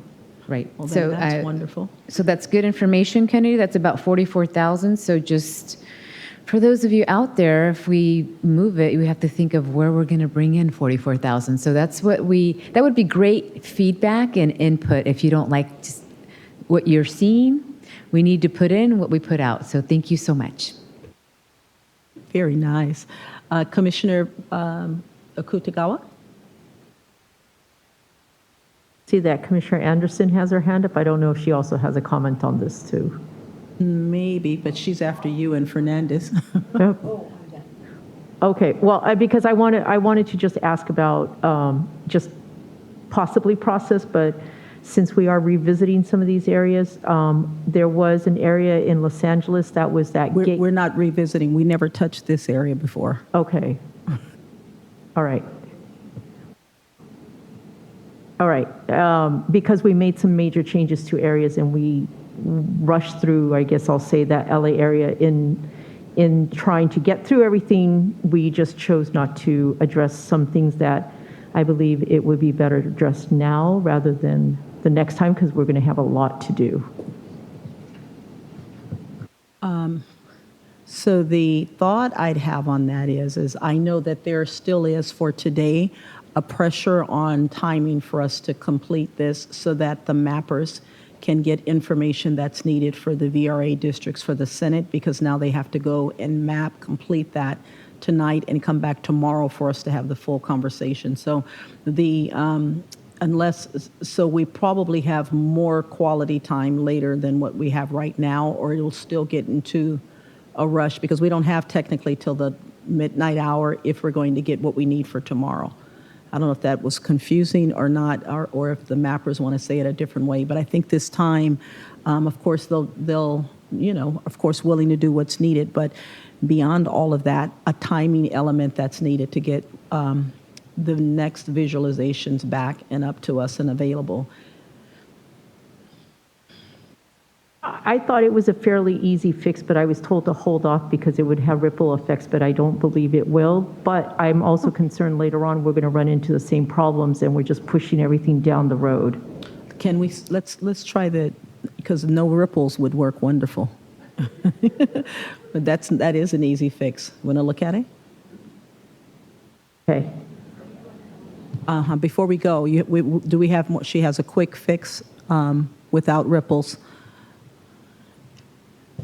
It is. Are we finished? Before we're finished with the Central Valley. Anyone have anything else for the Central Valley, Commissioner? Before we move, Commissioner Kutagawa, Commissioner Anderson, are you in the Central Valley? Well, the Sierras, so I don't know if that's considered, it is now put with the Central Valley, so, and really, I just want us to, if we can back out just a bit and just have a look at the way we've reconstructed things. Unfortunately, the Eastern Sierras, which, again, are Alpine, Mono Indio, Amador, Calaveras, Mariposa, and Tuolumne. Those areas we're really hoping it's community of interest. We've gone through that many, many times, things they have in common. And their true hope is that they have a voice.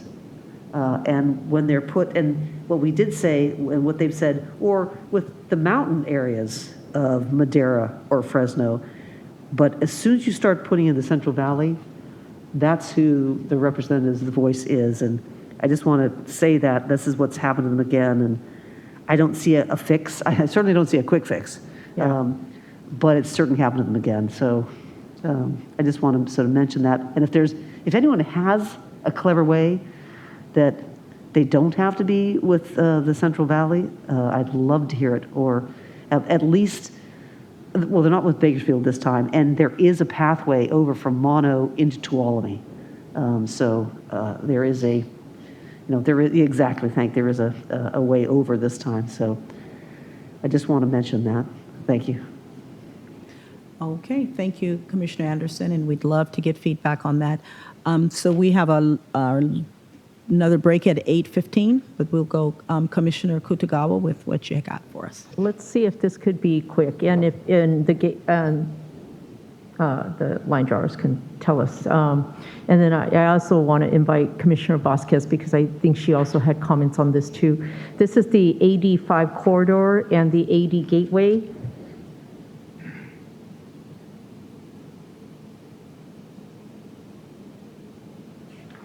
And on this particular one, we have received quite a bit of COI testimony, particularly around the Vernon, Huntington Park, Maywood, Bell, Cudahy, Southgate, Bell Gardens, even including Commerce, that they are a community of interest. They don't feel that they share any kind of commonalities, especially socioeconomically, with Bellflower and Lakewood in particular. My thought is on here to move, if possible, and this is where I would ask the line drawers for help. It would be good to move in Bell at the very least, possibly Commerce, if that makes it more contiguous, and then move in and replace it with Bellflower. Thank you, Commissioner Akutagawa. As we discussed earlier in the day, removing Bellflower would make two pockets of population, one in Lakewood Hawaiian Gardens, one in the northern part of this visualization. And Bellflower is what connects these two areas. So if I may, a suggestion might be to try moving Hawaiian Gardens, Lakewood, and Bellflower into this visualization, see what the population is like, and then move sort of north to south here to try and, or I guess rather moving areas here to see what the population trade-off would be. Okay, that sounds good. Okay. Commissioner Kennedy? Thank you, Chair. I think this is going to have to be one of those instances where we seriously explore crossing some city lines, because it's going to make life a lot easier in doing this. You know, whether it's a portion of Bellflower that remains behind to keep a bridge and not create a pocket, or, you know, we've heard from Long Beach that, yes, they want as much of the city as possible whole, but I think there has been a recognition, and in fact, the current situation is not 100% of the city is there. So if it's a portion of Bellflower that has to remain behind, or a portion of Long Beach that is shifted to create a bridge, I think we need to explore that. Thank you. Thank you. Commissioner Sadwani. Yeah, I was just going to say, I totally support this exploration in principle. I'm not sure how I feel about doing this right now. Clearly, this is not an equal swap from one district to another. This is a ripple where we're going to have to, as we've been saying, you do exploration. I hear the testimony coming in. I know we have work to do here. I said this before, and I will say it again. I think we'll probably need at minimum 2 days of live line drawing just of LA County to work out all of these considerations and to do this exploratory work. But I'm not sure. Maybe I'm wrong. I don't know. But it sounds like we're going to go on another expedition when we still have more work to do and starting the Senate. Commissioner Toledo. I mean, I'm supportive of doing an expedition, but this is a VRA area, and so I don't know if we have enough time to do it in the next 4 minutes, because we literally have break in 4 minutes. So, but I think it would be something that would be that we should come back to at some point in the future or later today. But at this point, it might be. I don't think it's an easy fix. Commissioner Fernandez. Maybe because we are 4 minutes from break, and maybe Commissioner Akutagawa could use that break time to think of an easy fix, maybe. But I would be willing to explore. Maybe not for too long, but willing to explore. Okay, I just want to name again, we are going to want what we need tomorrow morning, and I think we're putting a lot of pressure on the line drawers to get it in. So we know when we finished at the time we did, and then of course they had other work to do before they turned in, which kind of turned into today. So let's take the break and think about what is the best thing so that we can get what we need for tomorrow morning and be able to complete out tonight. Yeah, so we are at 8:13. We'll be back. Is this a dinner break time? Where are we at? Yeah. Okay, so we'll be back at 8:45. Thank you. Welcome back from our break. And then when we went off to our dinner break, we were considering Los Angeles as to whether or not it would or would not have ripple effects. And so just wanting to check in with a couple of our commissioners and see where we're headed. So Commissioner Akutagawa. Okay, so this is what I thought of. Looking at Bell Gardens, and Commerce, seeing how it would, if that could be swapped with Bellflower, Lakewood, and Hawaiian Gardens. And if it doesn't work, I'm either and by the way, I just want to note that it is only within 2 districts. It's not involving any other districts.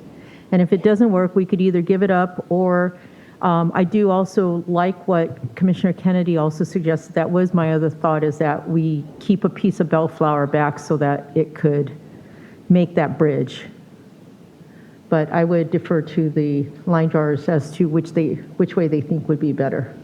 All right, Jamie, waiting on you to help us. One moment, please. Chair, could I have just a quick, if we could just get the populations of each of those, we could have a real good idea if it would be an even switch. Those were over the areas. Hawaiian Gardens, Lakewood, Bellflower, if you know the population of that, and then it was Commerce, Bell, Was it Maywood, Commissioner No, Kubica? Commerce Bell and Bell Gardens. And Bell Gardens. Bell Gardens is 39701. That is, Commerce, Bell Gardens. sorry, Jamie, yeah, could you tell us? May I? Oh, you have it? Okay, Sure. yeah. Yep, so just the Bellflower Lakewood Hawaiian Gardens area is 176,503 people. And I'm just going to quickly make this change and see what the population switch would be. And just, I guess, noting that right now the AD Gateway Visualization is 67.55% Latino CVAP.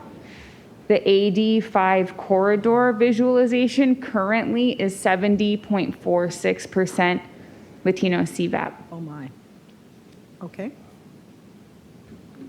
So we're going to want to keep an eye on that. Obviously, that 88% there is problematic, so we'll keep an eye on it as we adjust through here, but something like that would not work unless we get that down.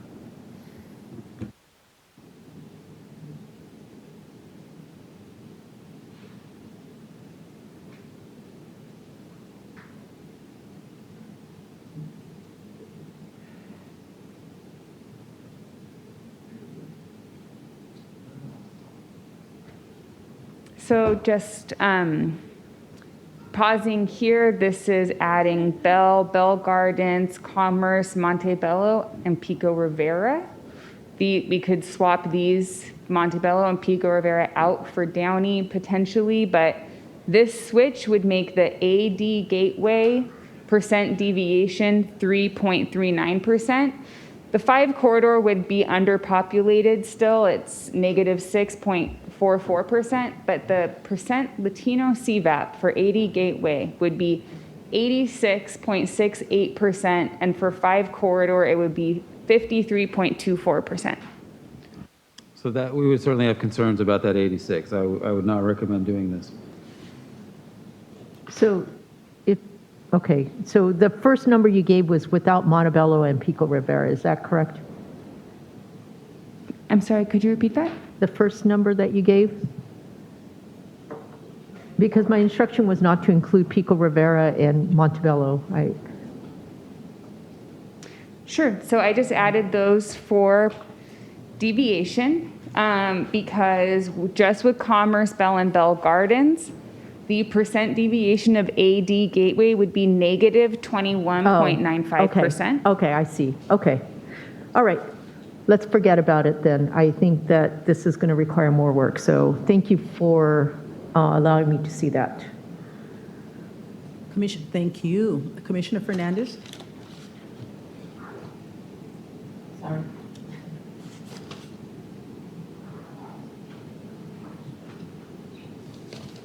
It takes a second to move.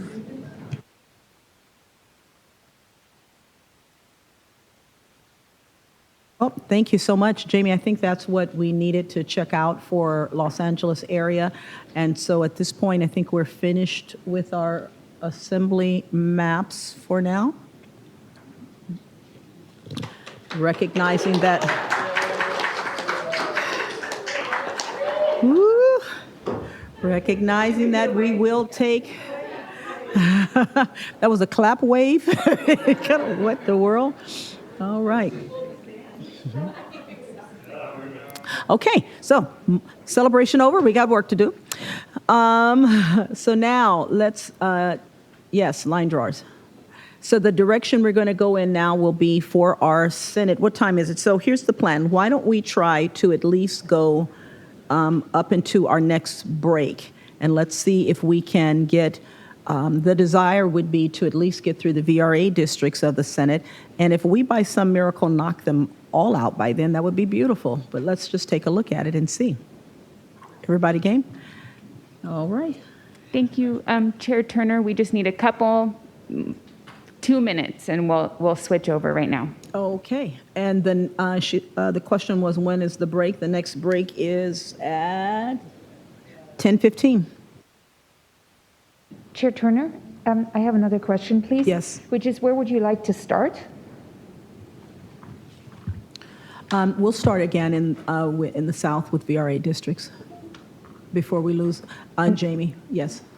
Okay. In Los Angeles? Oh, I'm sorry. No, let's go the same order. We'll start with Sivan. Okay, thank you. Yes. While they're switching out, Commissioner Kitagawa, could you just repeat what your original instructions were? My original instructions were to move Bell Gardens, and possibly Commerce. It's really to move Bell and Bell Gardens in with Vernon, Maywood, Huntington Park, Southgate, Cudahy, Linwood. They are considered the gateway cities, and there was COI testimony that spoke to wanting to remain together, but I think because of, it sounds like deviations in population, our VRA, CVEP and deviations, it was not possible. It seemed, maybe it was because additional things were included for various reasons. I mean, Bell and Bell Garden total roughly 72,000, and if part of Bellflower were left back to create that bridge, it would be an even swap. Oh, well then, yeah, that would be great. Yes. Because Bellflower is 79,000, so if you left 7,000 people worth to establish that bridge, it would be an even swap between those two. Thank you. Did we have a false start celebration? Referee. I'm not asking for it to be done, I'm just stating an observation. Okay. All right. Thank you. And we took I wouldn't want you may remember that, but again, if we'll take note of exactly what that was.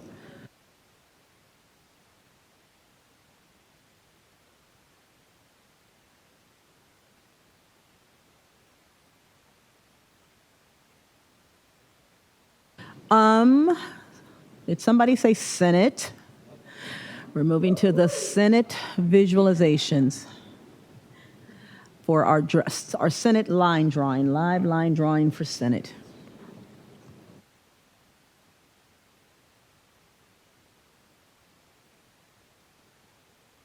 All right, Chair, I'm ready when you are. We are ready. All right. So the first visualization is going to be on page 47. And this is the SEC visualization. Again, pretty similar to what we've had in the other plans until we made those pretty big sweeping changes. So this is still including that portion of East San Diego County and then goes all the way up to Needles, and also captures all of Imperial County and the southern cities of Coachella Valley. Sivan, I'm sorry, let me just again kind of so I'll understand. So we're looking at Senate districts now that the Senate districts will, of course, need to nest the two assembly districts. So seeing as how we just finished the assembly districts, how does this impact? Do you mean they nest into Board of Equalization? Oh, no, they nest into. So as you know, nesting is one criteria. It's lower on the list. So nesting two assembly district into one Senate district is something that would be ideal, but it becomes a lower priority compared to things like VRA compliance and all of that. Thank you. And so down that same line of questioning, I'm still trying to at least settle in my mind the conversation we're going to have now that I still feels like there's some implication to the Senate districts based on what we did in Assembly? No or yes? No, we're okay? Okay. Well, let's keep going. Sorry, Sivan.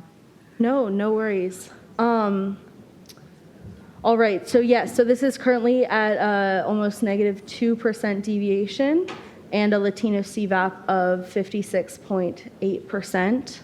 Mr. Larson, did you want to say anything about this visualization? Nope. Happy to answer questions. All right, moving right along to page 48 is One moment, PO Commissioner Kennedy? No? Okay.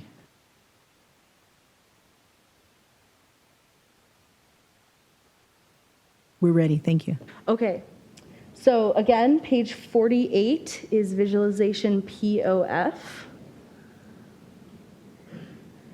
This includes the entirety of the city of Chino, all of Pomona, the majority of Upland, Rancho Cucamonga, Fontana, all the way to Bloomington and Jurupa Valley.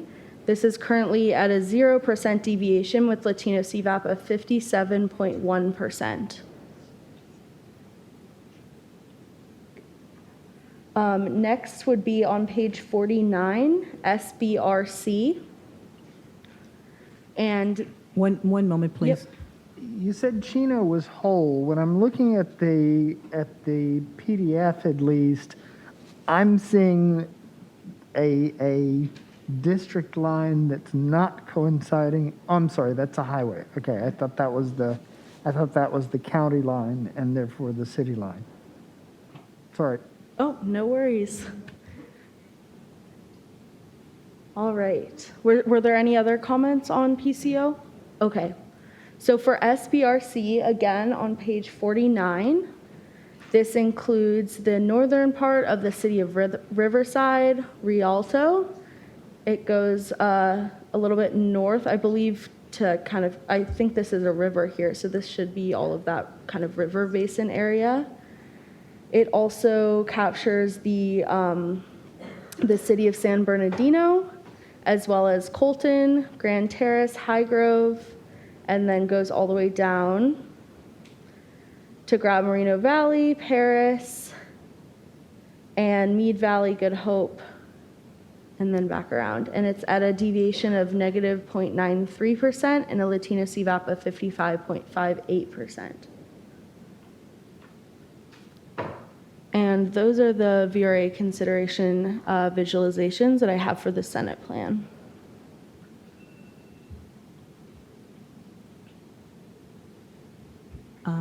Commissioners, do we have any questions on the VRA districts for Southern California? Okay. Thank you so much. Absolutely. Who would you like to see next? Jamie? I'd love to see Jamie All right, next. here's Jamie.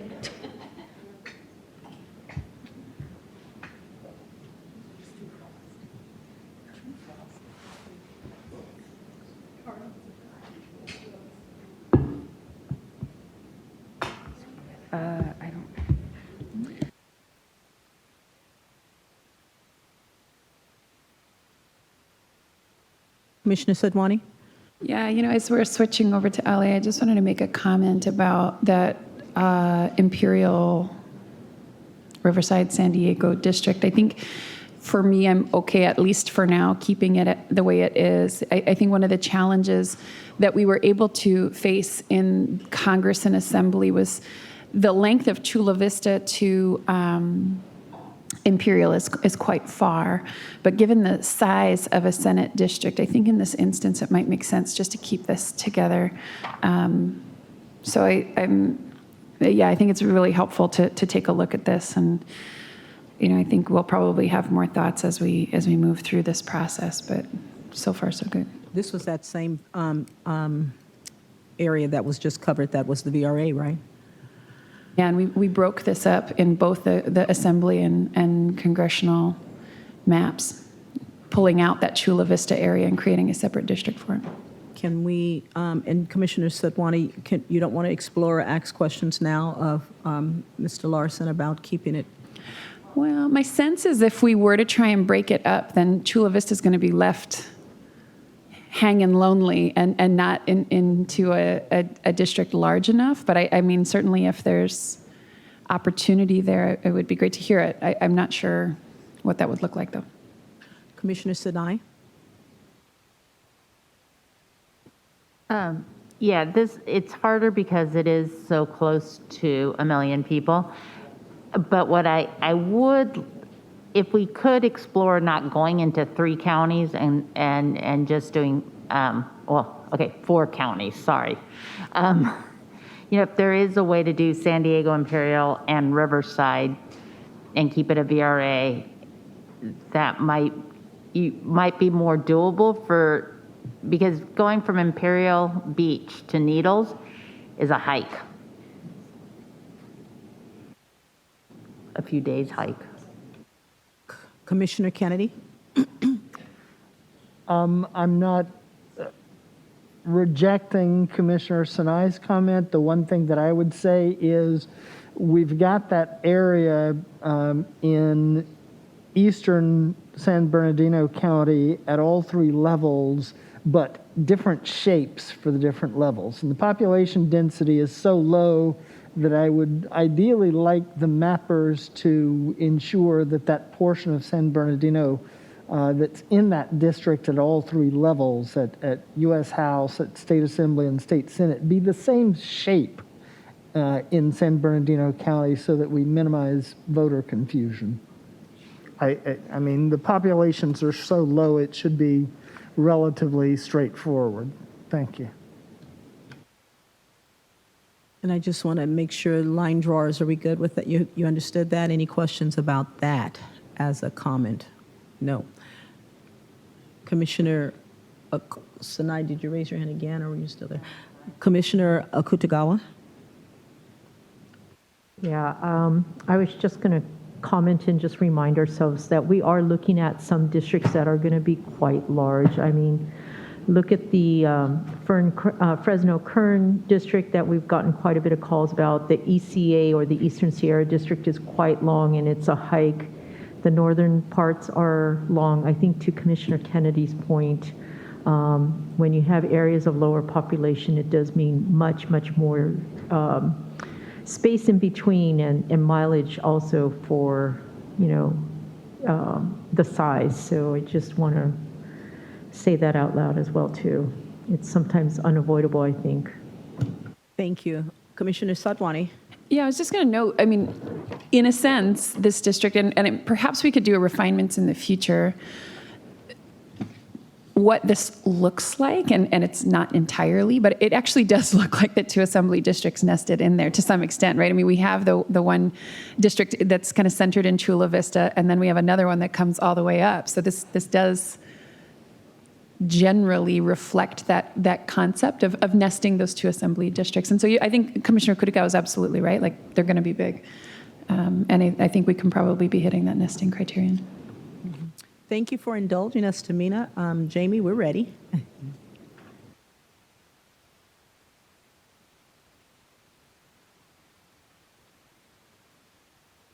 Thank you. So moving to Los Angeles County. First, let's please look at page 39. This visualization includes the city of Long Beach, Signal Hill, Hawaiian Gardens, Lakewood, Paramount, Linwood, Southgate, Bell Gardens, Cudahy, Huntington Park, Walnut Park, and the northern part of the Florence Firestone area. This split here reflects the visualization, a COI layer for Watts neighborhood. It's different than the neighborhood council layer, like we discussed previously.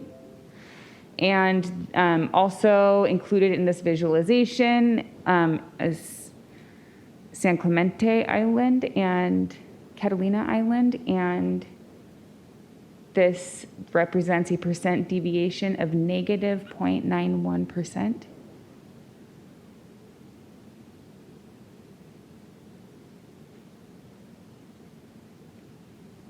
Next is, one moment, please.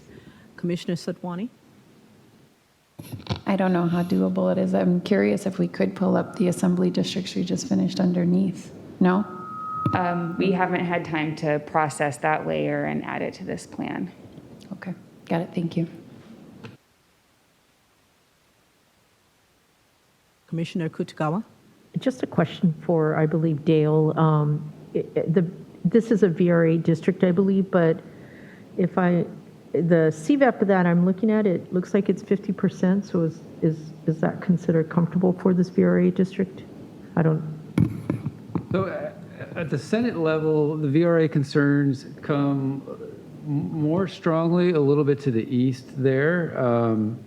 There's some question about that, the one where the cursor is in right now, the 710 to water.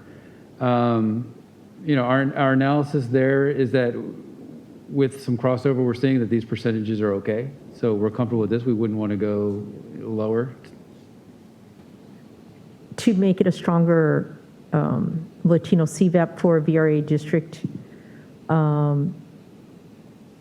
have you considered other combination cities for this Senate district? Because as we saw from that last swap that we tried to do in the Assembly district, Downey Bellflower alone could add quite a bit to the Latino CVAP. Well, that would also impact that adjacent district as well, which is at 51.09. Yes, and there is now significant court testimony that we're receiving about that district as an Asian Khoi and the way it's being broken up. Jamie? I'm wondering if it would make sense to present the other areas where there may be comments from Mr. Larson, and because all of these really impact each other a lot in terms of the types of considerations that we're looking at right now. And I can do my best to explain how some of the changes that are being discussed right now would maybe impact the other ones as We well. can try that. Let me just check. Commissioner Fernandez and Sadwani, is that amenable for you?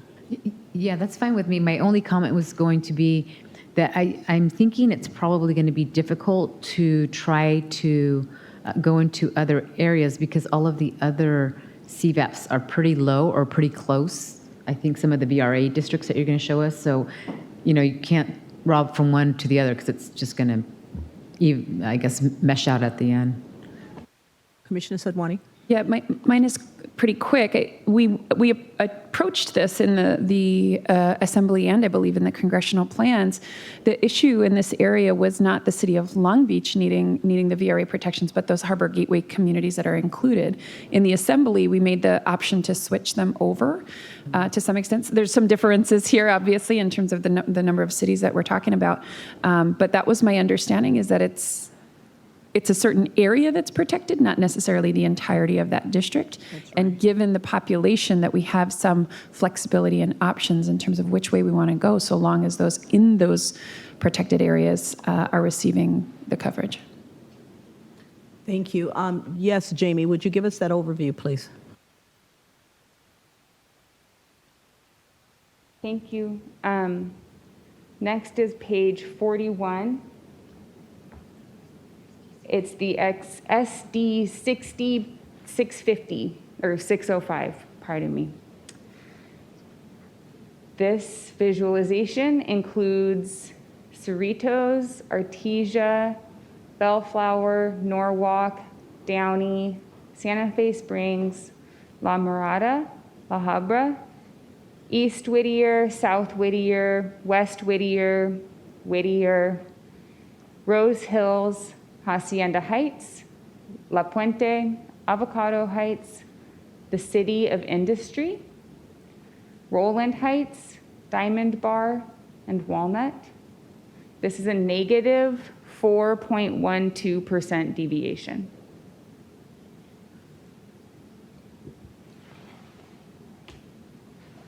And next, please, page 43.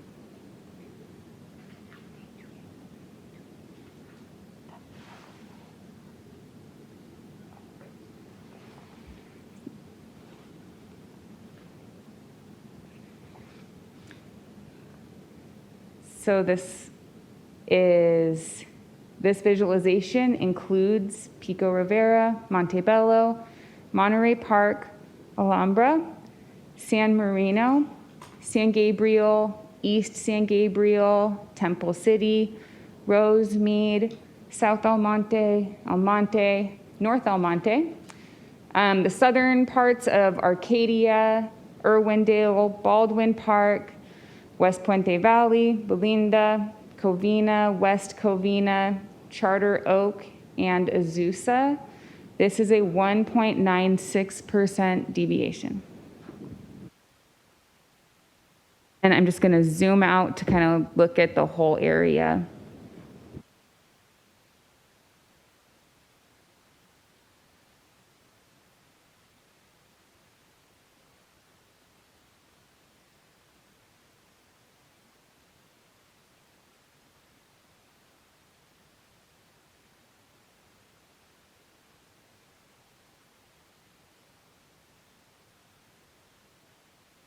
One moment, please.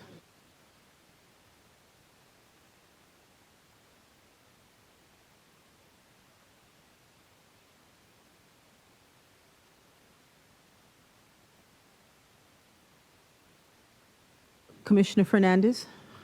Thank you, Chair. Jamie, the three VRA districts or visualizations that you just showed us, is there any way to like put them in yellow or something? That way we kind of remember which ones are the VRA, so that when we think of moving things around, we just need to be more careful with that.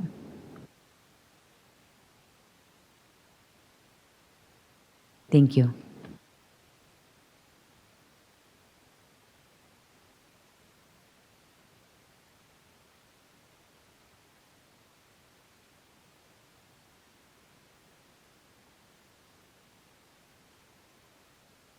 One moment. Oop, can they be red today? Okay. Thanks.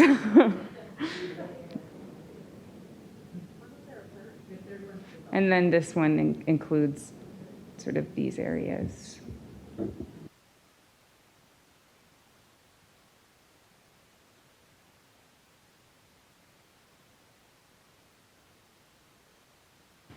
And just give sort of an overview, had direction to sort of create east to west visualizations for this area this time. And these two visualizations, there's very little, not a ton of flexibility in terms of meeting CVAP levels that would be over 50% for each district. You can see that this SD 60605 visualization is underpopulated. This is just, this visualization doesn't split any cities. To balance both of those out further, either you would need to start splitting some cities, which honestly might bring the SD10 West-East visualizations, Latino CVAP, down. Also, part of that is including some of these cities that are more south of the foothills and trying to bring many of those cities into this visualization as possible, also is bringing that Latino CVAP down.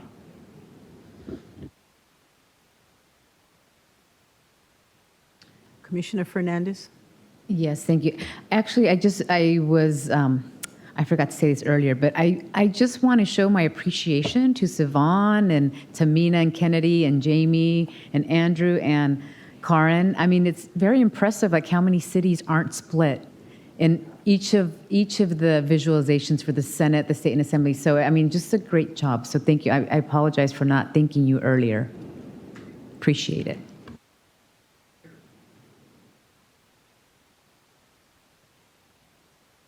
Commissioner Kutagawa?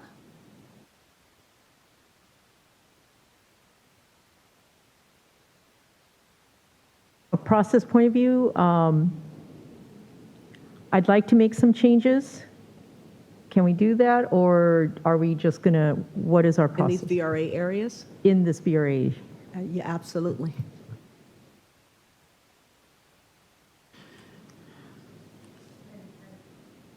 To our line drawers, you tell me whether or not this makes sense. I'd like to just start by maybe creating like one big humongous district that would contain the cities that I think are most impacted by the VRA. And I'm going to say Montebello. I apologize for interrupting. I'm just going to make a screenshot really quick. Oh, sure. Before. Okay. She's doing that. Commissioner Vasquez? I don't know if it'll slow Don't it call down. out anything just yet, I don't know if Commissioner it'll slow it Akutagawa. down. Commissioner Vasquez? Yeah, I just, it's not a VRA, but it's adjacent, that this SD NELA visualization. I imagine that certain conditions aren't met, et cetera, but the Latino CVAP feels a breath away from something important. So as we're potentially shifting things around, I just want us all to keep an eye on that one. But then, yeah, I'll stop there. Just that's where my eye is going to right now. I'm curious to see where Commissioner Kutagawa wants to take this.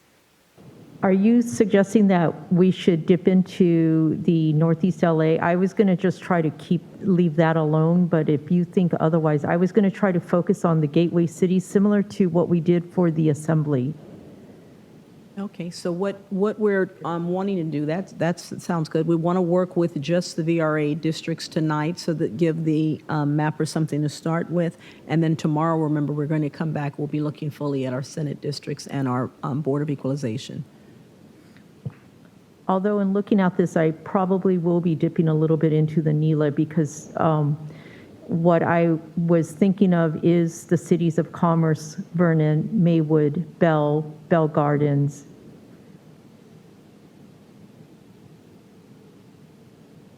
Can I respond to that? Yeah, whatever. Yeah. So I totally see and hear your vision, and I also feel like I see your vision, and I would like to see it play out. That being said, as drawn, this Senate district contains within it, I think, some pretty important communities of interest in Northeast LA that we've talked about in other districts. So Highland Park, Echo Park, et cetera, these areas that are really impacted by gentrification. And while they may not be in a Voting Rights Act district, I do think their Latino CVAP is in a place where it gives potentially Latino communities of interest in NELA an important voice. And so I'm just trying to balance out those two concerns. And I think potentially by eating into some of those gateway cities, we'll have to grab populations that are not as heavily Latino to rebalance NELA. And that gives me a little bit of pause.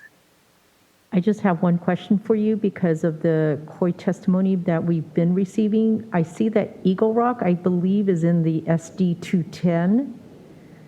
Is your belief that it should stay there, or should it be put into the NELA district to be together with the others, the other Highland Park and the other cities that people have called in saying that they want Eagle Rock in?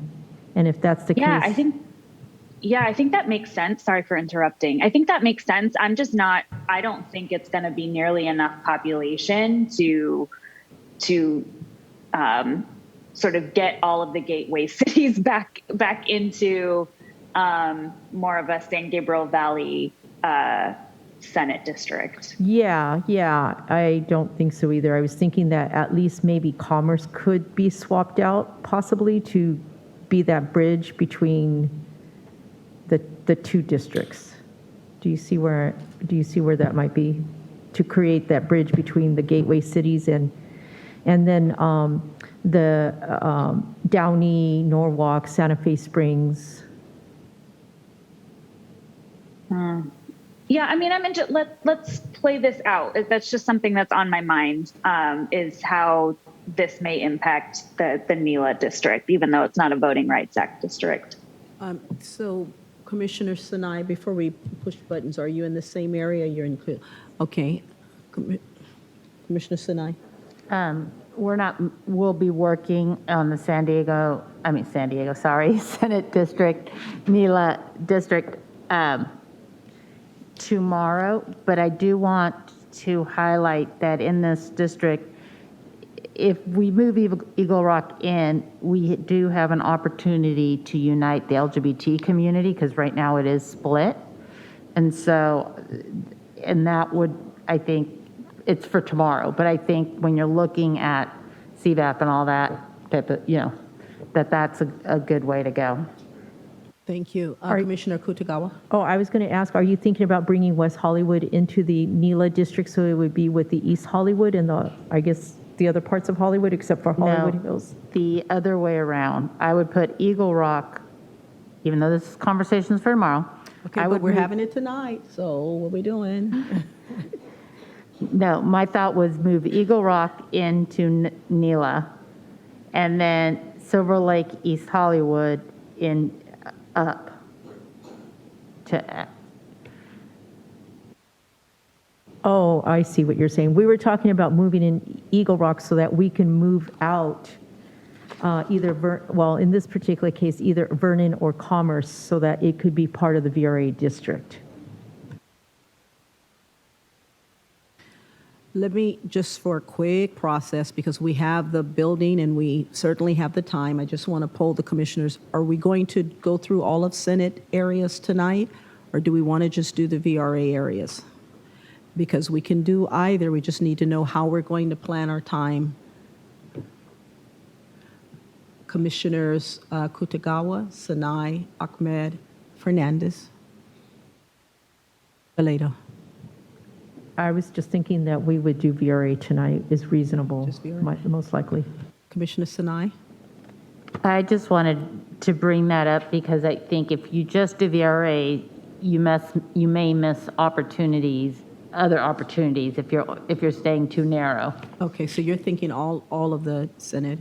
I was thinking in one region, just because of but I'll go either way, But what your suggestion is completing one area. Yeah, I would say yes, because in this case. Let me just check a couple others. I hear you. Commissioner Ahmad? VRA only. VRA only. Commissioner Toledo? VRA. Okay. So, Commissioner Anderson?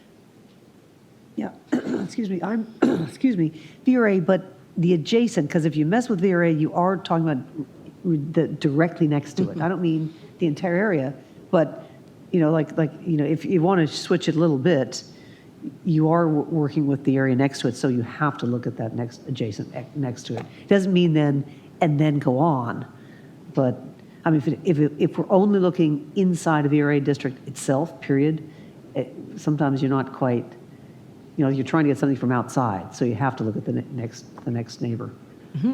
Okay. Yep, I hear that. Jamie? Can I give my opinion? I would, VRA is fine. I was going to ask about the BOE because that's going to be pretty quick, but do we need to finish the Senate before we do? We do? Oh, I was thinking we might be able to get that one. All right, I'm going to go Commissioner mute. Toledo, did you want to weigh in it before Jamie as well? No, I'm done. Jamie? Commissioner, Jamie? Sure, thank you. For a major, so the changes that are being talked about right now is a major restructuring of the areas that may have VRA considerations in Los Angeles County and also other areas, just based on right now what cities we're talking about pulling out of visualizations that are not under VRA consideration in the same way. And so it would require to leave tonight with balanced districts, even just in one region. It would require a more regional thing than VRA only.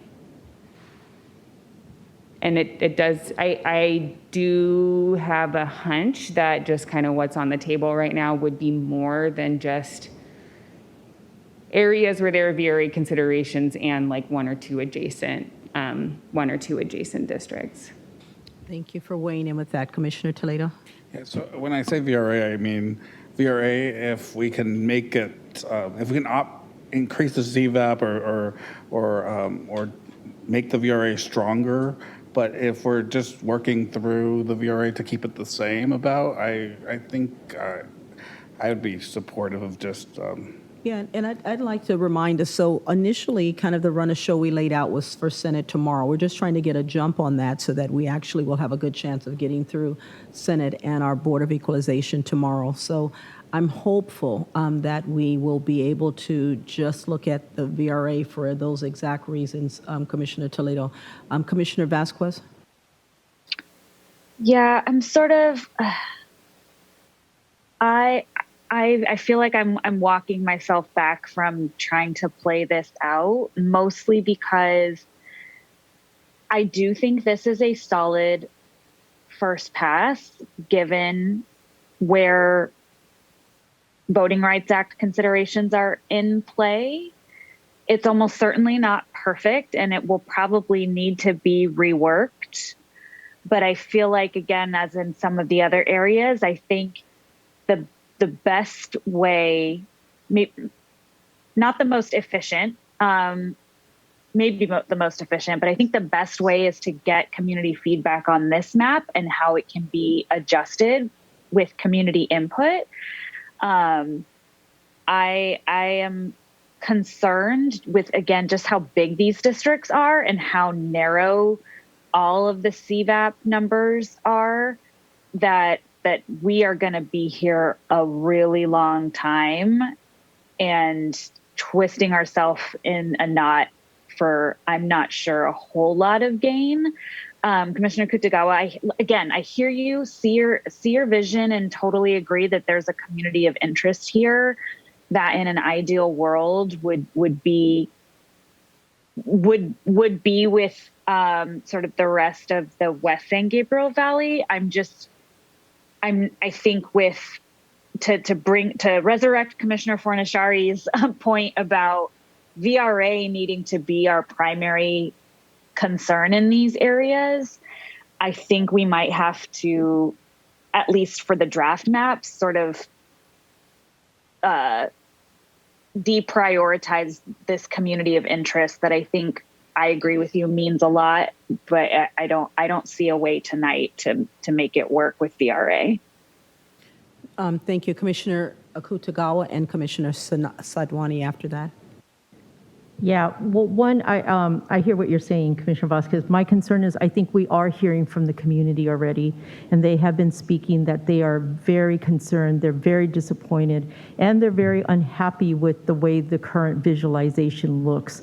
We've seen several, different, I mean, my email box, I'm getting a lot. And so I think that I feel like the community is speaking. I think to leave it off to the next one, I think is just punting it down to a time frame where we're just going to run out of time, and then we're not going to be able to really meet what we need to. I would like to ask the line drawers if you could put up the Latino CVAP so that we could see the entirety of these regions, because I think we've seen from the Assembly District visualizations that we did that the Latino CVAP is very high, and that it could be possible to do it. I'm not going to ask that we spend 2 hours doing this, but I would like to at least make an effort, if we can, to try to honor the feedback that we have been getting. Commissioner Sadwani? Yeah, I've been getting the emails too. And I definitely agree with you on that, Commissioner Kutagawa. Like, we're not there yet for Los Angeles. We've got our work cut out for us. I'm trying to think about this, though, from a process perspective. We have set ourselves the target date of November 10th to approve, largely because we said we don't want to have the communities weighing in during the holidays. And I do want to do my best to honor that, because we have heard loud and clear that the holidays were a no-go for line drawing. And so because of that, I'm curious to think more about our approach to the Senate maps. We also didn't really touch much of LA County in the Assembly or congressional maps. We're holding them. I've suggested previously we dedicate a minimum of 2 days of line drawing, probably with some major architectural shifts in advance of that, to those maps. The Senate map, to me, is a really interesting one, and I'd really love to hear more about a possible approach from our line drawers. I know Karan, of course, has been through this process before, or even I know Council has weighed in on this notion of nesting. To me, in some ways, getting the Assembly map in Los Angeles County right first might help us answer a lot more of the Senate questions, because we could utilize the nesting. Not that we have to necessarily, but that we could use it, right? If we can get the communities of interest testimony and VRA considerations right at the Assembly level, and that's not today, then maybe it'll help inform our approach to the Senate maps. And so I would really strongly recommend that we haven't touched Assembly, we haven't touched Congress for Senate, for Los Angeles, but that should be our first priority when we come back to this after that 14-day waiting period. Thank you. So I'll just weigh in that, and Commissioner Vasquez noted this very eloquently, that these VRA districts are particularly tricky because there are VRA obligations here, but yet the CVAP percentages are not as high as other areas where we have some VRA considerations. And it's been extremely difficult to get to these percentages that we're comfortable with. It's a lot of work to get there. I do think it would be very difficult in the matter of even hours to make significant moves here and maintain the VRA compliance. And certainly the VRA considerations are complex enough in this area that it's just not going to work with a nesting approach here. And we just need to draw the Senate districts to be VRA compliant on their own. And as far as, generally speaking with nesting, it's something we look at the very end after we've checked off all the other boxes above it and see, are there some places we can make some minor tweaks to get some nesting to work out towards the end of the process. But it's a very delicate VRA area.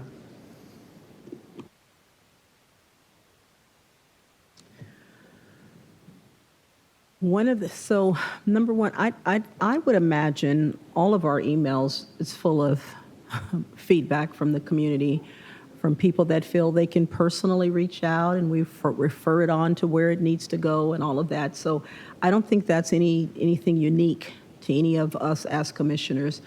And I think that because of the large size of our Senate districts, almost 1 million people, I think that we are trying to have certain priorities, but from the beginning, even with our Central Valley, we've gotten tons, they don't like it either, so we can again say that, and I don't know how I can feel good about thinking one area is a greater priority than the other. It may be more of a challenge or more complex or more people, but the Central Valley is no less a priority than any other area, and we're continuing to make adjustments and et cetera for that area as well. So I want to state that all of these areas are important. And if we're going to have to either dig in and be here and get it done, because it doesn't, or maybe we need to call it tonight and start tomorrow with the full, what are we going to do? Because we're going to have to either just look at the VRA districts, determine if there's something that we need to fix about the VRA district, understanding it may have, implications around it, or we're going to have to, because we heard one area is not going to help from our line drawers, or we'll have to then stay and try and work all of it. But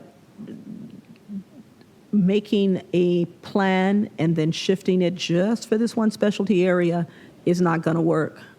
And so I just want us to say what exactly is it we're trying to do, and let's then move in that. Because all of the areas, Long Beach is special, but no more special to me than Fresno. Fresno is special, no more special to me than North Coast. And so from that perspective, yes, we have VRA districts. That's going, our population and our VRA is going to be priority. But areas, nobody's the priority over the guidelines that we have. Commissioner Vasquez, then Commissioner Kutagawa. Yeah, thank you. I mean, I'm looking at this map, which is actually super helpful in illuminating the challenge that we have before us, again, particularly with the Senate map. It's, at least for me, in thinking about sort of population where there, we have this huge concentration, very densely packed Latino community of interest, right there in where we're looking to try to put people together. And at the same time, we have to also consider the voting rights of the Latino folks in the East San Gabriel Valley, for example. And I think we can't meet our VRA obligations without associating folks in the East San Gabriel Valley with Montebello, because that's just where the population of Latinos are distributed. So, I'm feeling really, really compelled to leave these maps where they are, because I don't see another path forward. And I think we're going to get community of interest testimony saying that they hate this. And again, voting rights has to be our priority for these maps. And I feel like if we had found the re-architecture to put these three areas, to keep them Voting Rights Act compliant, that looked vastly different. I don't know that we've seen it yet. Again, given how large these districts have to be. Thank you. Commissioners Akutagawa, please, and then Commissioner Toledo. Yeah, I think this speaks to why LA County, Los Angeles is so complex, because, while, the Latino CVAP you could see is very concentrated in certain areas, there are very significant, sizable, and historically, I guess, historic communities that have built up, their community interest through economics, through services of, social services, through, just a whole host of different kind of also cultural kind of ties as well too. And I think my concern, given the size, but also the structure of the current districts, is that we are going to be pitting COIs against another. And I would like, for this particular case, I don't know if it's possible, Jamie, for us to get just a screenshot of just this, because this is helpful. I'd like to just study it a little bit more. I have some ideas that I'd like to come back with to try to be able to, I think, build what we need, which is right now, build what we need and see what we can do. But that's at least where I agree. I don't think we can rebuild this tonight, but I'd like to be able to just study it and just kind of see if there's any other ideas that I can come back with and suggest tomorrow. Thank you. Commissioner Toledo? So at this point, we have about 35 minutes before our break. it may make sense. I think the goal should still be to go through all of the VRA districts. There aren't that many for the Senate. There's not as many as Assembly or even Congress, I believe. And so if we can at least take a look at them, make sure that they're roughly, that they meet the deviation requirements, meet the, the CVAP requirements that we have. If there's any minor tweaks to them, we note them and maybe may try to get through some of them so that we can try to get through the VRA districts tonight, because we are getting close to 10, 15. Jamie, can you walk us through the VRA districts? Yeah, so those were the VRA district or areas under consideration in Los Angeles County. And we can move on to the Central Valley. And what I'm thinking, Commissioner Kutgawa, I heard what you said. Let's hear them, and then we'll make probably we'll go to break, and then we'll see what we're doing. But that was it for Los Angeles? Yes. Okay. Thank you so much.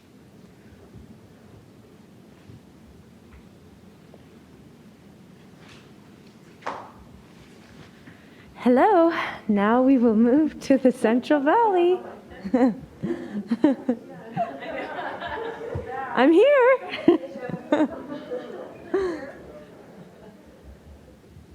Kennedy, welcome back. Hello. So, we will start off with some familiar shapes we've seen before with this kings and kern.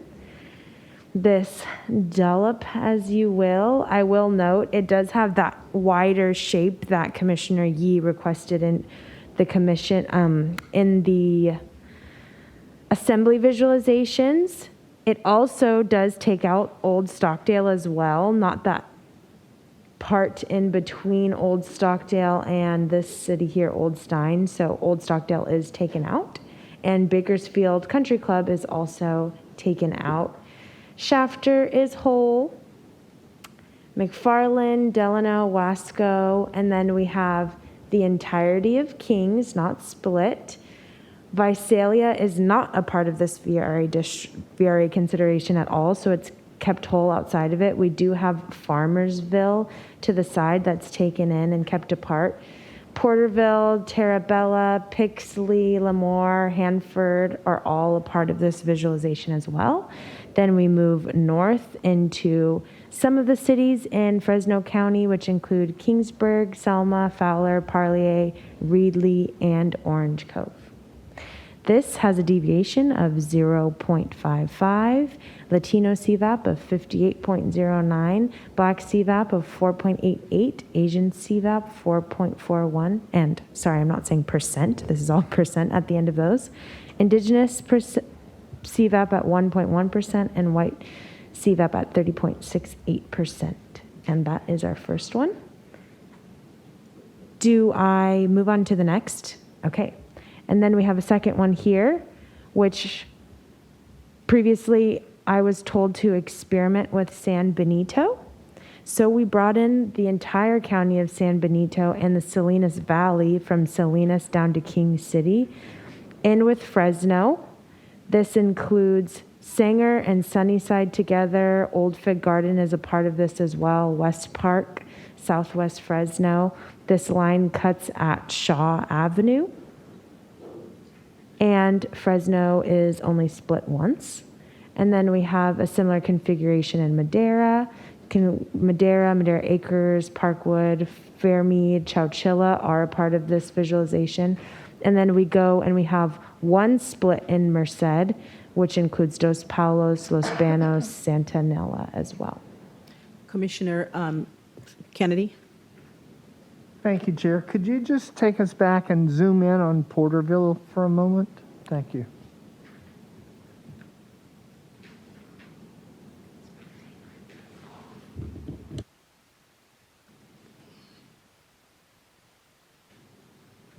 Okay, so it is split.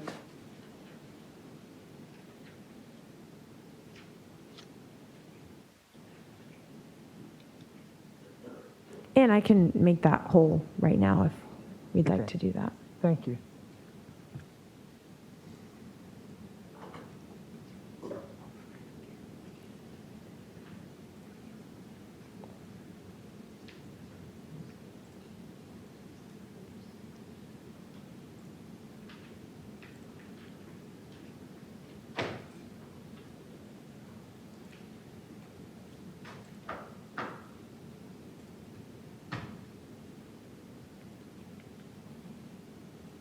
So committing this change would bring the deviate. We lost Kennedy, we lost the map. Stop You have to sharing share it. again.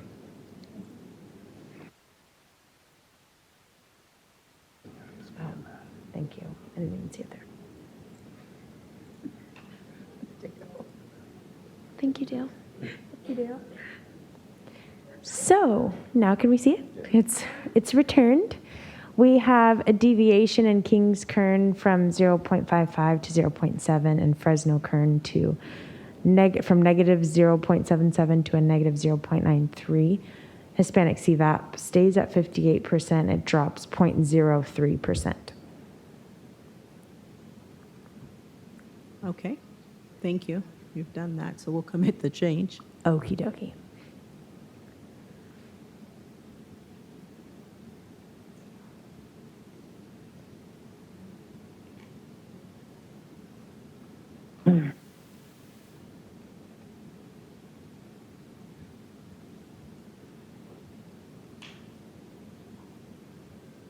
Oh, those were the two that I had. I only had two in this area.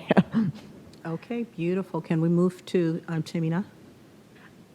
You have no more VRA districts, right? Yes, there. And Tamina, you don't have any? There's none because I took in the San Benito and put it a part of the Fresno Merced area. Commissioner and Chair, do you mind just repeating or clarifying what changes were made for note purposes? I apologize. Commissioner Kennedy, the change, the staff is asking for note purposes, the change that we made for a reason, and was it to make Porterville whole? Yes, it was to make Porterville whole. And East Porterville as well. What had a tiny little split there, but I added it back in. Thank you, Jose. Commissioner Toledo? So if we can just look at the San Benito area where it's now been connected with, I believe, Fresno. Is there a way to look at the previous version just to see what the changes, how the districts were changed? Is that possible or no? I would have to look for that layer, so just give me a moment to pull that up. Appreciate it. Thank you.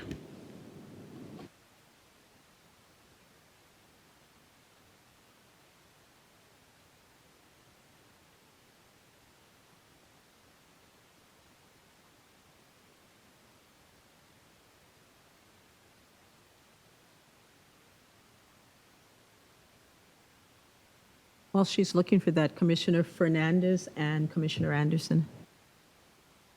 Yes, I'm sorry. I think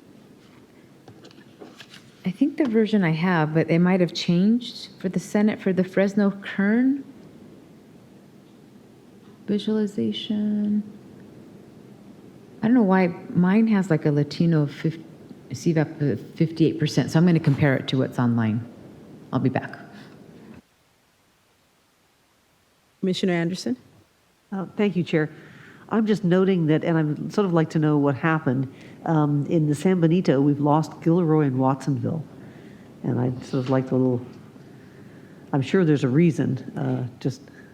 Yes, and that was population and CVAP, because on its own, having those in Tamina's area, you would grab from different areas, but I have to put it in with Fresno and Merced to bring it into my area.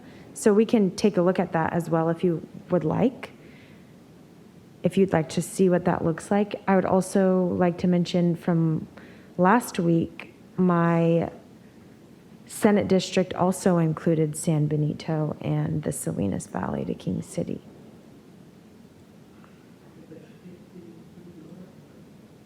Did it include Gilroy and Watsonville at that time? No, it did not. Hmm. Yeah, I would be interested in I see the population's already 1%. I guess is just too many people. And I'll do that right now. Just quickly, thank you. Yes. And it was also due in part to Tamina being able to balance her districts as well, with me taking out San Benito from her area.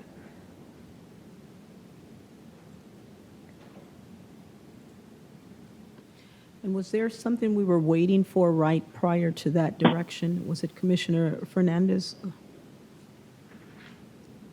No, not you. It was someone. Yeah, yes, whenever Yeah, Whenever you Kennedy's were comparing ready. districts. I thought we were waiting on some other. Oh, we lost you again. That is my mistake. There we go. I do not know how to.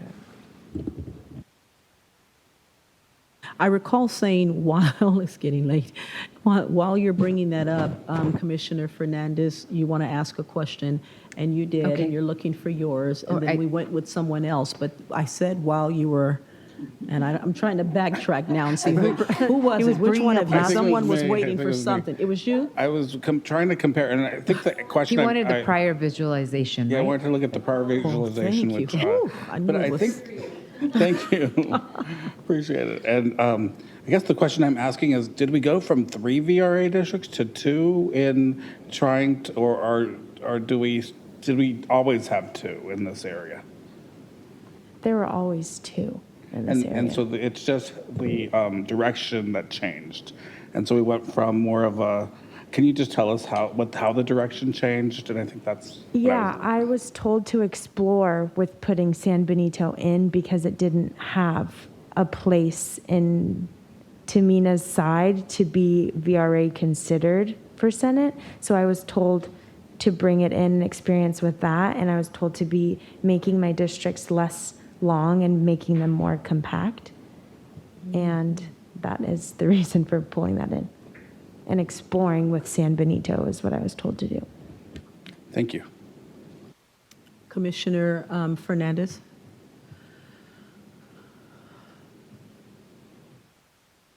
Yes, Kennedy, the visualization for the Fresno dash kern, or maybe I don't.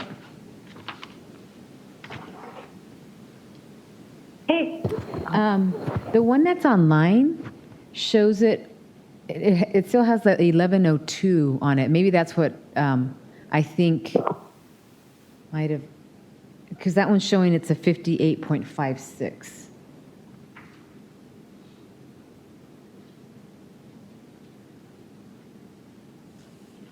Which is odd because the one that's posted, that's the only visualization that has the 1102, so it would have been the prior one. So I guess I guess I didn't get the updated one. Yes, and looking Okay. at the PDF, that is an error.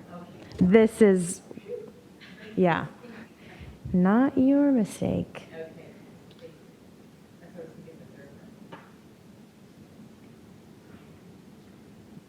Commissioner Anderson? I think you were. Yeah, thank you. It was, we're looking at the, just Gilroy and Hollister. I mean, sorry, we have Hollister in there. Oh, sorry. Gilroy and Watsonville. Yes, would you like me to read off what the deviation changes to? But not San Martin and Morgan Hill, just Gilroy Okay. and then Watsonville. And again, for process, this was the VRA areas, right? Yes. Okay.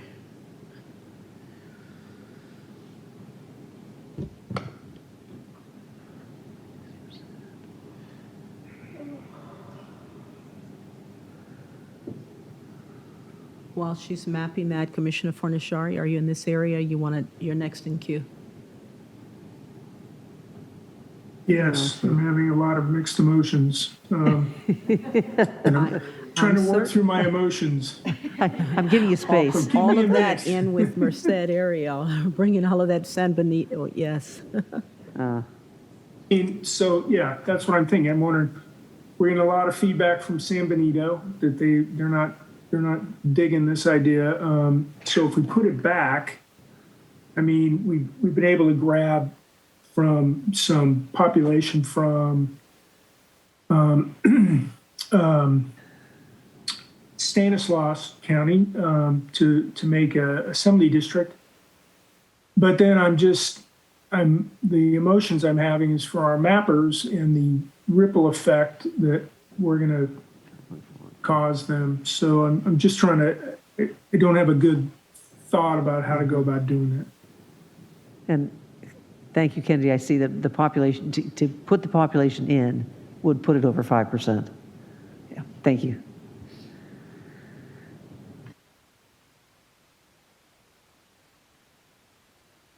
Good night.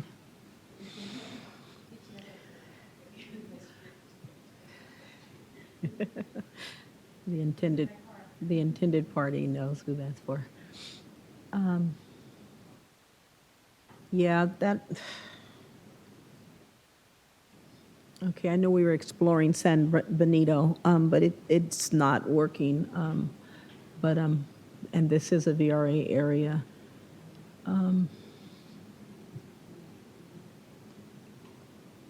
So Chair, Yes, can I ask a question? sure. Can I just to help me kind of think through this, can you just grab San Benito and the part of Monterey County and tell me how many people are in that area?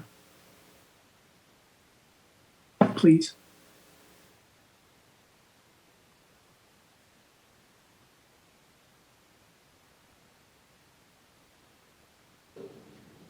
Commissioner, could you repeat the request, please?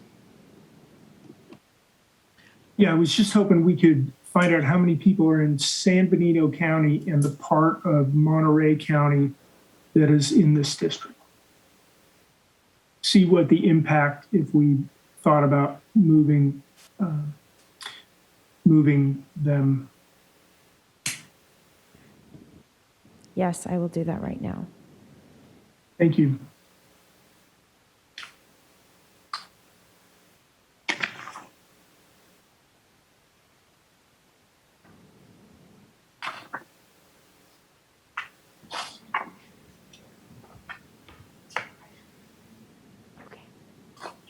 Wait, one moment, 1 second. Let me tell them how many people.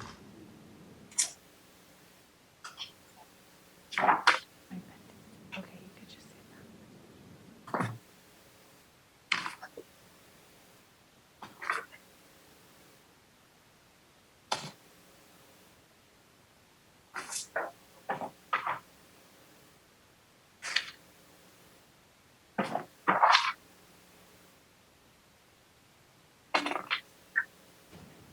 There are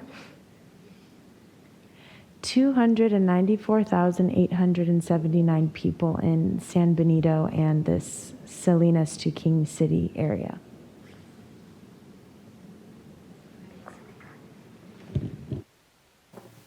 Okay, thank you. I need to think. Thanks. Jamie? Karin, the other Jamie.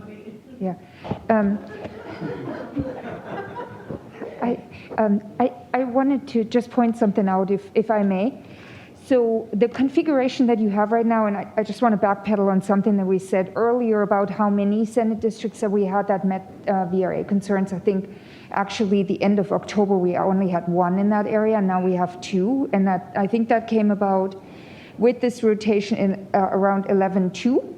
So we now have two, and this San Benito configuration would, if you are interested in nesting later on, it would lend itself to actually nesting. So there would have to be a little bit of work, and it's too much work for right now, just highlighting that also, perhaps. But just to point that out so you can keep it in mind. Thank you.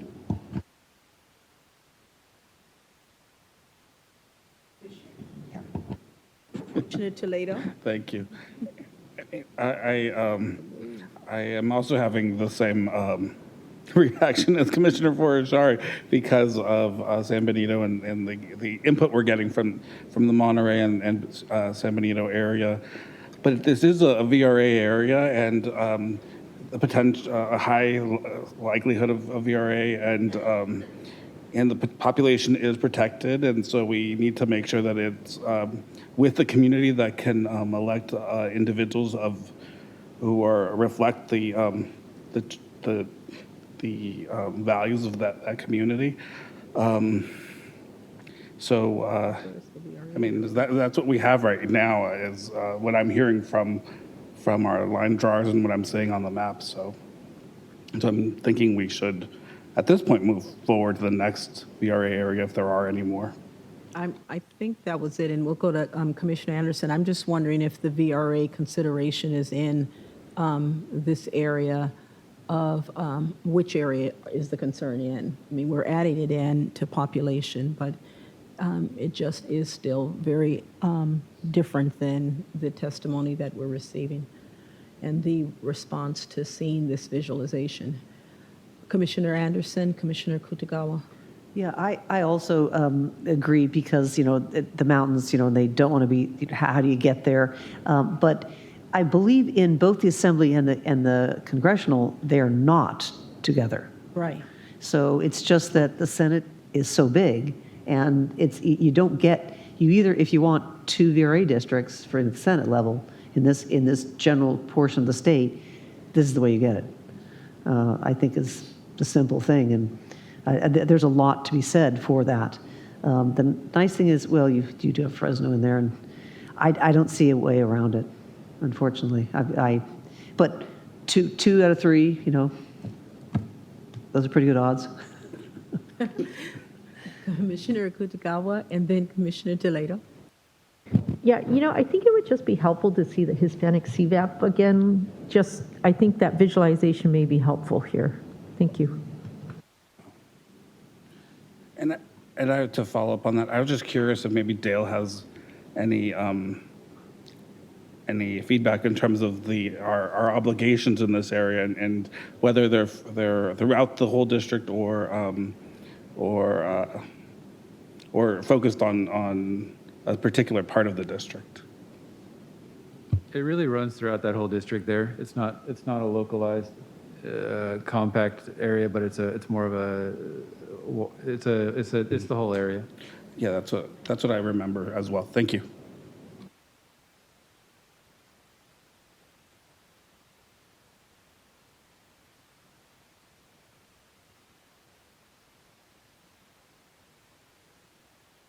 Commissioner Kutagawa. I just want to observe that looking at this, it looks like there is almost kind of like a trough in that middle, right? Yes. There's the coastal, San Benito, Monterey, and maybe that's why the testimony we're getting is that they see themselves as a very distinct Latino farm working community that is more coastal based. And then you have this other, on the other side of the trough, that very intense, kind of strip right there from, I guess, I don't know what counties those are. It's probably Merced, Fresno. County and Fresno. Yeah, that goes down into, looks like Kings even. I know it'll blow up the rest of the Central Valley, but if that's, I don't know if just seeing this helps to give some other ideas for, the district. Thank you. Commissioner Ahmad. Just thinking out loud, that trough is a mountain range, so that's probably why it's there. Mostly uninhabitable.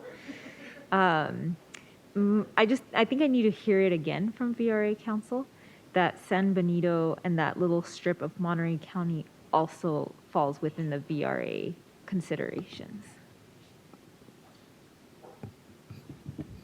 It does. Thank you. Thank you.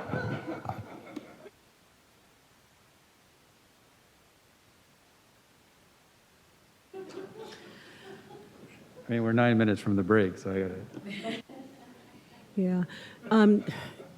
Kennedy, can you zoom out a bit so I can see that whole, is it the red area? Is it just there? What's the entire Senate district?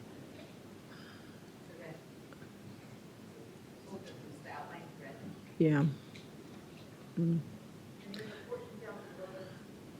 Portion down below is the other VRA district? Correct. Okay.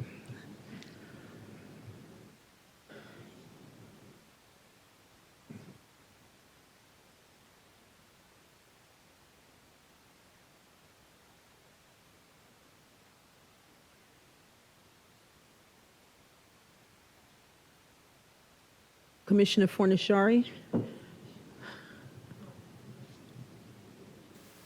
Yes, Chair. Oh, I didn't have my hand up, did I? No, I wish you had your hand up. I was willing No, your hand up. I'm with everyone else. I think this is what we got to do. We don't want to do it, for coy reasons, but, VRA district, and I don't think we're going to get another VRA district in the valley, just, kind of looking at things. And this is like Karin said, it's a really close nesting, because this San Benito, Monterey is almost one assembly district nested with another one. So.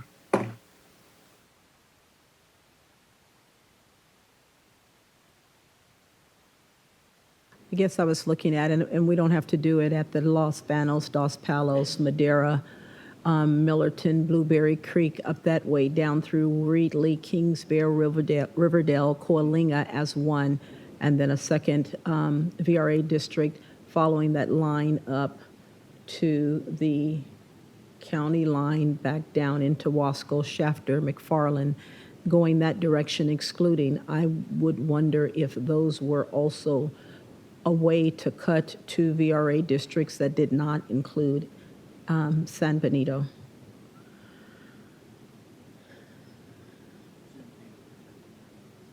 We do have VRA concerns for San Benito and the Salinas Valley area as well. Oh, you couldn't leave it out. And it doesn't have enough to be on its own. Well, I think if you reach your route, no, okay.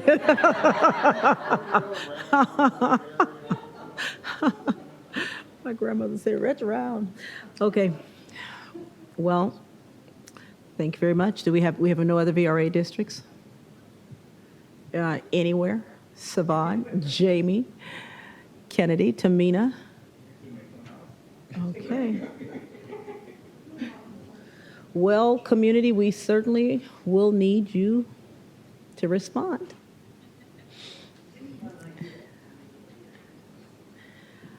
Particularly if you have an ideal, a different ideal, based on the same criteria that we're looking at and using. Okay, well, with that said, I think we'll call the VRA districts a wrap.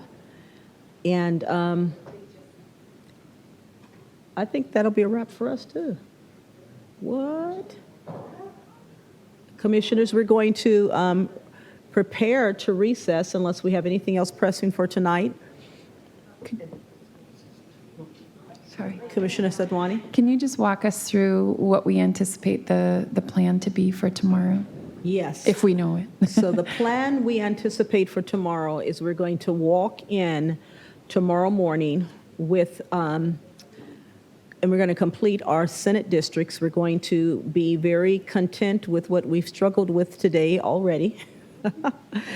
And we're going to finish our Senate districts, at which time we're going to also finish our, are we going to start and finish our Board of Equalization? Do I need to do a continuance for tomorrow? Business meeting? Okay. So for the business meeting, the business items could be taken up tomorrow. They are agendized for that. They are also agendized for the 13th. They are also agendized for the 15th. So if we just so choose, we could do them another day. Yep.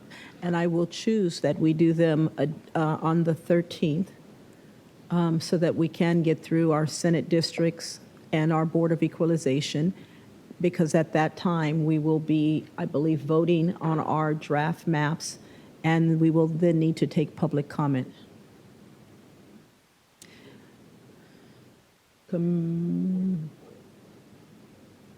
Yes. Okay, with that, we are adjourned. Thank you all. We are recessed. We're recessed. Let's go. With that, we are recessed for the day. We'll see you tomorrow at, I think we have another 9:30 start time. Thank you very much.